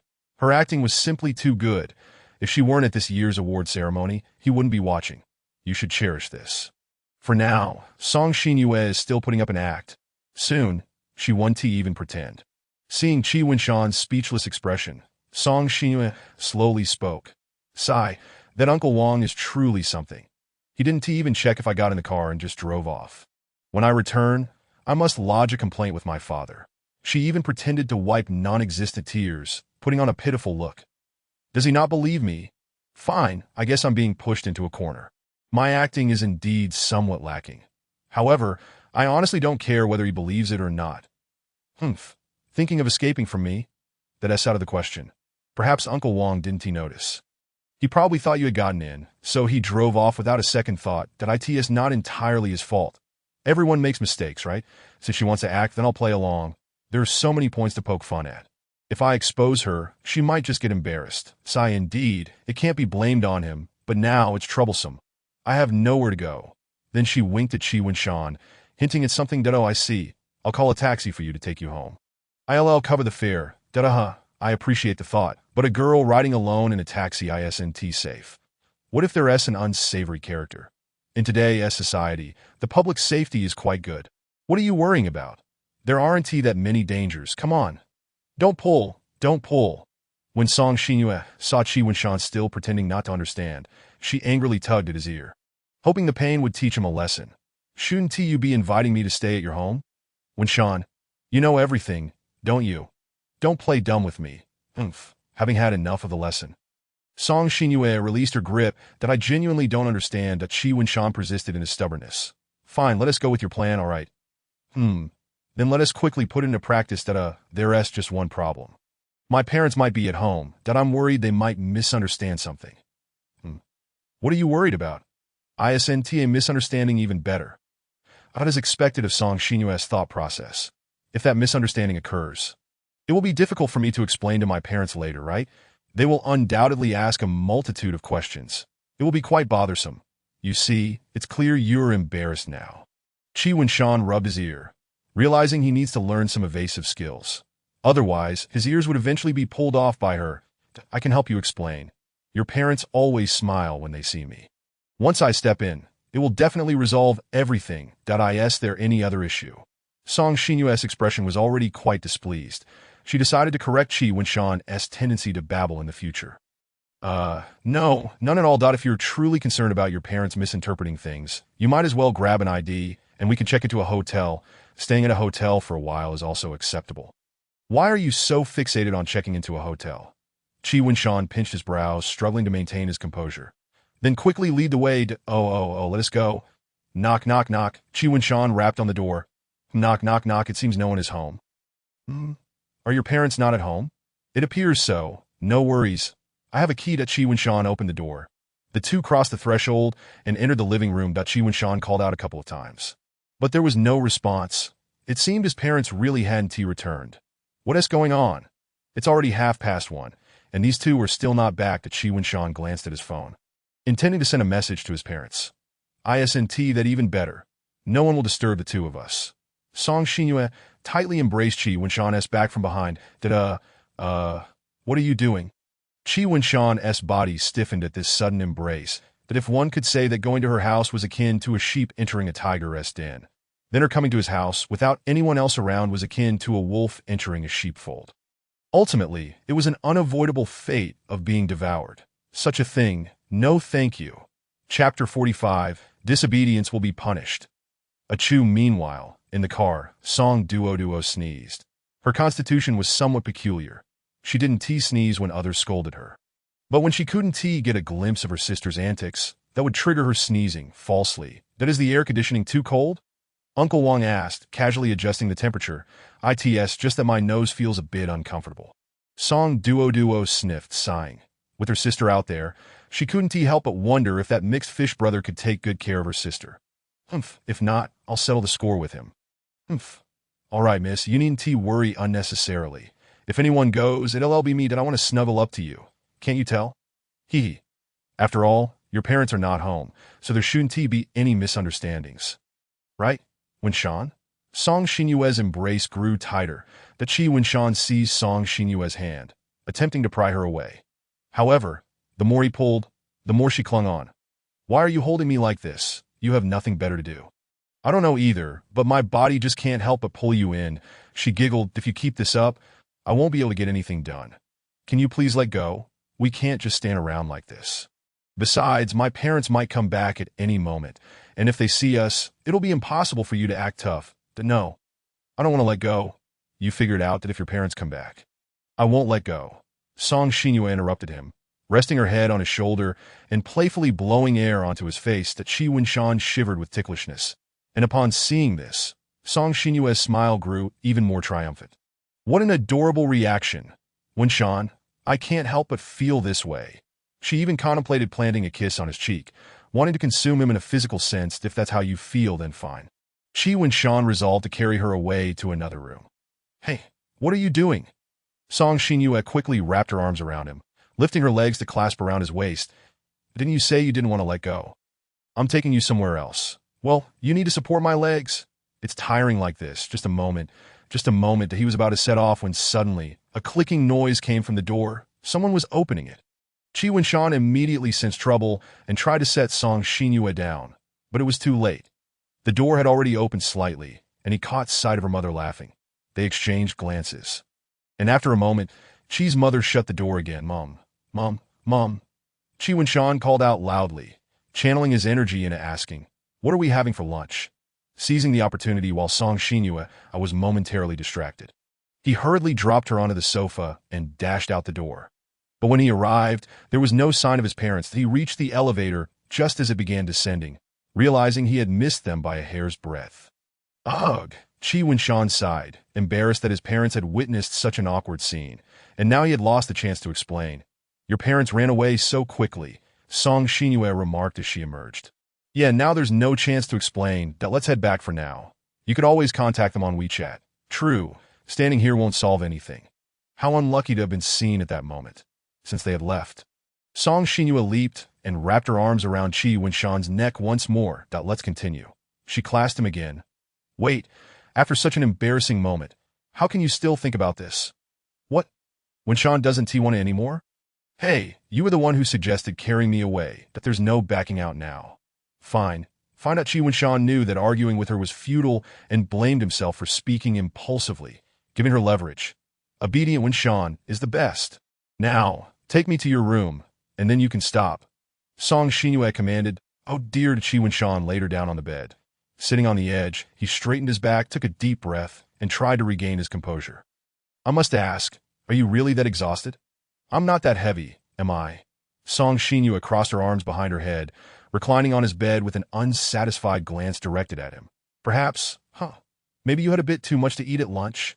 Hey! Upon hearing Winshan's response, Song Xinyue crossed her legs around him and, with a sudden exertion, knocked him onto the bed. Your answer displeases me. I already told you not to say girls are overweight at lunch. Knowing this, you must be punished. Wait, what are you doing? He noticed two white objects at the edges of his vision, which he guessed were her socks. That Winshan could vaguely imagine the position he and Song Shi were in, and figured if he looked up, he'd see something he shouldn't. So he tightly shut his eyes to avoid witnessing anything forbidden and incurring divine retribution. Your next response will determine whether you face punishment. Do you understand? As she spoke. Song Xinyue waved her shoe support in front of him, but Winshan couldn't see it. All right, just ask. Okay, let's start now, Song Xinyue said with a grin. That I'll give you another chance. Am I fat? Not at all. Xinyue, you possess an angelic figure at all times. Next, how about my shoe support? It's good, really. You didn't even ask. Hurry. Okay, don't be angry that it's frustrating. I can't even give a proper response. Yes, there is a slight odor, but there is no unpleasant smell. Well, that answer is barely acceptable. Get up. Song Xinyue finally released her hold on him, allowing Winshan to sit up and catch his breath. What a peculiar habit you have, he couldn't help but comment. This Song Shi keeps testing my obedience that I'm just a normal person. Sooner or later, she'll drive me mad. Isn't this closeness strange? Humph, what's strange about it? Once we are together, I'll cling to her every day. She can't go anywhere alone. Only by being by her side can I show the utmost love. Sigh indeed. Trying to make someone with a delusional mindset realize their actions are abnormal is futile with ordinary reasoning. Qi Wenshan decided to let the matter rest for now and thought it best to explain to his parents. With that, he opened his phone. Zizi, my parents just remembered that they might have left their wallet at the restaurant. You're at home, right? My parents' acting skills are subpar. They came up with such a flimsy excuse. What are you looking at? Song Xinyue inquired, leaning closer. Just explaining to my parents, look, they can concoct such a forced excuse to cover for me. They must have misunderstood. If it's a misunderstanding, then so be it. I think it's not a big deal. You think, but I don't. Qi Wenshan's mind began to churn with ideas on how to fabricate a reason. Mom and Dad, I was just playing a game with her, and I lost, so I had to carry her around. Don't overthink it. What are you talking about? Carrying her around? I told you they saw nothing. Just have fun. You still call your parents' excuse forced? Yours is just as ridiculous. Song Xinyue laughed. Then help me out. This situation arose because of you to me. Fine. Song Xinyue took the phone, opened the voice recorder and said, Uncle, Annie, I was just playing a game with him. He lost and had to carry me around. That's all. What's the difference between what you said and what I said? There is. I used a voice message. And the main point is that I'm the one speaking. Song Xinyue scratched her head shyly. Okay, I guess I can't come up with a good reason either. We're all family. After all, Qi Wenshan felt speechless. Oh, Uncle, Annie, we won't disturb you, see? Now isn't it all cleared up? How do you see it as cleared up? Qi Wenshan pinched his brow. Forget it. Let's pretend nothing happened. The more I explain, the messier it gets. He put away his phone. So what shall we do next? Song Xinyue looked at him with eager anticipation. Why are you looking at me like that? I want to play a game. I haven't had a good session all morning. What? No way. As soon as those words left his mouth, Song Xinyue immediately drooped in disappointment. You want to waste our precious time together on games? I haven't played much all morning. Let me play for a bit. Qi Wenshan's hand hovered over the power button. No. When you start playing games, you ignore everyone. That's not happening. The computer screen lit up, and Qi Wenshan turned away, no longer pretending. Hey, are you ignoring me now? Song Xinyue pouted, feeling a bit annoyed that it seemed that gaming would need some regulation in the future. Otherwise, Wenshan would play every day, wasting precious moments together. Don't be mad. Okay. I'll play a 2-player game and include you. That should work. How about I just treat you like a wooden puppet? Song Xinyue fetched a chair and sat behind Qi Wenshan, wrapping her arms around him again. This time, I'll let you enjoy it. But next time, you won't get this chance. So, are you really this obsessed with hugging? Not exactly. It's because I'm hugging you that I feel this way. A predictable response, but with you like this, I can't move my arms at all. I have already yielded. What more do you desire? As she spoke, she playfully scratched Qi Wenshan's waist.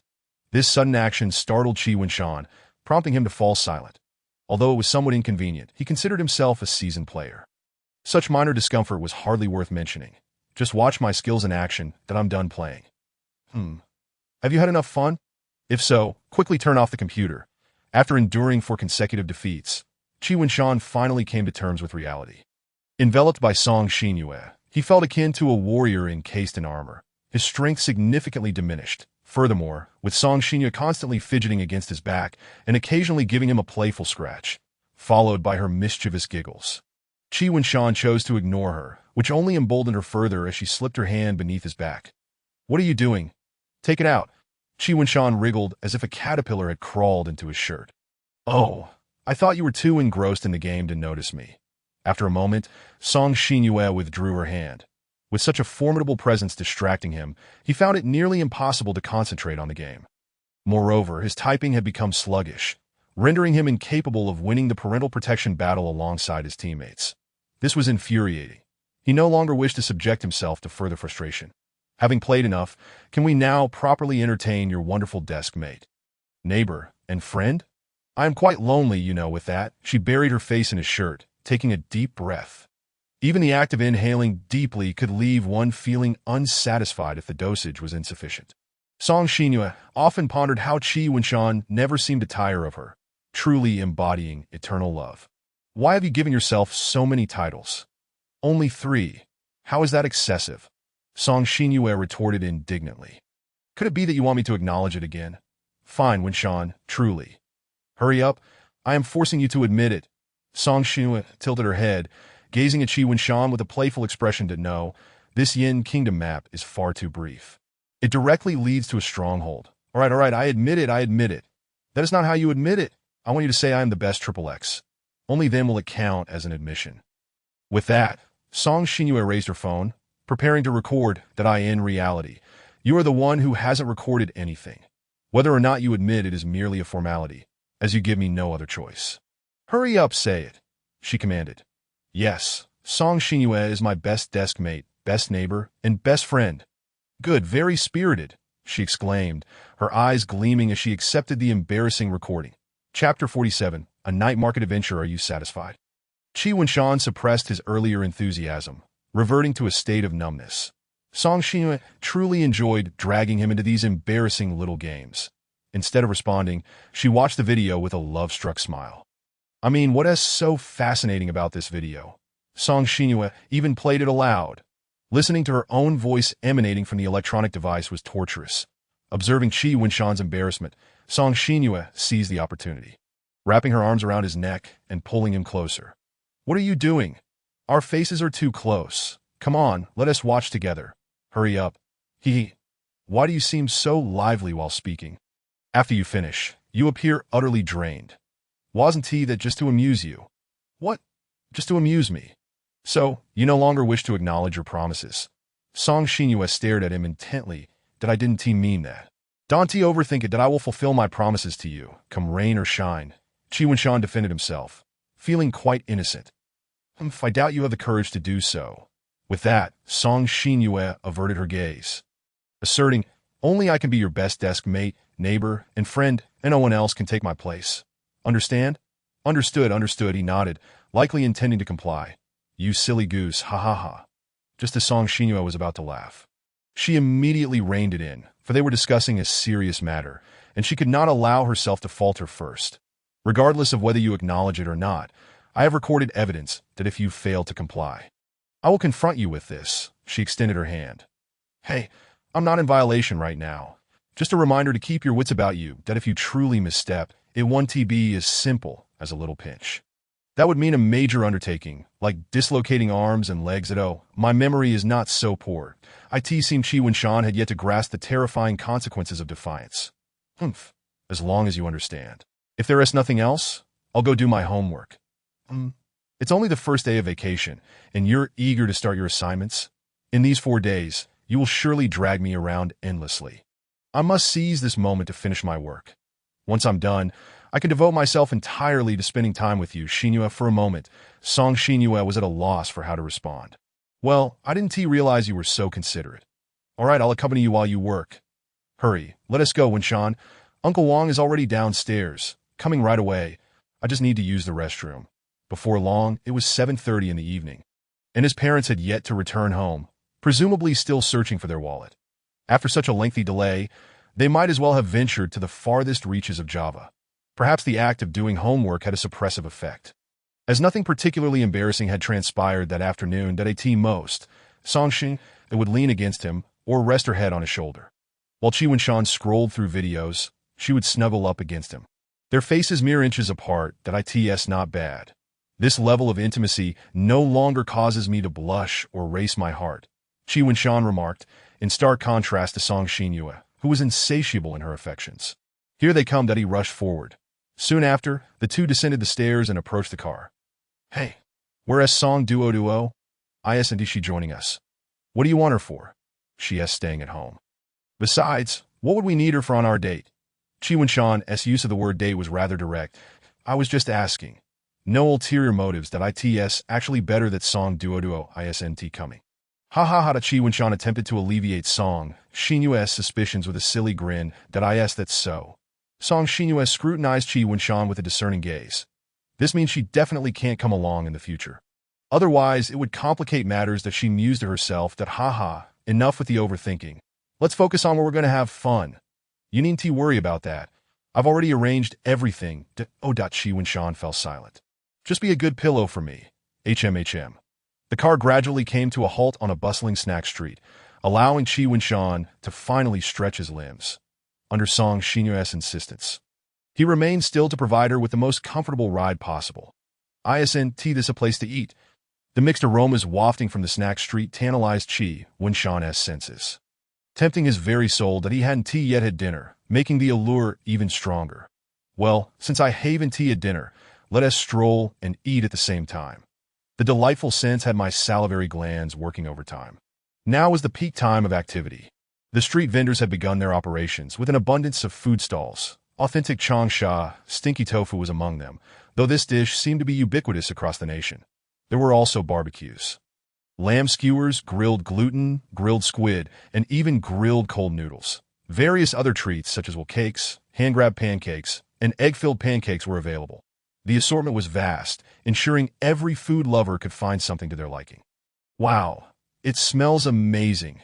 Song Xinyue was drawn to every stall, eager to investigate, though she might not necessarily purchase anything except for the stinky tofu. Hurry and finish the skewers in your hand before running off. Qi Winshan exclaimed, devouring one skewer after another. Xinyue, while strolling, they unexpectedly ran into several of Song Xinyue's friends. It is said that birds of a feather flock together, and Song Xinyue's friends were all equally fair-skinned and beautiful, their grace and figures rivaling that of Song Xinyue herself. Could they possibly compare to the radiant elegance of the Song family's daughter? Song was the delicate, vibrant flower, while the others merely served as the green leaves that accentuated her beauty, the fertile soil nourishing her growth. Surely, she has no mind-reading abilities. Even if she did, I would change the subject. Please don't hold me accountable. Qi Winshan anxiously glanced at Song Xinyue. Hey Qi, you're out having fun too? Are you with Xinyue? The group greeted him with knowing smiles. How peculiar. What was so amusing? Yes, he responded, somewhat awkwardly nodding. Oh, they elongated their sounds, their implications clear. Their laughter left Qi Winshan utterly perplexed. Chapter 48. Xinyue and culinary delights must not be disappointed. Winshan? You should wait for me at the back. I'll chat with him for a bit, then come find you. Song Xinyue whispered, continually signaling for him to leave. All right, take your time. I'm in no hurry. Qi Winshan replied, turning to the group, you all continue chatting. I'll go buy some snacks over there. Then you should hurry along. Qi Winshan stepped aside to watch them converse. It was not that Song Xinyue feared misunderstandings. In fact, she wished for the world to be misled, that Qi Winshan could perceive that she was intent on preventing him from mingling with her friends, even if it were merely to exchange glances. He was not a fickle person, and with Song Xinyue's external conditions in play, he could not afford to be unfaithful. Otherwise, his life might be in jeopardy. Observing their animated discussion, Qi Winshan felt an inexplicable sense of deja vu. How to describe it? It was akin to when he was a child, accompanying his mother out, only to have her run into acquaintances, engaging in endless chatter while he grew increasingly impatient. Song Xinyue is evidence of a motherly girlfriend. Well, I suppose I shall stand here for a while. Qi Winshan sensed a vaguely familiar figure beside him, a robust physique, a scar behind the ear. Oh, it's Steward Wang. Steward Wang's gaze was fixed on Song Xinyue, one hand holding a lit cigarette, the other clutching a half-eaten multigrain pancake. But he must have noticed me. Should I greet him? Qi Winshan pondered briefly before speaking. Uncle Wang. Hello, Uncle Wang. Hello, Qi student, came the deep, resonant voice, tinged with a hint of hoarseness, perhaps due to smoking. The atmosphere fell silent again. Despite the bustling night market, Qi Winshan felt an awkward stillness between them that he attempted to break the ice. Have you been watching us from the shadows? He asked cautiously. Yes. I parked the car and then came to find you. At least for now. I cannot ascertain whether you can protect the young lady. If the opportunity arises, I suppose I need not make any promises. Young man, time will reveal whether you possess the capability. He took a bite of the multi-grain pancake. Oh. The conversation had taken on a strangely philosophical tone. Well, Uncle Wang. Qi Winshan thought to shift the topic. You may speak. He swallowed, took another puff of smoke, his eyes never leaving that direction. May I inquire how Song Xinyue's father perceives me? After all, I will never forget that look he gave me at the dinner table. You wish to know this? If it's not convenient, you needn't answer. I'm just a bit curious. The young lady's father is exceedingly indulgent towards his two daughters, utterly compliant and protective. He would pluck the stars from the sky for them. Do you understand? In simpler terms, he is a daughter slave that I see. So, does that mean he despises me? You are considered the young lady's favorite friend. The master does not particularly dislike you, nor is he fond of you. If I were to guess, he might even harbor some jealousy towards you. That's so. This revelation somewhat relieved Qi Wenshan. It seemed at least he would not be flayed alive by her father. As long as the young lady favored him, even if her father might not appreciate him, he would ultimately accept him if she was willing and persistent. Qi Wenshan was puzzled by the meaning of this statement, particularly the pronoun he, which he had mistakenly thought was a so. Her father truly loves her. Therefore, to go against the young lady is to go against her father. Remember this. That Qi Wenshan wanted to inquire further about Steward Wang. But the steward spoke first. All right, young man, I've answered you enough for tonight, that if you have more questions, we can discuss them another time. All right. Qi Wenshan fell silent. After a moment, Steward Wang said, You should go over now. By this time, the young lady should be finishing her conversation. Then goodbye, Uncle Wang. Goodbye. As Qi Wenshan departed, Steward Wang pressed the cigarette against the wall and tossed the remaining butt into the trash can. Well, another failed attempt at quitting smoking. Song Xinhua waved her hand, bidding her friends farewell, feeling a sense of relief as she had finally managed to navigate through the encounter. Have we finished chatting? She turned around and was met with the face she had been longing for. Yes, we finished, and I sincerely apologize. I didn't expect to run into them and disrupt our date. She smiled awkwardly, but there's no need to feel embarrassed. It is quite all right. Now that we've finished, shall we continue our stroll? Of course, I am still hungry, and it's still early. I won't let you go so easily. I'm not full either. Why would I want to leave? Let us go check out that side. All right. As time passed, the snack street grew increasingly crowded, with some areas becoming nearly impassable.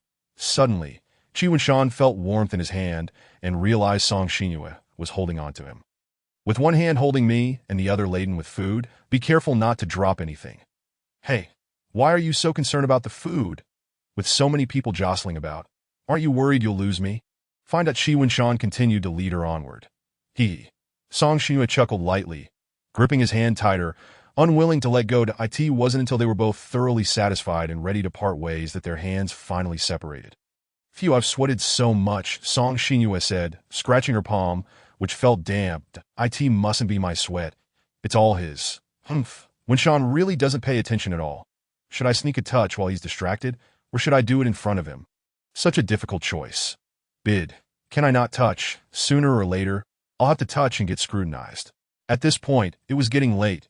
They had enjoyed their time, and Qi Wenshan was preparing to bid farewell. Wait, there's one more thing I should mention now. What is it? Well, for the next 3 days, I will be accompanying my family on a trip to Hangzhou. Don't hold it against me for telling you this now. I was just worried it might affect your mood today. She fidgeted as she spoke. A family trip, is it? What do you mean by that? Would you like to join us? Qi Wenshan wasn't unwilling to go, but it felt inappropriate for them to bring him along on a family trip, and he doubted his parents would allow him to go alone. It's all right. I can talk to them. Still, I think it's best if I don't go. I'm an outsider. It wouldn't feel right. Outsider? That's not true. Song Xinhua suddenly became animated. Well, it is a bit disheartening. 3 days without seeing you. It's fine. We can video chat, right?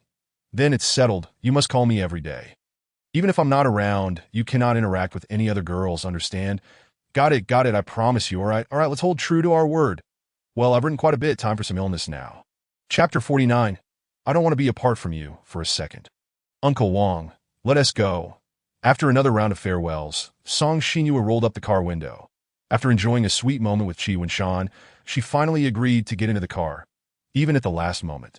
She was still uneasy and insisted on a pinky promise with him. As the vehicle gradually drove away, Song Xinhua's heart seemed to linger behind. An outsider. He actually thought of himself that way. It's fine, Wenshan. Next time, I will ensure you are included as family. Song Xinhua silently resolved, perhaps a bit too excited. As she fogged up the car window, she playfully drew a heart on it. She smiled. Qi Wenshan waved goodbye towards the car window and prepared to leave as well. Finally managed to soothe her suspicious heart. He took out a tissue to wipe his neck. Well, at least he wouldn't have to be glued to her for the remainder of the National Day holiday. He would have a bit of free time. However, Qi Wenshan thought that as long as he chatted with Song Xinhua for a while each day, he could simply hang up afterward. Little did he know, Song Xinyue insisted on video chatting 3 times a day, from 8 to 10 in the morning, 12 to 2 in the afternoon, and 8 to 9 in the evening, totaling 6 hours a day. Even if they weren't speaking, he couldn't leave the camera or end the call. The following morning at 8, while he was still lost in sleep, the video chat abruptly woke him.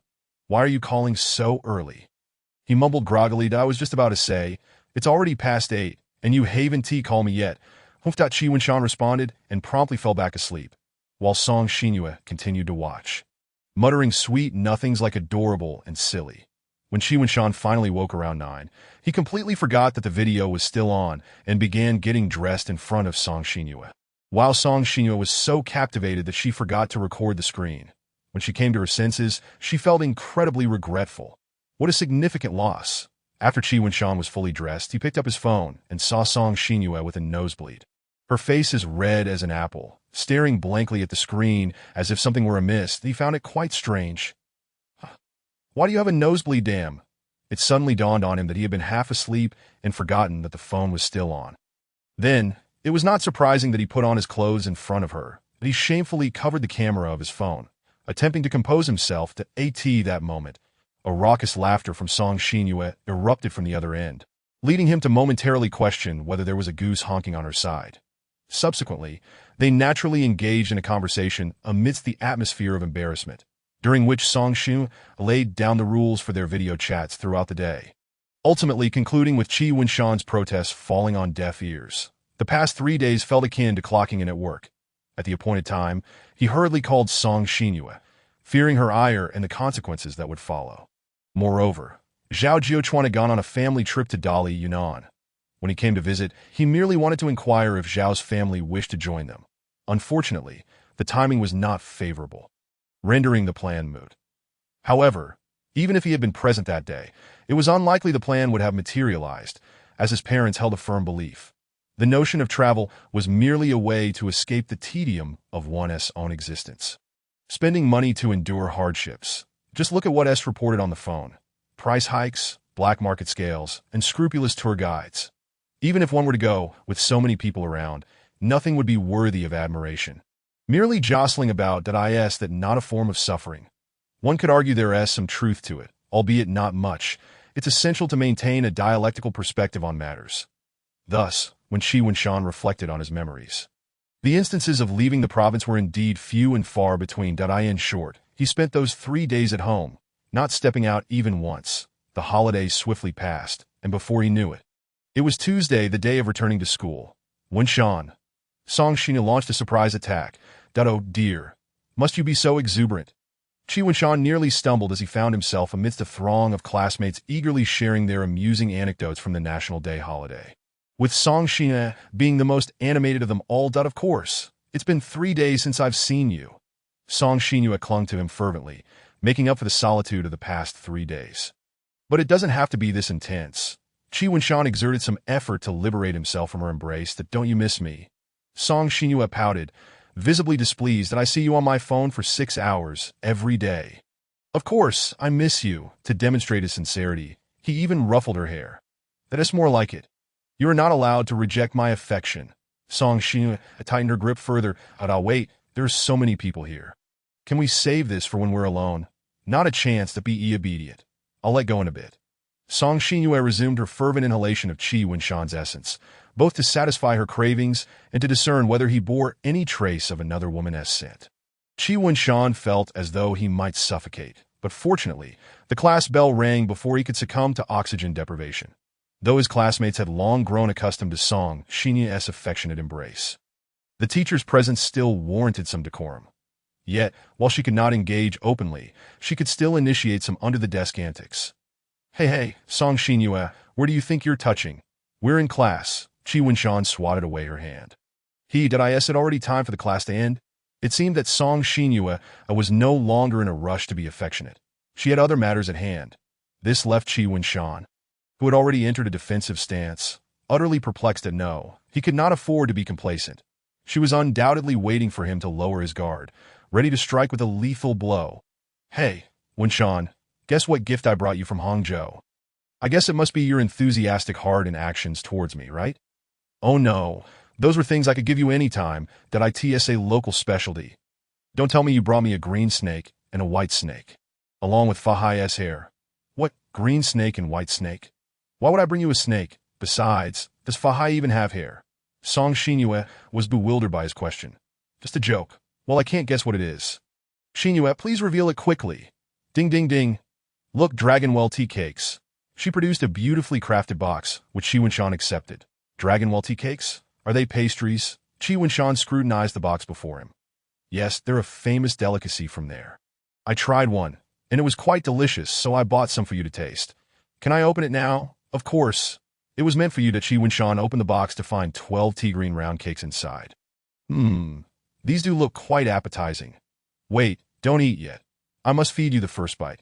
Song Xinyue picked up a small round cake, opened her mouth wide. All right, Qi Wunshan opened his mouth, preparing to be fed. As the cake entered his mouth, he was immediately greeted by a robust tea flavor, a subtle bitterness paired with a rich aroma that as he chewed through the filling, a sweet sensation emerged. The filling tastes like mung bean paste. The fresh fragrance of mung beans mingled with the essence of Dragonwell tea, creating a delightful harmony of flavors. Rich in tea yet sweet without being cloying, reminiscent of the gentle tea aroma from a quaint Westlake tea house. Evoking memories of the Jiangnan region. All right, let us speak plainly. It tastes quite good, with a uniquely refreshing sweetness. The tea and sweetness balance each other beautifully. I can only imagine how ceremonial it would feel to enjoy it alongside a pot of tea. Is it delicious? Is it good? Song Xinyue eagerly inquired. Yes, it's pretty good. Qi Wunshan finished the remaining half. Seeing you enjoy it puts my mind at ease. Now you have to feed me one too. Just take it. I'm not withholding it from you. Hey, didn't you hear the word feed? Wunshan, your act of feigning ignorance no longer works on me. Hurry up, or I'll have to force you. Is it really ineffective now? Qi Wunshan picked up a small round cake that Song Xinyue bit down, then swiftly extended her tongue to lick Qi Wunshan's hand. Hey, what are you doing? Qi Wunshan quickly withdrew his hand. Crumbs falling on her chest. Oh dear, these tea cakes are indeed delicious, but why do they carry an additional flavor? Wunshan, I'm sorry. I didn't notice. Your act of feigning ignorance doesn't work on me either. The boomerang has returned. Oh dear, this is unavoidable. Who told you, Wunshan, that you smell so good? As she spoke, Song Xinyue's pupils transformed into heart shapes, her mouth watering as if she were about to devour Qi Wunshan, clearly starved from her trip to Hangzhou. Hey Wunshan, what are you eating? It looks so delicious. A voice that spoiled the mood came from Huang Mao Ge. Back to ruin my good spirits. Song Xinyue retracted her heart-shaped pupils. Her eyes ablaze with anger as she glared at Zhao Jiuchuan that he felt a chill run down his spine, awkwardly deciding to ignore her fury. Good thing shouldn't tea be enjoyed alone. I'll have one too. Zhao Jiuchuan grabbed one and took a bite. Hey, what are you eating? Song Xinyue attempted to intervene, but alas, it was too late. Oh dear. I'm eating my good buddy's food. What of it? Qi Wunshan hastily interrupted, whispering, This was a box of pastries she just gifted me. That if you want one, wait until she's not around. Think of a way to placate her, and then leave swiftly. I'll handle the rest. Upon hearing Qi Wunshan's words, Zhao Jiuchuan paused, glancing at the tea cake he had just bitten into, momentarily at a loss for how to proceed. Did I eat your food? You just touched it? Huang Mao Ge, I recall mentioning my greatest pet peeve is having my things sullied by others, right? Song Xinyue's expression darkened, her eyes narrowing dangerously. What do you want then? Zhao Jiuchuan found some courage. What? Should I throw it up for you? Do you still want it after it's been regurgitated? I certainly don't want your vomit. That's disgusting. But you need to spit it out. I refuse to let my pastries for Wunshan be digested in your stomach. She clenched her fists tightly, ready to strike at any moment. Who are you to tell me what to do? Bye-bye now. Zhao Jiuchuan, undeterred, finished the last of the pastry and turned to leave. You, Song Xinyue sprang up, but Qi Wunshan held her back. Hey, don't. You want tea, catch up to him.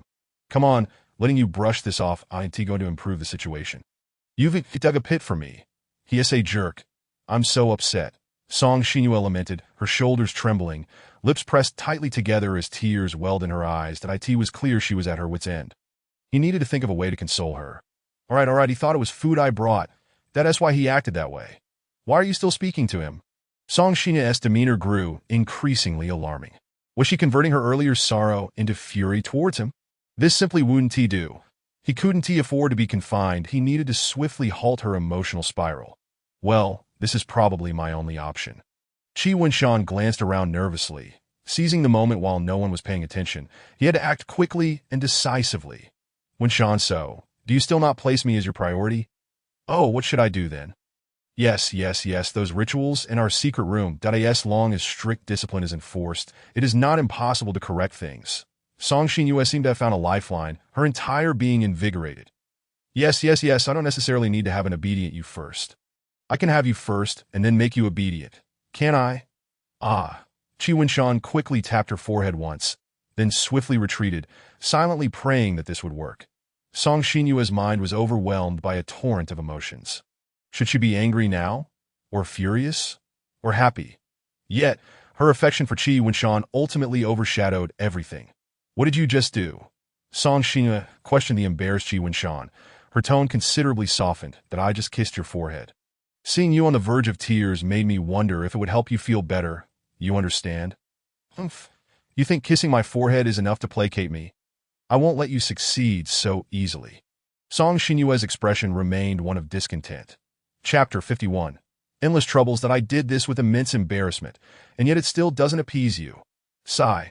I truly don't know what to do. Qi Wenshan discerned that Song Xinyue's mood had improved significantly. He feigned an expression of helplessness. Silly. Why don't you try again? Perhaps it will work this time. As she spoke, Song Xinyue pointed to her forehead. Are you sure? Qi Wenshan hesitated. Of course. This is your only option. Anything else, if it suits my fancy? Ah, forget it. Hurry up. Qi Wenshan glanced around again. Being too conspicuous might attract unwanted attention, but he decided to settle for less, taking Song Xinyue's hand and quickly tapping her knuckles. Not letting you kiss my hand doesn't count, does it? Qi Wenshan didn't give her a chance to refuse and pecked at her hand several more times, like a chick pecking at rice. If this many attempts still don't work, I might just give up. Sigh. The thought of being disliked by Xinyue for a lifetime makes my heart ache. That I am not unhappy at all. I could never dislike you.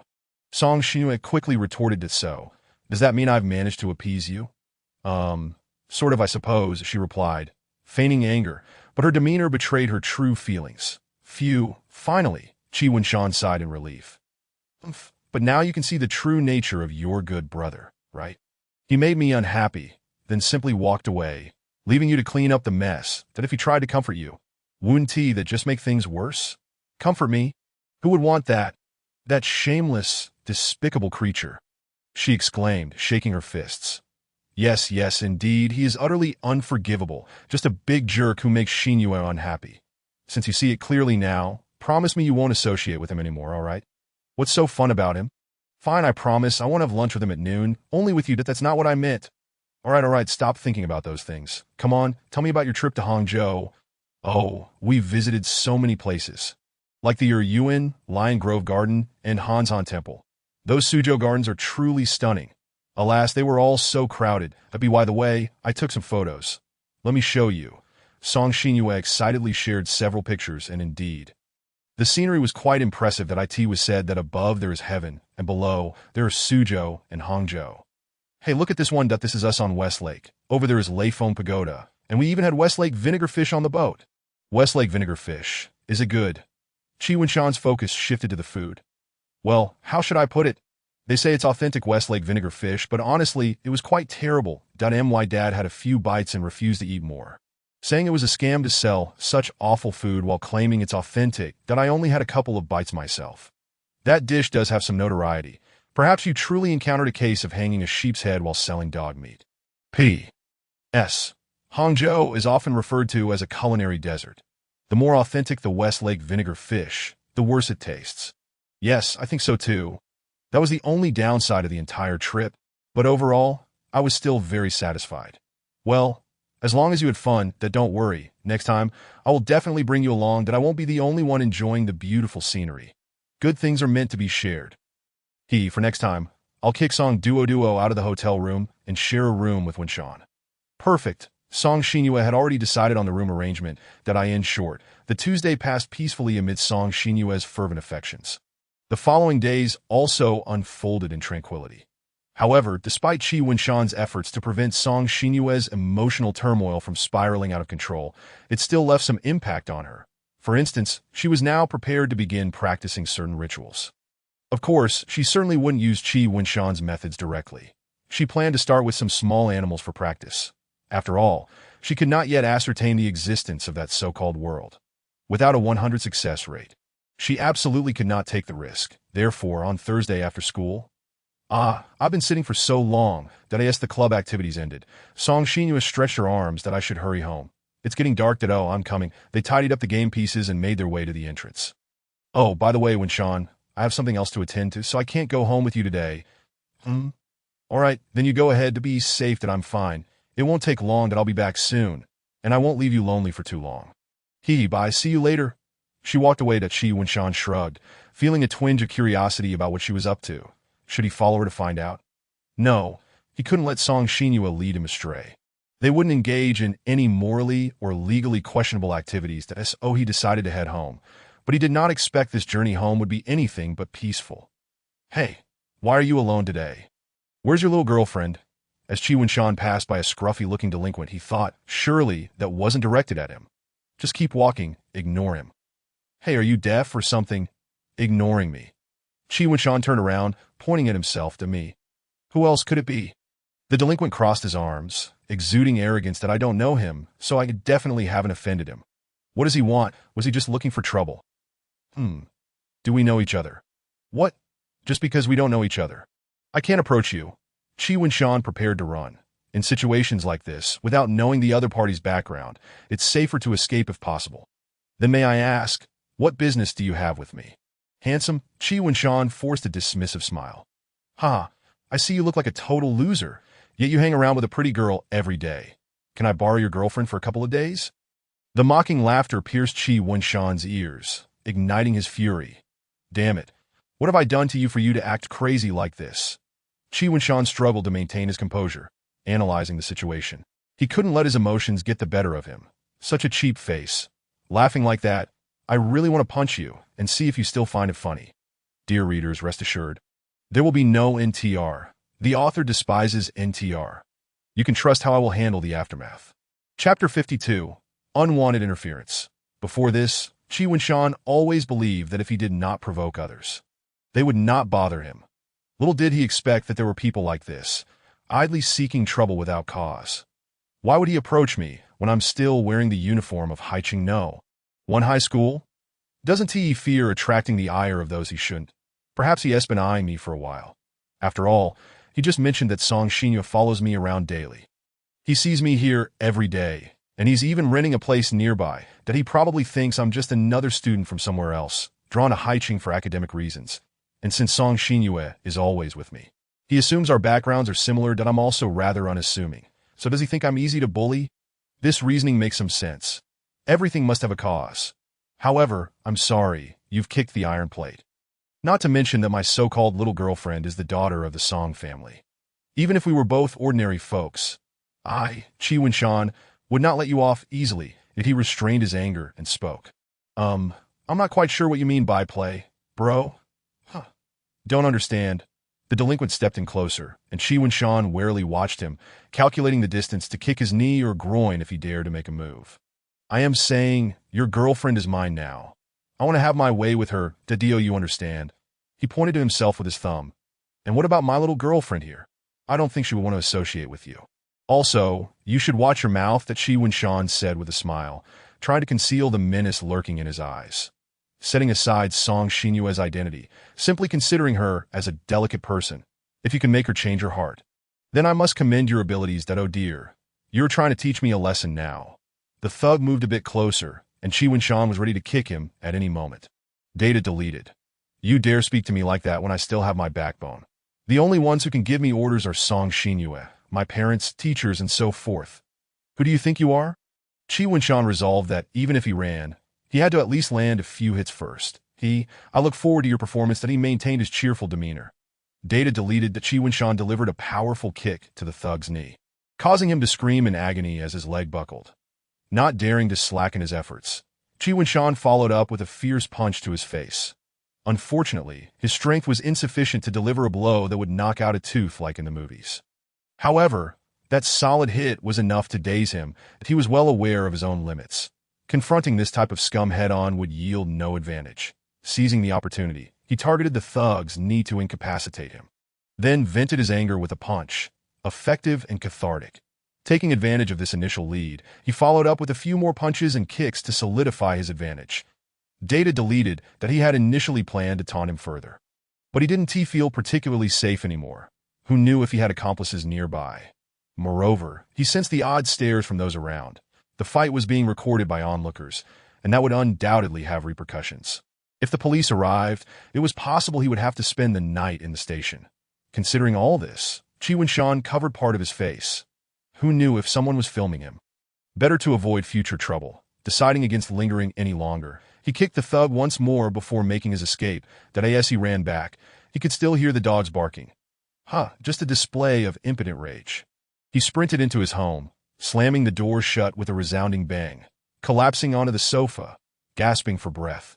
His heart raced like never before. This was far more exhilarating than any teasing from Song Xinyue. It seemed she was nothing special after all, that he had always prided himself on having a good temper.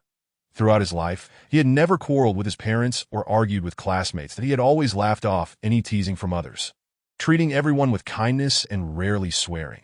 Damn it, I've never fought anyone before. But this was too much. He hadn't provoked the thug, hadn't taken anything from him, and didn't even know him. How could he insult those around him without consequence? Now he felt a tremor in his body, an inexplicable sensation. When angry, excess adrenaline can cause involuntary shaking. He continually reassured himself, striving to suppress his tremors. Goodness, he hadn't even shaken this much while playing a 1v3 game. Yet, this was not over. What should he do now? That guy would definitely not let it go easily. Call the police? Tell a teacher? No. The most important thing now was to notify Song Xinyue and advise her not to return just yet. That guy had likely suffered a setback at his hands and might be waiting to ambush Song Xinyue. Yes, he needed to contact her quickly. Please, don't shake. Why are you so scared of a dog? He shakily picked up his phone, straining to control his fingers to avoid pressing the wrong keys. All right, dialing now. Xinyue, please don't head home just yet, he silently prayed. Hello? Song Xinyue's puzzled voice came through to IT sounded quiet on her end, with no signs of chaos. She hadn't yet started her journey home. What is up, Wen-shan? Why did you suddenly call? She asked that, oh dear, I told you I'd be back soon. Why are you in such a rush? No, Xinyue, please don't hurry back. That no, you're not on your way home. Are you? Song Xinyue, since something was off with Chi Wen-shan, that is something wrong. She asked with concern. Well, we've caught the attention of a thug that I just had a run-in with him, and he might be waiting for you on your way back. So please don't rush home. What? A thug? Are you all right? Song Xinyue inquired anxiously. That I'm fine. Don't worry, Chi Wen-shan reassured her. Really? Are you sure? Who is this troublemaker? That damn guy. I'll go deal with him. Song Xinyue's tone grew more agitated. That no. Don't rush back. He might ambush you on the way to it's not safe. Chi Wen-shan hastily calmed her down on the other end. Song Xinyue clenched her teeth. Who dares to trouble my man? Just wait. She composed herself, speaking in a calmer tone. It's all right. I have my own ways of dealing with this. That oh, by the way, you didn't call the police. Did you? No, why? Chi Wen-shan was puzzled. Just don't worry about it. It's a simple matter. Why trouble the police? Right? And making it a big deal could cause more trouble. All right then, I'll listen to you. But you must be careful. Don't worry, Wen-shan. I'll definitely come back to keep you company tonight. Song Xinyue said that Chi Wen-shan wanted to say more, but she hung up the phone. Not having called the police was a relief. It saved him a lot of trouble. Song Xinyue opened another phone number and dialed. That it seemed today she wouldn't be free, and she was determined to find out who was causing her delays. Her eyes burned with anger. Fine, since she said so, he wouldn't worry too much anymore. Feeling calmer, Chi Wen-shan decided to play a game to distract himself. However, he found it impossible to concentrate on the game.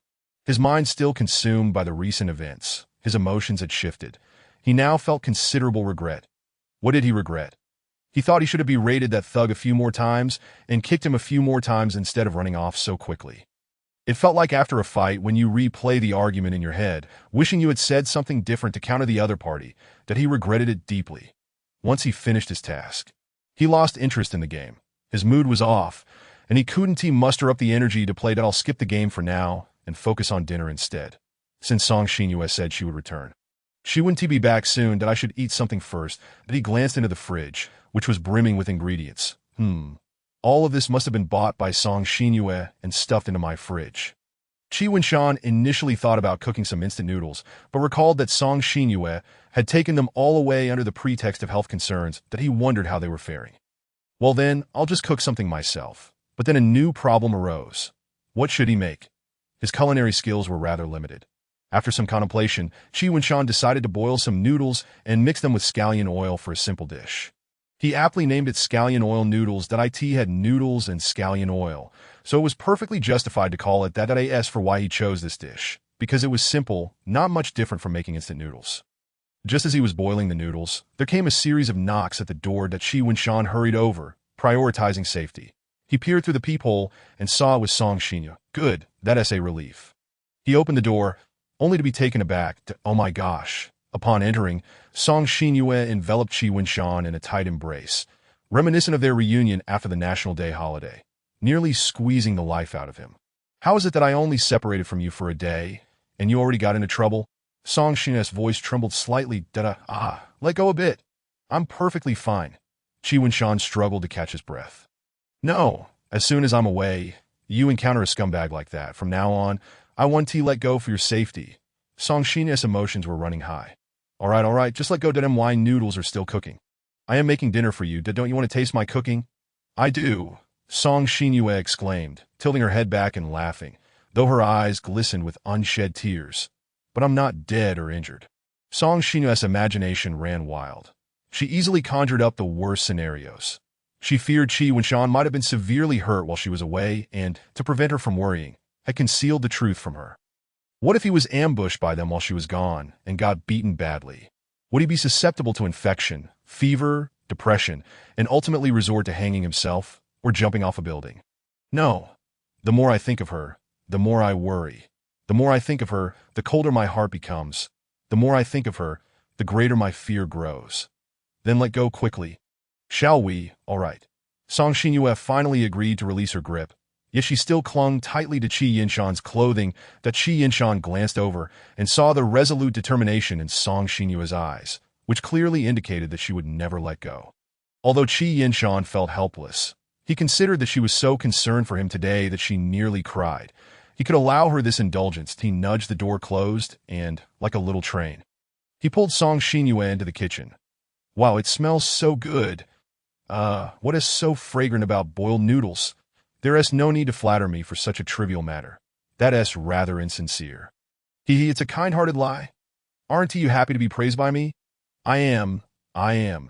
After a while, Qi Yinshan fetched a pair of chopsticks, as the noodle should be about ready to be fished out for consumption. Oh, I forgot to fry an egg. Nutritional value -1. What has come over you today, Yinshan? Why are you suddenly so virtuous? Song Xinyue could no longer contain herself and wrapped her arms around Qi Yinshan's waist from behind. Each sensation emanating from her skin whispered to me that with you by my side, nothing could go wrong. You will always accompany me. You came back late, so I naturally had to cook for myself. I couldn't possibly starve, could I? Just filter the water, add some salt, toss in the scallion oil sauce, mix it up and voila, it's done. Honestly, it's not much harder than cooking instant noodles. Wow, it looks quite appetizing. Your cooking skills are truly impressive. Yinshan, that you're flattering me too much. I can't measure up to your culinary prowess. Chapter 54, a small gift that is not flattery, Yinshan. I genuinely think you did a splendid job. Then tell me, what makes these noodles so good? One excellent point is that they were made for me. Just for that reason, I deem these the best noodles in the world. The taste doesn't necessarily improve just because I made them. Now, hurry and try them. Stop praising me. I know my own worth. All right then. Following that, a delightful dining experience ensued that Qi Yinshan felt that his cooking was quite average, far inferior to the meals prepared by Song Xinyue. However, Song Xinyue praised him profusely, leaving him feeling rather bashful. Thank you for your warm hospitality, Yinshan. What kind of reward do you desire? She placed a finger to her lips, her face brimming with temptation. No reward needed. You've cooked for me so many times. I've only made something for you once. What more could I want, right? Oh dear, Yinshan, it seems you've missed the crux of the matter. Song Xinyue lightly traced her finger across Qi Yinshan's face. The act of giving a reward is never dependent on the recipient's efforts, but rather on the giver's mood. And at this moment, I am in quite a delightful mood. In translation, it means, I want to kiss you. It has nothing to do with you. All right, let's not dwell on that. You mentioned you were going to deal with that person. Have you resolved it? Rest assured, he will definitely not trouble you again. Good. I truly appreciate your help. I'm sorry for making you worry about me. Now that you know I'm so concerned. You must never let me feel this way again. Did T1T happen again? However, I never expected that by being honest, I would attract such trouble. Sigh. Since foolish Yinshan cannot avoid such occurrences, I suppose I must continue to protect you. Can I protect you too? Yinshan, you're getting better at making me happy that you're already protecting me. Your very presence is a tremendous shield for me. Song Xinyue looked genuinely pleased. It's getting late. You should head back. All right, see you tomorrow. But as Song Xinyue's eyes twinkled, she seemed unwilling to leave so easily. She quickly stepped forward and planted a kiss on Qi Yinshan's cheek. This is your reward. Yuri not allowed to dislike it. She grinned mischievously. What are you doing?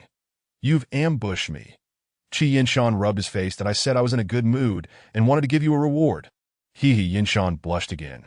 She tilted her head, intrigued. After saying this, she slipped out the door and dashed next door. What the Qi Yinshan was left speechless, standing there in a daze.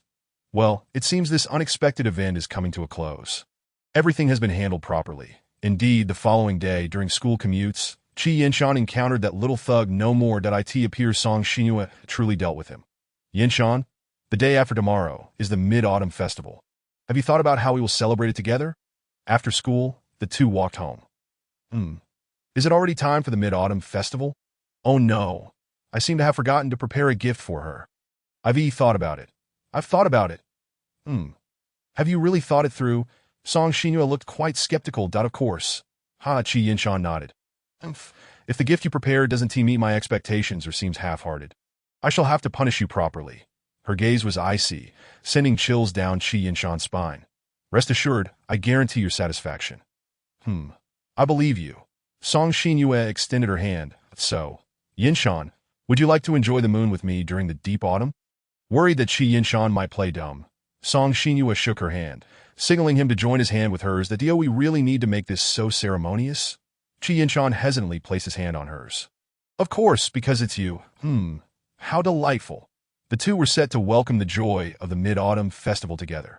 Let us proceed directly. Wait. Doesn't this feel a bit, inexplicably abrupt? There should be much more description.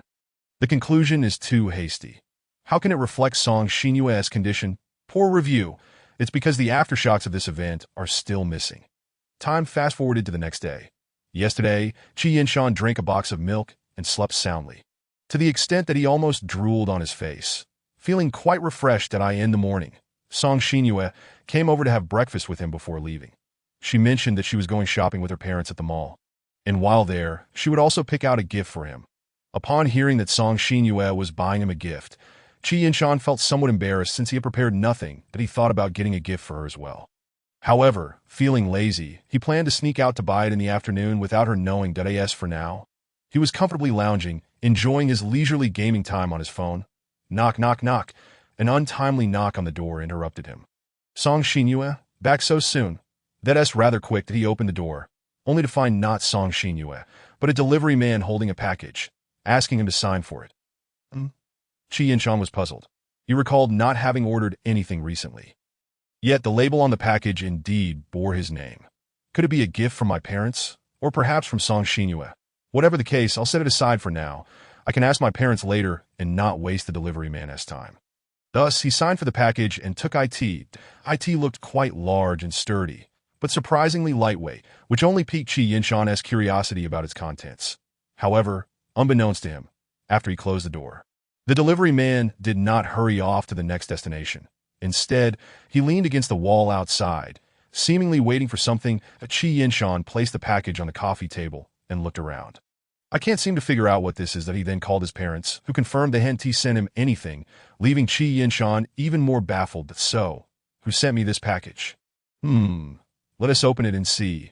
Qi Yinshan made a decision he would undoubtedly regret, but he fetched a pair of scissors and sliced through the tape. As soon as he opened it, a wave of metallic scent assaulted his senses. Upon further inspection, Beneath a layer of ice lay a gruesomely vivid severed hand. Chapter 55: An unfinished ritual in an abandoned warehouse belonging to the Song family in Haicheng. A few dim light bulbs struggled to emit their glow.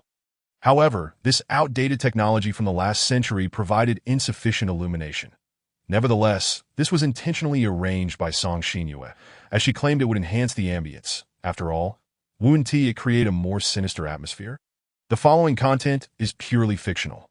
In our world, goats are protected animals. Please do not harm them. Protecting animals is everyone's responsibility.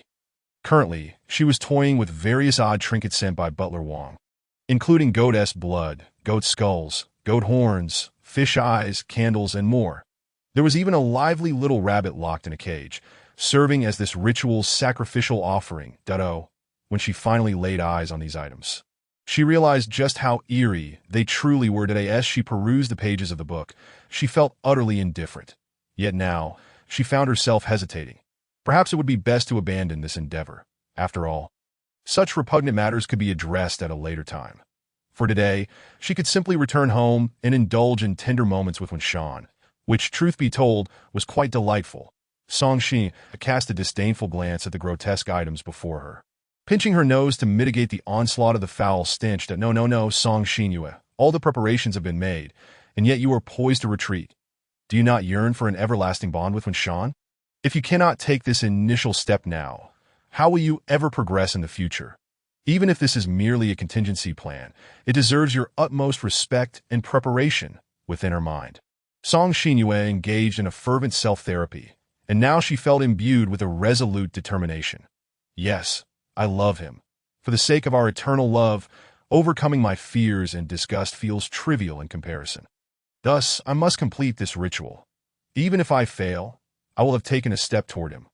With that thought, Song Xinyue loosened her grip, allowing the nauseating vapors to swirl within her lungs. Perhaps it was merely psychological, but she found the odors less offensive than before. The lovesick easily becomes self-moved. No one demanded she undertake this. Yet for the love residing in her heart, she was willing to sacrifice herself.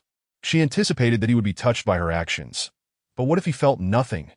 The thought sent a shiver down her spine. Song Xinyue pressed her lips together, donning her mask and gloves. After reviewing the steps once more, she resolved to commence. First, she would suspend the goat's skull upside down. With the binding complete, she marked the ground beneath her and pulled the rope, causing the skull to dangle in midair, aligned directly with the earth. Good. On to the next step, she encouraged herself, recalling the involuntary tremor that had coursed through her when she touched the skull. Deep down, she still felt resistance toward these objects. But it mattered not. For Shan, for our brighter future, I can master my own apprehensions. Now, from the point where the goat skull was raised, I must draw a pentagram using goat's blood. Oh dear. This dark red liquid is ghastly in its appearance. The intense odor permeates even through the mask. Nausea, revulsion, the urge to vomit. These words consumed her thoughts as her sanity appeared to plummet. She whispered Shan's name, and the mantra seemed to bolster her resolve. Overcoming her disgust, she dipped the brush into the viscous substance. How could those initial individuals have conceived the idea of using such things for a ritual? Well, it was time to begin the drawing. An inverted pentagram. The blood stickiness necessitated repeated dips to complete the design, each stroke a challenge to Song Xinyue's spirit. She added a circle to it, and with a sigh of relief, she completed her task. Her confidence surged. She pressed on to the next step. This one was simple. Place candles at each of the 5 points. Perfect. Now, to ignite them. The flames flickered within the eerie atmosphere, their meager glow failing to dispel even a hint of darkness, as if they were being consumed by it. Next step. Song Xinyue felt increasingly steady, the strangeness fading, replaced by the anticipation of success. Next, she would place the goat horns at the top 2 points. Good. Then, the fish eyes, one in the center and one at each of the 5 corners. Ugh, these are revolting. I must arrange them quickly. Well, the unpleasantness remained as expected. Excellent, the preparatory work was nearly complete. Now, she glanced at the rabbit. It was time for the sacrifice and the incantation. She injected the anesthetic into the rabbit's body, ensuring ease for the impending incision. Soon, the rabbit lay motionless within its cage, but it would not meet the fate of becoming a spicy rabbit head. Instead, it would die here without purpose. Song Xinyue retrieved the rabbit, placing it at the center of the pentagram. Her trembling hand grasped the sharp knife, caught in a tumult of excitement and fear. Staring at the unconscious rabbit, she hesitated, caught in a moment of indecision. She was so close to completing the task. Once this final step was taken, the chanting would be trivial. Yet, for reasons unknown, she found herself unable to proceed. That it wasn't that the rabbit was too adorable, rather. She felt paralyzed as one might when confronting a task they had never performed before. Imagine asking a college student returning home, someone who has never harmed even an ant, to slaughter a chicken. They would surely hesitate as she did. Song Xinyue's palm grew clammy around the knife's handle, and she still could not summon the resolve. Performing such a ritual was truly not something one could accomplish in a single breath. Suddenly, her phone rang, shattering the fragile determination she had mustered. She set the knife down, glancing at the caller ID. Qi Wenshan. She answered promptly, and after a brief conversation, she learned that trouble had befallen him shortly after she departed. Anguish and anger swelled within her. This ritual had truly derailed her plans, that if only she had postponed this undertaking, Wenshan might not have faced such peril. Wait, had he already been harmed? And perhaps gravely so. He might be too afraid to tell me, fearing I would worry. This is bad. This is terrible. No one is allowed to bully you. The more concerned Song Xinyue felt for Qi Wenshan, the deeper her hatred for that thug grew. She resolved to make him pay for his actions. Chapter 56. To prove my heart no, this is absurd. Wenshan is certainly unharmed, without a doubt. Song Xinyue reassured herself, recognizing that her priority now was to ensure that Rogue faced consequences rather than indulging in wild imaginings. As for the ritual, her heart was no longer in it. That could wait. Her immediate concern was to return home and ascertain Wenshan's safety. Hello? Uncle Chin? Oh, it's me, Xinyue. That I've encountered a situation and hope you can assist me personally. I will send you the details shortly. Thank you, Uncle Chin. Goodbye. It seems she cannot return home just yet. She had to resolve this matter first. Wenshan, please wait for me. You must be safe. Hey, miss, where are you off to in such a hurry? I must leave now. Please clear the area for me. After instructing the guard outside, Song Xinyue hastily departed. Why is she in such a rush?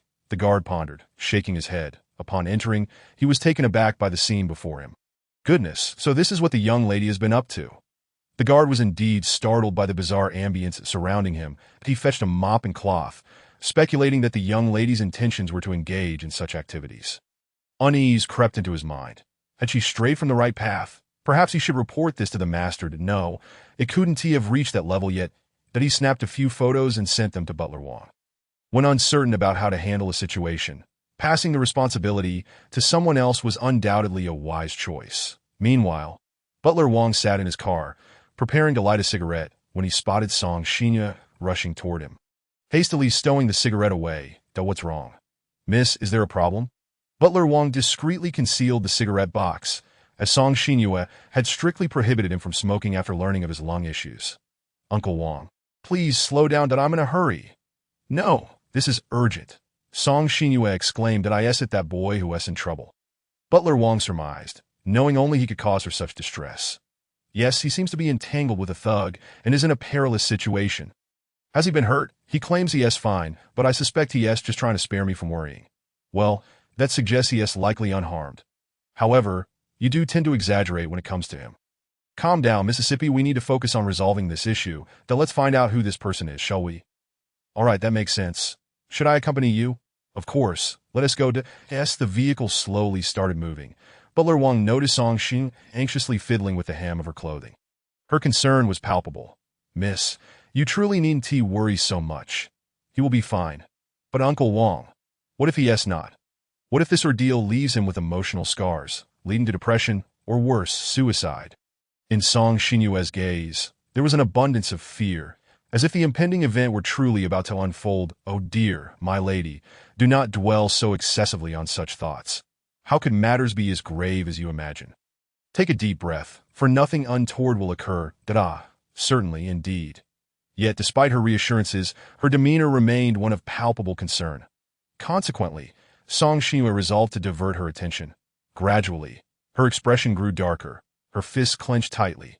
Just wait until I find you. You shall know my wrath that I in her mind. Song Xinyue silently concocted 99 ways for the ruffian to meet his demise, leaving the final one for Qi Wenshan to devise. This was a transformation of sorrow into vengeance. This stretch of road. Yes, it should be around this time. He will appear shortly. Song Xinyue fixed her eyes upon the screen, scrutinizing each individual displayed. She was eager to discern who would dare lay a hand on her Wenshan. Qi Wenshan has made his appearance. He is being accosted, taunted. Excellent. He retaliated. He escaped unscathed. Upon witnessing Qi Wenshan emerge without a scratch, Song Xinyue's anxious heart finally found solace. Truly, he is my man, capable of safeguarding himself. And that worthless thug, with such meager skills, he dares to trouble my man that I in her heart. Song Xinyue downgraded the thug's death count from 99 to a mere 9. Butler Wong switched to several different angles, capturing a clearer frontal shot, magnifying it. Though somewhat blurry, key features were discernible, and identifying such a person should not pose a challenge. Butler Wong prepared various plans in his mind, yet further investigation into this individual's background was necessary. He snapped a photo and sent it to his subordinates for processing. Miss, should he be alive or dead? Alive. Understood that in this brief exchange, an undercurrent of lethal intent flowed abundantly. By the way, Uncle Wong, could you send me that surveillance footage? All right, Butler Wong operated the controls. What do you need these for? I wish to examine them closely. All done, Mississippi, just wait. I shall fulfill your request by tomorrow evening at the latest. Thank you, Uncle Wong, that it's a trivial matter. Not worth mentioning. Now, Uncle Wong, please take me to him. Of course. Butler Wong acknowledged her request, and the two departed. I in the car. Song Xinyue remained silent. Qi Wenshan still had the listening device she had planted on him. Thus, she listened to the recorded sounds. Filthy language. It seems I cannot let you off lightly. Otherwise, how could Wenshan perceive my feelings? Your provocations towards my beloved demand a sufficient retribution. Wenshan may doubt my affections for him. Song Xinyue replayed the footage repeatedly, her anger intensifying with each viewing. You dare to point your filthy fingers at him? Ha! I have it. You didn't dare to harm that rabbit today. Then you shall be my target. I shall use your hand to prove my devotion to Wenshan. Chapter 57. Preparations. Thus, Song Xinyue resolved with determination. Her somber gaze fixated on the scenery outside, her spirits deeply troubled. She longed to see him soon to release the pent-up frustrations within her. Then she spotted the person who displeased her greatly. The individual bore a brazen expression, flanked by two individuals with vividly colored hair. Clearly, they were not of reputable character. The trio stood idly by the roadside, as if awaiting something. The one with the flushed face seemed to have learned a lesson and sought external help. A flicker of intelligence, though regrettably minimal, for the yellow-haired one. And the other with similarly colored hair. None were good people. They were quite repulsive. Perhaps it would be best to strip them of their hair altogether. Seeing their fierce demeanor, it was evident they awaited her arrival. Alas, they have dared to bully me. How could I let this pass without addressing them? What transpired next is well known to all. Let us now turn our attention to Butler Wong and his actions. Have we waited long enough? That little lady has yet to show herself. Brother, are you seeing things? I've been watching closely. That young man must have tipped her off, hence her absence. Then are we wasting our time here? It was agreed upon that we would be treated to a meal. You cannot go back on your word. It's just a meal. I'll cover it. Let's go. We won't wait any longer, but we shall dine at that establishment. The trio proceeded into the restaurant for their meal. However, while they kept watch, others were also keeping an eye on them. Butler Wong had thoroughly investigated the thug's identity and background. 19 years of age, a vocational diploma, lazy and gluttonous, with poor evaluations from neighbors and relatives. His parents worked at a local brewery, and he had a 13-year-old brother. He frequently begged his family for money, resorting to insults and even threats when denied, resulting in a strained relationship with his parents.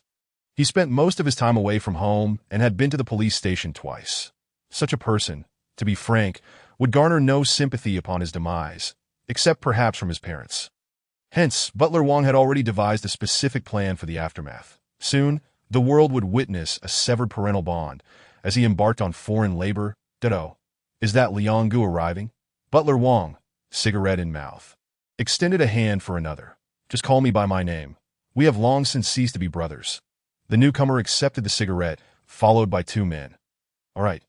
Chen Liangping, have you not washed your hands of this life? Surely your small business is thriving now, a busy person indeed. Butler Wang lit his cigarette for him. Oh, it's going all right. At least the family manages to get by. You must speak well of me to Song Yi, and look after my business. Rest assured, if the company requires assistance, I will certainly recommend you first, and I appreciate it. Besides, the young lady of the Song family personally invited me.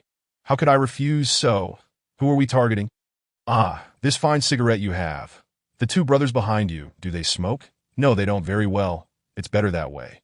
Butler Wang put the cigarette away and gestured toward the restaurant. It's in there. I've sent you the photo as well. Do not alert those two. I only want the one with yellow hair. These three little rascals, do they truly warrant my presence? Their combined ages likely do not exceed my blood pressure that they've angered my lady. She takes this matter seriously, and no need for unnecessary chatter. We are here now. Fine, since the three of us haven't eaten yet, you must at least treat us to a meal. Chen Liangping, you've been plotting to treat me all along. Haven't you? Such a rare opportunity. How could we not seize it? Enough idle talk. Let us hurry inside. The two extinguished their cigarettes and discarded them into the trash. Thus, the group entered the restaurant, selecting a suitable spot to keep an eye on the three individuals. Are they still not finished ordering? These fellows truly take their time. What would you like to order? A server inquired. Chen Liangping took the menu and replied, I'd like some boiled pork slices. Kung Pao chicken and stir-fried bean sprouts, a hearty selection. Can you manage that? If we cannot finish, we shall pack it up. Also, add some fried eggplant and a cold dish. That will suffice. That he returned the menu. Oh, and a bottle of white wine. No, I cannot drink. I am driving. Drinkers should not drive. TSK. How dull. Then bring beer, the Qingdao variety. Did you not eat lunch waiting for this dinner? I did eat. My wife's cooking is far superior to that famous establishment. Whatever its name, Mickey or something. Your wife isn't here. Why the fuss? Ah, your reasoning is flawed. This is called internalizing and externalizing, something you wouldn't understand. Ah, Liang Gu fears aging. Does he? As you would say, loving one's wife is renowned. The other two could not suppress their laughter. What are you saying? Who are you to instruct me on marital matters? Indeed, you are not qualified to right. Let us not lose sight of our purpose amidst idle chatter. We must keep an eye on those rascals. Finally, the other side had completed their ordering. Rest assured, these two young brothers are quite clever and will ensure they do not escape, that I will personally intervene. How could you doubt me? It is precisely because you are involved that I worry. You are aging. Your mind has never been sharp, and it surely cannot be any better now. Even if it is not, I am still far superior to you. Moments later, a plate of cold dishes was served. Butler Wang took the vinegar bottle, poured a ring, and mixed it. He sampled a few bites, treating it as an appetizer. Soon, several hearty dishes were served one after another. Chen Liangping requested a bottle opener, and with a pop, the beer bottle cap was released. Will you not have a sip? It's merely beer that I shall refrain from indulging in alcohol. As I have already stated that I must drive. The fine of 1,000 yuan and the suspension of my driving license for 6 months. Are you going to compensate me for that? How tiresome. Very well. I shall not drink with you. Let us three raise a toast instead. However, do not overindulge, as it might impede my affairs. From time to time, Wang Guanjia's gaze darted towards that direction. After all, if such a simple task cannot be executed properly, I would have no face to return. Look at you. Rest assured, just enjoy your meal and fill your belly if you do not wish to recoup your expenses. I shall consume it all. Chapter 58. Safety while traveling. Oh, by the way, your eldest daughter, Chen Jingming, is in her 2nd year of high school, isn't she? How is she faring in her studies? Alas, it is as it is. I cannot say it is particularly good, nor particularly bad. She cannot be compared to Sing. IT matters not. Grades are but one aspect. As long as the child is happy, that I understand. I have come to terms with it. I am but a rough man, having struggled with academics since childhood, that my daughter has already surpassed me in her examinations. It is my genes that have held her back. Alas, it seems my family shall not produce a scholar. It is good that you have come to such an understanding. When my son was preparing for university, our entire family was in a state of anxious anticipation. Fortunately, we did not suffer total ruin. He has since gone to Shandong. Yet, I cannot shake the feeling that my daughter is not particularly happy at school, that I have never seen her play with anyone. The few friends she managed to make ultimately fell apart. What? Does she lack charm with the opposite sex? Is her social ability lacking? It is not her fault. It is mine. Many at her school seem to know I am her father, and thus they fear her and do not engage with her. Chun Liangping raised a beer bottle and took a hearty swig. Indeed, that poses a dilemma. We cannot forcibly make them associate with Mingming, for that would only be counterproductive. That I am not foolish enough to resort to such tactics. Alas, I truly feel sorry for my daughter. The sins of the father must be borne by the daughter. Well then, do not worry excessively that in a sense, you are protecting her. Who would dare bully her? Right? Hand me another cigarette. Here you go. Chen Liangping took it and was about to light it when a nearby waiter hurried over to advise him. I am sorry, sir, but this is a public space, and smoking is not permitted to— Oh, I completely forgot. My apologies. That he reluctantly stowed it away. All right, let us cease this conversation and focus on enjoying our meal. The group quickly devoured the food, leaving little behind. They remained seated, watching the commotion in the distance. Soon, there was movement over there. It appeared they were preparing to settle the bill. Chun Liangping stood and said, I shall handle that yellow-haired lad. You two take the other two elsewhere. You handle the payment. That if you intend to take action, do not do it in a crowded place. Be mindful of the impact. Rest assured, I have methods that do not involve violence. He stood and approached the counter. The thug rummaged through his pockets and checked the money on his phone, realizing it was insufficient. Hey, lend me some money for now. I will pay you back later. Brother, wasn't it agreed that you would treat me? Why must I foot the bill? I am short on cash at the moment. I cannot take it out. Just lend me a bit. I will repay you. It's not as if I won't. Oh, brother, look at me. I heard you were treating me, and I didn't bring a single penny. The thug glanced at the other person, who also shrugged, indicating he had no money. Alas, I cannot rely on either of you. He opened WeChat to request money. Hey, brother, how much do you still need? I can cover it. Chen Liangping placed a hand on his shoulder and leaned in to speak. Huh. Oh, thank you so much, big brother. When Chun Liangping inquired how much was still needed, it turned out to be merely 4 yuan, which was still unattainable. Boss, it's all settled. That moment. The other two were also conversing with their targets, and the operation proceeded smoothly. Big brother, you certainly look like a person of significant business. You are not concerned about such trivial amounts. Thank you, big brother. Serendipity brings us together. I am indeed in business, albeit on a modest scale, earning just a little. Oh, big brother, do not be so humble. Your earlier move was quite impressive. That I shall recognize you as my elder brother from now on. Haha, very well. However, little brother, why are you so short on cash? You cannot even spare 3 yuan. The inducement begins, well, he awkwardly chuckled. I simply did not bring enough money. I was just about to ask my family for some. Oh, so you are truly in need of funds. By the way, I'm also in small business. Would you like to join me? We can earn together. Really? Big brother, you want to help me earn money? He asked, somewhat incredulous. That of course. Would I deceive you, my little brother? Come, as we walk, I shall introduce you to my business. Thus, Chen Liangping smoothly led the thug away from the restaurant, while the other two escorted their targets in the opposite direction. Is this the method you mentioned? Wang Guanjia, having witnessed the entire process, felt a strong sense of déjà vu. It came to mind. The first time I met him over 20 years ago. He employed the same tactic. Yet I am not foolish. In the end, I was not taken in and gave him a thorough lesson. Do as you wish. Wang Guanjiao approached the counter to settle the bill before exiting the restaurant, closely following Chun Liangping from a distance.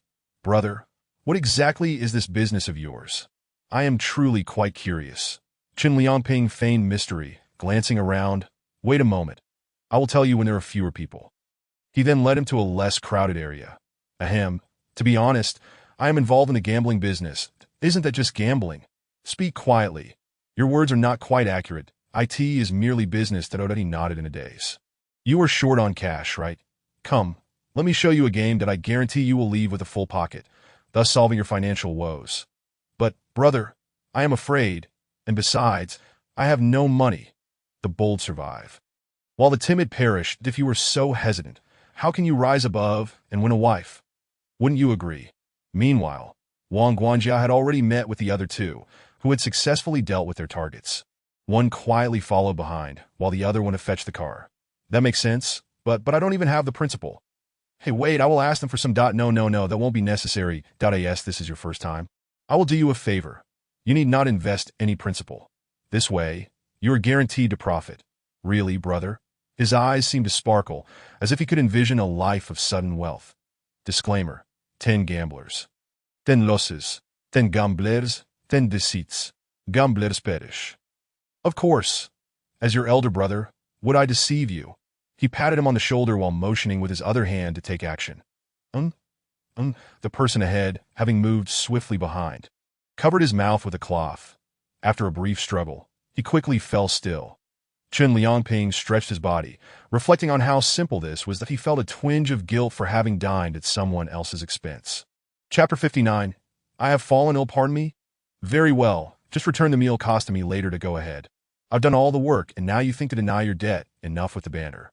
We still have work to finish. Get him into the car. There are no surveillance cameras at the exit, right? There is one, but I have checked. It cannot capture this area. You better handle the aftermath well. If you slip up and I get caught, I will be the first to expose you, and we shall share the same fate in prison. Rest assured, I will manage this matter well, and it will not interfere with your peaceful life. Chen Liangping supported the unconscious thug, pretending to assist a drunken man, and finally placed him in the back seat of the car before sitting down himself. Did I say, you just stood there and did nothing to help? Did I not just treat you to a meal? After 3 hearty dishes, you still claim to lack strength. Wang Guanjia activated the navigation and prepared to depart. All right, you clever lad. Once we arrive, you will have to move this fellow yourself. I shall not assist you that I must return home before 10. What time is it?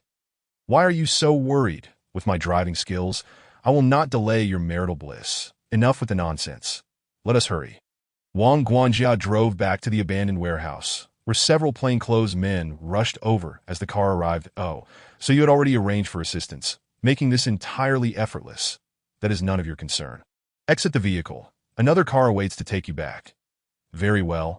But if the vehicle you prepared is uncomfortable, I shall file a complaint that I almost forgot.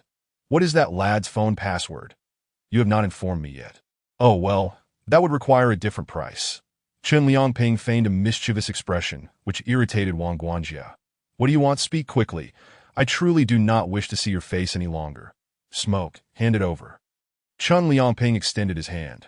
Reluctantly, Steward Wang produced a cigarette, as if he were offering a favor. How stingy you are, he remarked. Well, one cannot expect a miser to part with his riches. The password should be. I will only say it once. Off you go, he waved his hand dismissively. Steward Wang, where has this person been taken? You might as well take him to the warehouse first. Then find a platform to tie him up securely. Came the reply. Yes, I will take care of that immediately. All right, the matter is mostly settled. Next, I will report to the young lady and then handle the aftermath. He opened his phone, noticing the images previously sent to her by the gatekeeper. As he clicked on them, the peculiar atmosphere once again made Steward Wang suspect that the gatekeeper had sent him a random internet image, which was indeed a perplexing act. However, according to what was said, it was Song Xinyue who had created those items. Did the young lady request those things just for this purpose? Previously, when Song Xinyue asked him for such odd items, he found it quite puzzling. Now that the truth was revealed, his confusion only deepened. Perhaps the young lady simply wished to film some small video for amusement, which was harmless enough. Moreover, since she instructed him to gather them, it indicated that she had no intention of hiding anything, that if she were engaged in something illicit, how could she allow others to see it? Or perhaps she had no intention of concealing it, because no one would dare to stop her. He recalled how Song Xinyue often had him collect various materials on mysticism for her. Initially, he thought it was merely her hobby, but this photograph sparked a different line of thought. Could the young lady be researching sorcery? He swallowed hard, contemplating that he should find an opportunity to discuss this with her later. Uncle Wang, I'm here. Thank you so much for handling this. Song Xinyue had recently replenished her energy and appeared to be in high spirits. However, her mood would soon turn sour again. That, of course, I will do my utmost to fulfill the young lady's orders. Steward Wang greeted her as she stepped out of the car. Well, this matter needs to be accounted for by both Wenshan and myself. Uncle Wang, where is that person being kept? I need to teach him a lesson. Her tone gradually turned less amiable. He is inside there. Let me take you in. At that moment, the ruffian was gasping for breath. Lying flat on a platform, his limbs tightly bound, his eyes covered, and his mouth gagged, he had struggled for an entire day, utterly depleted of strength. Song Xinyue looked disdainfully at the ruffian. Unpleasant memories surged forth. including the moment he had pointed at Qi Wenshan and the derogatory remarks he had directed at her.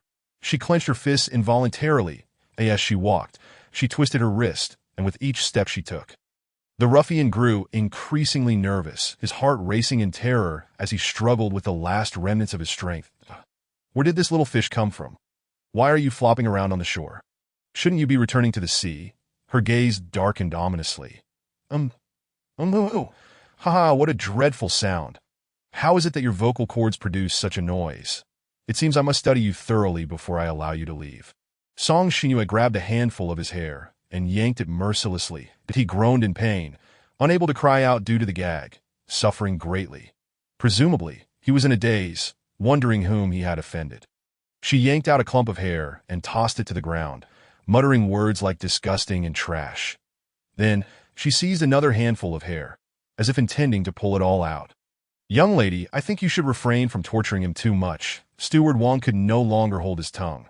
Initially, he had no intention of speaking up, but seeing Song Xinyue in such a frenzied state, he grew concerned for her mental well-being. His young lady was displaying some rather twisted tendencies. Uncle Wang is worried about my mental health. Oh, I assure you, my mind is perfectly sound that I am gentle with my family and friends. But as for my enemies, she plucked a hair, and another muffled cry escaped him. Everyone has their methods, so don't worry about me, Uncle Wang. All right then, young lady, he relented, feeling rather helpless. Chapter 60. The cause of illness is you, Uncle Wang. Could you please hand me a knife? I thought this would release the hatred in my heart, but it turns out to be rather dull, that I might as well finish this quickly, so I can return to see him. Young lady, what do you need the knife for?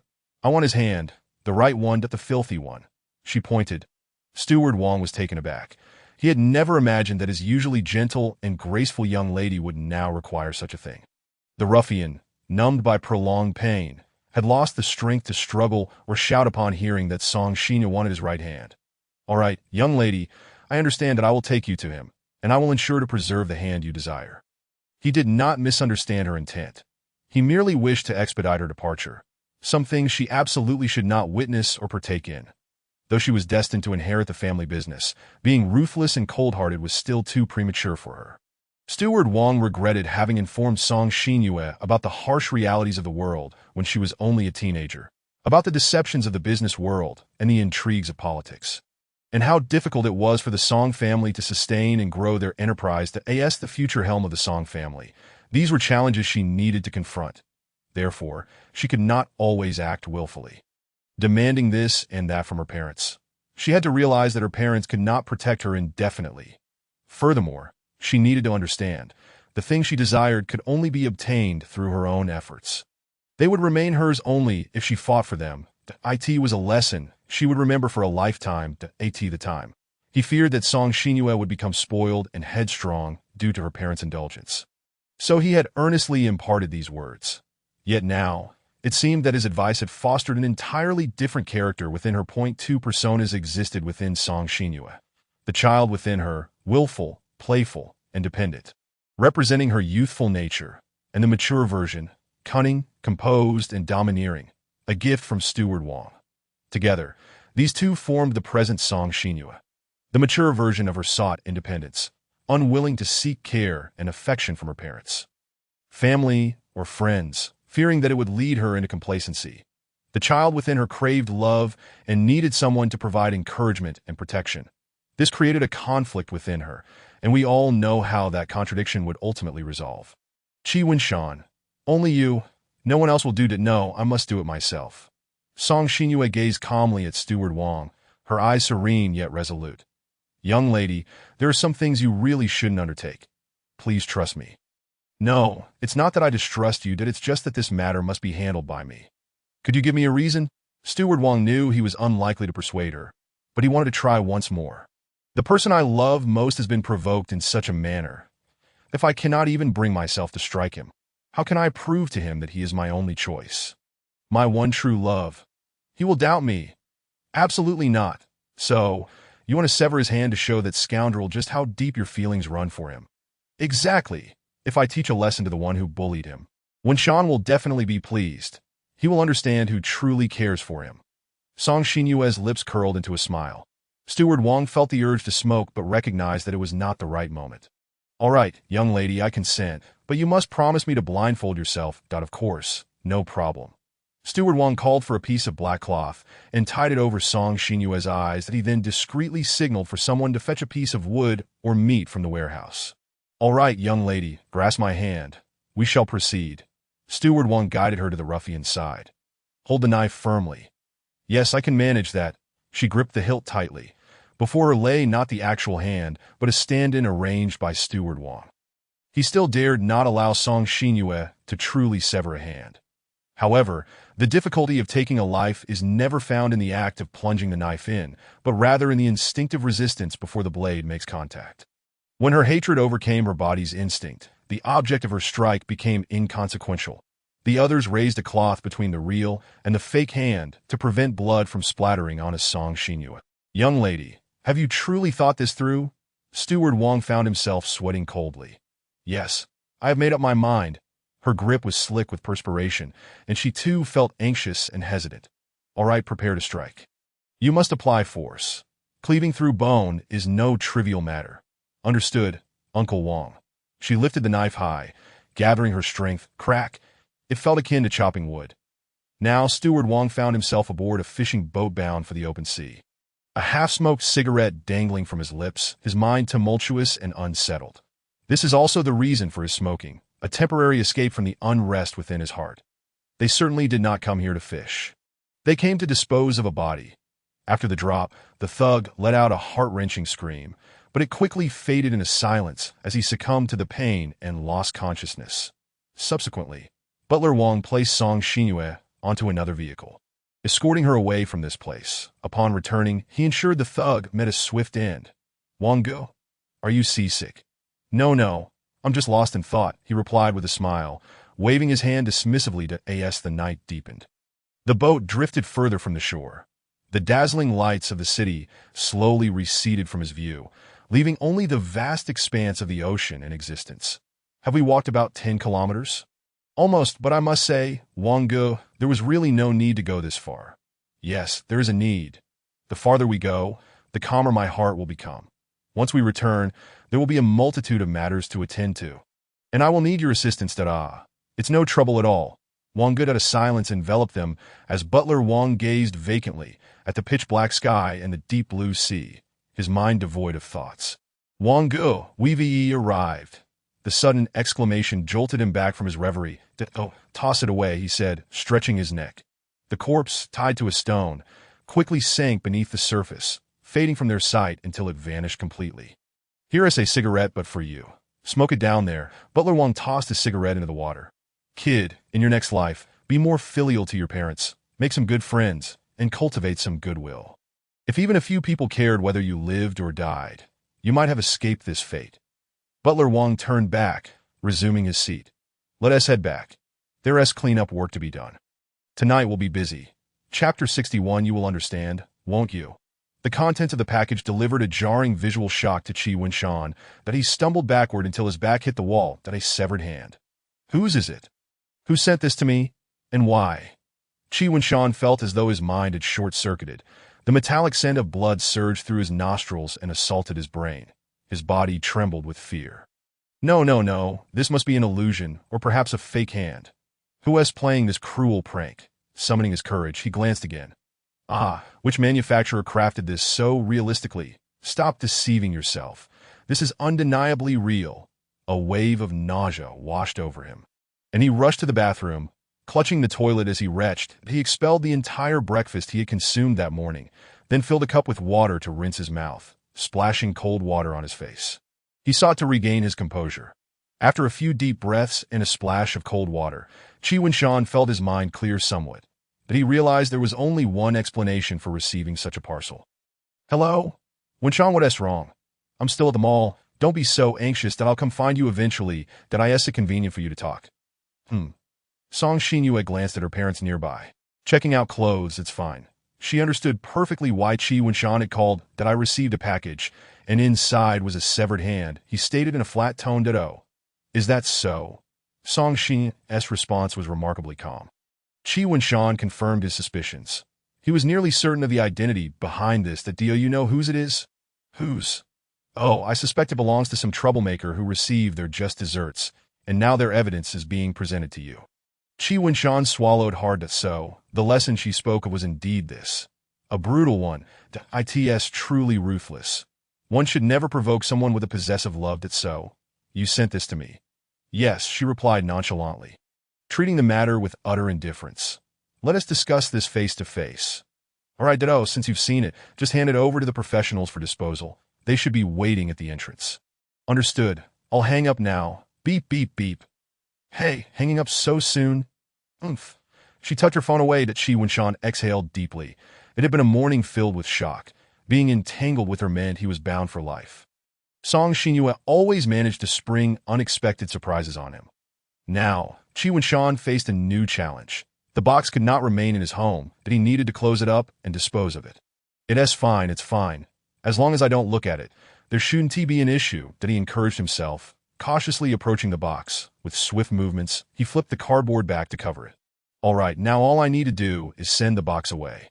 Yet for some inexplicable reason, Qi Wenshan found his hands unwilling to lift the box, that he felt an unmistakable resistance in his body, one that he could not control. Nevertheless, his mind prevailed. He stretched out his arm, trying not to think of the severed limb within. He opened the door, and indeed, someone was waiting outside. That Qi Wenshan quickly handed over the hot potato and hurried back home, opening the windows to air out the lingering scent of blood. Before long, everything returned to normal, and there were no more unpleasant odors. Yet Qi Wenshan's mind remained restless. Sighing, he acknowledged that while Song Xinyue loved him fiercely, he never anticipated her love would manifest in such a twisted manner. The scenes from novels and comics had materialized in his own life. The impact of encountering a fellow human's severed limb is immense. Now, the image of that hand lingered in his mind, an indelible memory he could not shake.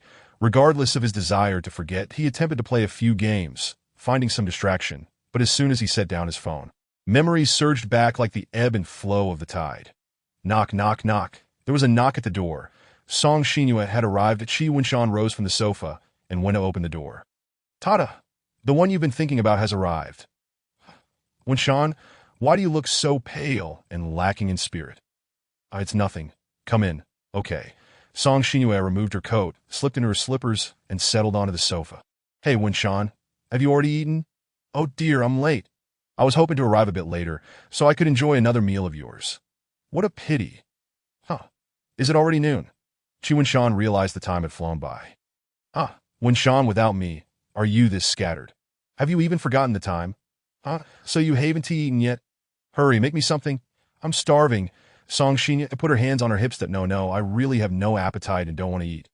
It was strange. Though he had emptied his stomach entirely, he felt no hunger at all. Not eating is not an option. Besides, I haven't eaten either. You wouldn't want to see me go hungry, right? Wenshan, then let us just go for a buffet tonight. Not eating is just fine. I really have no appetite. Song Xinyue's eyes sparkled with mischief. That works. We'll definitely get our money's worth. All right, Qi Wenshan replied, taking a seat. Wenshan, your complexion is quite off. Moreover, you're being cold towards me.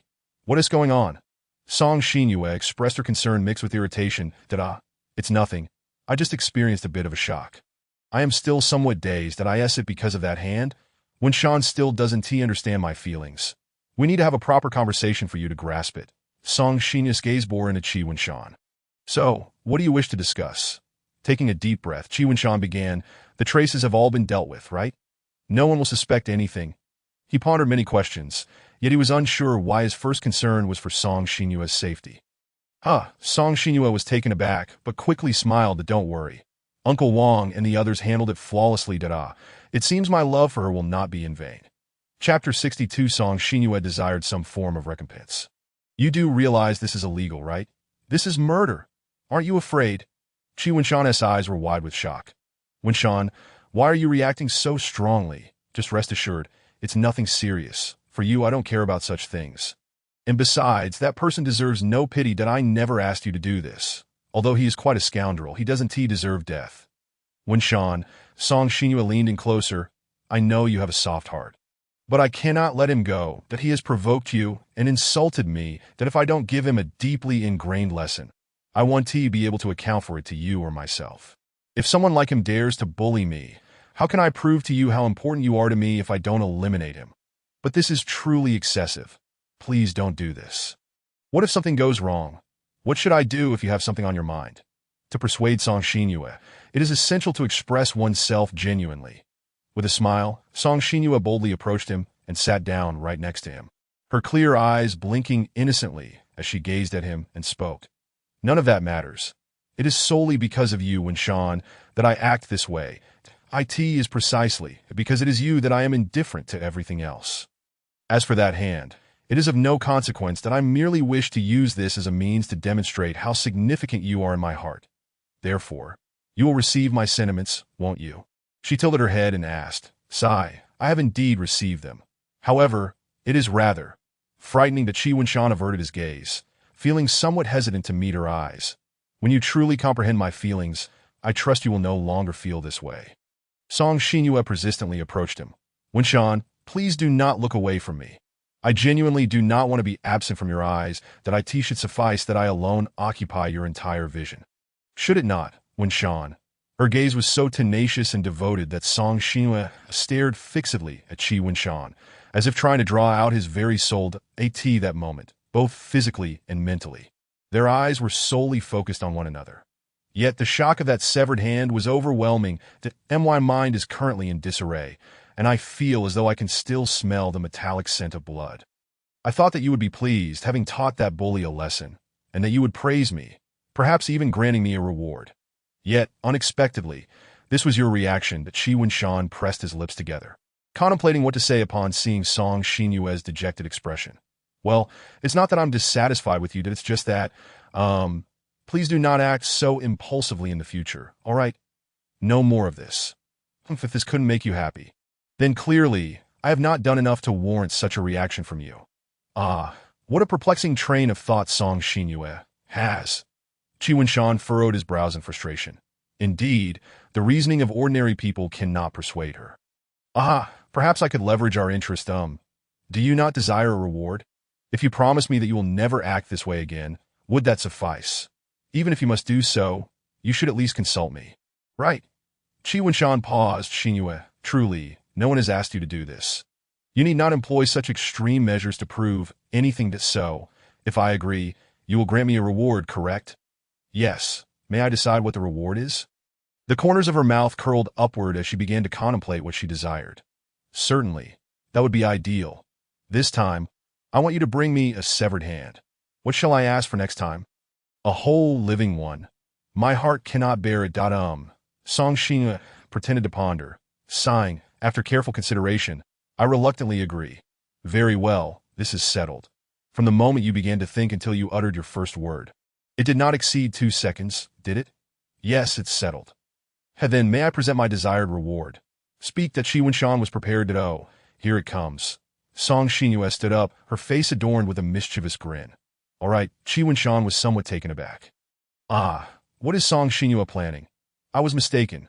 No matter how much I prepare, I cannot withstand her onslaught. However, Song Xinyue merely sat down a bit further away. Then she placed her shoe support on Qi Winshan's lap. Gazing at him with a cheeky smile, that Qi Winshan felt flustered. What does this mean? Why place the shoe support on me? The more he appeared at a loss, the more Song Xinyue's smile widened. She was eager to see what Qi Winshan would do. Without uttering a word, Qi Winshan averted his gaze, glancing at the object on his thigh. Are you suggesting? Song Xinyue nodded, giving him a look that urged him to comprehend the implication. Qi Winshan swallowed hard. He was hungry, hesitating over whether to proceed. Could it be that Song Xinyue desires me to examine her shoe support? How audacious! I, Qi Winshan, am a man of honor, and shall not succumb so easily. May I inquire if she wishes for me to clean her shoe support first? This direct approach makes me feel somewhat uneasy.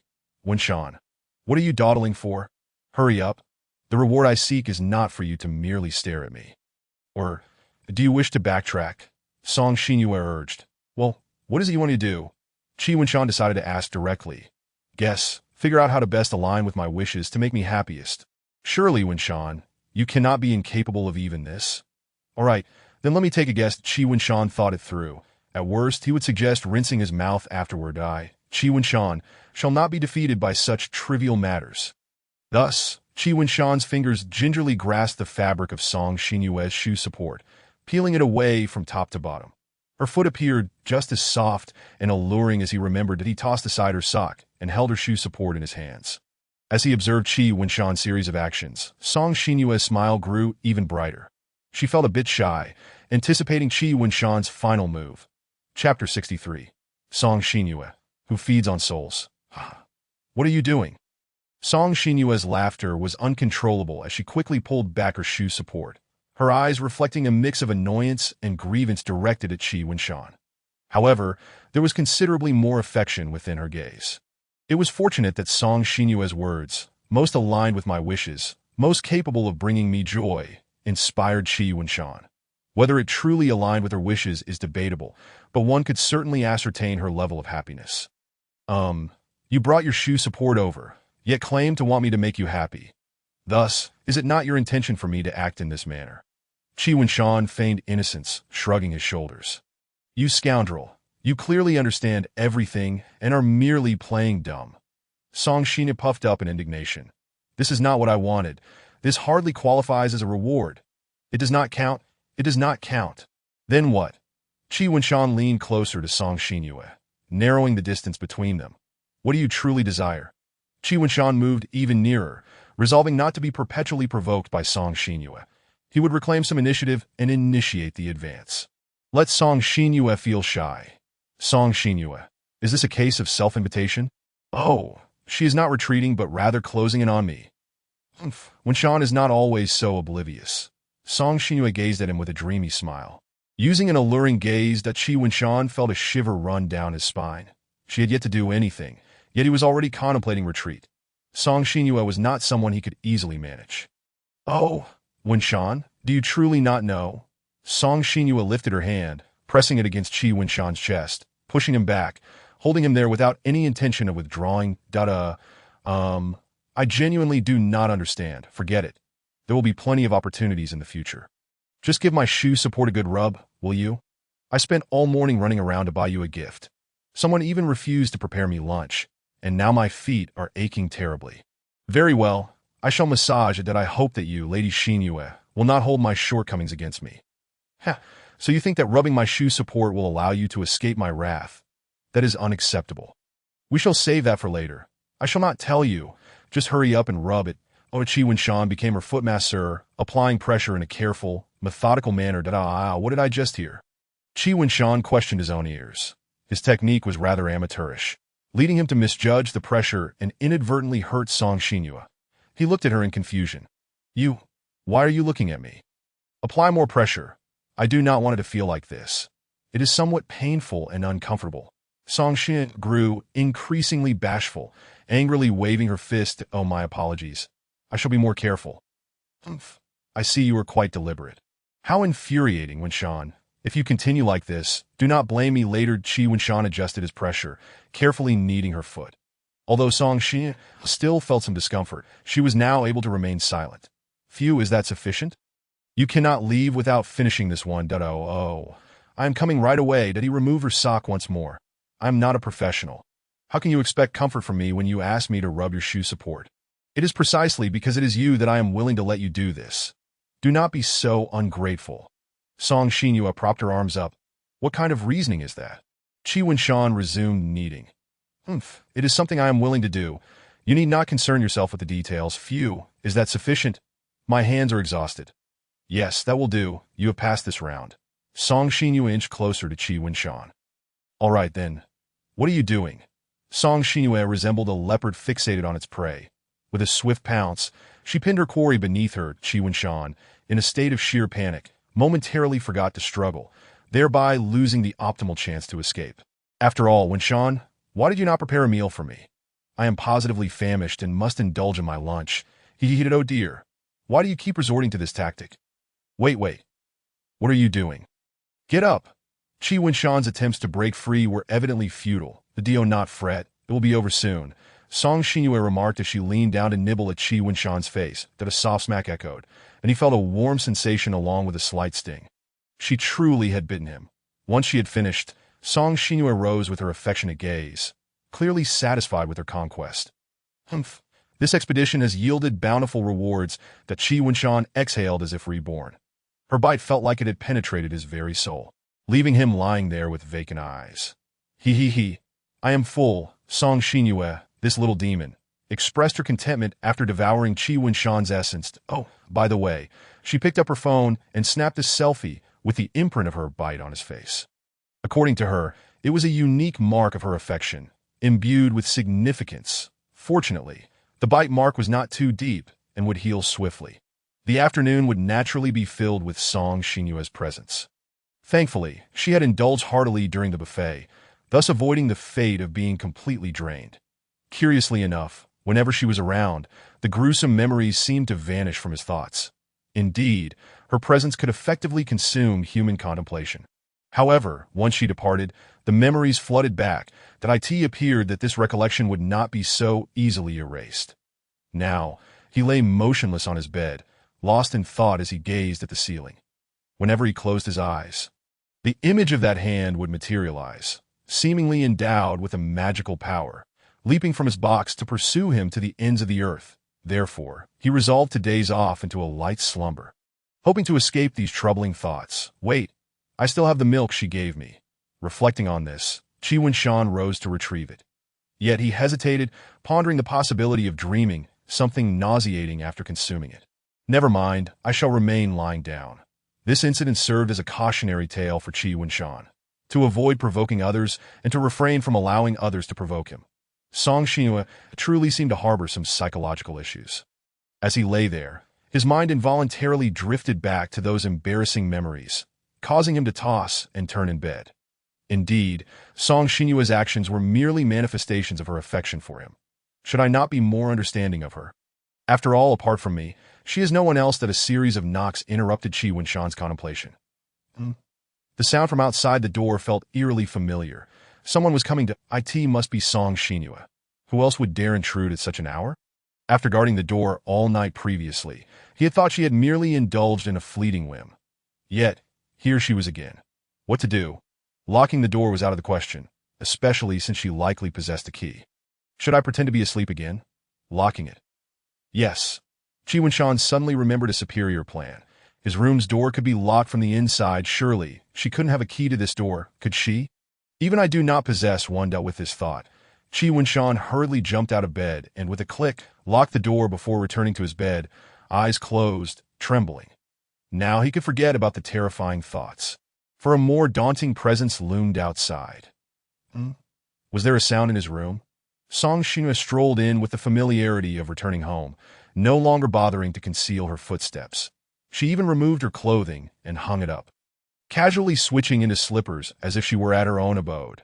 She seemed to have heard the locking sound from Qi Wunshan's door and the sound of footsteps on the floor.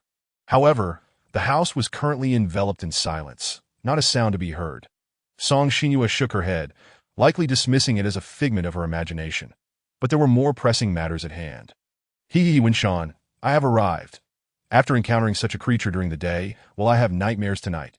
Do not be afraid, I shall soothe you shortly. What is happening?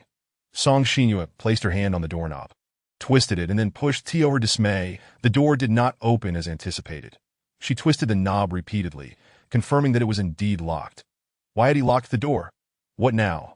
Qi Wunshan lay in bed, ears perked to catch any sounds from outside.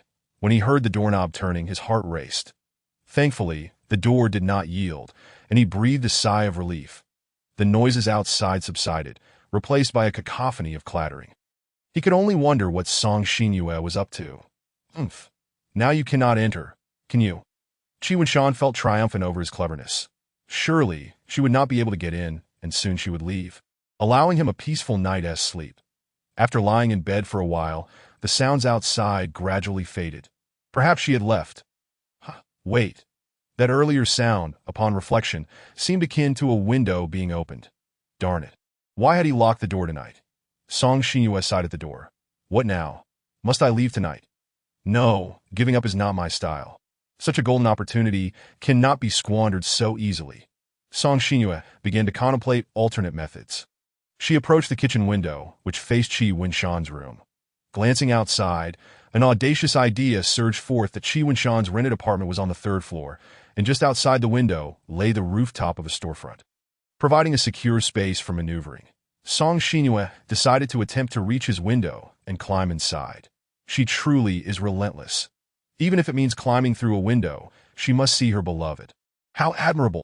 With a heave, she found the window perfectly suited for her escape, as if tailor-made. Now on the platform, her next task was simple. She approached the window, the curtains drawn, obscuring her view inside. Yet this was no hindrance. She merely needed to pull them aside. With all her might, she opened the window and drew back the curtains. He, I've found you. I'll restore everything to its original state upon leaving. Qi Winshan heard the commotion outside. Sensing the curtains being drawn, that he cracked open his eyes to peer toward the source of the disturbance. Outside, he beheld her exquisite visage as the mid-autumn festival approached. The moonlight, though slightly dimmed, still illuminated her beauty, rendering her even more enchanting. As if blessed by Chang'e herself, the Qi Winshan was captivated by this breathtaking sight, speechless, his heart racing uncontrollably. Unbeknownst to him, he was completely taken by her allure. Despite the author's vivid depiction of Song Xinyue's beauty, one cannot dismiss the fact that lying in bed at night, only to discover someone watching from outside, would surely induce a fright. He likely froze in shock, unable to scream, that in a panic. He quickly shut his eyes, never anticipating that Song Xinyue would climb through the window. How terrifying! Subsequently, he heard the sound of her climbing in his mind. He envisioned the scene of her ascent, reminiscent of Sadako, although she was scaling a window frame rather than emerging from a television screen. What an arduous endeavor this proved to be. Song Xinyue dusted herself off that, oh dear, Winshan, I traversed mountains and valleys for you. Are you not moved? Qi Winshan lay frozen, listening intently as the footsteps drew nearer. Winshan, how adorable that he could feel her breath upon his face. Qi Winshan nervously swallowed, unsure of what Song Xinyue intended to do. Did you think that locking the door would keep me out? Silly goose. Her words startled Qi Winshan. Could she have heard the sound of him locking the door? Was she already privy to everything? Qi Winshan's mind was a whirlwind of confusion. If she truly knew he was awake and had locked the door, why did she not confront him? What could she want? Was she planning to tickle his feet, waiting for him to wake from the laughter? That vengeful Song Xinyue, holding a grudge for such a minor offense, plotting revenge in the dead of night. The sensation of her breath grew heavier, and he sensed her presence looming closer. What should he do if she were to make her move? Qi Winshan hesitated, contemplating whether to simply open his eyes and confront her directly. After all, she was already aware of everything. Rather than enduring her torment, why not embrace the situation? Yes, she was the intruder, and he was undeniably in the right. Thus, Qi Winshan opened his eyes and locked gazes with Song Xinyue's infatuated expression. The atmosphere was once filled with excitement, oh no. It was actually rather awkward. Chapter 65. No more pretense. Song Xinyue never anticipated that Qi Winshan would open his eyes, which startled her immensely. What was happening? How could he be awake? This was not right. Did he not drink? Song Xinyue's mind raced back to the previous scene on her phone, which indeed showed a box of milk being picked up. So what was going on? How could he be conscious?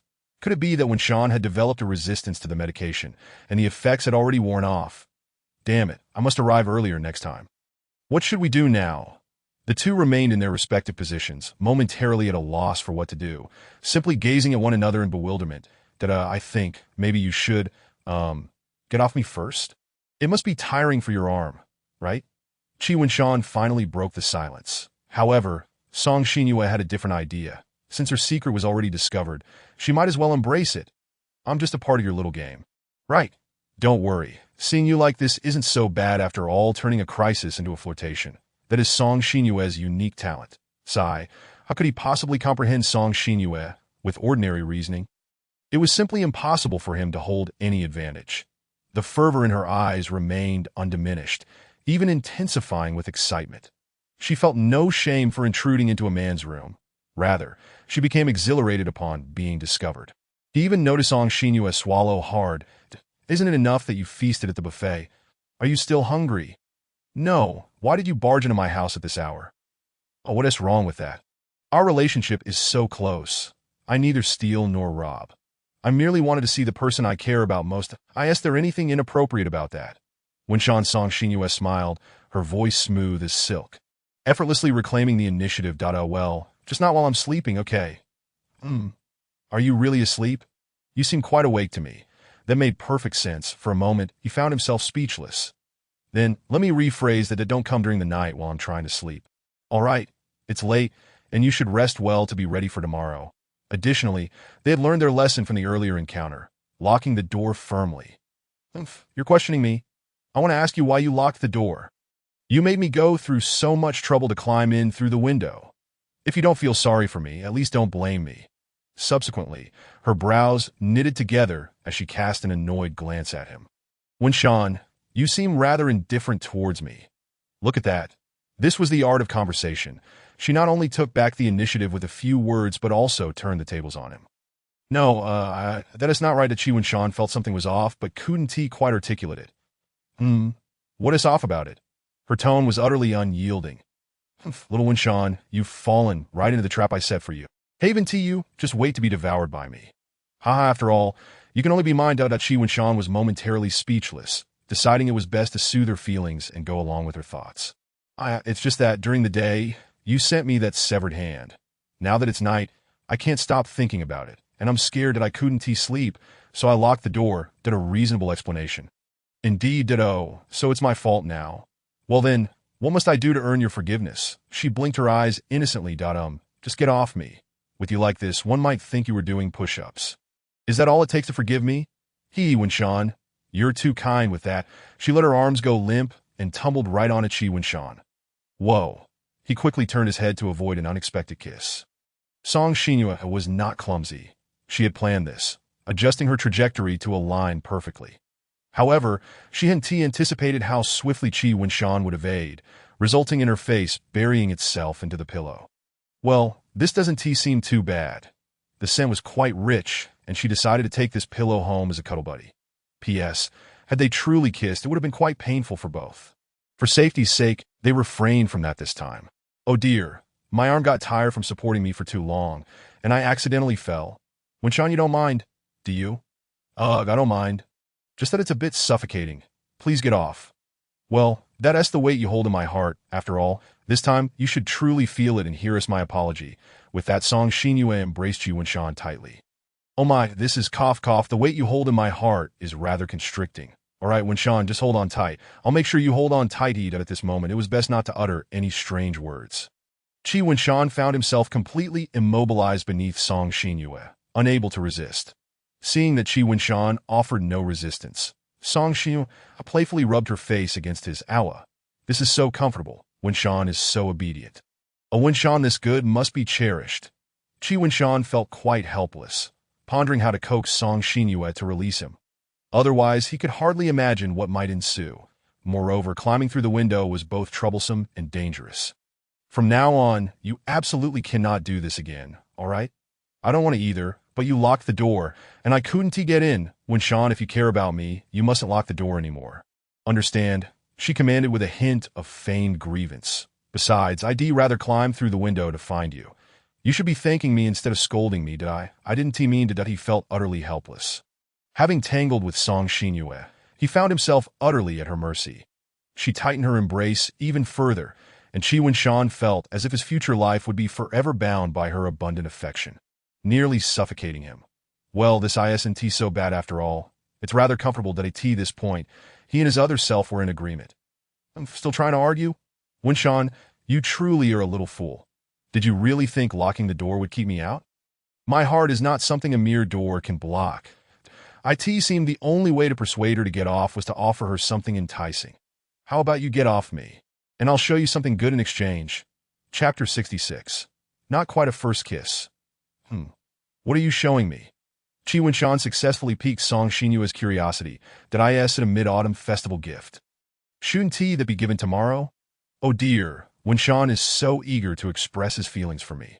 Well, if you get up, I'll tell you first. Tell me what you want to show me. A surprise. A surprise. Song Xinyue's eyes sparkled with suspicion. She leaned in to scrutinize Qi Winshan's face, detecting no hint of deceit. What are you doing? Qi Winshan panicked, just checking your sincerity.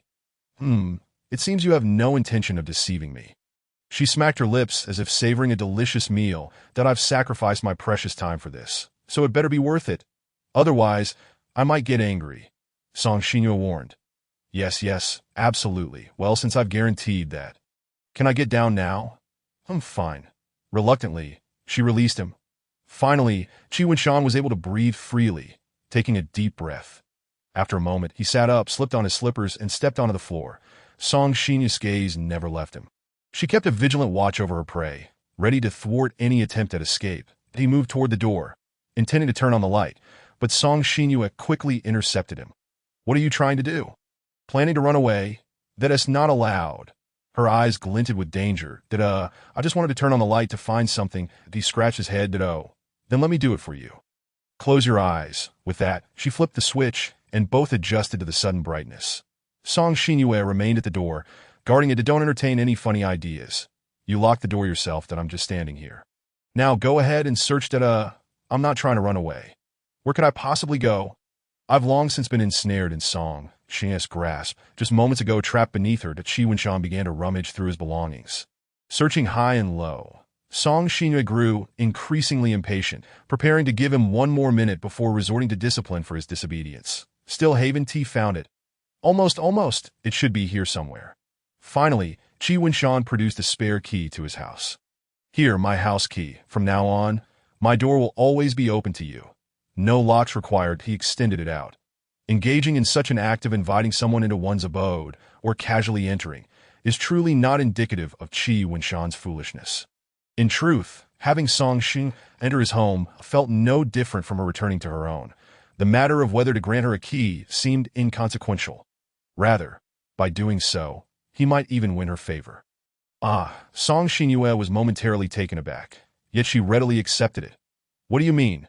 Her eyes, filled with confusion and excitement, turned to Qi Winshan. This is your key.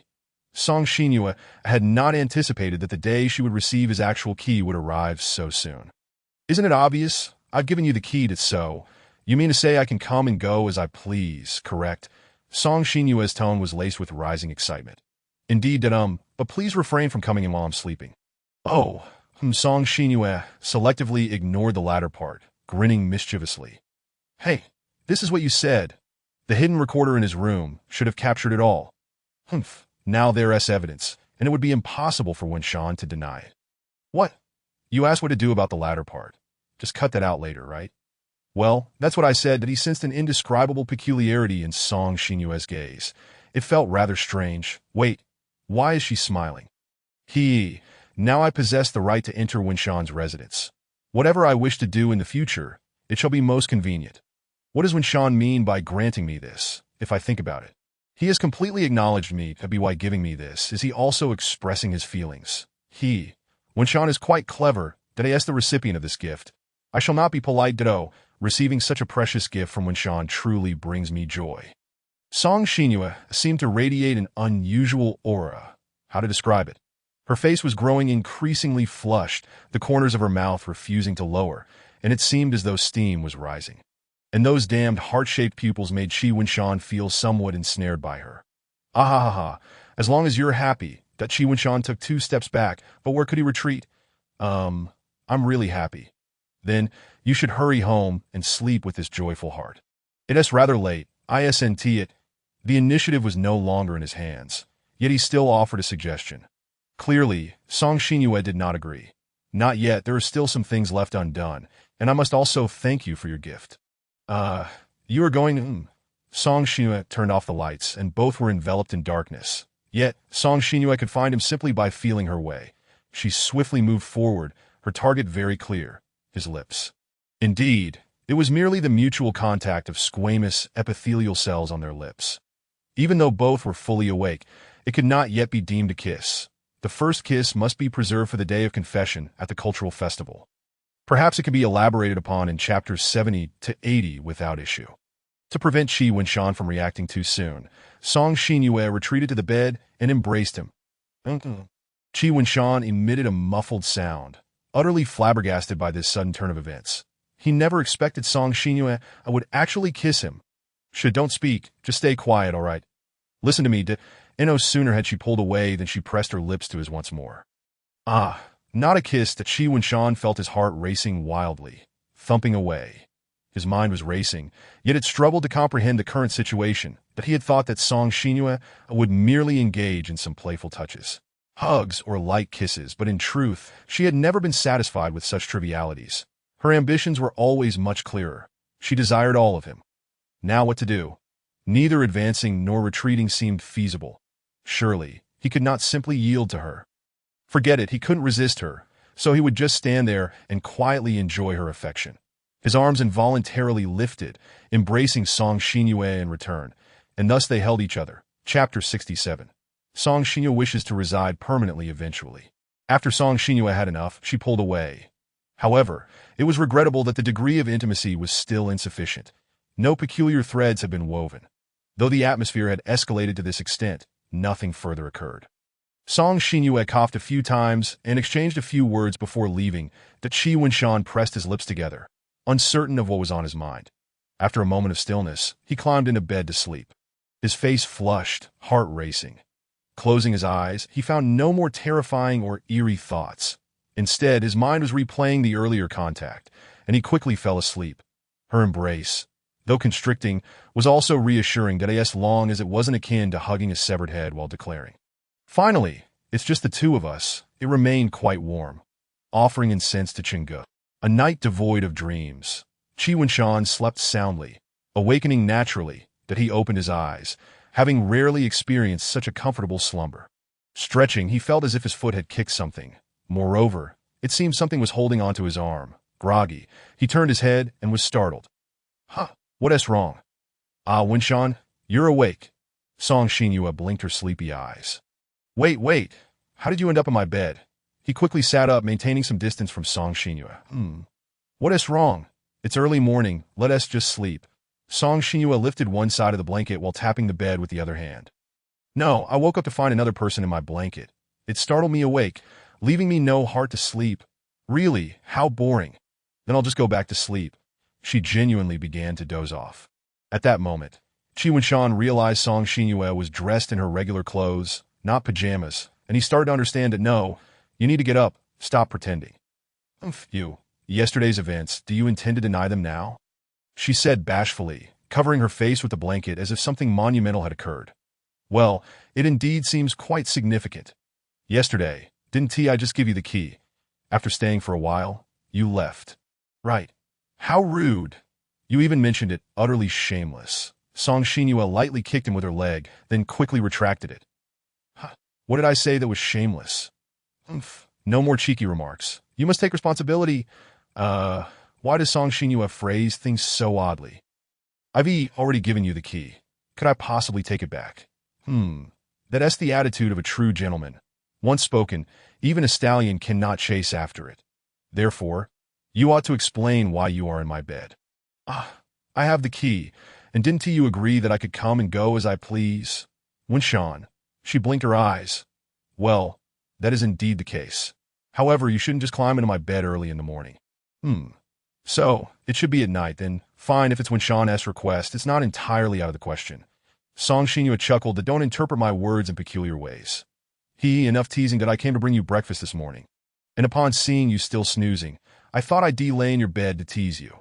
All right, fine. Besides, isn't it a joy to see my beautiful face as the first thing you wake up to in the morning?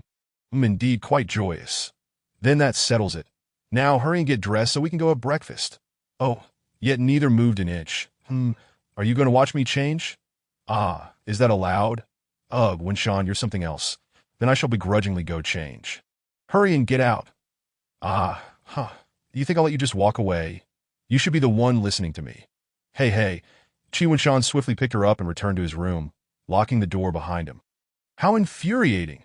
I can still sneak a look. She tiptoed to the door, twisted the handle, and once again found it locked. Didn't we agree that you wouldn't lock me out anymore? Although you gave me this key last night. It seems Wen-shan still harbors some reservations about me. Well, no matter, what I have in abundance is the time to discipline you. Come out.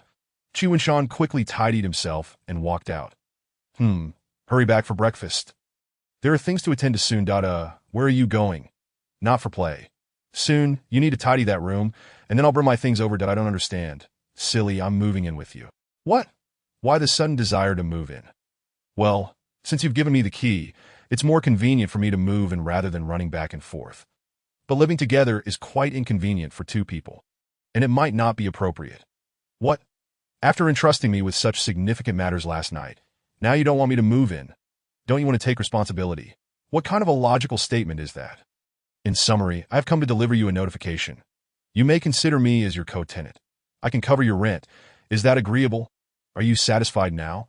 It truly isn't merely a matter of money. If Song Xinyue were to move in, she could potentially disturb me 7 times in one night. And this, oh dear, I truly underestimated Song Xinyue's capabilities. Last night, I simply handed over the key, thinking it would make it easier for her if she wished to enter, but I never anticipated that Song Xinyue would boldly carve out a new path and move in. Should I say, as expected of her. So, is that settled then? Come quickly for dinner.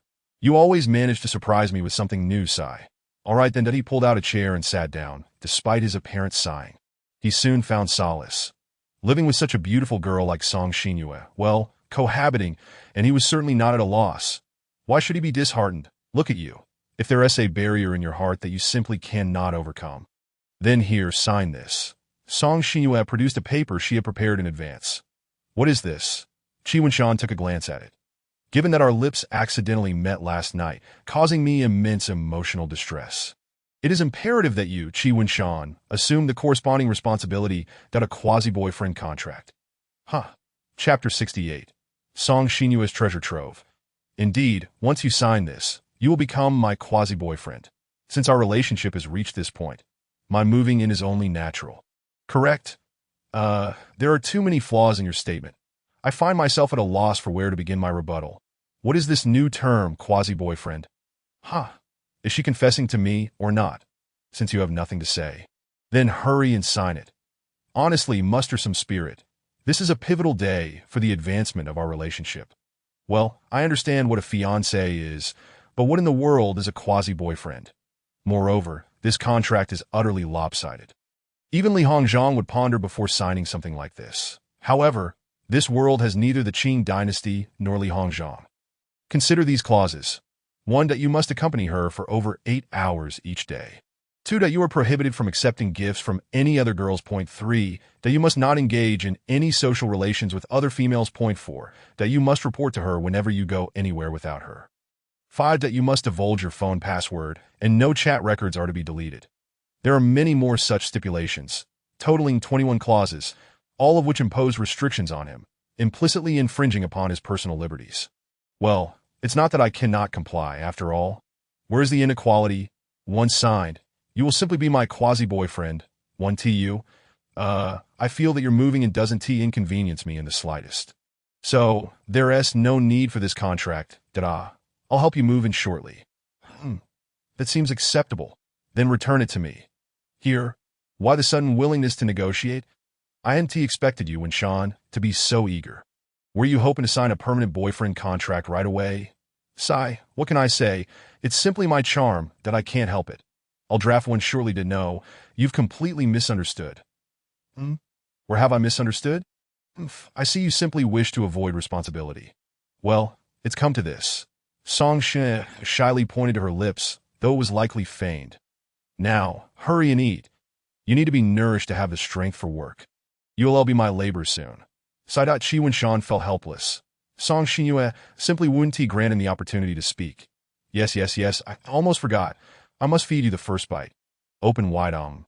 It has still a delightful breakfast moment. That Song Xinyue hummed a cheerful tune. Did I ask this really something to be so joyful about? It's merely moving some items. Indeed, just the thought of the time ahead living with you, Wenshan, fills me with excitement. She wore a mischievous smile. You may stay, but could you please leave me a bit of personal space? Qi Wenshan pleaded, knowing full well that commanding her would be utterly futile. Personal space? Given the nature of our relationship, do you truly think you can request such a thing? Wenshan, her tone was tinged with displeasure. That, I am merely asking a favor. Do you think I cannot fill your personal space? Rest assured, I shall take good care of you, Then I thank you. Look at that pitiful expression. Well, if you behave, I might just grant you that as long as you can provide me with some peace of mind. These things are not out of the question. All right, I promise to ensure your tranquility. Pleading does have its merits that I shall be watching your performance closely, but the final say rests with Song Xinyue. And thus, they began to focus on moving things that Qi Wunshan accepted this reality. After all, it was inevitable that they would be living together. Wunshan, could you help me find my water cup? I can't seem to locate it. Song Xinyue was busy packing items into a box that, oh, sure. Cup. Where could it be? Qi Wunshan rummaged through several cabinets, but found nothing. Could it be in the pocket of her backpack? However, that would require entering her room.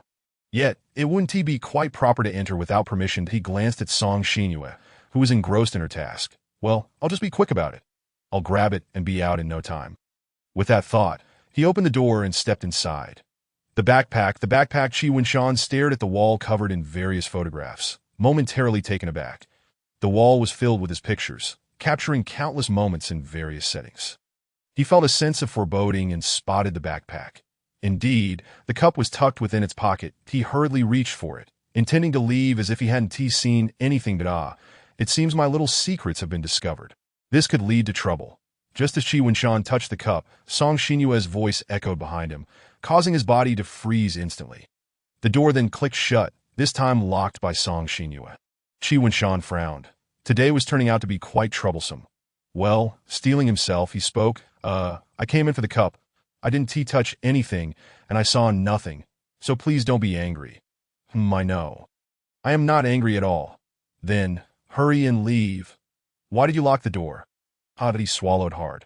But when Sean has seen some of my little secrets, should I explain them to you? No, it's unnecessary. They read just photographs, nothing to be concerned about. Just some photographs. It seems you still haven't grasped the situation. Sigh, when Sean has always been rather naive. Song Xinyue approached a particular photo, delicately tracing it with her finger. Revealing a sweet smile. This one is the first photo you took of me. Did I in it? Song Xinyue is making a peace sign, her smile somewhat subdued. You still keep such an early photo. Wunshan, do you remember where you took this? A trick question, but Qi Wunshan genuinely couldn't recall the location. He had nearly forgotten about it. Perhaps it was taken at Beha Park? Maybe, but I can't remember. Qi Wunshan's jaw nearly dropped. So you don't even know? Surprised, are you? You think I don't value you if I've forgotten the location of the first photo we took together? I never thought that. This can't all be blamed on me. Every day spent with you, Wunshan, is so precious that I must clear some space in my mind to store the beauty of our future days together. Don't you think? Yes, indeed. However, those past memories are so beautiful. I don't wish to discard them. So, can you guess what I did? She fixed her gaze on Qi Wunshan, her eyes radiating an intense fervor. Her body leaned forward, hands clenched tightly, nails digging into her palms. Coupled with that smile, only one word could describe her current state. Unhinged. Chapter 69. Extraordinary objects that so, you've decided to capture these memories and photographs for record-keeping. Then stick them on the wall to reminisce? Exactly, haha. Each one is precious to me. Losing even one makes it difficult to recall the cherished memories shared with you. Well, you seem to have a solid system in place. Indeed, it's a good method. However, it's not enough that I have other methods. Would you care to guess what they are? Song Xinyue moved closer, her smile becoming increasingly enigmatic and enchanting. What is she up to with this theatricality? Qi Wunshan felt utterly perplexed at, perhaps recording videos, writing a journal? Song Xinyue shook her head. Neither of those, Sai. If you can't guess, then let us leave it at that. It seems you had no intention of revealing anything to me. Yet you still chose to share. My dear woman. You have successfully piqued my curiosity, Fog. Well, I have finished explaining these matters to you. However, you cannot leave just yet. There are still some things I wish to show you. She approached the drawer once more and pulled it open. Qi Wunshan observed the neatly arranged items within. There were several objects that he recognized. This journey has indeed broadened Qi Wunshan's horizons. He realizes that Song Xinyue is quite the yandere, and it appears she is deeply afflicted. Song Xinyue pointed to each item, unable to find what she sought. It's not here. Oh dear.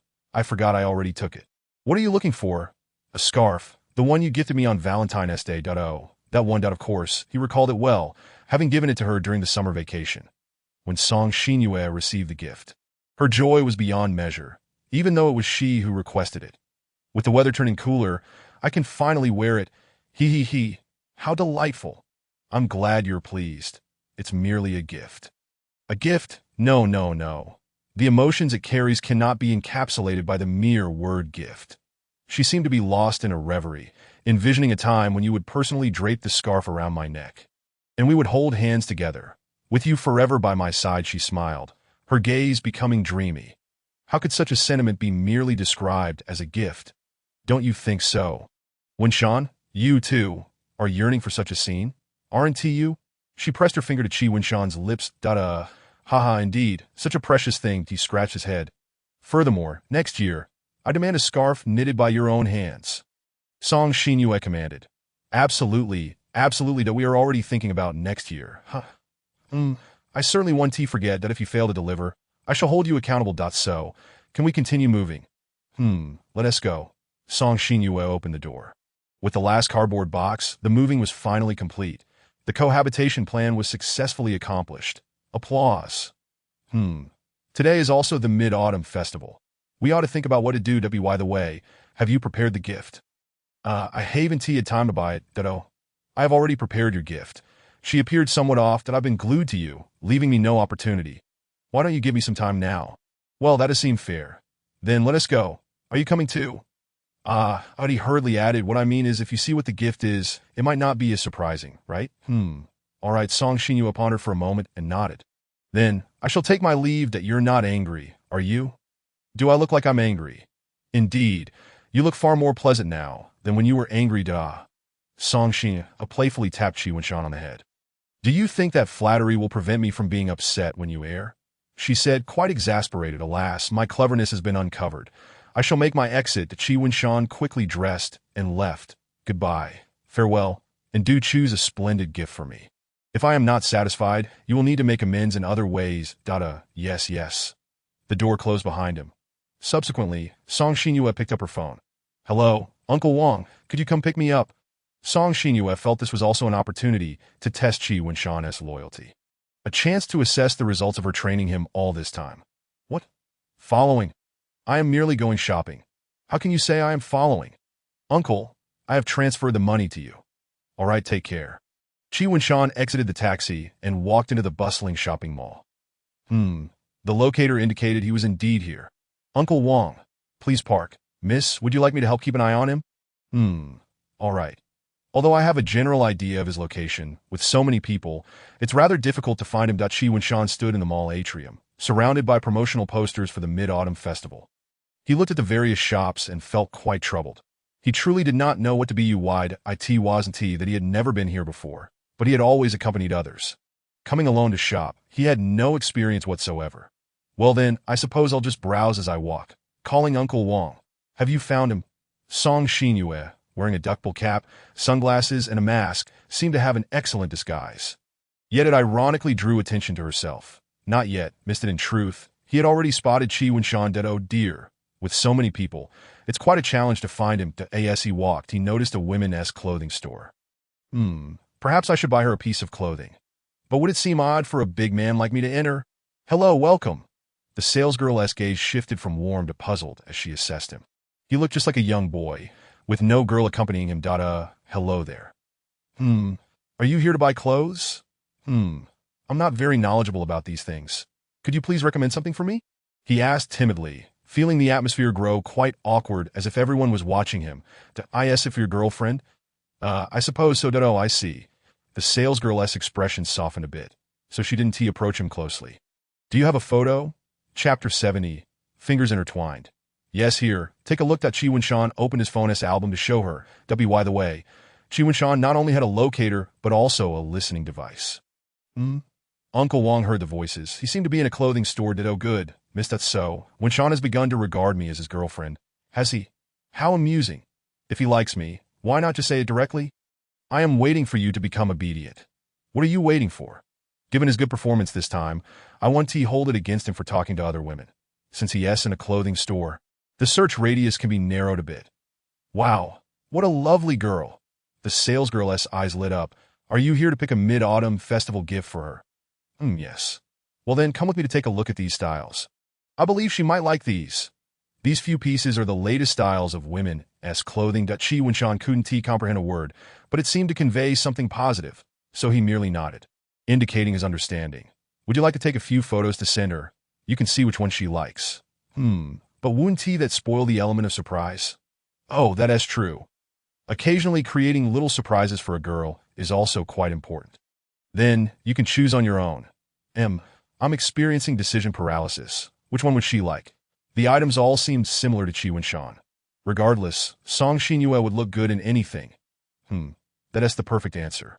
Then I'll go with this one that he pointed at a dress. Good choice. What size does she wear? Wait, I seem to not know her clothing size. How awkward. Should I really ask her? Wouldn't that let her know I'm buying clothes for her? I don't seem to know what size she wears. The salesgirl awkwardly smiled. How about you ask her? Or you could choose another gift for her. That I'm really sorry to disturb you. He scratched his head in embarrassment. It's no trouble at all. The first attempt failed, and Qi Wenshan left empty-handed. Uncle Wang, I think I see him at that clothing store on the second floor. All right, I'll go take a look. Uncle Wang set off, as Qi Wenshan was headed to the next store. How frustrating. Wenshan doesn't even know my clothing size. That seems I'll need to find an opportunity to hint at that. He must not remain ignorant any longer. Qi Wenshan browsed through shop after shop, with Uncle Wang following closely, while Song Xinyue searched in circles. Several times, Qi Wenshan emerged empty-handed, unable to make a decision. Now he stood before a display of mugs, contemplating whether to buy her one. That Uncle Wang could no longer restrain himself. He didn't wish to waste any more time, after visiting so many stores. How could he still not pick a gift? Qi Wenshan heard a familiar voice. Hey, Uncle Wang. Are you here shopping too? Don't turn around. Just pretend you're browsing. Oh.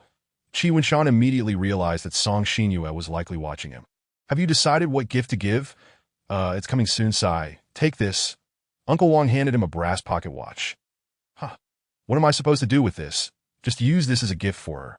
It'll save you from dithering and failing to choose. Have you been following me this whole time? Yes, not just me. That I originally intended to see what kind of gift you would pick for the young lady. But I didn't expect you to take so long. I truly don't know what would be good for her. The pocket watch shall serve as my gift suggestion for you. Should you wish to choose another, feel free to take another glance. Well then, I extend my gratitude to Uncle Wang. Qi Wenshan tucked the watch away. And this as well. Take it. The butler Wang handed him a note, and Qi Wenshan glanced at the 3 numbers inscribed upon it, which were Song Xinyue's measurements, the young lady's suit size L clothing. Do remember this, and do not forget next time. With that, Butler Wang picked up a black cup and said, The young lady is nearby. If you have the inclination, perhaps you might seek her out and accompany her for a stroll. That he then stood to settle the bill at the counter and departed. Oh, goodbye. Uncle Wang, is she truly nearby? Qi Wenshan tucked the note into his pocket. He then glanced around, searching for someone, but found no one. Phew, that was close. Song Xinyue hastily concealed herself, just as she had finally located him. She almost got discovered. How vexing. She peeked out again, but unexpectedly locked eyes with Qi Wenshan. 1 second, 2 seconds, 3 seconds. She withdrew once more. No need to worry, no need to worry. My disguise is impeccable. He surely cannot detect me. Wait, why should I fear his discovery? If he sees me, so be it. With that thought, Song Xinyue grew bolder. She poked her head out again, but could no longer see Qi Wenshan. Has he fled so quickly? He must have noticed me, right? Trying to escape? When could you ever elude my grasp? Are you searching for me? Qi Wenshan patted her shoulder twice.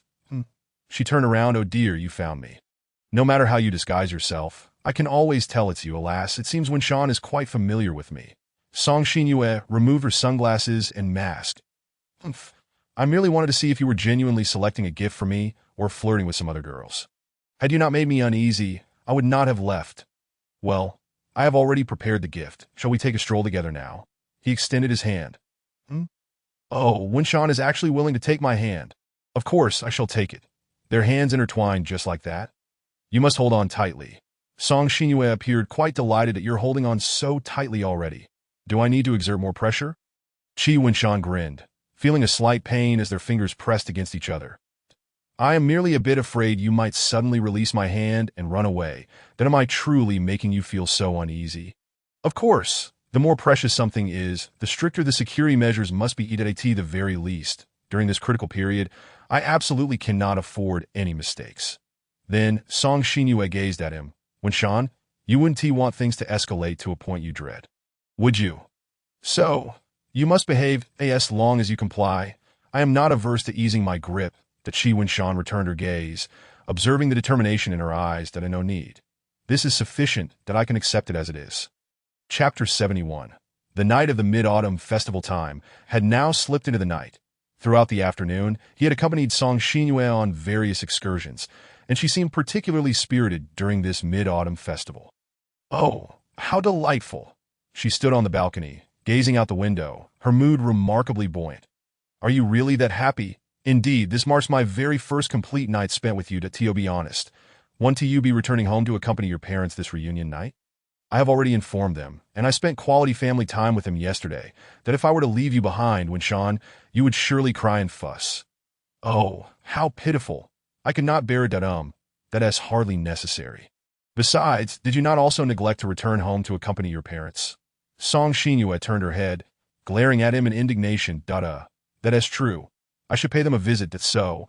Could you please unfasten this ankle chain for me? He lifted his leg, the chain clinking. This was a punishment for Qi Wenshan's gaming defeat earlier in the afternoon, requiring him to be chained for the remainder of the time, unable to go anywhere.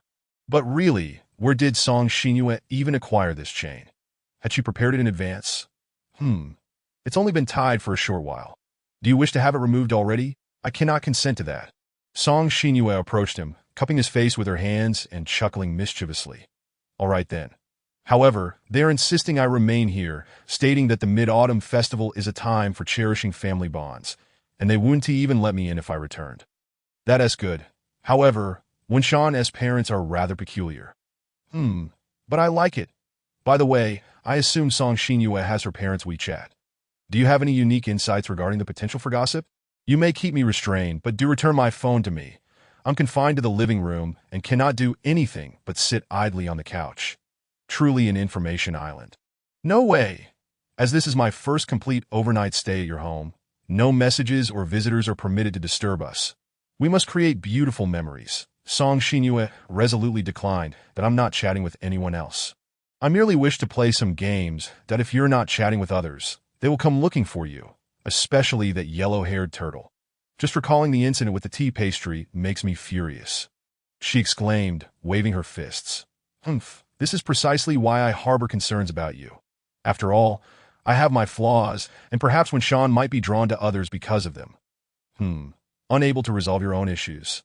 You instead focus on resolving your doubts about others. How quintessentially her approach. Alas, I am utterly bored.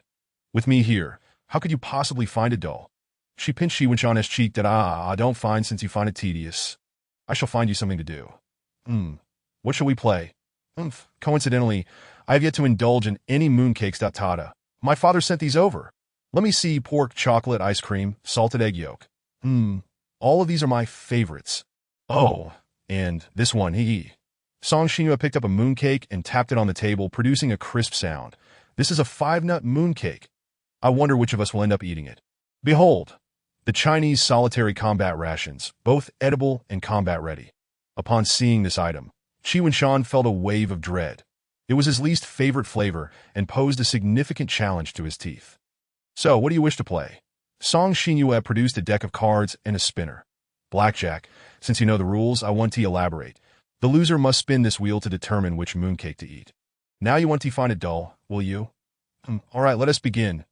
I will definitely make you eat until you're sick. Wenshan, if you cannot eat anymore, there are other ways to compensate. No more. I can't eat anymore. After several rounds of games, both Song Xinyue and Qi Wenshan found themselves unable to consume another bite.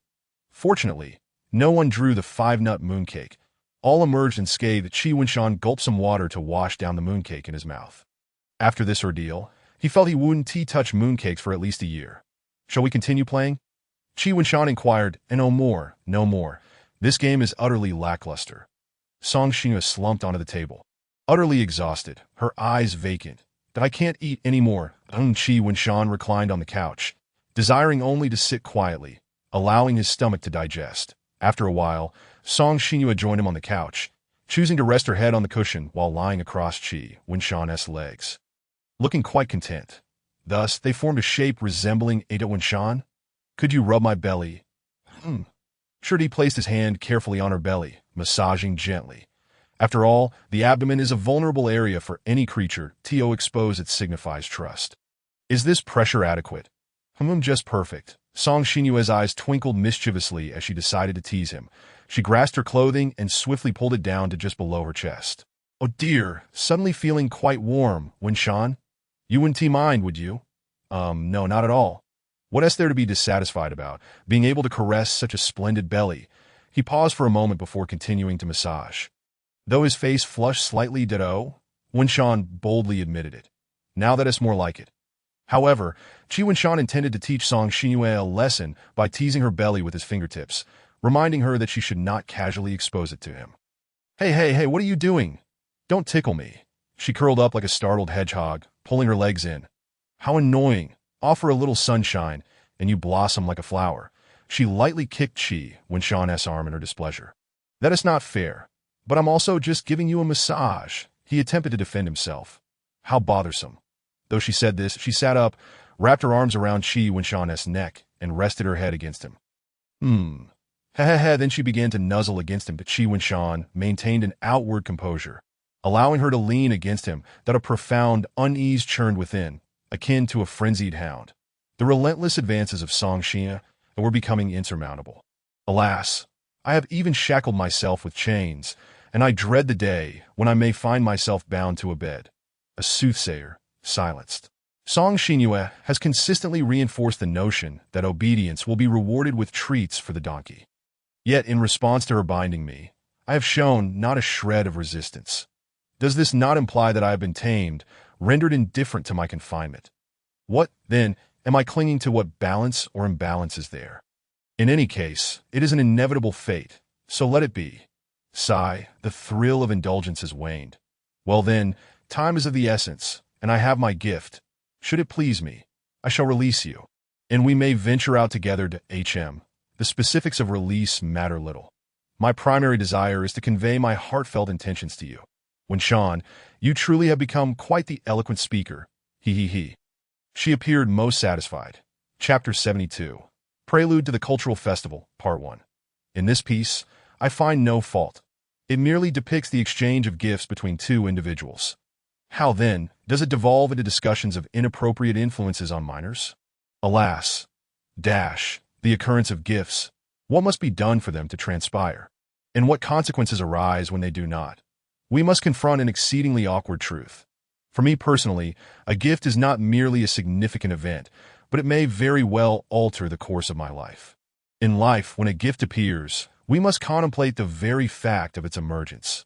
Shakespeare once remarked that bold attempts at what seems hopeless often lead to success. Though brief, this statement provokes profound contemplation. Yet, these matters are not of utmost importance. The more pressing inquiry is how one should realize a gift. The essence of a gift lies in its articulation. Moreover, it is crucial to consider how a gift manifests. As the saying goes, once we grasp the crux of a problem, everything else tends to fall into place. That a gift's realization hinges upon its expression. It is widely acknowledged that as long as it holds significance, one must deliberate with care, that if that is the case. Darwin once noted that those who dare to waste even an hour of time demonstrate a lack of understanding regarding the value of life. This seems to shed light on my confusion. Understanding the nature of a gift is the key to resolving all dilemmas. In light of this, Jim Rohn once said that one must either master life or be dominated by it. I hope you all can deeply appreciate this sentiment. What transpires when a gift occurs, and what occurs when it does not? Carnegie once stated that a person who neglects the little things will never achieve great endeavors. Carrying this thought, we must scrutinize the issue of how to actualize a gift. Generally speaking, we must approach this matter with utmost seriousness. Each individual must confront these questions when faced with such dilemmas. Sir Klaus Moser remarked that education incurs costs, and ignorance bears the same. This has inspired me. As Feng Xiefeng once said, when one greets the light with hard work, the light will soon illuminate them. This offers further inspiration in that case. As Lei Foam once expressed, living for the betterment of others is the essence of existence.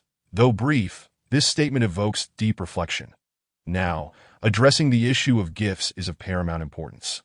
Thus, we must confront an exceedingly awkward truth. What exactly is the crux of the problem? Generally speaking, we must approach this matter with utmost seriousness. Bacon casually remarked that excessive praise for good deeds can evoke disdain and jealousy. This prompts profound contemplation. In summary, I believe that after the aforementioned discussion, one must ponder the true essence of a gift. We must confront an exceedingly awkward truth. It is widely believed that grasping the crux of a problem allows everything else to fall into place. Yet these matters are not of utmost importance. The more pressing inquiry is how a gift should be realized. For me personally, a gift is not merely a significant event, but it may very well alter the course of my life. The essence of a gift lies in its articulation. From this perspective, in summary, it is believed that grasping the crux of a problem allows everything else to fall into place, that we must confront an exceedingly awkward truth. From this perspective, what gives rise to a gift? Nevertheless, even so, the emergence of a gift still signifies a certain meaning. Understanding the nature of a gift is key to resolving all dilemmas. W.O. once mentioned that a single failure merely attests to our steadfast resolve toward success. This prompts further contemplation. How, then, should a gift be realized? A Spanish proverb states, "One knows best where one's own shoes pinch." This seems to illuminate my confusion. Chapter 73, Prelude to the Cultural Festival, Part 2, Song Xinyue. You still threaten him, do you? When Shan, do not fear. Speak plainly. Is that truly your desire to know? Very well, I shall graciously enlighten you. She cast a sidelong glance at Wen Shan. We have already cohabited. What? Song Xinyue, what did you just say? Zhao Jiuchuan gazed at her in disbelief. Hi, Xinyue, we have arrived. Hello, Jiuchuan. I hear you require assistance with procurement. We can help you out. Song Xinyue's friends arrived, immediately showcasing their feminine charms toward Zhao Jiuchuan. With lips pursed and curves accentuated, oh, little Jiuchuan, how amusing. Why are you all here? Wait a moment. Let me finish speaking with her. Song Xinyue shot them a knowing glance, and they understood, surrounding Zhao Jiuchuan, chatting and laughing as they led him out of the classroom. Under the pressure of numerous distractions, Zhao Jiuchuan was compelled to depart. At last, we have rid ourselves of that bothersome fellow. My spirits have lifted. Song Xinyue nestled against his arm. Can you not bear to see him conversing with me? Have you summoned reinforcements? Faced with the softness against his arm, Wen Shan began to perspire, his toes incessantly scraping the floor. The earlier scene had indeed drawn the attention of many classmates. Yet, Song Xinyue remained unfazed, embracing him as if nothing were amiss. Wen Shan felt as though he were witnessing the fifth largest intelligence organization exchanging information. The CIA, KGB, Central Special Agency of China, the village elders, and campus cliques. Did you not witness his earlier demeanor? That fellow who forgets friendships in the presence of beauty, and you still cling to him? And with his flirtatious nature, should he lead you astray, I would have no choice but to employ measures I am loath to resort to. Her tone was entirely devoid of jest. Ahaha, fear not. Xinyue, I would never allow you to be driven to such extremes. Imprisonment might be acceptable. Just don't strike me dead. One can only hope.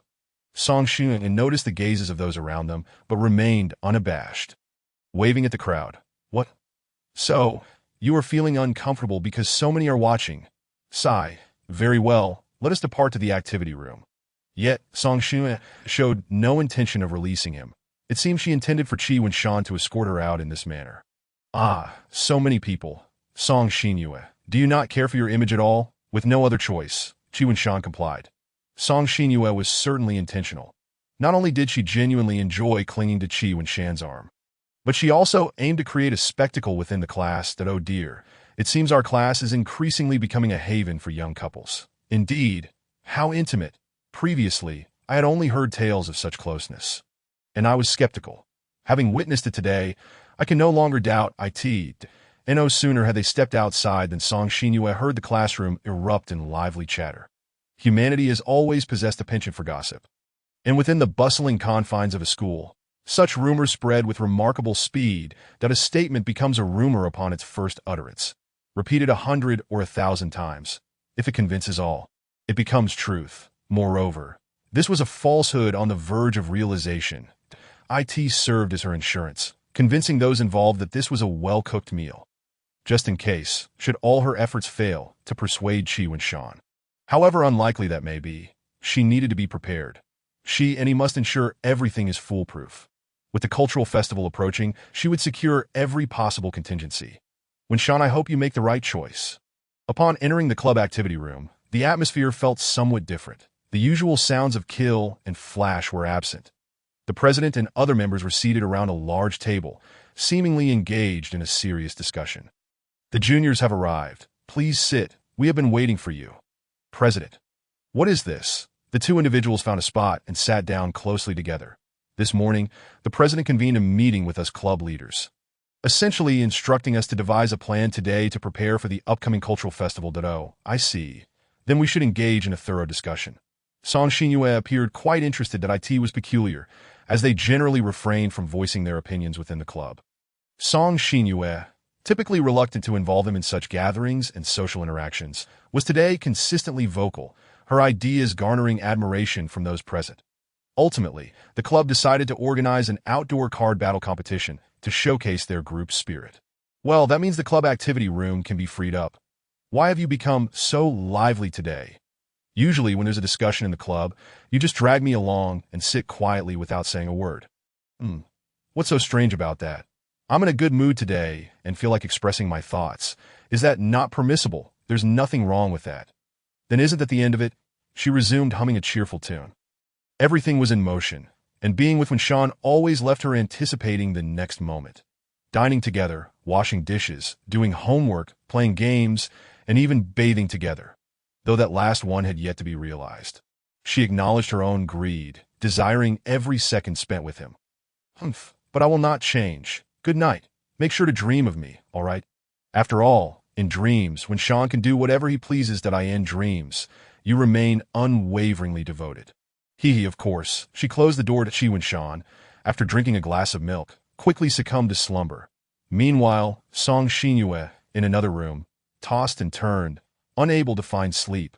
Her mind was in turmoil, and each time she closed her eyes, she envisioned how to execute her meticulously arranged plans and contingencies, worrying about how to handle potential mishaps.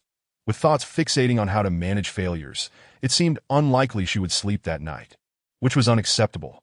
What should she do? Yes, just as you imagined. The creaking of the door echoed ominously, but unfortunately, the deeply sleeping Winshan was oblivious to it. So adorable, merely gazing at him rendered her incapable of thinking of anything else. Winshan possessed a certain enchantment for her, providing a sense of tranquility in his presence. She approached his bedside, lifted the covers, and nestled in beside him, embracing him.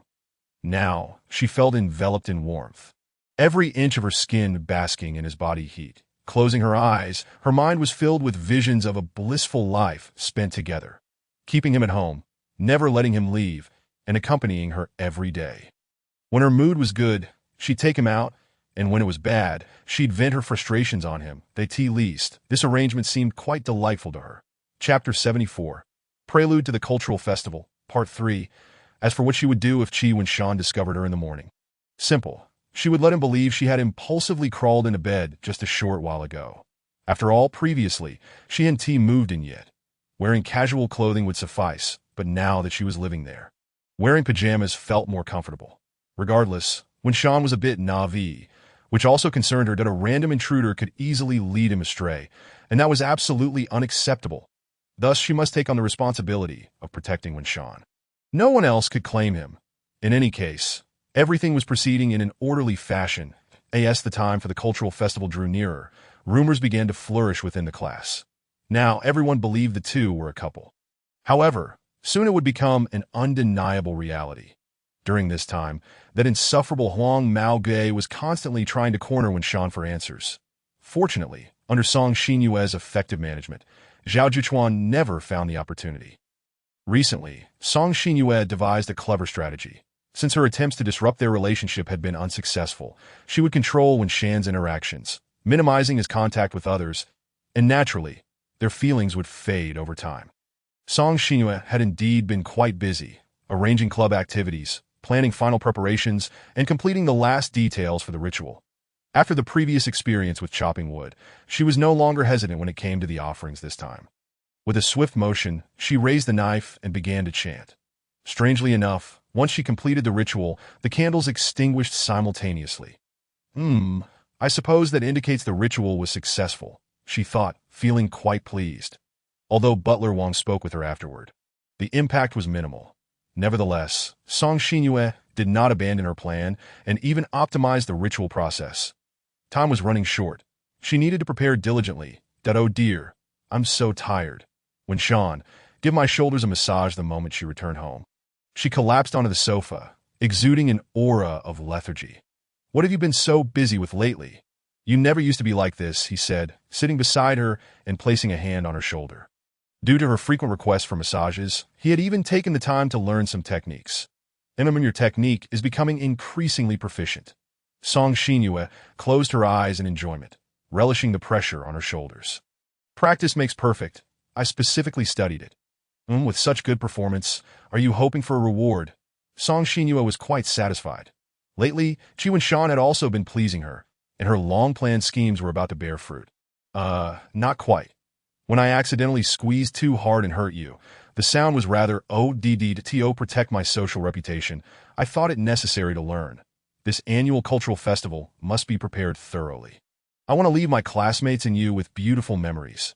That doesn't mean you have to exert yourself so much. To me, there is nothing more important than this cultural festival. Song Xinyue turned to look at him. All right, it's important, Chi Shan conceded, attempting to turn her back, but she stubbornly remained unmoved. Did I really make you angry? That can't be right, with a playful peck. Song Xinyue planted a kiss on Chi Shan's cheek, then broke into a mischievous smile. Remember when I promised you a reward? Here, do you like it? You ambushed me, Chi Shan exclaimed, covering his flushed face. As the days went by, the moment of anticipation drew ever closer. The first wave of cold air from Siberia swept across the Qinling and Huaihe rivers, reaching the coastal city. Nonetheless, the cultural festival was set to proceed. When Sean, with it being so cold lately, would you believe me if I said I crawled into your warm bed this morning just to snuggle for warmth? Yesterday, after finishing the last of her tasks, Song Xinyue felt a bit fatigued. Coupled with Chi Shan's warmth and presence, she had woken up later than him today. I would believe that. What can you do if I don't? She had no countermeasures. Oh, that's good, How about we sleep a little longer? No, you should sleep some more. Today I'll handle breakfast. Sure.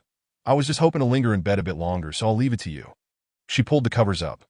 Well, they were living together, so sharing a bed was just a natural progression. What should I make? After being spoiled by Song Xinyue and eating her breakfast daily, Chi Shan had completely lost his breakfast-making abilities. How about just frying some bread and eggs, squeezing on some sauce for simplicity? All right, let us do that. Preparing it didn't take long, and soon Chi Shan set the meal on the dining table. Fetching 2 cartons of milk, planning to call Song Si, "It's ready, come eat." No, I want tea. The bed is too comfortable, Song Xinyue protested. Today is the first day of the cultural festival. Didn't you bustle around just for this? Get up, is that how you call me? I want to get up. When I called you to wake up before, I didn't use that tone, did I? So I find out Chi Shan sighed. Xinyue, it's time for school, get up. Saying that makes me feel nauseous. Fine, I'll get up. I want to see what you prepared for breakfast. That just some fried bread and eggs, paired with milk to make do. You've spoiled me to the point where I don't even know what else I can make for breakfast. As he spoke, he reached for the milk. Now you understand my importance? You can't do without me. Hey, don't drink that milk. Song Xinyue snatched it away. What's wrong? Chi Shan jumped slightly. This and that, just trust me, this milk can only be drunk at night, not now. She placed the milk back down. How strange, Chi Shan shrugged, indifferent. Letting it go, returning to her seat, Song Xinyue began to eat. Fortunately, he did not swallow it, otherwise he would have drifted off to sleep, and this beautiful morning would have been wasted. Breakfast was quickly finished, and both of them donned their attire, preparing to step outside. Wait, I almost forgot. Chapter 75. Let us begin. What's wrong? Did you forget something? Just a moment. Song Xinyue hurriedly dashed into her room and emerged with a scarf. Yes, just in time. It's time to wrap it around. From today onwards, I shall wear it every day. All right, then hurry and put it on. The scarf you gifted me. Are you sure you want me to wear it for the first time? She extended the scarf towards him. Her intention unmistakable. Very well, that Chi Shan accepted it, that he folded the scarf in half and draped it around her neck, then wrapped the 2 ends around her neck and tucked them into the folded section. Perfect. It makes Song Xinyue look even cuter. Now can we leave? Hee Winshan, the scarf you wrapped for me is so warm. She was quite pleased. Would wrapping it myself make it any colder? That is hard to say. For instance, I am quite cold right now, but holding you makes me warm. She illustrated her point, but holding you would make it inconvenient to walk. All right then, she took his hand again, believing that this arrangement would suffice. He must take good care of my hand. Let us go. Her hand was so warm. Along the way, Song Xinyue hummed a tune, merely to mask her own nervousness. After all, today was significant. A major event was to be accomplished. Thus, hand in hand, they arrived at the school gate. Following several days of preparation and arrangements, the school now seemed to have transformed entirely.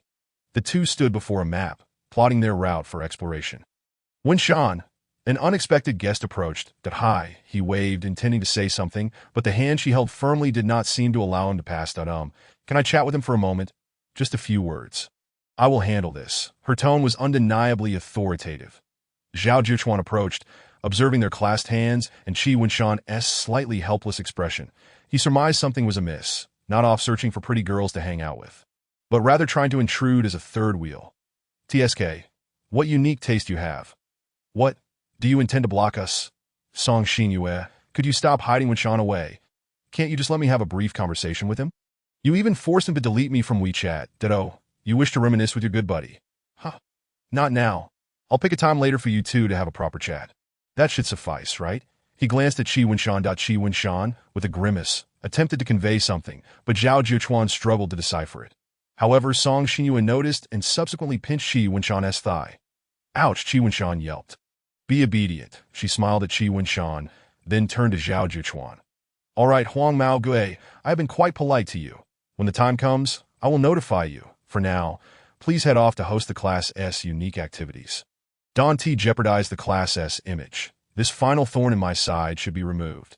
She then took Qi Winshan and walked away, while Qi Winshan turned back to Zhao Juchuan, offering an apologetic look with his eyebrows. This time, he was able to decipher it. Sigh, why have you been so protective of him lately? You want to even let me talk to him? The pain in his leg throbbed. Last year during the cultural festival. You were out with him and those rascals that I didn't think of that. So now you can only hang out with me. But back then you didn't invite me either. At that time. Song Xin was in the budding stages of affection. She wasn't too strange yet. Well, I was waiting for you to come find me. However, I now understand that waiting does not yield results.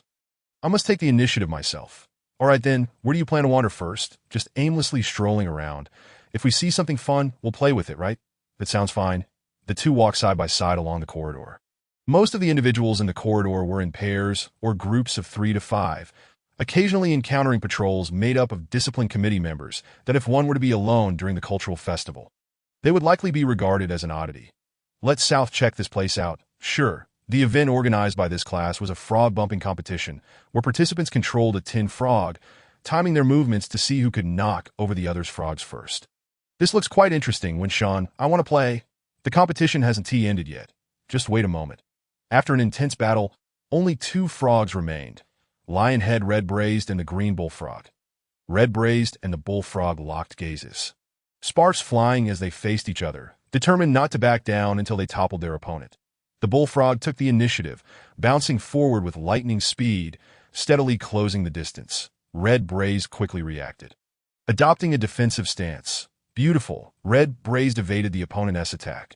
Upon seeing Red Braised pivot, it swiftly transitioned from defense to offense. With a powerful thrust, the Bullfrog exclaimed, I'm done, as it was toppled to the ground, losing its vigor.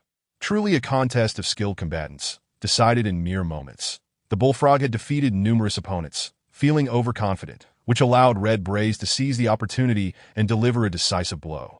This is what is known as the downfall of the arrogant. The two watching from the sidelines were eager to participate, as it didn't seem too difficult. Their hands and minds signaled their readiness to learn. Finally, it's our turn. Winshan, just watch me claim first place. However, within 2 minutes on stage, both were eliminated, lacking any gaming experience. That is infuriating. That frog launched a sneak attack. Otherwise, I wouldn't have been eliminated so quickly. Song Xinyue lamented. All right, practice more, don't blame others. Let us check out the next place, Fine. She rallied herself again. Hey, wait, She suddenly halted, pulling out her phone to check something. When Sean, the president, asked me to grab something from the activity room to deliver. I need to head over first. Getting something? Do you need my help? No, I'll go check first. If I need anything, I'll call you. Just wait here. Okay. Then hurry over and back down. She dashed off, leaving Chi Wen-shan leaning against the wall to wait. However, not long after, his phone in his pocket buzzed. Hello, Wen-shan, it's me, Sai. I thought I could manage this alone, but I need your help. Hurry over to... All right, I'll be right there. This time, it was her turn to wait for him. Chi Wen-shan quickly arrived at the activity room's entrance, placing his hand on the doorknob. For some reason, he felt an odd sensation, as if something would happen once he entered. His body was giving him one last warning. With a heart full of apprehension, Chi Wen-shan turned the knob and stepped inside. Chapter 76. Do you know? Xinyue, upon entering, he found the room empty, devoid of anyone, and he did not see Song Xinyue. He swallowed hard, feeling an inexplicable unease. Suddenly, someone seized his hands, and immediately, a chill enveloped him. Chi Wen-shan attempted to withdraw his arms, only to find that his hands had been cuffed. He began to grasp the situation. Alas, the pot of soup was finally boiling over. You left me an opening. I was hiding behind the door, you know. Foolish Wen-shan, you truly let your guard down around me. Song Xinyue closed the activity room door and locked it with a click. Returning to Chi Wen-shan, she embraced him from behind and took a deep breath. Wen-shan, do you know? I am utterly infatuated with you. What are you doing? Why are you locking my hands? He asked, feigning ignorance. Don't rush. I'm contemplating whether to cuff your feet as well. It would be safer that way. Her embrace was so fervent that Chi Wen-shan felt warmth radiating from his back. This is unnecessary. I truly want to run away. Then let us proceed with the cuffs. After all, I cannot be certain that Wen-shan wants to go back on his word. Please don't move your feet. I have no desire to use force. With that, Song Xinyue produced another pair of cuffs, crouched down, and secured Chi Wen-shan's feet as well. Now, moving about was exceedingly difficult, leaving him with no chance of escape. In this state, you look quite obedient. Song Xinyue moved in front of him, leaning slightly forward as she spoke. Now, can you tell me why you've cuffed me? To prevent your escape, isn't it obvious? Wen-shan, since you consistently fear confronting my love, I have no choice but to resort to some coercive measures. What I want to know is, what do you intend to do by cuffing me? I have many things in mind. However, today I must first accomplish the most important one, that she became unusually excited. I've heard that confessing during the cultural festival has a high success rate. Do you think that is true? Song Xinyue strolled towards the table in the activity room. I'm not sure. No worries. We'll soon discover whether it's true or not. Here, I have a success rate of 100%. Do you believe it? She turned her head, still holding a fruit knife, which was originally meant for slicing fruits in the club. Now, however, it was wielded by Song Xinyue, the blade pointed directly at him. I believe. Chi Wen-shan was already prepared to acquiesce. I believe so too. Song Xinyue approached, yet still clutched the knife. That a wave of dread washed over Chi Wen-shan. Was a knife-wielding confession now the standard for a yandere? He instinctively wanted to retreat, but his feet were restricted, forcing him to take tiny backward steps. Oh, are you genuinely retreating? Wen-shan, we've already reached this point, and you're still afraid. That shouldn't be the case. As she drew nearer, the smile on her face grew increasingly sinister. With one arm encircling him, her deeply expressive eyes stripped away Chi Wen-shan's unease and resistance. That I must make you completely submerged in my love. With you holding that knife, I can't help but back away. That he averted his gaze. Yet her eyes were so enchanting that he simply could not look away. That's so. Song Xinyue lightly brushed the back of the knife across Chi Wen-shan's face. There's no need to be afraid. The knife is merely here to intimidate you. Unless, of course, you truly wish to charge it at I understand. As long as you understand, then Wen-shan, the foreplay is about to commence. She walked slowly to the window of the activity room. That I don't even recall when I began to like you. It's a pity I didn't remember this important day. Below, outside, the atmosphere was filled with joy. Classmates and teachers were brimming with enthusiasm, engaging in the festivities. One could hardly imagine that within this activity room, an exceedingly romantic confession was unfolding, at least for Song Xinyue. However, the romance seemed insufficient. There was still a possibility of interruption. Yet, As I spent more days with you, I realized that my affection for you isn't a fleeting moment, but rather a process that continues to rise. She turned around, sunlight streaming in from behind her, casting a shadow in front. Yet her longing gaze and impeccable smile stood out prominently. When Sean, with each day spent together, my feelings for you deepen. Today feels like the perfect time. The stars have aligned, don't you think? She tilted her head. Yes, yes, so you're thinking of me. Shoo, let us not speak it aloud. The ambience here ain't quite sufficient yet. All right, that's enough foreplay. Let us change the venue. Song Shinua walked towards the small room where they had previously been trapped, beckoning Chi Wen-shan from the doorway. Hurry over here. Why are you just standing there like a fool? Chi Wen-shan glanced at the cuffs on his ankles that I guess I'll have to hop over. Thus, he began to jump over one small leap at a time. Ha ha ha, how adorable. Wen-shan, you really do resemble a little rabbit. He appeared much like a stranded fish, struggling to return to the ocean of her affection. I like it that you're still laughing. My feet are cuffed, and you want to help me out? What else can I do? What does it matter? You've still made it over. Stop complaining and hurry inside. Saidi dared not jump at the doorway, lest he bump his head against the frame. Instead, he proceeded in small, cautious steps. Upon entering, a strong metallic scent filled the air, and he wished to pinch his nose but found it impossible. Song Shinua closed the door and turned on the light. The bulb hadn't been replaced. Still casting a dim yellow glow, yet was sufficient to reveal the surroundings. How eerie that on the floor, a dark red pentagram was drawn, with 5 unlit candles positioned at each point, and a chair placed at the center. What was she planning? Had Song Shinua truly developed an obsession with such things? This was yet another insurance policy she had devised. Should Chi Wen-shan resist violently, and she inadvertently killed him, they could hold a ritual to depart together. Wen-shan, please take a seat. That spot is reserved for you, she smiled, as if welcoming a guest at what with the drawings on the floor and these items. What are you trying to do? Those are merely decorations. Don't be afraid of the past, that a grown man. Do you really need me to carry you over? Fine. Having pushed through the door, retreat was no longer an option. That Chi Wen-shan took tiny steps to the chair and sat down. As he crossed the red lines, he felt a sticky sensation on the soles of his shoes. The paint seemed not to have dried completely. Good boy. She then locked the door, securing it from both sides. Another of her safety measures. This yandere was undeniably adorable, yet excessively cautious. Now, the world fell silent. That it was just the two of them, with only their breaths breaking the stillness. That familiar feeling returned. Yet Song Shinua sensed that something was amiss compared to their previous encounter. The atmosphere is quite nice now, and no one is here to disturb us. In each other's eyes, we see only one another. What a splendid feeling. Song Shinua grew more excited that Chi Wen-shan swallowed hard.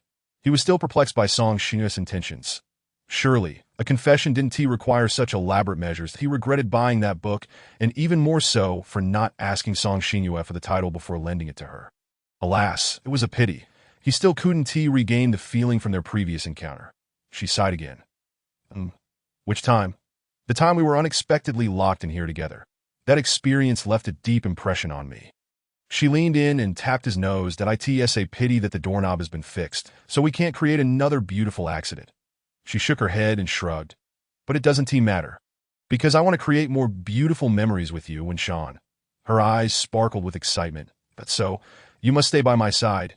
You will, want you? Of course, of course. I knew it. Song Shinua bit her lip. Then I have an announcement to make. Her heart raced. The moment had arrived, indeed exhilarating. The timing was perfect. Everything aligned in this instant, and she was determined to seize it.